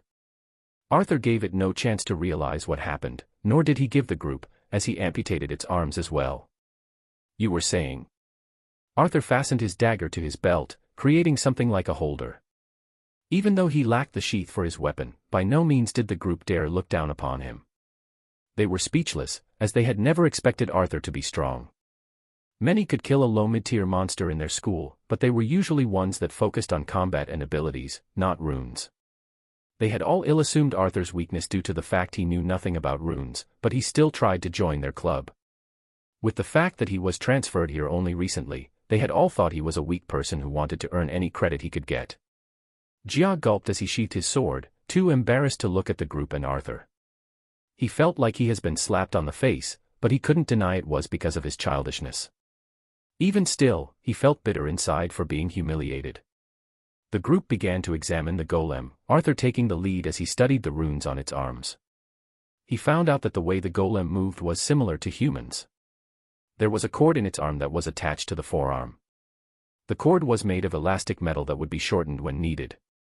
It was time to learn new runes. Chapter 59, The Big Mouth. Compress I, use mana to compress a metal. the metal would return to its original state when the mana supply is gone. 19%. This was the first rune that Arthur found to be hard to understand, but he still understood the general gist of it. These metallic cords acted as muscles that would contract when you use them. They would serve as the muscles for the golem. If their group wanted to make a golem of their own, they needed to create these cords and inscribe the runes on them. It sounded even more difficult than just making a robot, but a lot less expensive. Mechas were the dream of many people, but it was still under research by the military. With the use of mana essence as fuels, there had been major advancements in that field. Golems were similar to mechas, but people can create them without the need for technological expertise. They can use artificial runes to create the golem by any means they like. Some golems were only for flight, others worked like tanks barely being mobile, and there were the humanoid golems that Arthur and his group tried to make. The humanoid golems were a lot more difficult, but their project wasn't to make one that would fight monsters and contend with mechas. They wanted to make a simple golem to do menial tasks using a remote control. Because he needed to study it fully, Arthur needed time to study the runes. However, the rest would simply take pictures of it and save them for later. They would then try to recreate it after combining them with the association's provided blueprints. Arthur, how about we study other golems? Ori asked with a smile, happy to see his junior so invested in studying the runes. Arthur nodded reluctantly and picked up the mana core that appeared after he killed the monster. He used the excuse of studying to absorb the golem's essence. Mana stat increased by 1. Low mid-tier mana cores would sell for almost $1,000 each. If Arthur was still a porter, he would have to work 2 days to get that. He pocketed the mana core and the rest didn't say anything, as it was Arthur's kill. After showing a bit of his strength, Arthur received more polite treatment from Jia. The latter avoided talking to him but would also avoid antagonizing him, and Arthur was more than happy with that.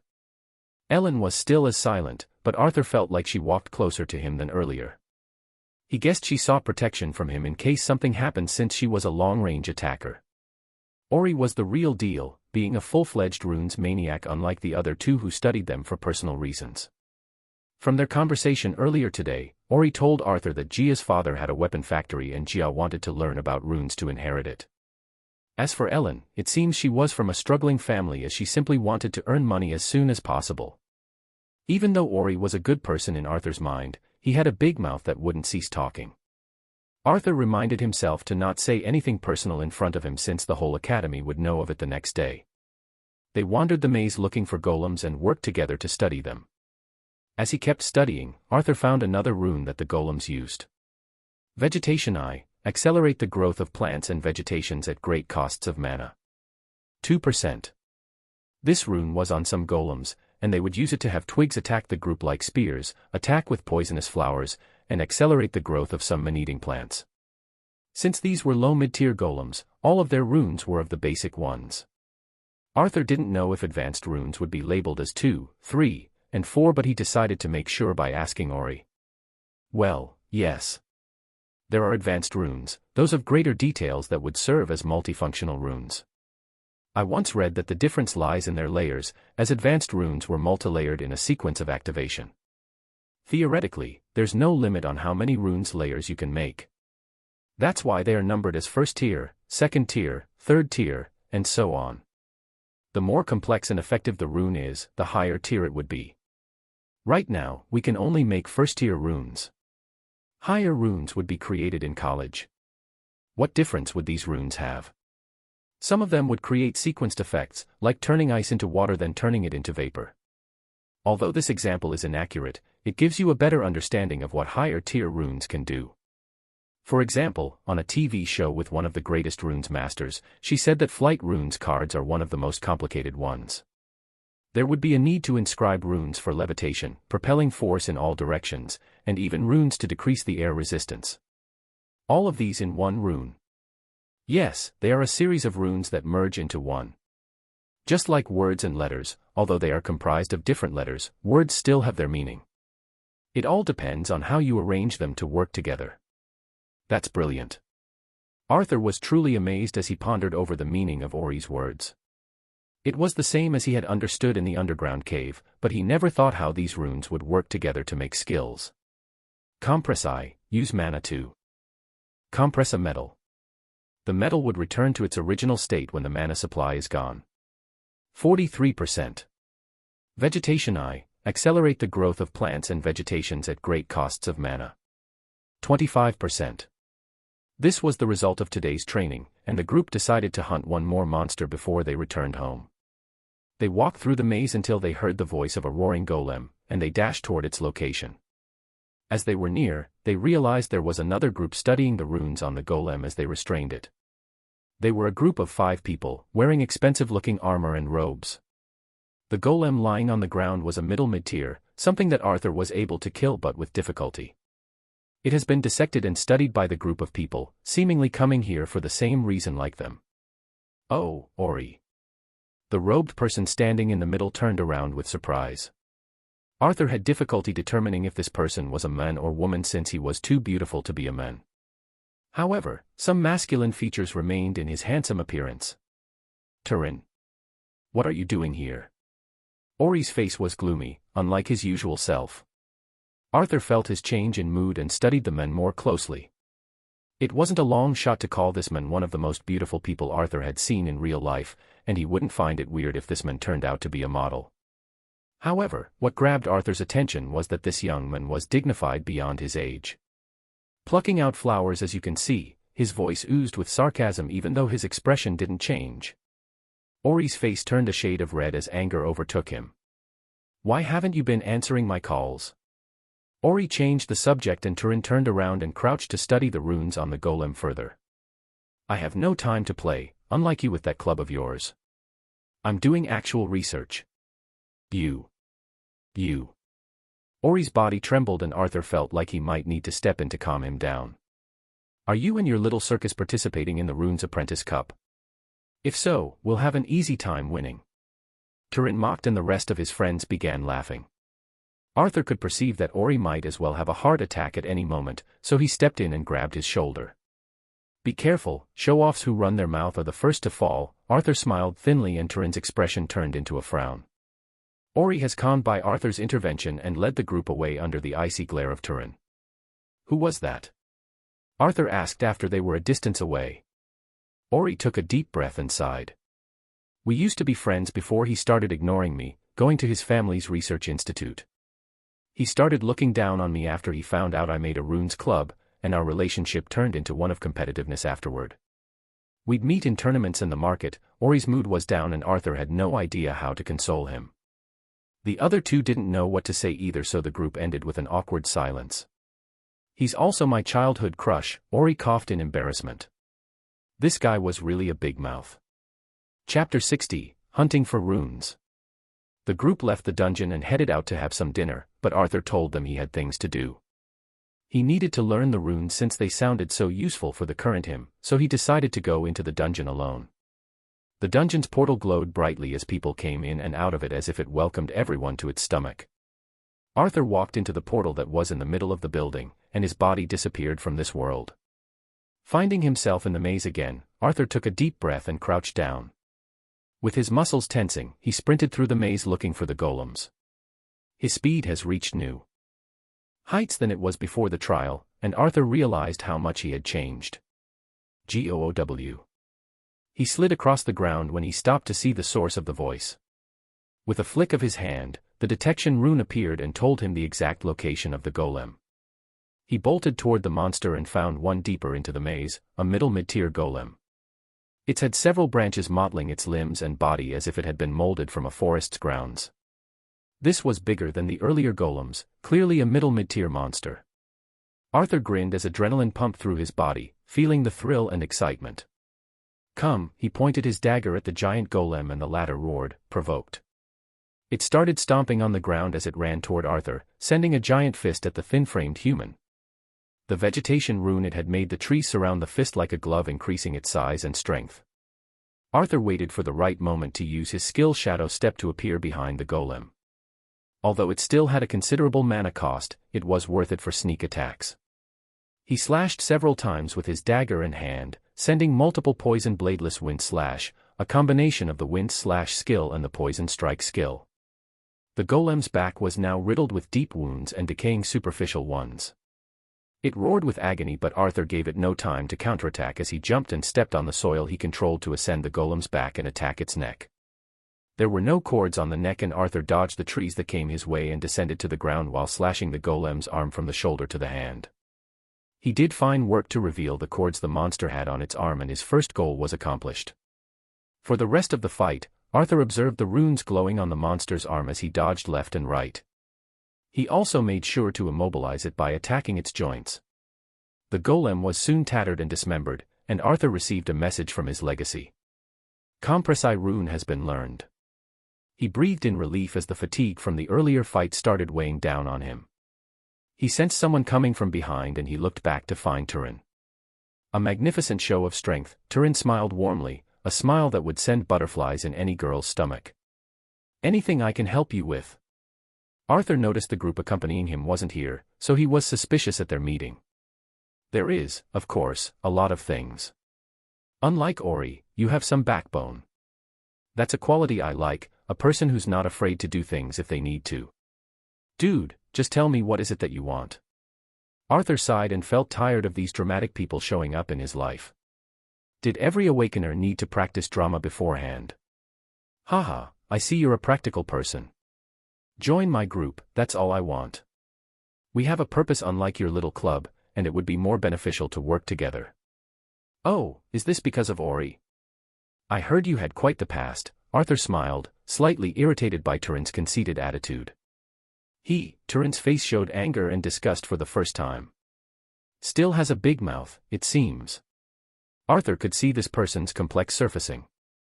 That bastard mistook me for a girl, Turin said with gritted teeth. Arthur now realized how insecure the person in front of him was. It seems that he tried to make up for it by acting composed and calm. It was only now that Arthur realized his clothes were also picked well, showing his muscles and masculine traits as much as possible. For now, I don't feel like subordinating someone. However, things can change in the future. Arthur answered his earlier proposal. He didn't want to follow anyone, ever, but it wouldn't hurt to have some connection. Here's my card, call me when you feel like it. Turin left with these words. It seemed he was uncomfortable after the words Arthur said, and the latter felt slightly sorry. Arthur pocketed the card and looked at the golem breathing its last. It seemed that its mana was dwindling fast, as it was barely struggling anymore. Arthur kept observing its usage of the vegetation runes, but it soon died before he could fully learn it. You have leveled up. He threw his extra 2 points into mana and absorbed the monster, getting 2 more. He decided to learn the vegetation rune today and head home, so he went and looked for another golem. This time Arthur cut off its legs and kept a distance between him and it. The golem tried to use the trees on its body to attack, and Arthur slashed at the root of the tree to see the runes. Repeating what he did earlier, he learned the rune after almost half an hour of dodging. He had already studied the runes in the earlier golem, but he wanted to see them as they activate. He was successful this time and he got a new message from his legacy. Vegetation-I rune has been learned. He put away his dagger and absorbed the golem. He then picked up the core that had appeared and started heading out. It has been a while since he got a skill stone, but it was plausible as these things were rare. However, Arthur wasn't discouraged but excited at the notion of selling skills he makes. Just thinking about it filled him with excitement, and he imagined himself standing in front of an army, leading them, as they used the skills that he granted them. Leaving the dungeon's portal, Arthur's phone vibrated. He unlocked it to find an unknown number. Hey Arthur, it's Euron. Are you okay? I hope you reply to this message as soon as possible to let me know you finished the trial safely. Arthur smiled at this and decided to give him a call, a way to keep in touch with him. After several rings, Euron answered when Arthur sat in the taxi. Hey Euron, how are you? Arthur was the first one to greet, and there was a slight pause from the other side. A sigh of relief came from the phone as Euron's voice echoed. Arthur, I'm glad you're safe. It was a familiar and kind voice. Where are you? Still in Kara City. I am, what about you? I'll be leaving later tonight, so. Euron's voice trailed from the phone and Arthur guessed what he wanted to ask. Want to meet up for dinner? Yeah, Euron then gave an address of a restaurant and Arthur had to ask the driver to change his way. After closing the call, Arthur texted his family that he would be late. The restaurant wasn't that far and they were there in 15 minutes. After paying the fee for the driver, Arthur picked his slightly tired body and walked into the restaurant. "Arthur, over here." Euron waved his hands from one of the private booths and Arthur headed over. He sat in front of the slightly pale young man and greeted him. "It has been a while since the last time we met, no?" Euron asked while pushing the menu toward Arthur. "It has, and it was in a far worse circumstance." Arthur laughed and picked it up. "I'm glad you are safe and sound." "Same goes to you." "Well, I wouldn't be worried since you have the white fairy following you around." "She's really charmed by you, huh?" Arthur teased, making Euron's face go slightly red as he coughed. "She's like a little sister, we grew up in the same place." "A little sister, huh?" Arthur smiled sadly, wishing he had one too. He loved Oren, but he also wanted a little sister that would rely on him and laugh while he carried her around. Euron seemed to perceive the change of his mood and he changed the subject. The two ordered food that would suffice a whole family of 7 and some alcohol. Since they were awakeners, this was a normal meal for them. Arthur drank in public for the first time, and he soon got tipsy by the powerful alcohol. It was made from special plants that would cause even awakeners to go drunk, and it surely did its job. Euron was also the same, and the two kept talking about different topics. They shared deep conversations about everything, and Euron even asked about his missing father. "Well, I don't know." Arthur's head spun as he answered. "It has been years since I last saw him, and I don't even know where to find him." I. He hiccuped and felt too tired to continue. Euron was listening attentively and patted his back. The two then left the restaurant as they decided to call a taxi for Arthur to go home. However, Arthur's first time with such a strong liquor made him nauseous and he threw up in a nearby alley. "I'm sorry, Euron, He used his mana to expel the alcohol, feeling embarrassed for what had just occurred. "Don't be, this is why we drink." Euron smiled and Arthur could see a shadow creep behind him. Chapter 61, Two-Faced. Arthur's instincts screamed at him, alarming him of the figure's intent. He pulled on Euron's arm and a strike missed his body. Before Arthur could react, Euron has also pulled a gun and fired it, the bullet trailing past Arthur's cheek. With a loud thud, a man fell from behind Arthur's back. Catching a better view of their assailant, it was a man with a suit that has missed Euron's body by a hair's breadth. Arthur saw the man's face turn serious, his arms started crystallizing, making spears instead of arms. Arthur used his protection rune out of habit, but it was destroyed by a slash from the man in the suit. Luckily, it bought them enough time to pull some distance from the two. "Who are you?" Warmth was the furthest from Euron's voice, leaking cold killing intent. "Or rather, who sent you?" His mana was surging to his gun. The man who fell by Euron's bullet stood up from the ground, chest wounded by condensed mana. However, it soon began to regenerate visibly, clearly a sign of an ability. The two men looked at each other when they heard Euron's words, nodding to each other before launching themselves at Arthur and Euron. Seeing words were not working, Arthur took out his dagger. It was then that the two men changed their direction toward Arthur, not regarding Euron who was retreating. Euron has already retreated because he was a gunman, and was also taken by surprise. It seemed their aim wasn't him, but Arthur himself. He fired several bullets but the crystallized arms blocked them. The other man already closed in on Arthur and sent a punch at his right hand. Before his fist connected, Arthur dived into the shadows and disappeared, reappearing several meters in the air. He dived down at the two and sent a kick from above, using gravity. His foot connected and the man's head was struck downward, making him smash to the ground. It took but a moment for Arthur to use his runes, raising his 3 of his stats by 5. With his over 70 points of strength and the momentum he gained, the man was struck like that. However, he was a tenacious one as he tried to lift himself right afterward. "It's self-defense, the temple can't hold me accountable." Arthur raised his dagger after he landed on the ground, readying himself for another round of attacks. The darkness of the night contrasted with his glowing dagger, flickering with a dangerous light. Bullets flew all over the battlefield, silently tearing the night's darkness. Arthur felt at ease having such a reliable sharpshooter on his side that he danced around the battlefield with ease, trading several strikes with the men. Now using his dagger, he was at a clear advantage.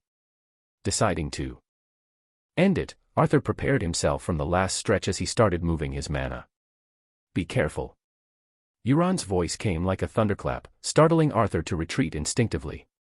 He stumbled several steps backward as crystals shot past him, penetrating the wall.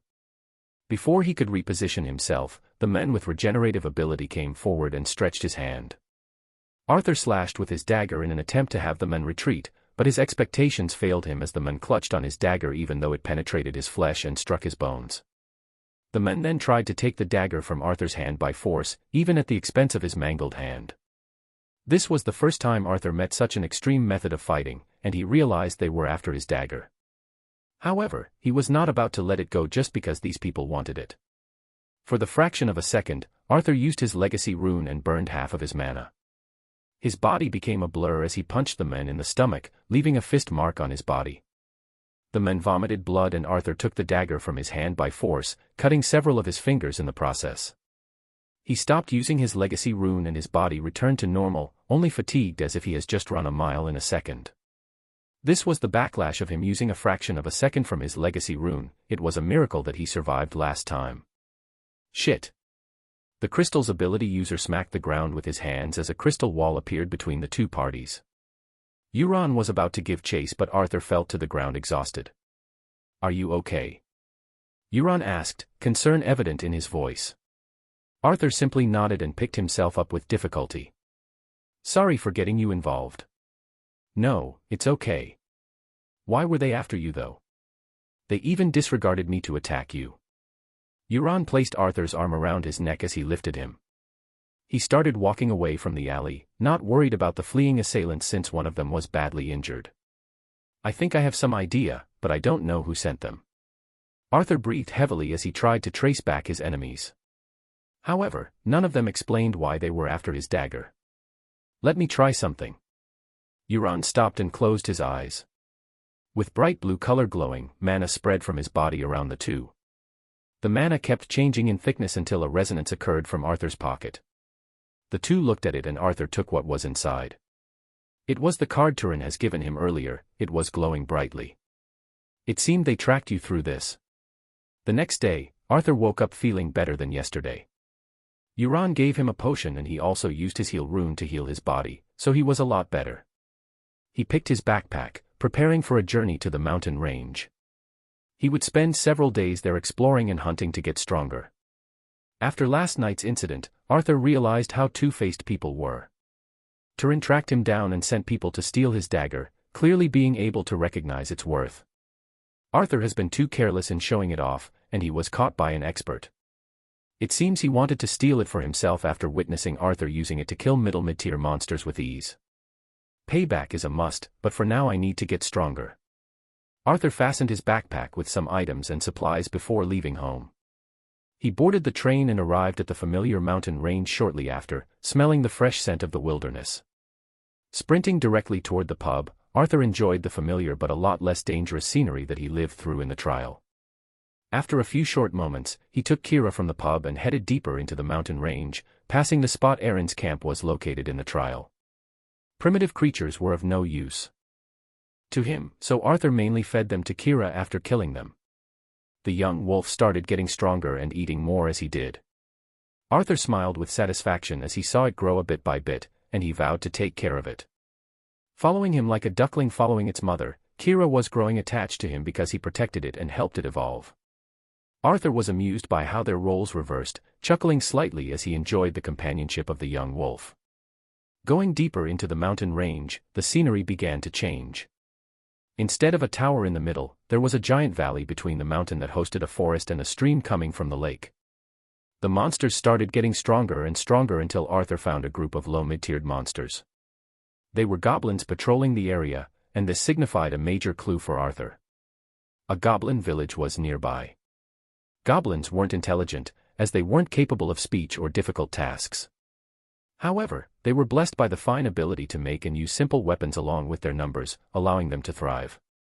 Arthur decided his next target for the next couple of days, as he prepared himself to attack the group of goblins. It was then that a giant snake darted from the tree toward one of the goblins, breaking its leg as it twisted around it. Chapter 62, Goblin's Village. The goblins were thrown into disarray as panic and screams echoed. Arthur decided to withhold his attack to see what would happen. The captured goblin fell to the ground as the snake slowly started coiling itself around the dark green creature. Climbing on top of the trees, Arthur used his detection rune after he gestured Kira to stay hidden. There were only Kira, the goblins, and the snake. He decided to see how the goblins would react to the sudden attack as curiosity urged him to understand this species better.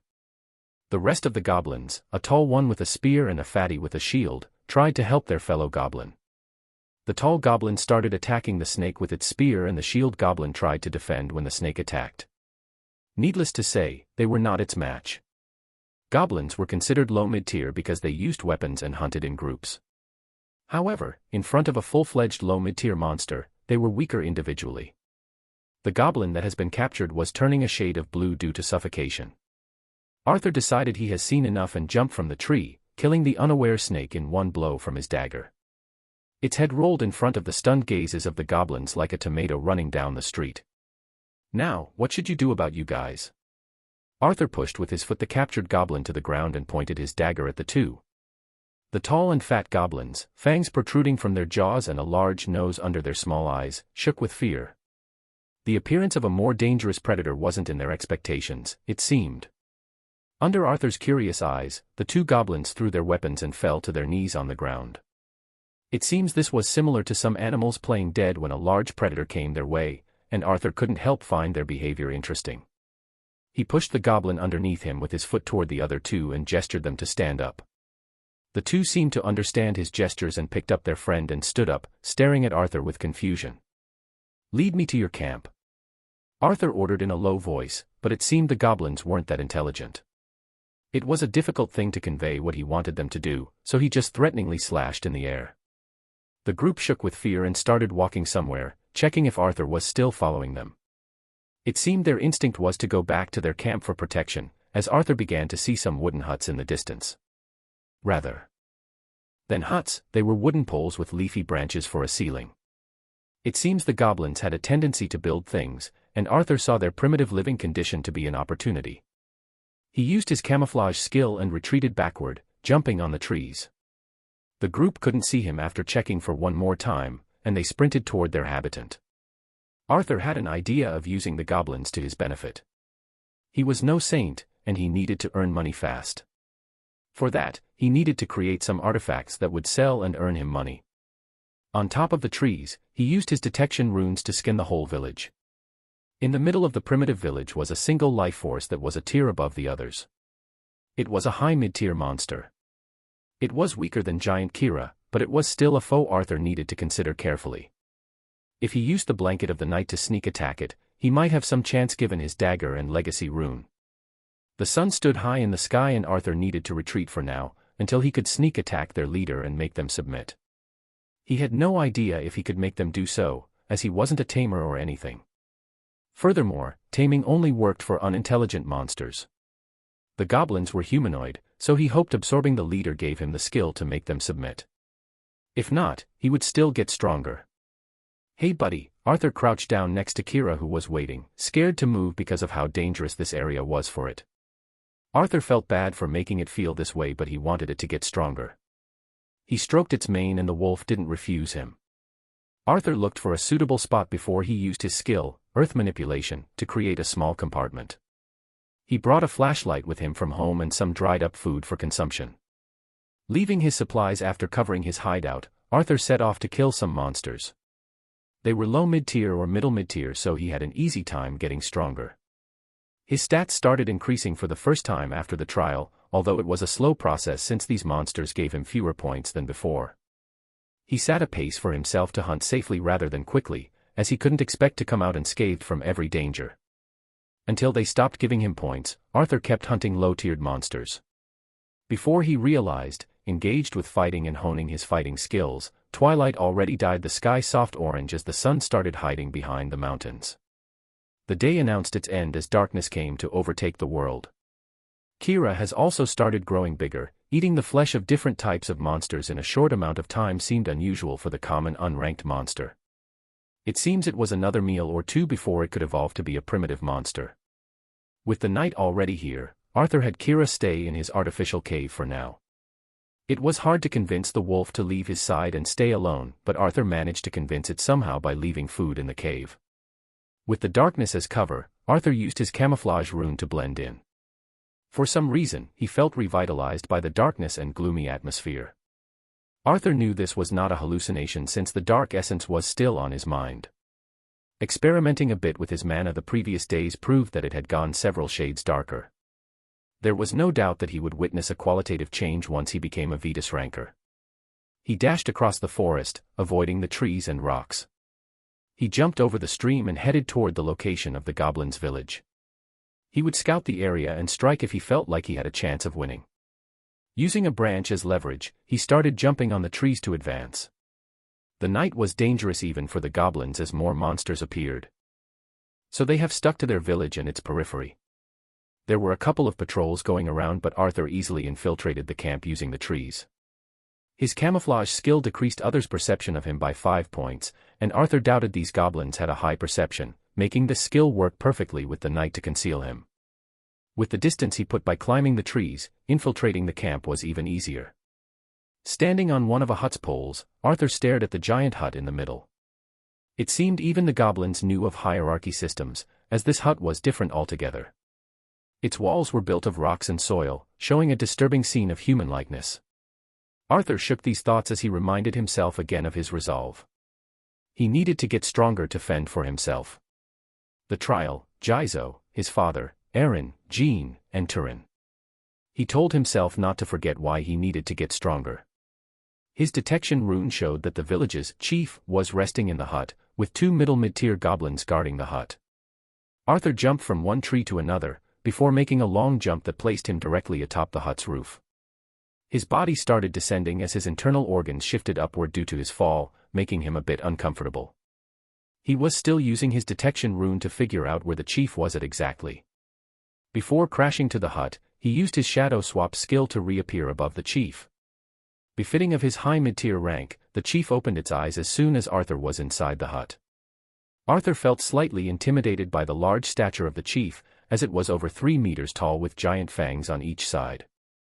Arthur appeared from the shadows on the ceiling, placing his feet on the ceiling to gain a propelling force downward. He held his dagger in hand as it was the strongest weapon he currently possessed. Release. Boom. Using his rune for a fraction of a second again, a booming sound echoed as the hut's ceiling collapsed from Arthur's jump downward. This was his sneak attack and he can't fail to utilize it properly. With an explosion creating a hole in the ceiling that was made of trees' trunks, Arthur was like a cannonball as he flew toward the goblin chief. Chapter 63, Unique Skill, Goblin's Bond. Feeling like Ha had reached a higher realm for the briefest moment, Arthur saw the world in slow motion. All of his stats except for mana were amplified by his legacy rune, not just his strength. This meant his perception reached a height where the chief's movements were in slow motion for him. With his dagger in hand, he slashed at the chief who dodged just in time to avoid being killed. However, his arm couldn't be saved as it fell on the floor, rivers of blood gushing out. The chief roared in agony as he used his left arm to pick up a giant chipped sword, striking at Arthur who has just maneuvered his body to land on his feet. His mana was already drained but he used his Restore Eye rune, making mana resurge in his body from the outside world.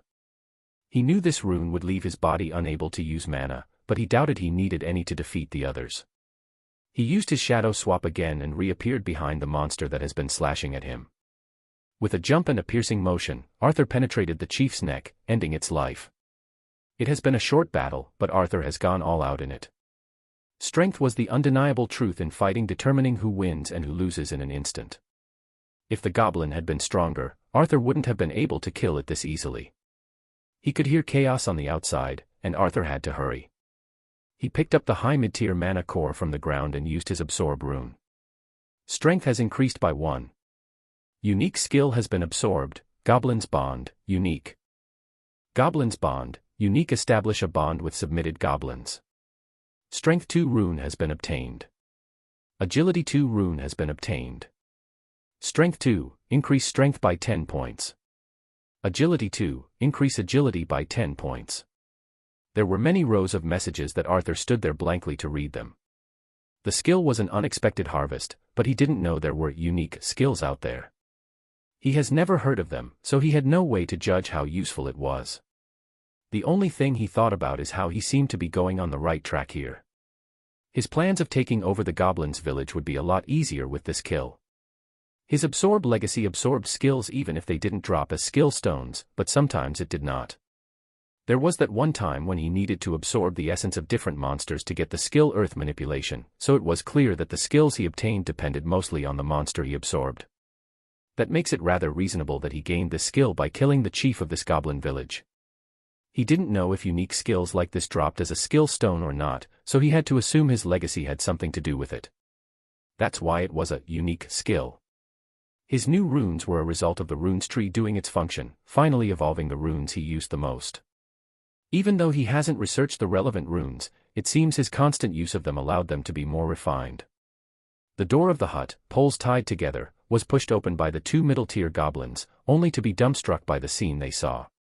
A soul figure stood by the corpse of their chief, looking at them with his golden eyes shining dangerously in the darkroom. Their bodies trembled but they steeled their hearts to fight the intruder.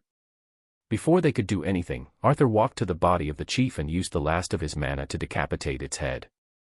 It was a gruesome experience for Arthur, but he had to stomach down the nauseousness he felt. He threw the head toward the two guards and they retreated like scared chickens. Arthur walked out of the hut and he found himself to be surrounded by 50-something goblins. They were all low mid-tier except for the two guards trembling in front of the house. They had different features, some masculine and others were feminine. Standing there in fear, they watched as Arthur raised his dagger and pointed it at the two guards. "Kneel." He roared so powerfully that the two guards fell to their knees intimidated. Arthur walked over to them and used his unique skill on them, establishing a bond. A bond has been established. This goblin would now follow your will as long as it didn't endanger its life. He read this message twice and he felt his theory to be closer to the truth. This message was from his legacy, proving that unique skills were needed, the combination of the essence he absorbed with the essence his legacy provided to be created. The goblins were more at ease now, but Arthur felt his mana bottom out. He had to use the core he obtained earlier to replenish some of his mana. The rest of the goblins submitted a lot easier, and their bond was established at a minimum amount of mana. When the break of dawn arrived, Arthur had the whole village submitted to him. His body felt like it weighed a ton, but he needed to go back to Kira. He was worried that something might befall the young wolf, but he was relieved when he found it sleeping in the pit he had dug on the sloped hill. Together, the two walked toward the goblins' village.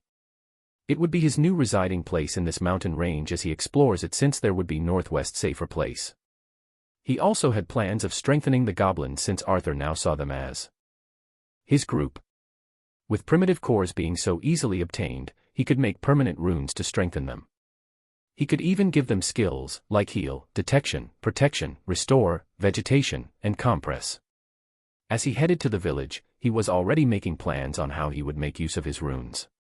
Giving specific skills to goblins created something like a class system, where he could strengthen the fighters and give them healers and scouts. Vegetation and compress were both for helping them grow plants and make better weapons, creating a sufficient supply for the village. Entering the village, the goblins all looked at him with fear and submission. He had yet to gain their loyalty, but the bond prevented them from taking any actions against him without repercussion. It worked like a contract that would bind two creatures with a gap in the middle, and it solely worked on goblins. That meant he can't make a bond with Kira, but he didn't feel like he needed to. Furthermore, there was no doubt there would be a rune of that kind somewhere, no matter how rare it was. Arthur walked under the wary gaze of the goblins, who had different statures and faces. They were far from being cute, but Arthur wanted to take care of them and make them love him. Even if it was the act of a skill, there was still a bond between them. He wanted to turn that fear into loyalty, as no leadership lasted long through intimidation. First, he needed to rest. He entered the chief's hut where the corpse still lied there. He didn't know if he could sell its body, but he was not willing to go back. He looked at Kira and pointed at the corpse. It was the last meal Kira had before it evolved. After resting for several hours, Arthur went outside. He called the goblins to assemble in front of him, and they made several rows like a military squad. He started pacing back and forward in front of them, thinking of what to say. This, he pointed at one of the irregular swords one of the goblins held. The goblin trembled and gave Arthur its sword before it knelt on the ground. Arthur took the sword and raised it for everyone to see. Who made this? Words were no suitable method of communication with these creatures, but Arthur felt like their bond would convey his meaning. Sure enough, the goblins scattered to leave out 3 goblins standing there. The 3 of them were short-muscled males, with faces even uglier than the rest. The 3 of them were scared. They were trembling visibly at being singled out and looked at Arthur like he was a grim reaper. Arthur felt a headache as he felt his impression of himself would change into something worse if this intimidation persisted. However, he knew this was only temporary as long as he made them loyal. Come here. The 3 goblins walked over like a turtle, huddling together. Arthur pointed again at the sword and ordered, "Show me." The 3 goblins looked at his golden eyes, bobbing their head vigorously like chickens. Ka, ka, ka, ka.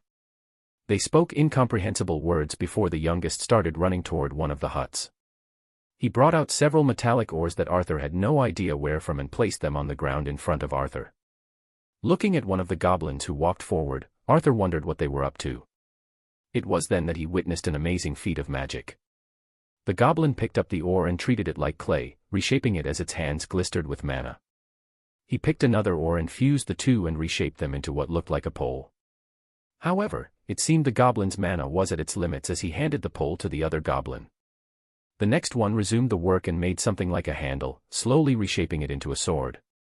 When the last one was given the incomplete weapon, it started reshaping it with his hands to make slightly sharp edges of the sword. Arthur was dumbstruck at such a fascinating process. It was still primitive and faulty, for sure, since it didn't refine the ore nor did they make a good weapon. Heck, it was barely sharp. Even still, Arthur's eyes held money signs within. Chapter 64, To be Worshipped. Seeing the potential in their abilities, Arthur treated the goblins like treasures. If he grew them right, he would have 3 blacksmiths of his own. He would take their weapons and add runes to them and sell them. It was a low-cost and high-return investment. To have them grow he would need to give them permanent runes. He knew that a primitive core wouldn't be enough to give them skills, so he decided to hunt for some low-mid cores. He would use the primitive core to give the low-mid-tier goblins a stats boost and use higher-tiered cores to strengthen the 2 middle-mid-tiered guards. He left with Kira, who had become a primitive tier, to hunt some monsters. This was to strengthen himself further and to obtain the cores necessary for his project. He would have liked to ask the 2 goblins to accompany him, but he feared a high-tiered monster would annihilate the village.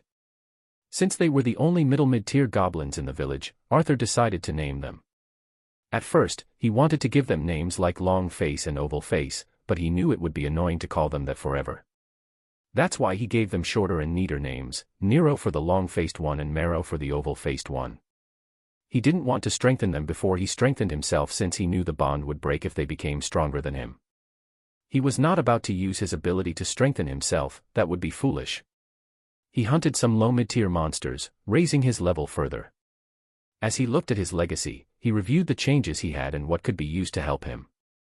Level, 17, 2%. Strength, 77. Agility, 73. Stamina, 65. Perception, 59. Mana, 33 of 76. Abilities, Beginner Runes Wordsmith, 25%, Usable Runes, 12.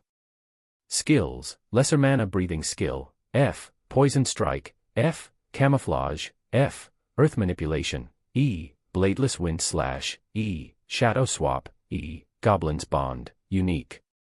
He still had no idea what his insignia did, so he left it at that. He made a mental note to ask Master Ronan when he goes to his villa later on.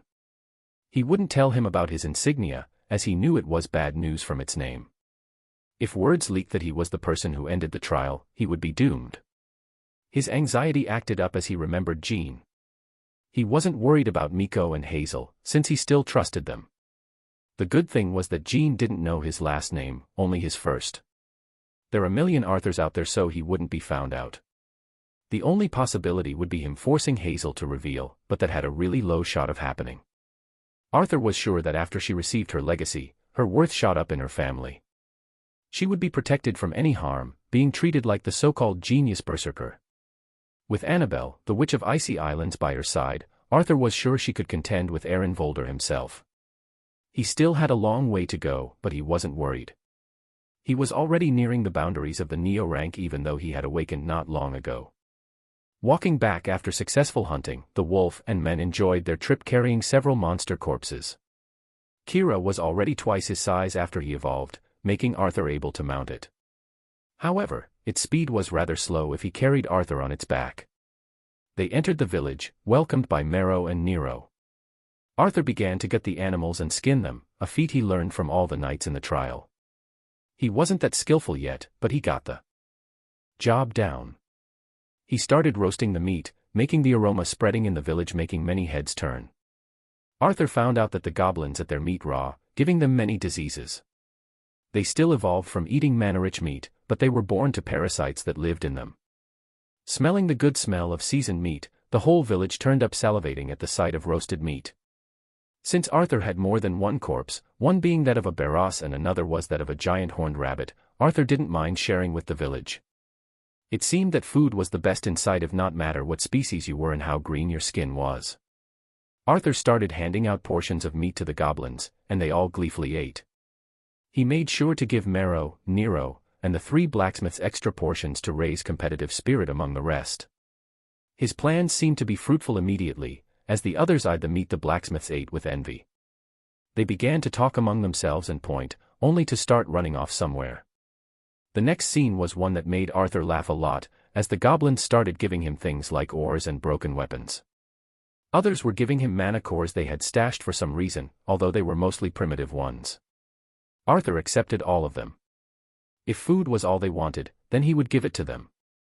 He gave more meat to the ones that have given him something, and the rest started following along. When the meat ended, there's still some goblins offering what they had. It was then that Arthur realized these goblins didn't only want food, but they also sought to appease him since he ruled over them now. Arthur didn't hate this. He encouraged it. If these goblins could grow more, he would have a loyal group of followers using his bond. This way, he would have a steady supply of mana cores after they were strong enough to hunt. Arthur grabbed several of the mana cores brought to him by the goblins and called out to them. The group trembled in fear, probably thinking he didn't like their gifts before they started looking everywhere for something else. Just come here. What he meant was delivered by their bond, and the group came after they felt no anger or the like from Arthur. They sat on the ground, Niels touching it before they prostrated themselves. Arthur felt his patience wearing thin, so he simply used his Strength 2 rune in combination with the primitive mana core. Like before, the rune surrounded the core that turned ethereal. Arthur pushed it into the first goblin, that started trembling and screaming. What? It shouldn't be painful. Arthur was stunned by the goblin's reaction. After a few moments, the goblin looked around like it was in another world. It examined its body and looked around for any wounds, but there was none. It felt the surging power within and started screaming in joy. Kaka, Guka, it said some rubbish that Arthur didn't understand. The village turned nosy as the whole goblins started talking like they were witnessing a miracle. Damn you, were you just scared I'd hurt you? Arthur massaged his temples in exasperation after he realized that the goblin was simply too scared. Before he knew it, the rest of the goblins also prostrated themselves, Mero and Nero included. Arthur looked over the village as 50 goblins knelt to him. Chapter 65, I Kissed a Princess. A warm feeling embraced him as if he was hiding beneath a blanket after a long winter night. Large muscular hands enveloped him, patting his back ever so gently as if it was the first fall of snow. His father's gentle voice rang in his ears. It's all right, he said. He couldn't remember why he was crying at that time, but he knew it had something to do with the book he liked so much. The one he kept on him all times, something related to it. His father lifted him and held him tight as he cried. Sometimes stories end that way, he remembered his father telling him. The reason for his crying was the ending of the book he liked to read so much. It was sad, even though he couldn't remember how it ended. After that, he reread the book many times that he couldn't even count. He read it, reread the damn thing as if the ending would change eventually. It did not, and his father was no longer there to console him. After that day, he never saw his father again, nor did he read the book. Both of them were gone from his life. Arthur opened his eyes, unfamiliar and leafy ceiling greeting them. Light seeped from between the leaves, illuminating the interior of the hut he slept at. Kira was sleeping by his side.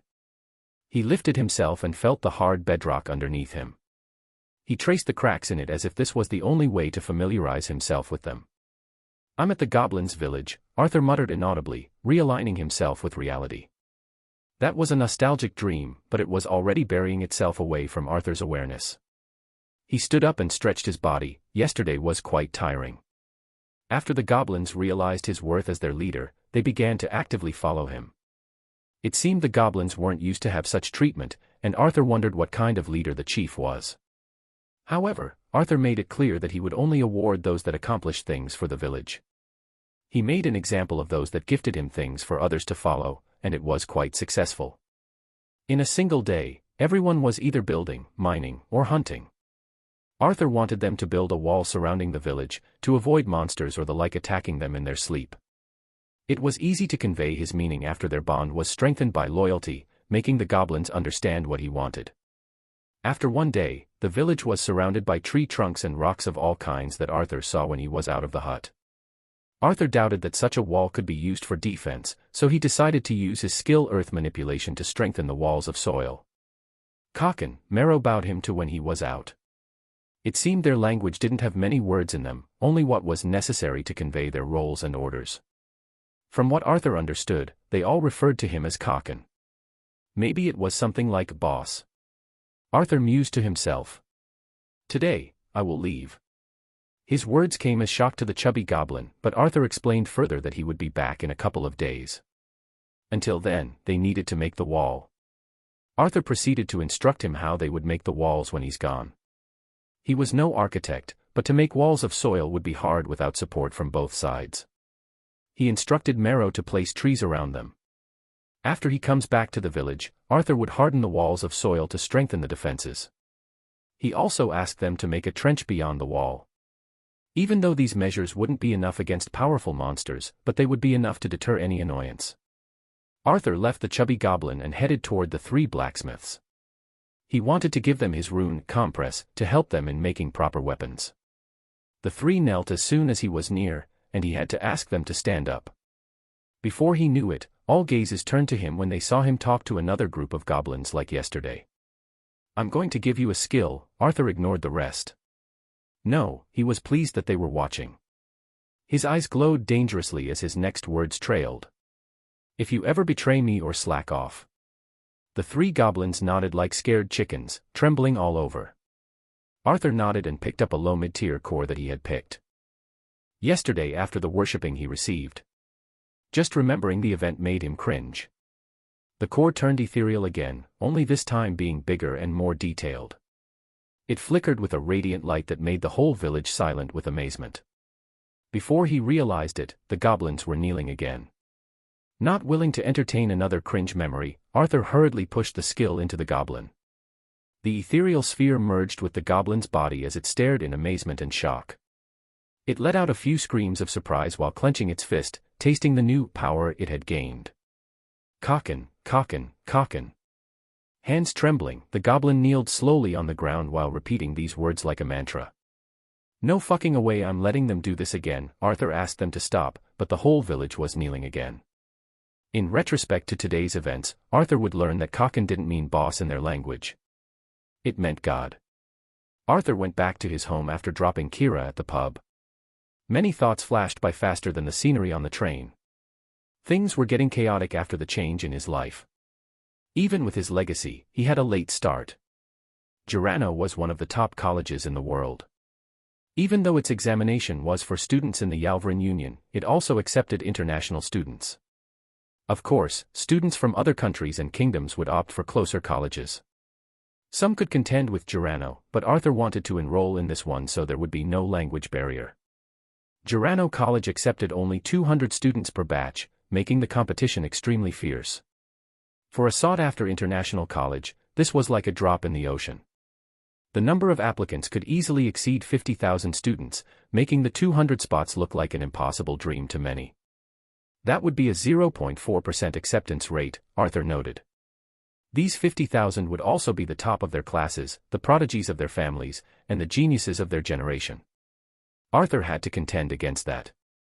Helplessness and even hopelessness crept upon his heart, telling to give up. However, a voice also whispered in his mind. Rune's apprentice cup. A grin appeared on his face as anger overtook his heart. The darkness scurried away under the watchful eyes of determined conviction. He would secure a scholarship to Girano College and pay back the wrong that has been done to him. Oh Turin, you've messed with the wrong person. Arthur spent the rest of his ride home thinking of ways to pay him back. He was no expert planner, he was even less knowledgeable about things than the average person, but he had the time to plan things out. First, he needs to find out his goals. For that, he needed a well-deserved help from his new friend, Seer. After he got home, Arthur searched for some things online. The first thing was the name of Hazel Okerill. Several news outlets, international ones, emerged. Hazel was from a neighboring kingdom, one that wasn't from the Yalvarin Union of Kingdoms. It was a small one called Tenera. The more shocking was that she was a distant relative of the royal family. The emergence of the lost princess, Hazel of the Ice. The rise of the Ice Princess. Summoner of ghosts, Hazel, new star of Tenera Kingdom. This news was fresh, and Arthur saw pictures of a golden-robed Hazel all over them. This kingdom shared a common language with the Yalvarin Union, despite the dialects that are widespread there. The articles talked about how the distant relative of the royal family rose in power mysteriously after contracting a mage ghost. Her powers, on par with renowned geniuses across the kingdom, made her shine more than ever. Arthur felt weird by reading all these news picturing Hazel as some sort of princess. He knew that this was the result of her obtaining a legacy, but he didn't know that legacies would even make you a royalty. He realized again what sort of people he interacted with and fought. In the trial. Despite all of this, only a single triumphant thought appeared in Arthur's mind. So. I kissed a princess. Chapter 66, Making a Golem. Seeing Hazel make a name for herself, Arthur was relieved. It made him assured that his name wouldn't be given to any of the families by Hazel, as she would be protected by the Tenera royal family. Even still, Arthur never said anything about ending the trial to the two, only to Miko. Aaron and Jean were unconscious when he activated the circle, so all that remained were the eyewitnesses of the group like Layla and Marco. There was still a possibility of being found out, but it was currently slim. Arthur sighed in relief and the articles to read about something else. It was the Rune's Apprentice Cup. This was a worldwide competition that any Rune's apprentice could take part in, only skill determining their success and failure. He didn't care much about the rewards like artifacts, potions, skills, or guild sponsorships. He only cared about the fact that the top 20 of the cups would receive a scholarship to any college they want from the association, with the requirement that the person was admitted to the college later. The college also offered special criteria for these 20 persons, requiring them a lower score in the exam. Contestants needed to be younger than 20 years old and to be registered in the association as an apprentice. They would also need to provide an artifact of their making or something they took apart in to verify their skills. Arthur felt his blood boil with excitement. He read the World's Abilities Council list of abilities that were released to the public. It was a measure to guide the public toward the correct way of improving their abilities. Arthur searched the list for an ability similar to his, there was none. Runes were his trump card. Being able to alter the world was his ability that he would use to change the world. His world, to be precise. Brother. Oren barges in a way that made Arthur suspect his brother was trained in the military for this sort of break-in. His brother's face was shades of red and pale, looking like his heart would leap out of his throat the next moment. What's wrong? Arthur furrowed his brows as a grim expression veiled his face. Seeming to find his response appropriate, Oren gulped with a similar expression and nodded. He took a few steps toward Arthur and sat down in front of him. As if he was holding an ancient relic of the gods, he presented his phone to Arthur, who picked it up with a similar wary expression. Wanna hang out next Sunday? NGT.lt. It was the single message Arthur read in the chat. His head blanked as his expression slowly turned to one of annoyance after he read the name. Selena Nitroad. He lifted his head and looked at Oren, who nodded to him as if he was implying that Arthur could go ahead and defuse the bomb. Slowly, Arthur placed down the phone and raised his hand again. Before his brother could react, Arthur struck his head with a chopping motion like he was splitting an onion. Of course, he controlled his strength so that it would only hurt a little.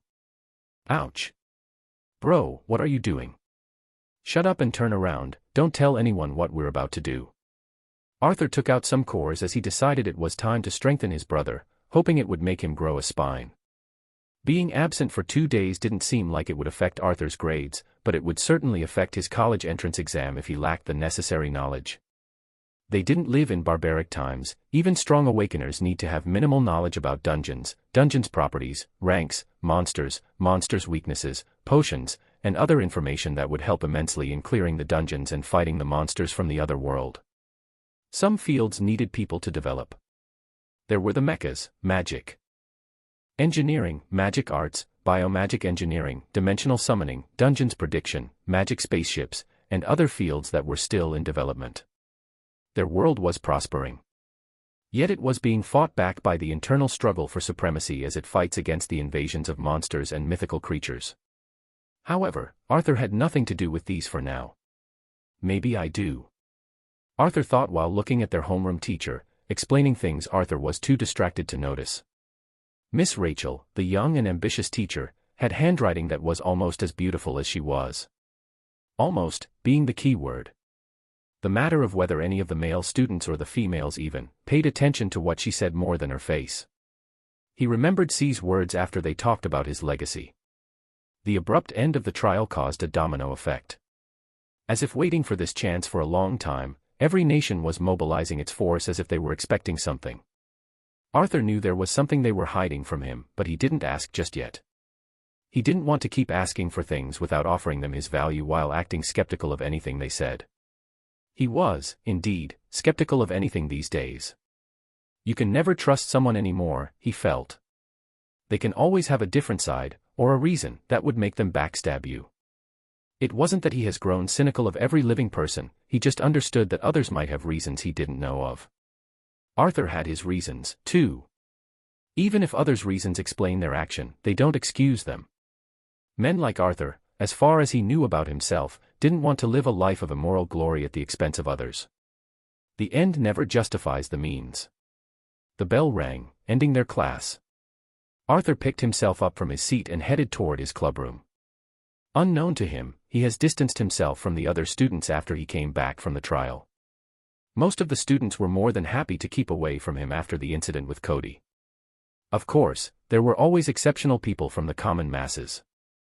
People like Marcus and Amelia, who had called out to him before he was able to leave the class. We're planning to study together, later on, want to join? Marcus asked as if studying together was a normal occurrence between a transfer student, combat top student, and theory top student. His anticipation proved that he couldn't see that their group would be like a three-wheels wagon, with each wheel being a different size from the others. I don't think I'm the best choice for that. Reluctance was evident in Arthur's voice, but Marcus waved it off like Arthur was being shy. He was not. Amelia, on the side of Marcus, didn't say anything to object and simply drank her strawberry milk while looking at Arthur with a complicated gaze. We need to stick together. I bet there's a lot you missed out on theory. What is that supposed to mean? Arthur grunted at the implication that he wasn't educated. Marcus whistled it away and threw the ball to Amelia's field. Amelia also thinks we should help each other, right? Marcus's eyes were darting everywhere as he laughed nervously. Shifting his gaze from Marcus to Amelia, Arthur looked for answers. He only got a short nod. Sighing, he agreed to meet them after school and headed toward his club. It took 5 minutes of leisure walking for Arthur to reach his club, only to find Ori talking politely to a girl with a unique sash. He could see he was trying to laugh to ease the conversation. It didn't work very well as the girl was stone-faced. After telling him something about budgets, she went away. What was that about? Hi Arthur. Ori paused as he scratched his cheek, embarrassed. Small problems because of what we bought. What we bought? Yeah, you have been absent so. You sure take a lot of days off, come in. Quick and see. As they walked in, Arthur found the clubroom to be a mess. Metallic cords on the ground, a 1-meter metallic frame of what looked like a stick person drawn by an elementary student in the middle, and many other materials like potions on the desks. There are other things like bags and all, making the clubroom, that was fairly big last week, to look cramped. Now, let's start building our golem. Ori said. Chapter 67, Learning Artificial Runes. Let me help you. Her black hair sliding over her shoulder like curtains, Ellen sat down next to him. Arthur was appreciative and gave her a nod of a drowning person who has been saved, Ori's endless instructions being the sea. We either use specific brushes, mana-conducting ones, or we use a device. A brush would transfer your mana and combine it with the mana liquid, activating its properties. Using this, we start drawing the runes. There's a specialized device that would control the amount of mana used, but it's kind of expensive and uses too much of a person's mana. Her voice was devoid of any emotion, but it was a kind one. Arthur realized this was the first time she talked to him so much. Her petite figure, unreliable in his eyes before, now looked like a responsible adult. He nodded his head multiple times in understanding, and she kept going. They say, when you master a brush, there's no rush. If you want to build a good foundation, it's better to rely on yourself and skill instead of a device, as no device could draw high-tiered runes. I see, so I inject it with my mana. Yes, after you dip it in the mana liquid. Then, try drawing the rune on the cord while maintaining the same amount of mana in every part. It's hard, but you'll get the hang of it in the end. Ellen, the quiet petite girl, turned out to be an excellent teacher. Ori talked about theories and how mana interacted with matter and things Arthur didn't understand, but Ellen went straight to the core of the matter. Jia was sitting alone also practicing on the chords. It seems he has grown a bit distant from the group after Arthur came, but the person in question had no idea how to solve the matter. Having Ellen guide him through it, Arthur soon got the hang of things. After dipping the brush in the mana liquid, Arthur would start supplying it with mana until it began to glow. Ori explained that this was because the amount of mana supplied would be the same as the mana in the liquid, creating a homogeneous mixture. It was then that Arthur would be able to fuse the mana liquid to the core. The challenging part was controlling the mana to be equal among all parts. This was a basic rune, but Arthur realized how much skill he needed to draw it. He would need very fine control over mana to do it. Even worse, the liquid wasn't of equal amounts, making it even harder for Arthur to control the required mana. Luckily, Ellen was there for him. She was extremely helpful by guiding him and answering some common questions he had. Even still, he wasn't able to draw the rune. The rest each made one core. Arthur's failure didn't put him down in the slightest, as his mind has been hammered by years of failing to get jobs and running to scarp money together. Even more, he wasn't even worried. He can just disguise his runes as artificial ones, but he didn't want to freak the group out. It was time to test the runes. The metallic runes, about half a meter in length, glowed with faint light when Ori sent mana through them. After a few seconds, the metallic cord was compressed. It started shortening the more Ori sent mana through the runes. The thing Arthur noticed was that the speed the rune activated was slow. A lot slower than Arthur runes, that had something of an instant effect. They needed to wait a bit for the mana to channel through the mana paths they had drawn. Even still, it was a fascinating experience.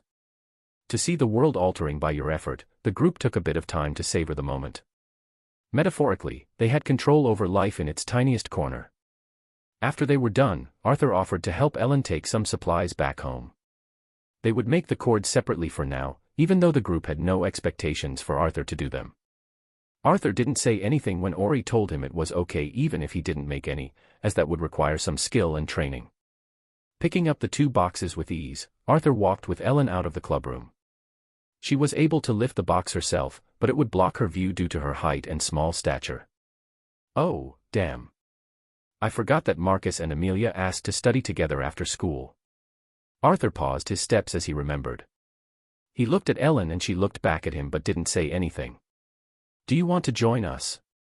His question was like a pebble thrown into a lake, drowning with no effect. After a short pause, Ellen simply nodded. Arthur wondered where the talkative and succinct girl went to, but every person had their own stroke. Arriving at the library, Arthur placed the boxes to the side and went inside. Amelia and Marcus were sitting inside already, looking bored. Suspiciously enough, the 2 of them glowed when they saw Arthur. His keen perception picked up a stiff expression from Marcus when he noticed Ellen, but it was soon replaced by his usual friendly demeanor. I invited a friend, hope you guys don't mind. Arthur said while throwing a glance at the 2 as if they were supposed to be okay with that. Of course, we're just studying. Marcus threw a friendly handshake that Ellen didn't take, and he awkwardly retracted it. After a simple cough, the group took out their books. One of their core subjects was history, and the group started reading some books. Arthur was seriously reading, asking questions, or any doubts he had, but Marcus kept diverting the topic into their training schedules and the like. Arthur's mood was slowly turning sour as he realized what they were after. They wanted to know he got stronger suddenly, throwing hints here and there about his training and the like. After a while, Arthur stood up. "I think we need to go back home, there's a project we've been working on." Leaving the two with these two, or Marcus only since Amelia didn't say anything the whole time, Arthur and Ellen left the school. "Is there a reason you don't like him?" Arthur asked, remembering Ellen's attitude toward Marcus. Ellen, as usual, was as silent as a rock, but Arthur knew she would answer eventually. He was right. She paused, her expression as voided out as ever. "Get a hunch when people don't like my presence." He didn't, just faking that he did. Arthur couldn't help but nod in agreement. Arthur wanted to ask other things, but he knew it would be a stretch to get an answer from her. He decided to keep the silence, that was as thick as a concert wall, for the remainder of their trip home. Ellen seemed to prefer it that way too. The routes they took by him following Ellen started getting familiar, and soon they were at the district that wasn't poor but was of struggling families. It was his. Their place didn't stand out like a haunted house, but it would be among the candidates to be one. Ellen's house was the same. It was then that Arthur remembered Ori's words about her financial situation. More than sympathy, Arthur felt empathy toward Ellen. Dropping her box next to the doorway, Arthur nodded toward Ellen and turned around to leave. It was then that Arthur saw a fragile-looking and cadaverous man that looked like a skeleton with skin in front of him. He meant no disrespect for the man, but he was that sickly looking. He held into a grocery bag in his hand as he stood in front of Arthur like he was about to go into the house. "Ellen. Is this your friend?" The man smiled thinly, taking a few weak strides toward them. The way he walked made Arthur worry the man would collapse at any minute. "Yes," came her immediate but meek reply. It was the fastest Arthur saw Ellen answer a question. "I see, thank you for helping, Ellen." The man reached out his hand, to which Arthur shook. "She's the one helping me, sir." "Ah, that's great as well. It's the first time one of her friends came over. Would you like to stay for a meal? Take it as an early dinner."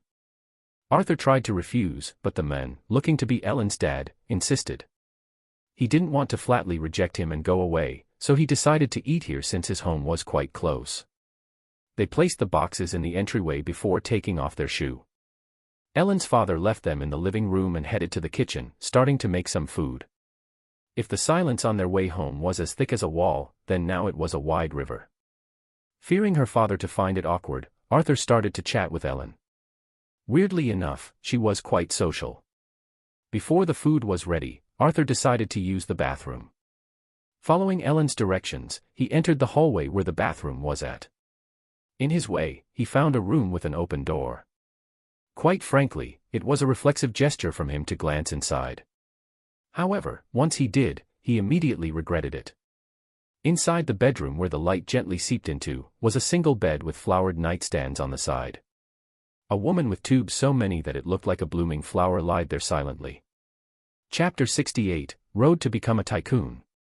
It was a dungeon break, the unfamiliar, weak voice answered his questions. Arthur was startled and turned around with the face of someone who knew he was guilty of intruding. Ellen's father walked in and lightly patted his shoulder. "It's okay, just don't talk to Ellen about it. She didn't take it well." Arthur nodded his head, a sympathetic look on his face. He kept his head down and the two left the room. After washing his face in the bathroom and finishing his business, the three gathered for a meal. They chatted idly and Arthur took notice of the fact that Ellen's father ate barely 3 spoons. After thanking them for the dinner, Arthur helped clean the dishes before he left. His shadow was long as it stretched along the pavement on his way home. It seems that everyone had circumstances that they fought against. Dungeon breaks became common a few years ago. There was a state of instability after the appearance of new dungeons everywhere. Avarice, one of the Sin's dungeons in their city, was one such dungeon. Until now, no one had cleared it. That was the reason Kara City was expanding by the second. Even though dungeons meant danger, it also meant opportunity. Arthur reached his home, entered it, and locked the door. His mother was leaning on the counter, reading something. "Oh, hi Art. Hey Mom, what are you doing?" His mother waved the bank's notice, that has just arrived, for him to see. She was already seeing Arthur was an adult, one she could share the worry with. Arthur took it and read through it. He has been too busy to pay them back, but he had already received the money from Joe for the cores he sold. "Don't worry, I made some money lately." "Aha," his mother sulked and turned the faucet on, cleaning the kitchen's utensils.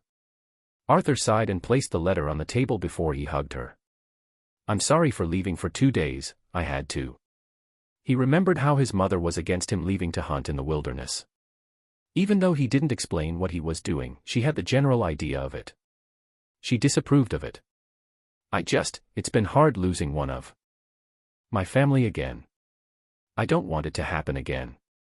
His mother's body slightly trembled, making Arthur's heart heavy. He hugged ever tighter and she held his hands that were wrapping around her. "Promise you won't do anything dangerous," his mother pleaded. "I won't," he lied. Playing it safe was no longer an option. He was already planning how to find the truth about his father and then venturing to the other world to find his father. If not because he wanted his family to reunite, it would be because he wanted to give this woman, whom they loved dearly, her husband back. Arthur went upstairs and opened his bank account on his phone. He then paid this month's installment and checked what he had left afterward. $5,632. Since low mid-tier cores were no longer useful to him, he gave them to Joe to sell. Joe sent the money to his bank account number through a direct transfer, keeping Arthur's anonymity. They have taken a loan of $500,000 to buy this house and pay for Oren's education. If not for his father having some friends here and there, they wouldn't even be able to take that loan. Now that Arthur was also studying at the academy, he needed to make more money. The Goblins' Village was a good project, but it needed some time to ripe. For now, he messaged Mr. Tate about some cheap armors and he replied instantly that he should drop by it any day. Arthur smiled and closed his phone. He needed to study for the upcoming exams. After he was done with all of this, he took out his books and started to study. Even if he got stronger, that didn't mean knowledge would still appear in his head. He needed to work hard to stand out in the college exams. Even though it was a plain book, filled with details about monsters and different species and what countered them, Arthur still enjoyed it greatly. Every piece of information would be crucial one day to him, and it was simply fascinating to read about exotic creatures. When it was late at night, Arthur placed down his books and stretched his body. He didn't need a lot of sleep, so he took out the cords and the brush. He tried a couple of times but he still failed, so he redirected his training toward how to make his usage of rune look normal. After an hour or so, Arthur was done with all the cords. The moment he supplied them with mana they would shrink faster than the ones the others did. Arthur decided to keep them for now so he wouldn't draw suspicion. The next day, Arthur spent another day at school before leaving to meet Mr. Tate. Marcus and Amelia tried to invite him again, but he flatly rejected them. He decided to hunt in the Golem dungeon again to get some cores before going to Evening Hugh's district, where Mr. Tate's shop was. People, dressed in all attires, went around going into shops or wearing armor while heading toward dungeons. Arthur followed the main road before taking a turn, another, and one more before he found the shop with a sign of Tate. Knocking on the door, Arthur went inside. Behind the counter, where Mr. Tate used to stand, were a young man and woman. They were about Arthur's age with similar features, making Arthur draw the impression they were siblings. "Ah, hello. How can I help you?" The young woman ignored the men beside her and turned toward Arthur. "Hi, I'm here to see Mr. Tate." "Oh, he's working right now. Can I know who you are?" "Just tell him it's Arthur Silvera, we talked yesterday." "Silvera?" The young man interjected mid-conversation, his voice suggesting he did it more out of anger than surprise. Arthur turned his head to see the fury in the man's face. "You're the leech who's being begging at our doorsteps."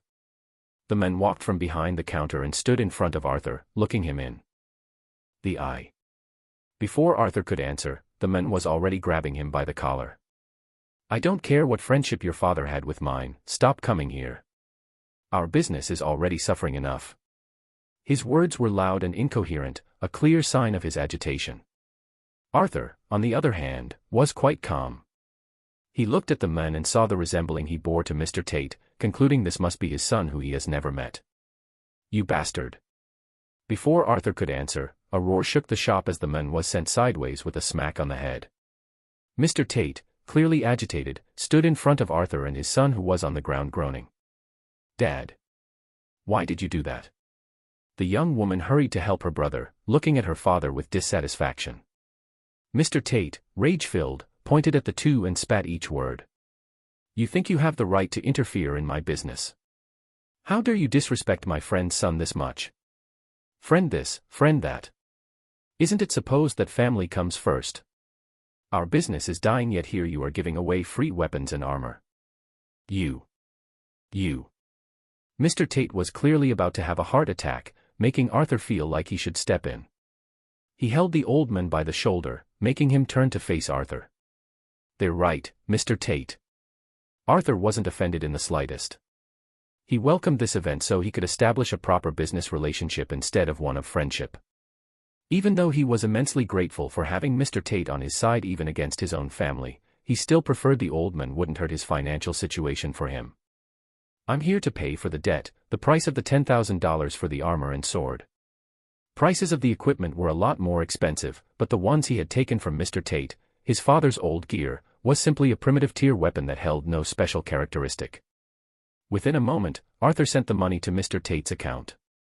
Mr. Tate stood there, still unsatisfied, giving his son a look of wanting to beat him to death. Before he could say anything, Arthur continued. "Furthermore, I'd like to buy another primitive-grade armor. It was time to make some weapons and sell them." Using Mr. Tate's son's words, he didn't want to stay a leech. He would become a tycoon by selling runic weapons. Chapter 69, An Exam in Ancient Art.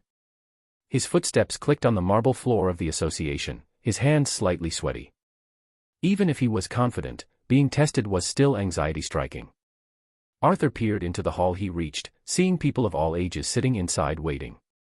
They each carried a box or a backpack, and so did Arthur. He knocked, making the whole room turn to him, before letting himself in. It was a habit to knock when one entered, one he picked up in kindergarten. He sat on the seat as he waited nervously. This worry appeared when he was called for a test at the Runes Association for his runic bracelet. He was confident about his ability to draw runes, he just wasn't confident about his ability to hide how he did it. The hall had 30 people in total, making it quite noisy when everyone chatted with each other. Arthur sat alone, his backpack leaning on his leg, as he felt the unintended isolation. He peeked around the hall for any other loners, he found 2 only. Even without talking to them, Arthur knew they chose to be alone. A girl and a boy, each sitting so far away yet in such a matching way that Arthur could smell the scent of high society from his seat. They were people of high profile with their branded clothes and formal posture. Arthur sighed at his inability to strike up a conversation, so he simply leaned back and waited for the examiner. The sound of high heels soon echoed in the hallway by the entrance, and a girl in her 20s entered. She bowed lightly after she stood in front of the crowd and wore a warm smile. "Hello, dear Kalogoose of the Runes Path," she said, making the people take in a sharp breath at the clear flattery.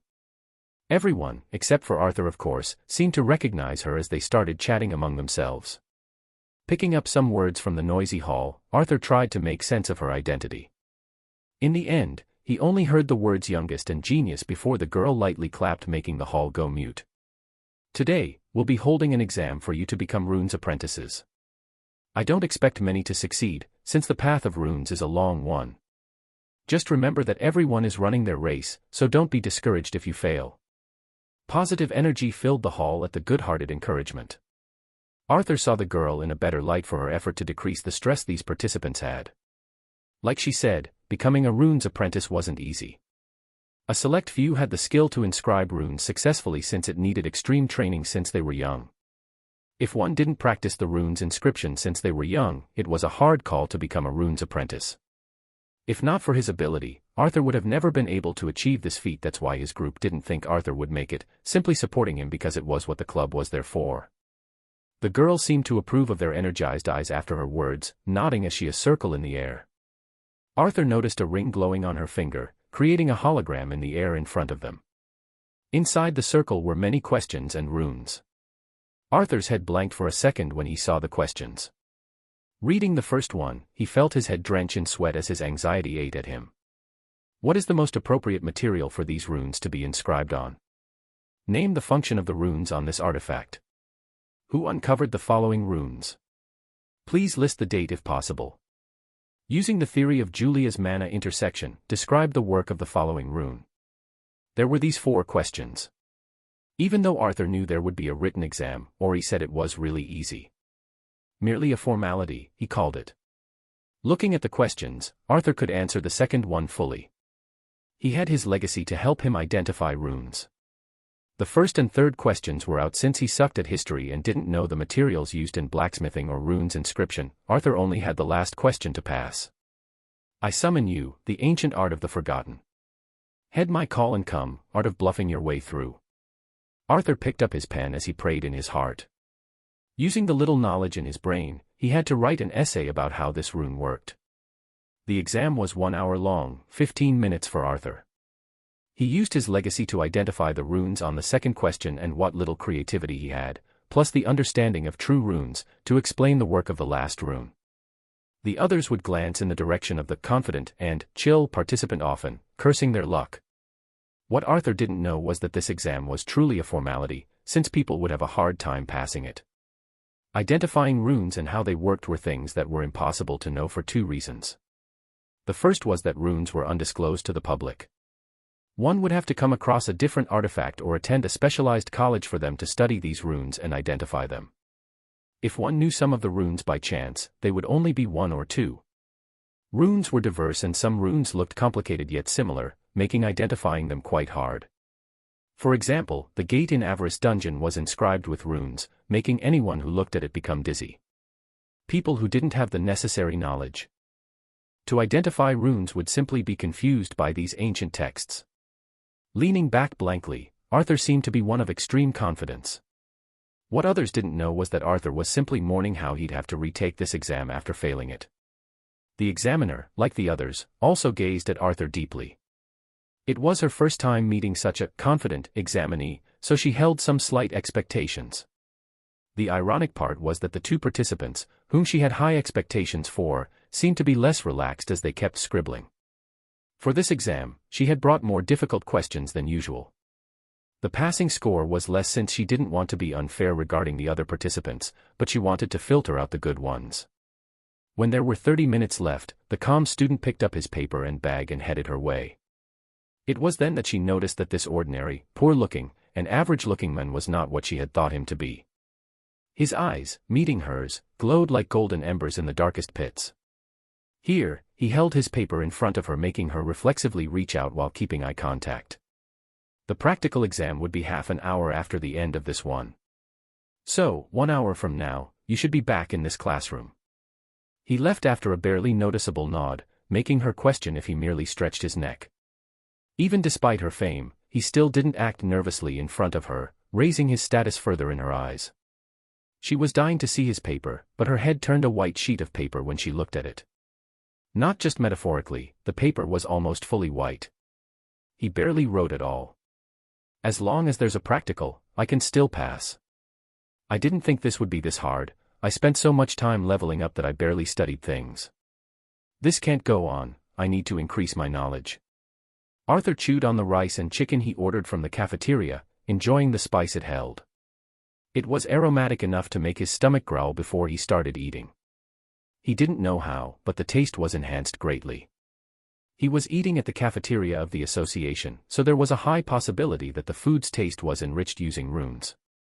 If that was the case, he imagined himself opening a restaurant.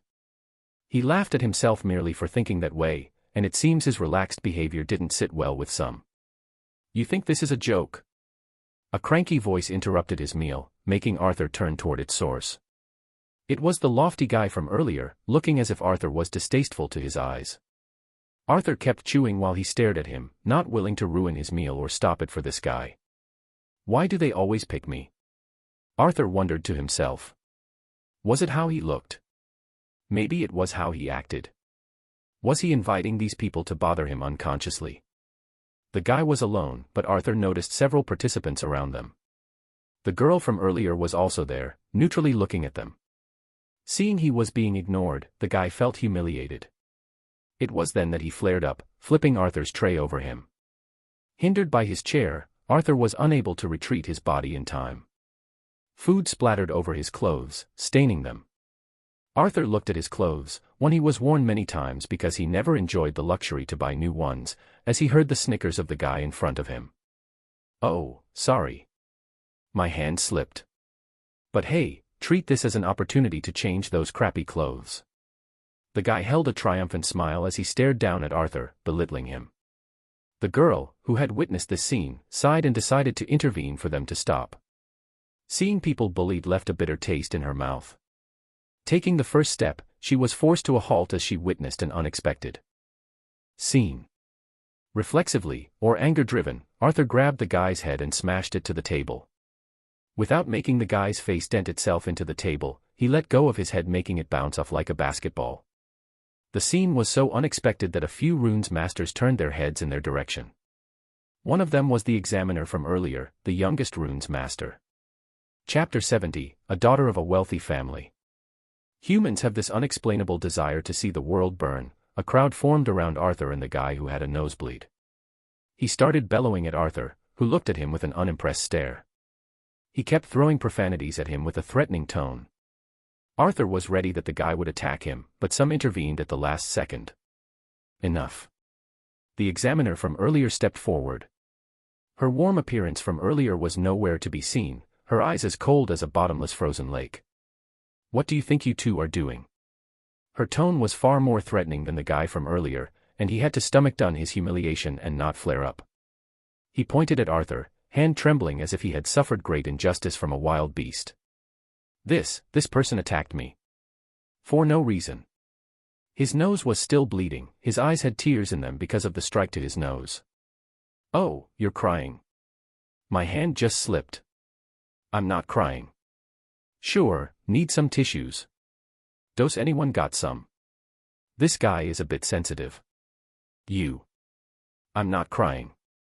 The whole scene made a few people snicker, causing another round of bellowing from the guy at the bystanders. The examiner felt a splitting headache at the constant noise and felt she might as well smash his head again for him to shut up. "Shut up. You," she pointed at Arthur, recognizing him as the calm man from earlier, and asked, "Why did you hit him?" Her tone was more inquisitive than threatening, making Arthur calm his head. "See this?" Arthur pointed at his clothes, not willing to explain further. He didn't want to look like he was giving excuses, so he made the examiner conjure the rest of the events. "That's a lie. I didn't do it."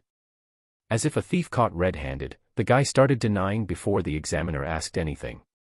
It wasn't a matter of what happened anymore, but whom she would hold accountable. She knew the characters of these high society people, sons and daughters of heaven with an ego as big as the heavens themselves, making her sound judgment lean on the side of the men with golden eyes. However, there was also the matter of whom she should hold accountable. If she wrapped this up with things as they were, she was sure to offend this guy who was squealing like a castrated pig. He was the son of a known family from another city, his father being the guildmaster of a medium-sized guild. The only reason he was here was that she was taking in disciples in the runes path from these examinations she did. The memory of his constant pursuits of contacting her about his son gave her a headache. He has offered so many resources if she took his son as a disciple, one she wasn't willing to part with. Reasoning that he still attacked him nonetheless, despite his reasons, she wanted to give proper punishment to him. She shouted at the bellowing pig to shut up before glaring at Arthur, a stare he didn't like. "You can't walk around here attacking people. As your examiner, I fail you in your exam." Her words were icy cold, making Arthur's expression turn colder. "Excuse me," a melodious and crisp voice interrupted Arthur, who was about to admonish the self-entitled examiner. It was the girl who has witnessed the whole scene. She stepped in between the three, turning to talk to the examiner. "I have seen everything that happened here. I must say it's a bit hasty to declare his failure like this." She paused, turning to Arthur with a smile. This gentleman here was simply having his meal when he was interrupted and assaulted. No one assaulted him. The pig screamed again. "I have seen it, many of us did. You attacked him with the tray. Even more, you have provoked him into defending himself using unethical words.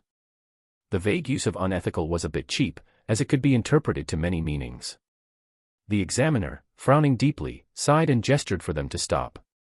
If that's the case, we'll end this matter here. An eye for an eye, or so they say. If you two want to pass your exam, you need to stop here. The examiner gave up and turned as if she had just delivered celestial justice.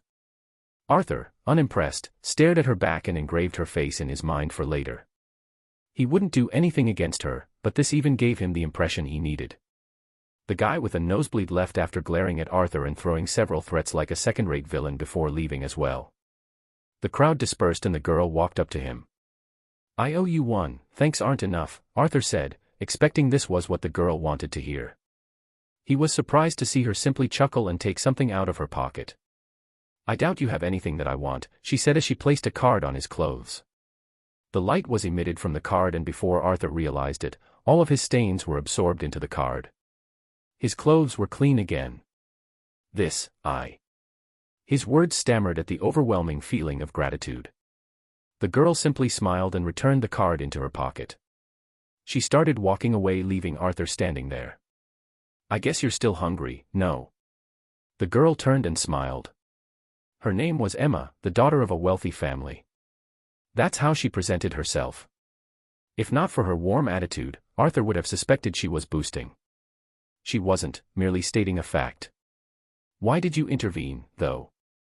I'm sure you offended both the examiner and the pig." Arthur asked. "The pig?" Puffed.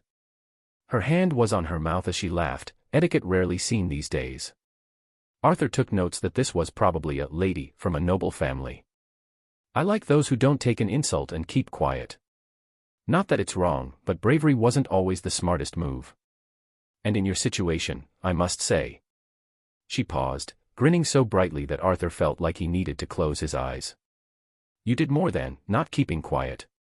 I had to stop myself from laughing out loud at that time." "Oh," Arthur felt stumped for words, looking for them like one would look for a missing sock. Just like the case with a missing sock, he never found the words. "Don't feel obliged to return the favor," she read his mind. "I doubt they can do anything against me. I'm from a wealthy family, remember." When people said they were from a wealthy family, others would think they were arrogant. Yet, when Emma said it with her nonchalant attitude, it was a refreshing feeling of honesty that was pure of arrogance. Arthur laughed and nodded. The rest of the conversation was soon taken over by her. She talked and talked, about anything and everything. She didn't gossip about people, but she criticized behaviors. She didn't worship idols, but she admired certain deeds. Within half an hour, Emma talked about so many things that Arthur never thought of before. What lies behind the gates? What kind of world is there? She said with the dreamy eyes Arthur had when he was a kid, but she was unafraid to show them. The time for their practical test was here. They left the cafeteria and headed the examination hall. When they gathered, Emma sat next to him, drawing more than one stare from everyone. They were then taken to a bigger hall where everyone was given 5 hours to inscribe a rune. It was a challenging task, but they were given the liberty to choose any rune they wanted. Arthur had to pretend he was inscribing runes even if he failed to, making it look like he was doing his best. He was inscribing the compress rune to draw fewer suspicions. He wanted to be a genius, not a monster. While they were taking the test, in a different room, the examiner was grading their papers. While she went through them, another rune master came over. "Hey Julia, how is this batch? Anyone good enough to be a seated participant? I have 2 in this batch, but the rest aren't that good. There's even one who barely wrote anything." "Really? That's unusual. Where's his paper?" The colleague asked curiously, weirded by the fact that someone was messing around. Without thinking, Julia shuffled the papers until she found the empty one. It wasn't that hard to filter out since it was so unique. Taking the paper, her colleague started reading through it. To be honest, Julia didn't read it yet. She was so disappointed by him that she threw his paper on the table as soon as she looked at it. He really wrote nothing. Only. Her colleague's reaction was similar to his. Julia kept grading the papers when she noticed the unusual quietness. She turned around and found him placing his hands on the table, the paper in front of him. What's wrong? He didn't answer. Hey. She nudged, making him finally come to his senses. Oh, nothing. It's just. His words made her suspect something was going on. She waited for him patiently to answer, giving him the time to chew on his words. I don't remember an examinee identifying all of the runes correctly before. Chapter 71, Easy Money. It takes one several years to get to know somebody, and sometimes they regret how they first acted. For example, when Julia saw the runes inscribed by the men with golden eyes, she felt instantly regretful. A genius. No further praise or words needed, a simple fact. This poor and average-looking man turned out to be a genius in the runes path. Her fingers traced his work, doubting they were created by humans. As if nature itself gathered, flawlessly, to create these runes. His lines were more perfect than depicted in textbooks, a true sign of his relentless perfectionist personality.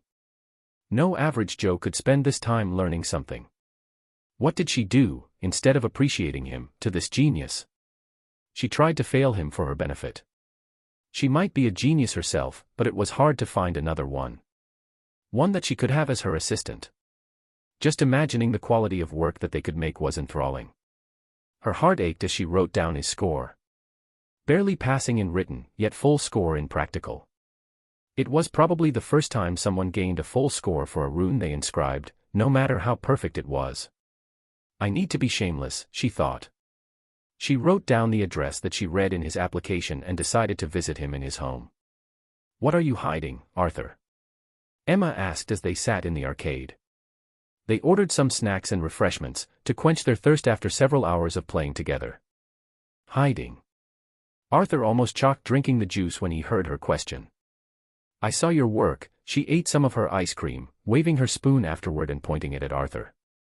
It was near perfection. Ha, and how would you know? My family works in runes, she mischievously grinned, and then playfully added. To be precise, my family are mostly runes masters.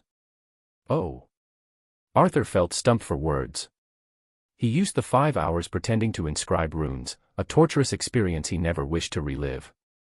In the end, he used his ability to inscribe the runes and left. He then met Emma outside, who had finished earlier, and the pair headed to otherworldly paradise. After being beaten black and blue in every game, Arthur had to suggest they go to the cafe to retain what was left from his pride.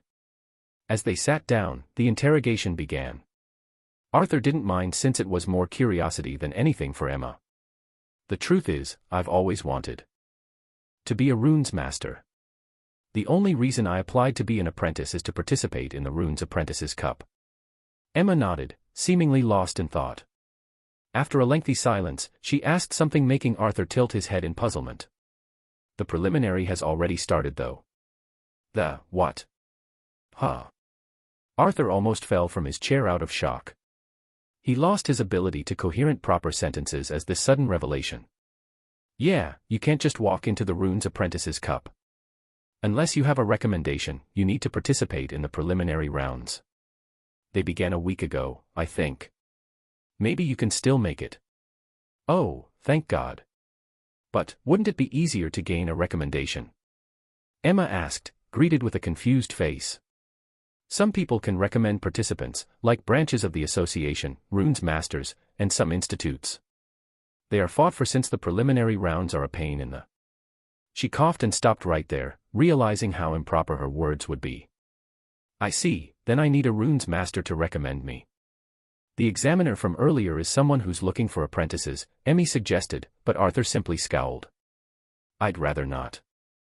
Thanks for the suggestion, but no thanks. Seeing Arthur sulking, Emma laughed so loud that Arthur was startled. How about? Her words trailed a bit as if she was mulling their feasibility. You come with me. With you. Yeah.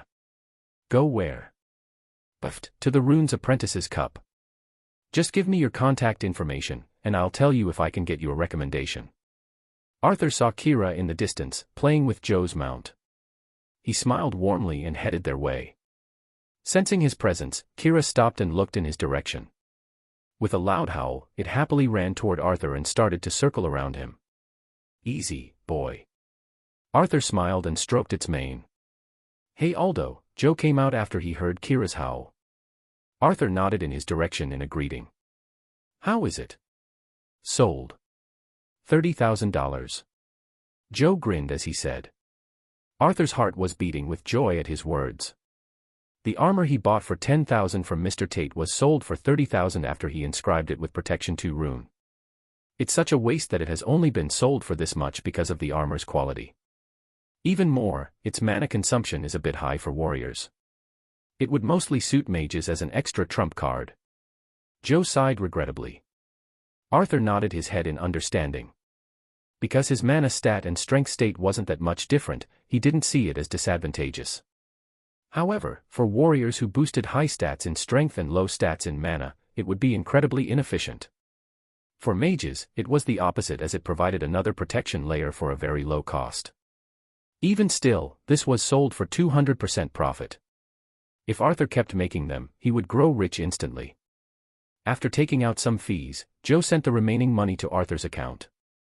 With his business finished, Arthur headed toward the Goblins' village. It was the weekend now and he would spend his time there. When he reached the place, however, he was stunned speechless. The whole place was vibrating with life. Goblins were busy going in and out, some were hunting and others were building the wall. The wall that Arthur has left barely existent a few days ago was now almost complete. Mero and Nero came over as soon as they spotted him. They kneeled down as they called him Kakan respectfully. Not expecting any explanation from them, Arthur patrolled the village himself. Everywhere he went, goblins called him Kakan. Arthur felt his bond to them growing stronger by the second, a testimony of how his strengthening won their hearts. After a few rounds of inspection, Arthur realized the reason the place changed so much. They were getting stronger. After Arthur gave the blacksmith the compress skill, they made better weapons and armor, unlike the previous unrefined versions. This has greatly increased their chances of survival and made them start evolving by defeating different beasts. Some of them evolved already. They were the group that Arthur strengthened, becoming taller like Mero and Nero. To his amusement, Arthur saw the two enviously staring at them. The group came rushing as soon as they saw Arthur, prostrating themselves in front of him. Arthur dismissed them before going to his hut. When he opened the door, he was struck speechless again. Mana cores, ores, and other spoils filled his bed. They were offerings. Mero and Nero entered after him cautiously and coyly gestured that they had hunted some mid-tiered cores. It was then that Arthur noticed some wounds on their skin. It seems they had risked it to get stronger. Arthur simply laughed and nodded, before shooing them away for now. He sat alone and counted the cores. 100 primitive cores, 10 low mid-tier cores, and 2 middle mid-tier cores. If he went by market price, they would fetch 30,000. Money was easier to make than he thought. Chapter 72, Diamond. Leaving his earnings aside, Arthur took a couple of cores and decided to experiment with them a bit. There has been something bugging him ever since he got his ability. It was that there was a clear difference between runes. Until now, Arthur has encountered 2 runes other than his legacy runes. It was whether their action was active or passive. For example, Strength 2, Agility 2, and Stamina 2 were passive, but he only used them as temporary runes or a one-time strengthening permanent rune. The other one was the active ones, like Detection, Protection, Force, Restore, and others. They would act as artifacts when inscribed on inanimate objects and as skills for living beings. Here comes the real question. What if he used his passive runes on inanimate objects? He has always considered them to be buffing runes since the first time he received his legacy. That thinking was influenced by his gaming mentality that he had developed because of the status menu. Runes were alive, they weren't coded effects. They were what created everything. Arthur picked up a low mid-tier core and decided to inscribe a Strength 2 on his armor. Even though there was a chance of failure, there was also the chance that he could come up with something extremely crazy. And he did. The rune fused with the armor, glowing faintly on its surface. A single message made Arthur's started heart beat so loudly that he doubted the whole village heard it. Permanent rune created. This item would now boost its wearer's strength by 10 points. Holy! Arthur was ignorant of artifacts and runes. He knew that much. He didn't know if such artifacts were available, or even artificial runes, out there in the world. He still doubted it. Artifacts boosting its wearer's body were unheard of. Even if they exist, they would be rare. As far as Arthur's knowledge was concerned, he didn't know of such artifacts. There could be some, but he doubted the public would know of them. He knew who would, though. The military. This would be a military secret.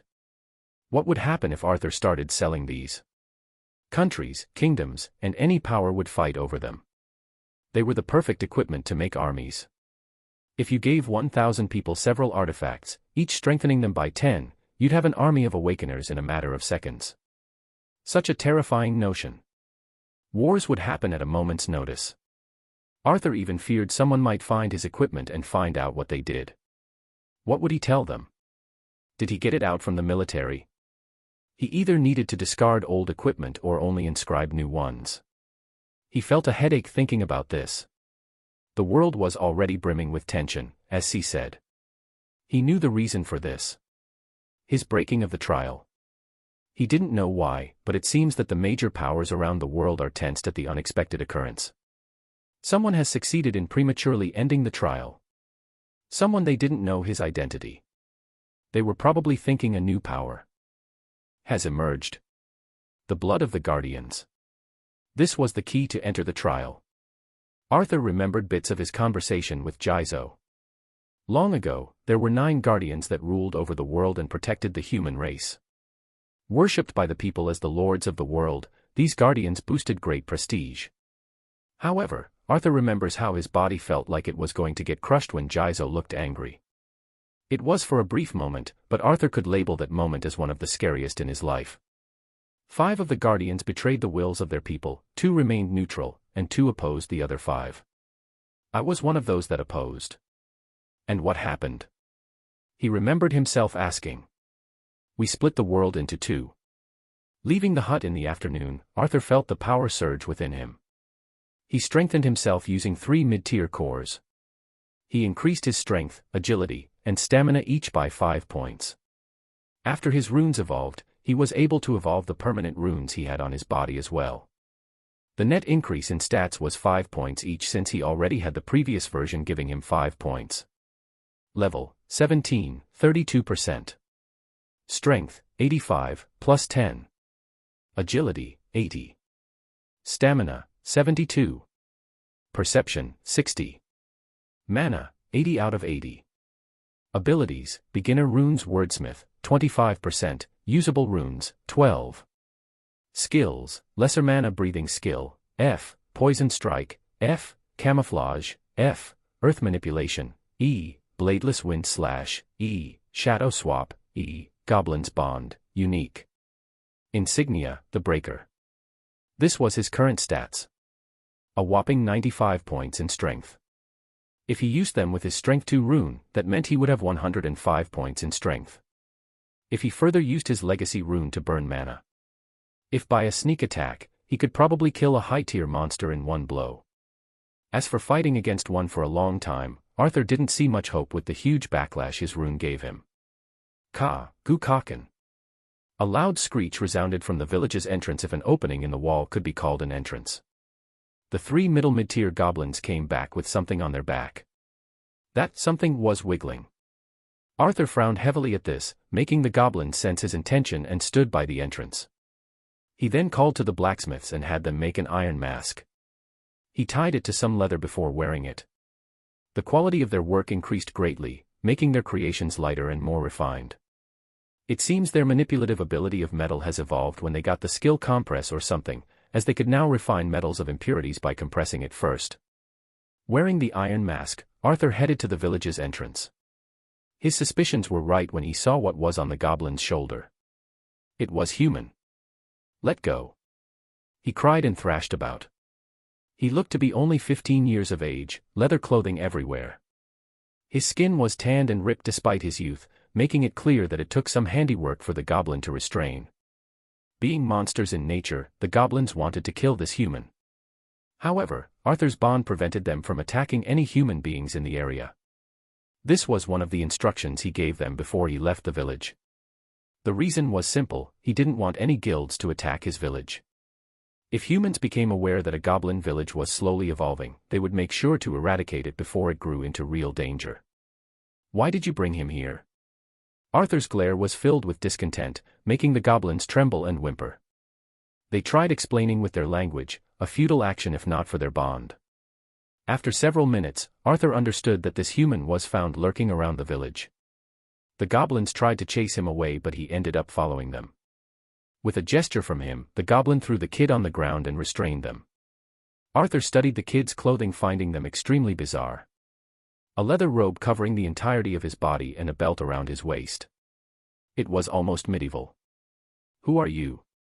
Arthur's voice was colder than he wanted it to be. But there was no helping it as he tried to sound different from usual. The kid faced Arthur, looking at him with a helpless but defiant expression. His features were rough as if carved by a sculptor, an amateur one, giving him a fierce-looking face. His brows were inclined downward, making him look angry even if he tried not to. With an equally big nose, his eyes were a shade of black. "I not know this was your village. I want food." The boy grunted at Arthur before looking downward. His weird manner of speech made Arthur doubt if he was a foreigner, but he didn't know of any foreigners around these parts. "I asked." Arthur pulled his head to meet his glare. "Who are you?" The boy was quite shaken when he met Arthur's golden eyes. I, Diamond, from the village." He stuttered with fear. It seemed he has realized it was unfavorable to oppose the iron-masked men. "And why are you here, Diamond?" At his question, the young boy, named Diamond, turned a shade of red as he tried to stop himself from crying. He smacked his head to the ground as he squeezed the words out from his throat. "Family, dead." Their conversation ended here as Arthur didn't know what to say. He stood up and ordered the goblins to restrain him with metal cuffs crafted by the blacksmith. Then, he made them carry the boy into his hut. The boy was resisting and begging for mercy, probably thinking Arthur was going to do something to him. Arthur sighed when the boy was in the hut, restrained. He had a headache as to what would he do to the boy who had found his village. Should he just let him go? That was the most reasonable answer. Before that, he needed to make some lunch. With the goblins' diligent help, the aroma of meat covered the village. Diamond's screams died down and Arthur picked up a plate to serve him. Entering the hut, Arthur placed the plate in front of him. "Listen here, Diamond. I'm not a bad person, but I need you to promise me to never tell anyone about this village. Do you understand?" He picked up the plate as he asked, and Diamond's eyes traveled from one side to the other, unwilling to leave the plate. He nodded his head without saying anything and Arthur began to feed him. Diamond was so hungry as he ate the whole portion in 3 minutes. Chapter 73, A Hidden Village. After the boy had eaten and calmed down, Arthur uncuffed Diamond and sent him outside the village. The boy thanked him more than once, but Arthur simply shooed him away. This unexpected event took a bit of his time, so Arthur wanted to reinforce the village before going out hunting. He used his skill to turn the soil into rocks, making the village look like a fortress. However, he stopped the building of the rest of the village for now. The reason was simple. This place was too close to humans. He wanted to relocate this village to the deeper parts of the mountain range, a more isolated place. He didn't want any mercenary or the like killing off his goblins. Arthur left the village to hunt, and this routine was getting a bit dull. He wanted to challenge himself, but he also wanted to play it safe. Low mid-tier monsters stopped giving him any stat points, only raising his level percentage a bit. Today, he started hunting middle mid-tier monsters. Taking one of them down needed a bit more work, but Arthur managed to kill it without any injuries. It was a poisonous frog that feasted on its victims after their death. Arthur used his protection rune against the poison and dodged what he can. Using his skills as well, Arthur was able to slay the frog in the end and absorbed its essence. Returning to the village, Arthur found the goblins to be crowded around something. He made them make way and passed them, only to be greeted with a wounded Diamond. The boy was riddled with claw marks everywhere and his clothes were ripped. He was breathing heavily, struck by a fever.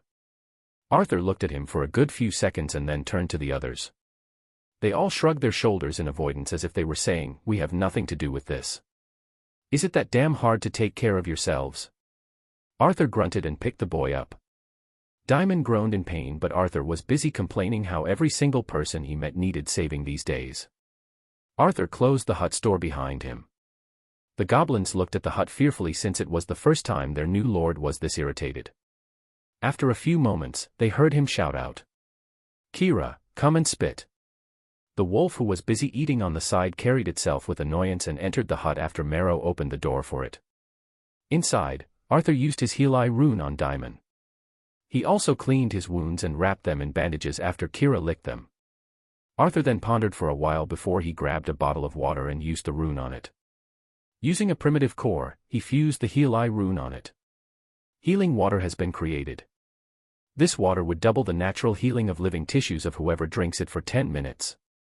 Arthur made a mental note to sell this later on. He went ahead and had Diamond drink the water. His fever lessened greatly after a while, and Arthur left him to rest. He stayed by his side and kept using the heal eye rune when it stopped working every 5 minutes. In the meantime, he also practiced moving his mana.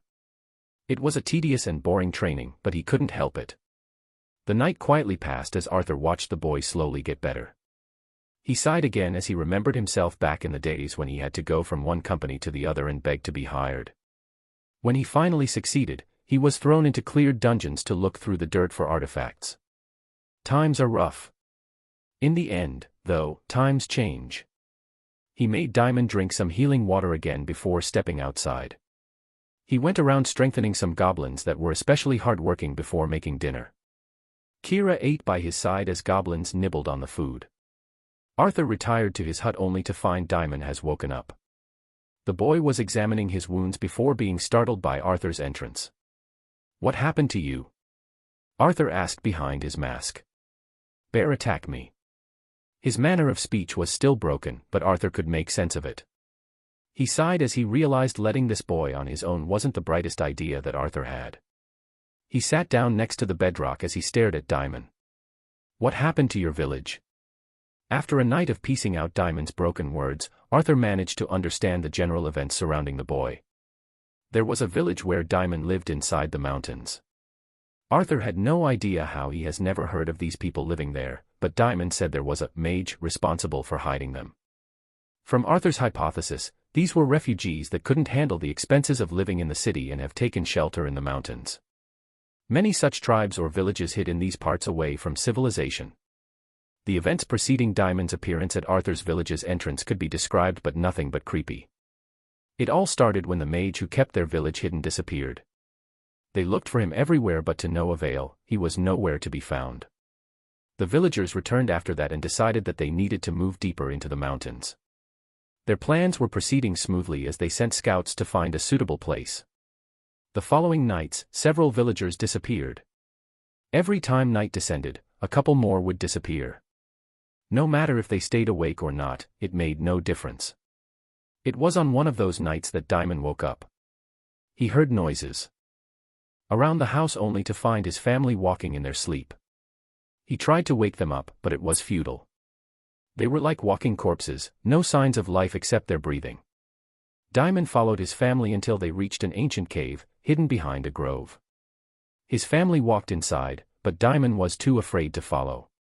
In the end, he stayed the whole night there, hearing their screams. His terror froze his legs and he ran away. Arthur had to stop his questions since the pubescent youth started crying and shivering. Arthur sighed and infused a stamina rune into him, strengthening his mentality. The rest of the story was about how Diamond wandered around the forest until he found the village of the goblins. Thinking it was a human village, he wanted to ask for some food. The result was him being captured by the goblins. "What do you want to do now?" Arthur asked after gazing through the window. It was well past midnight. The youth gathered his wits between his sobs and answered, "I live." Arthur expected him to say revenge or to find his family. However, it was also understandable that he wanted to live safely. "But I want Barry family." His broken mind seemed to accept that his family was most likely dead, but he still wanted to give them a proper farewell. Arthur nodded his head and stood up. "I have no reason to help you," he stated flatly. Diamond shrunk under his apathetic stare. "However, it just so happens that I want to move out of this place." Diamond looked at him with confusion. "In return for guiding me to your village, I will help you find your family. It wasn't that he was a saint. He was far from being one. However, humans had this trait called empathy. Losing his family so suddenly. Arthur saw his younger self in Diamond. But for now, you should rest, Arthur said before lying on the wall to sleep. It was a bit uncomfortable, but he couldn't ask the injured kid to move away. He felt Diamond's gaze on his body for a few minutes before it disappeared. Chapter 74, Let's Meet There. After he returned home from the mountain range, leaving Diamond to heal, for now, Arthur was greeted with an unwelcome guest. Hello, Julia stood up from the couch and slightly bowed her head. Arthur didn't answer and merely looked at his mother, who was sitting on the couch as well. Greet the young lady, you brat. His mother scowled at him, making Arthur not able to do anything but greet Julia back. His mother was always a sucker for etiquette and how society saw them, much to Arthur's disliking. What are you doing here? Arthur asked as he sat on their couch as well, his hand resting on his left temple. He was exhausted from 2 days of hunting and only wished to rest for a bit before the academy. However, he was met with this unpleasant woman. I have something for you. Congratulations. Julia took out a runic bracelet from her bag, offering it to Arthur. The latter simply looked at it for a second before taking it. Thank you. What's that? His mother asked, snapping her head to see what Arthur held. Unlike the understanding mother Arthur hoped for, who would simply ignore the things he didn't wish to share, his mother was quite nosy. His father must have been after her looks for sure. It's nothing, Arthur tried to pocket the bracelet, but his mother glared at him in a way that said she would stab him if he didn't take it out. Arthur then glared at Julia for making a mess out of this. He wanted to keep his affair a secret since his mother would only worry, but this woman had to barge into his house and reveal them. As Julia realized her mistake, she started stuttering as she tried to salvage the situation. In the end, Arthur sighed and explained the whole thing to his mother. Even though he wanted to keep it a secret, there wasn't a need for it to be since it wasn't dangerous. I've registered in the Runes Association. The what? His mother, being the busy single mother she was, had no time for news or how the world worked. She knew about everything Awakeners related from his father, but things like runes were taken for granted these days. She didn't understand why an association was needed for that. Allow me to explain. Julia regained her wits and started giving a professional introduction to her line of work. His mother sat there silently as she listened. In the end, Julia had to restore to an ancient tactic, praise someone in front of his mother. Your son, he's a genius in this field. I've seen his test results, they're extraordinary. Only someone with the talent and dedication of several years could achieve his level. Dedication my ass, you think my mother doesn't know I only worked in cleared dungeons until now? Arthur facepalmed inwardly. However, his mother started laughing and bragging how her son has holed himself up all those years to study. She then began to praise Julia and her willingness to come here to report his result, even inviting her over dinner. In the end, Julia refused and stood up to leave. That was a good decision since she couldn't say anything more with his mother around. Can you guide to the station? I'm kind of unfamiliar with these parts. Julia asked him. Use your phone, Arthur declined since it was a lie. Go and guide her. His mother yelled at him and Arthur had no choice but to grumbly leave his house. Julia simply walked by his side, a foot shorter than him, with her professional business suit. You know I can report you to the association for the privacy breach, right? I know. And what was so important that is worth this risk? How about we find a place to sit down and talk? Arthur looked at her in a way that said she had no right to suggest such a thing. Julia simply scratched her cheek and avoided his eyes as a guilty person would do. In the end, they sat in a nearby playground. Is there northwest other place? Just spit it out. How about you show some respect? Julia frowned and said. She was used to being showered with praise and respect for her accomplishments. I don't care if you're a genius or whatever, respect is earned. Arthur glared back, and a staring contest ensued. In the end, Julia sighed. I'm sorry, it was the only thing I can do. Julia apologized, sounding sincere. I doubt that, Arthur snorted. It's true. Sure. That guy's father is a guildmaster, I didn't want to provoke him. That's all. Arthur asked, staring at her. Being stared at by his eyes, Julia felt like he was peering into her soul. He promised me that he'd take care of the resources I needed. Julia looked at the ground in guilt, avoiding looking at Arthur. I needed them for my research, so I didn't want to lose them. By failing me. That says a lot about your character. I swear, I would have called you later to redo the exam. It was only for the sake of appearances. Okay, now what? Why are you trying to explain yourself to me? What do you want? Arthur decided to forget about his grievances for now and listen to what she wanted. I want you to work under me. I'll take you in as a disciple and will teach you everything you need for the Runes Apprentice Cup. In return. No, in return, just work as my assistant. Okay, enough with the lies. I'm going. Arthur stood up from his seat to go away. It was a lie, he didn't even need to think about it. However, Julia grabbed his arm before he managed to walk away. Runes Apprentice Cup is merely the beginning, the Runes Cup is the real stage. I want you to be my assistant in that competition. She looked at his eyes urgently, but Arthur remained disinterested. In the end, the only reason you apologized is that you wanted something. There's only selfishness in you, it's sad. Good luck, Miss Genius. Arthur shook her hand away like one would do to a bug before starting to walk away. You need a recommendation. I can give you. Already have one, bye. Arthur kept walking away, leaving only the youngest genius alone. After a few steps, he stopped. She looked at his back expectantly, thinking he might have changed his mind. The Runes Cup, huh? He turned around and looked at her.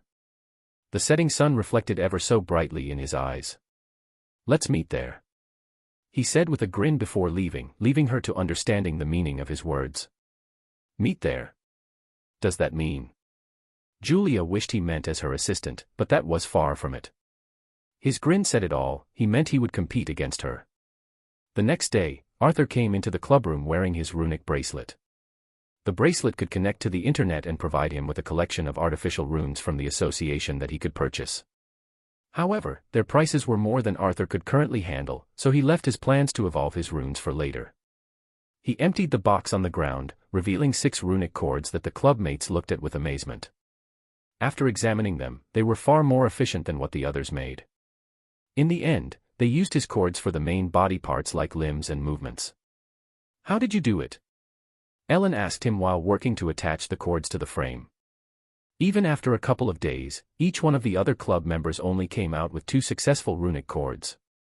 However, the newbie suddenly came to them with 6 perfect cords. I had you as a great teacher, Arthur smiled and avoided answering. Ellen went mute and didn't say anything. Arthur could feel her being slightly embarrassed. The group worked until the end of the day on attaching the cords to the frame, making sure they were properly connected. It took several trials for them to make it walk. They had to invite a biology student to explain the proper for the golem's muscles to work. Arthur wanted to use his force rune to achieve walking or gliding across the ground, but he couldn't, so he had to work with the others. They listened to the instructions of the biology student and were able to make the golem walk, albeit clumsily. This technique was not used in mechas, as it was too outdated and simple. There was always the rigidity that couldn't be solved. In the advanced mecha research, they used other runes like telekinesis, flight, or simply a rune circuit that achieved walking. Arthur returned home to find a package has arrived from Mr. Tate.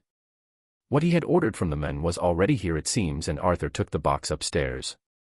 He opened it to find 6 armors placed neatly inside, all of them being reinforced leather. He inscribed all of them with protection runes and decided to have Joe sell them the next day. Chapter 75, Real Stage. Strength was absolute in this world. Even then, women were looked down upon for their lacking physical strength. Most women had a higher affinity to mana than men. However, if their abilities didn't showcase this advantage, they would lag due to their lack of physical strength. That was the reason her father married someone else, forcing her mother to run to this city. He wanted boys, he said. She wasn't worthy of inheriting his legacy, he decided. No matter how cold her personality was, Amelia still felt a stabbing pain every time she remembered those words. If even her father didn't accept her, who would? Thankfully, her mother was there to answer that. Even still, Amelia sought strength. She wanted to prove her father to be a fool for disregarding her and her mother. For that, she would try anyway to grow stronger. Her lacking physical strength would be nothing but a stepping stone in proving who cared about her in the end. One such person was Marcus, her childhood friend. She glanced at him trying to coax the transfer student into giving them his training method. It was for her sake that he stooped so low to try and deceive others. However, he was terribly inexperienced at scheming that the transfer student simply rejected them flatly. "Don't worry, we'll get you to Girano," Marcus said, making Amelia feel slightly pathetic. With his scores in theory classes, Marcus was destined to earn a scholarship in any field he liked. However, she had to compete with other monsters to get admitted through the power channel. "I'll find a way by myself," Amelia said before leaving Marcus in the library. Her favorite strawberry milk tasted a bit bland for some reason. "There's no time left. Don't you wish to prove your father otherwise?" what he claimed. Marcus's words made her halt her steps. She crushed the empty milk back in her hand away from his view. In the end, she gritted her teeth and left. After a few days, they had a power assessment. It was the perfect chance to peek at the strength of the transfer student. In the beginning, she didn't care about him much since she saw his abilities to be average. However, in a matter of a few days, he came back looking like a different person. His aura changed so much that even Marcus agreed with her, that Arthur Silvera has gotten a lot stronger in a few days. The power assessment was simple. They would measure your strength, speed, reflex, and power output. For other academies that focused on theory, power assessments represented your GPA for Awakeners colleges. Amelia got 812 kg in the punching machine, sprinted 100 meters in 5.3 seconds, and evaded 26 out 30 pulls in the reflex assessments for neo-rankers. The power output was the final test. It was set to measure how much damage one can cause to an object. There was a black pillar in the middle of the gymnasium for that purpose. They could attack it however they wanted to get the score relevant for their rank. It was set for the Neo rank for now, so the scores would determine how close you are to the Ray rank. Lighting crackled around the training sword, she felt the gaze of Arthur in her way. She dashed like the wind toward the pillar and struck it with all of her might. A booming sound echoed as if thunder followed the lightning, arcs of electricity flying everywhere. After the lightning disappeared, the score appeared on the screen. 95/100. She was that close to becoming a Ray ranker. Unknowingly, she glanced at Arthur in a challenging way, earning a "what did I do" head tilt from him. Students from her class showcased their powers, but no one was that special.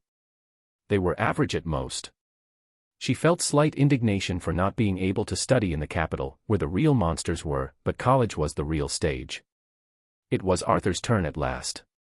707 kg in the punching machine, 7.4 seconds in the 100 meters dash, and 20 evasions out of 30. It was what you call average. However, Amelia didn't miss that he held back on purpose. He was too leisure that he didn't even break a sweat. Why would anyone take the risk of lowering their scores? Was it to deceive others that he was a genius? It wasn't worth it, as a low power assessment score meant the person was slacking off. When Arthur walked to the black pillar in the middle, Amelia's attention was fully on him.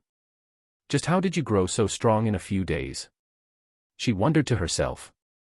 She saw Arthur's mana surround his fist. He didn't even use a training sword. With light steps, he expressionlessly punched the pillar.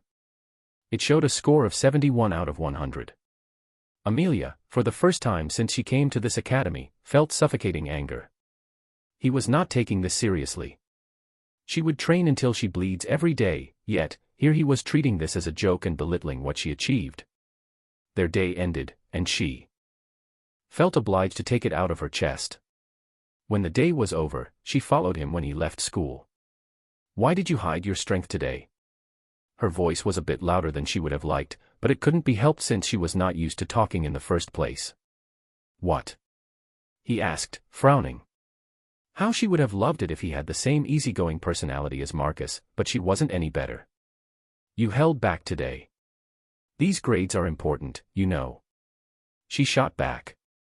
Unlike what she expected, Arthur simply looked at her blankly as if he had no idea why she would say such a thing. Her fist unnoticeably trembled, making her hope he didn't see it. "You see." His voice trailed and lingered in the air, taking resident there for a moment before he continued. Girano is the real stage for me, he said, leaving her standing there dumbfounded. When only an obscure outline was left of his figure, she followed after him. She needed to find out how he got stronger. Even if she became a lowly sneaky rat, she must do this for herself and her mother. Unlike what she had expected, he took a train instead of going home. Amelia purchased the same ticket and sat in the last carriage, away from his view. With a lot of people coming and going, it was no wonder that he was unable to find her. When the train for the first time, Amelia peeked from the door. Arthur didn't get off the train at this station. She kept doing this until she found herself outside of Kara City, away in the wilderness. It was then that Arthur got off the train and headed off somewhere. Amelia followed him through crowds of foreigners and awakeners who earned a penny or two in the dungeons around these parts. After they left the train station and the market, Arthur headed into the wilderness. The blazing sun was on her back, but the cool spring breeze cooled her off. And that's how she kept following him, landing herself in a mess. Arthur stepped into the goblins' village, welcomed by the goblins as their leader. He walked into the largest hut where Diamond was to check on him, but he was nowhere to be seen. "Where is the boy?" Arthur asked from behind the mask. Ka. Nero pointed somewhere and Arthur followed its finger. In the distance, he could see Diamond helping the goblins fortify the wall. Arthur nodded his head and issued his next instruction. "Bring every middle mid-tier monster and follow me." Arthur then began to walk toward Diamond and Nero went off to gather their strongest forces. Even though the middle mid-tier goblins were not that strong, Arthur wanted to use them as free labor when he helped Diamond. "How is your body?" Diamond was startled by the question, and he turned around to face Arthur before bowing. "Thanks to brother, I am well." His fierce features mellowed considerably since Arthur first met him, a sign of his gratitude. "So, are you ready to lead us to your village?" Diamond's body trembled as he heard this. With long and deep breaths, he calmed himself down. He then met Arthur's eyes and nodded his head. Arthur could feel his determination to go back, and he nodded his head in approval. The goblins gathered around them and Arthur felt it was the time to help this kid bury his family. They left the village following the directions of Diamond. They treaded through the periphery of the mountain range toward a valley, per Diamond's words. On the way, they met a few monsters that they took out easily. It was truly a miracle that Diamond wasn't killed off after he ran. Arthur attributed this luck to Diamond's ability, resistance. His body could negate the mental and physical attacks it received. A useful ability for a tanker. It seems this was also the reason why he wasn't killed like his parents. The village. They were on the mountain's high grounds when Diamond suddenly called out, pointing somewhere. Arthur followed his gaze toward a hollow ground in the middle of a grove, several huts mottling the circular terrain. Part 1 of the series ends here. Thank you for watching and listening. If you find it interesting, please give us a like, a comment and a subscription so that we have the motivation to make the next videos.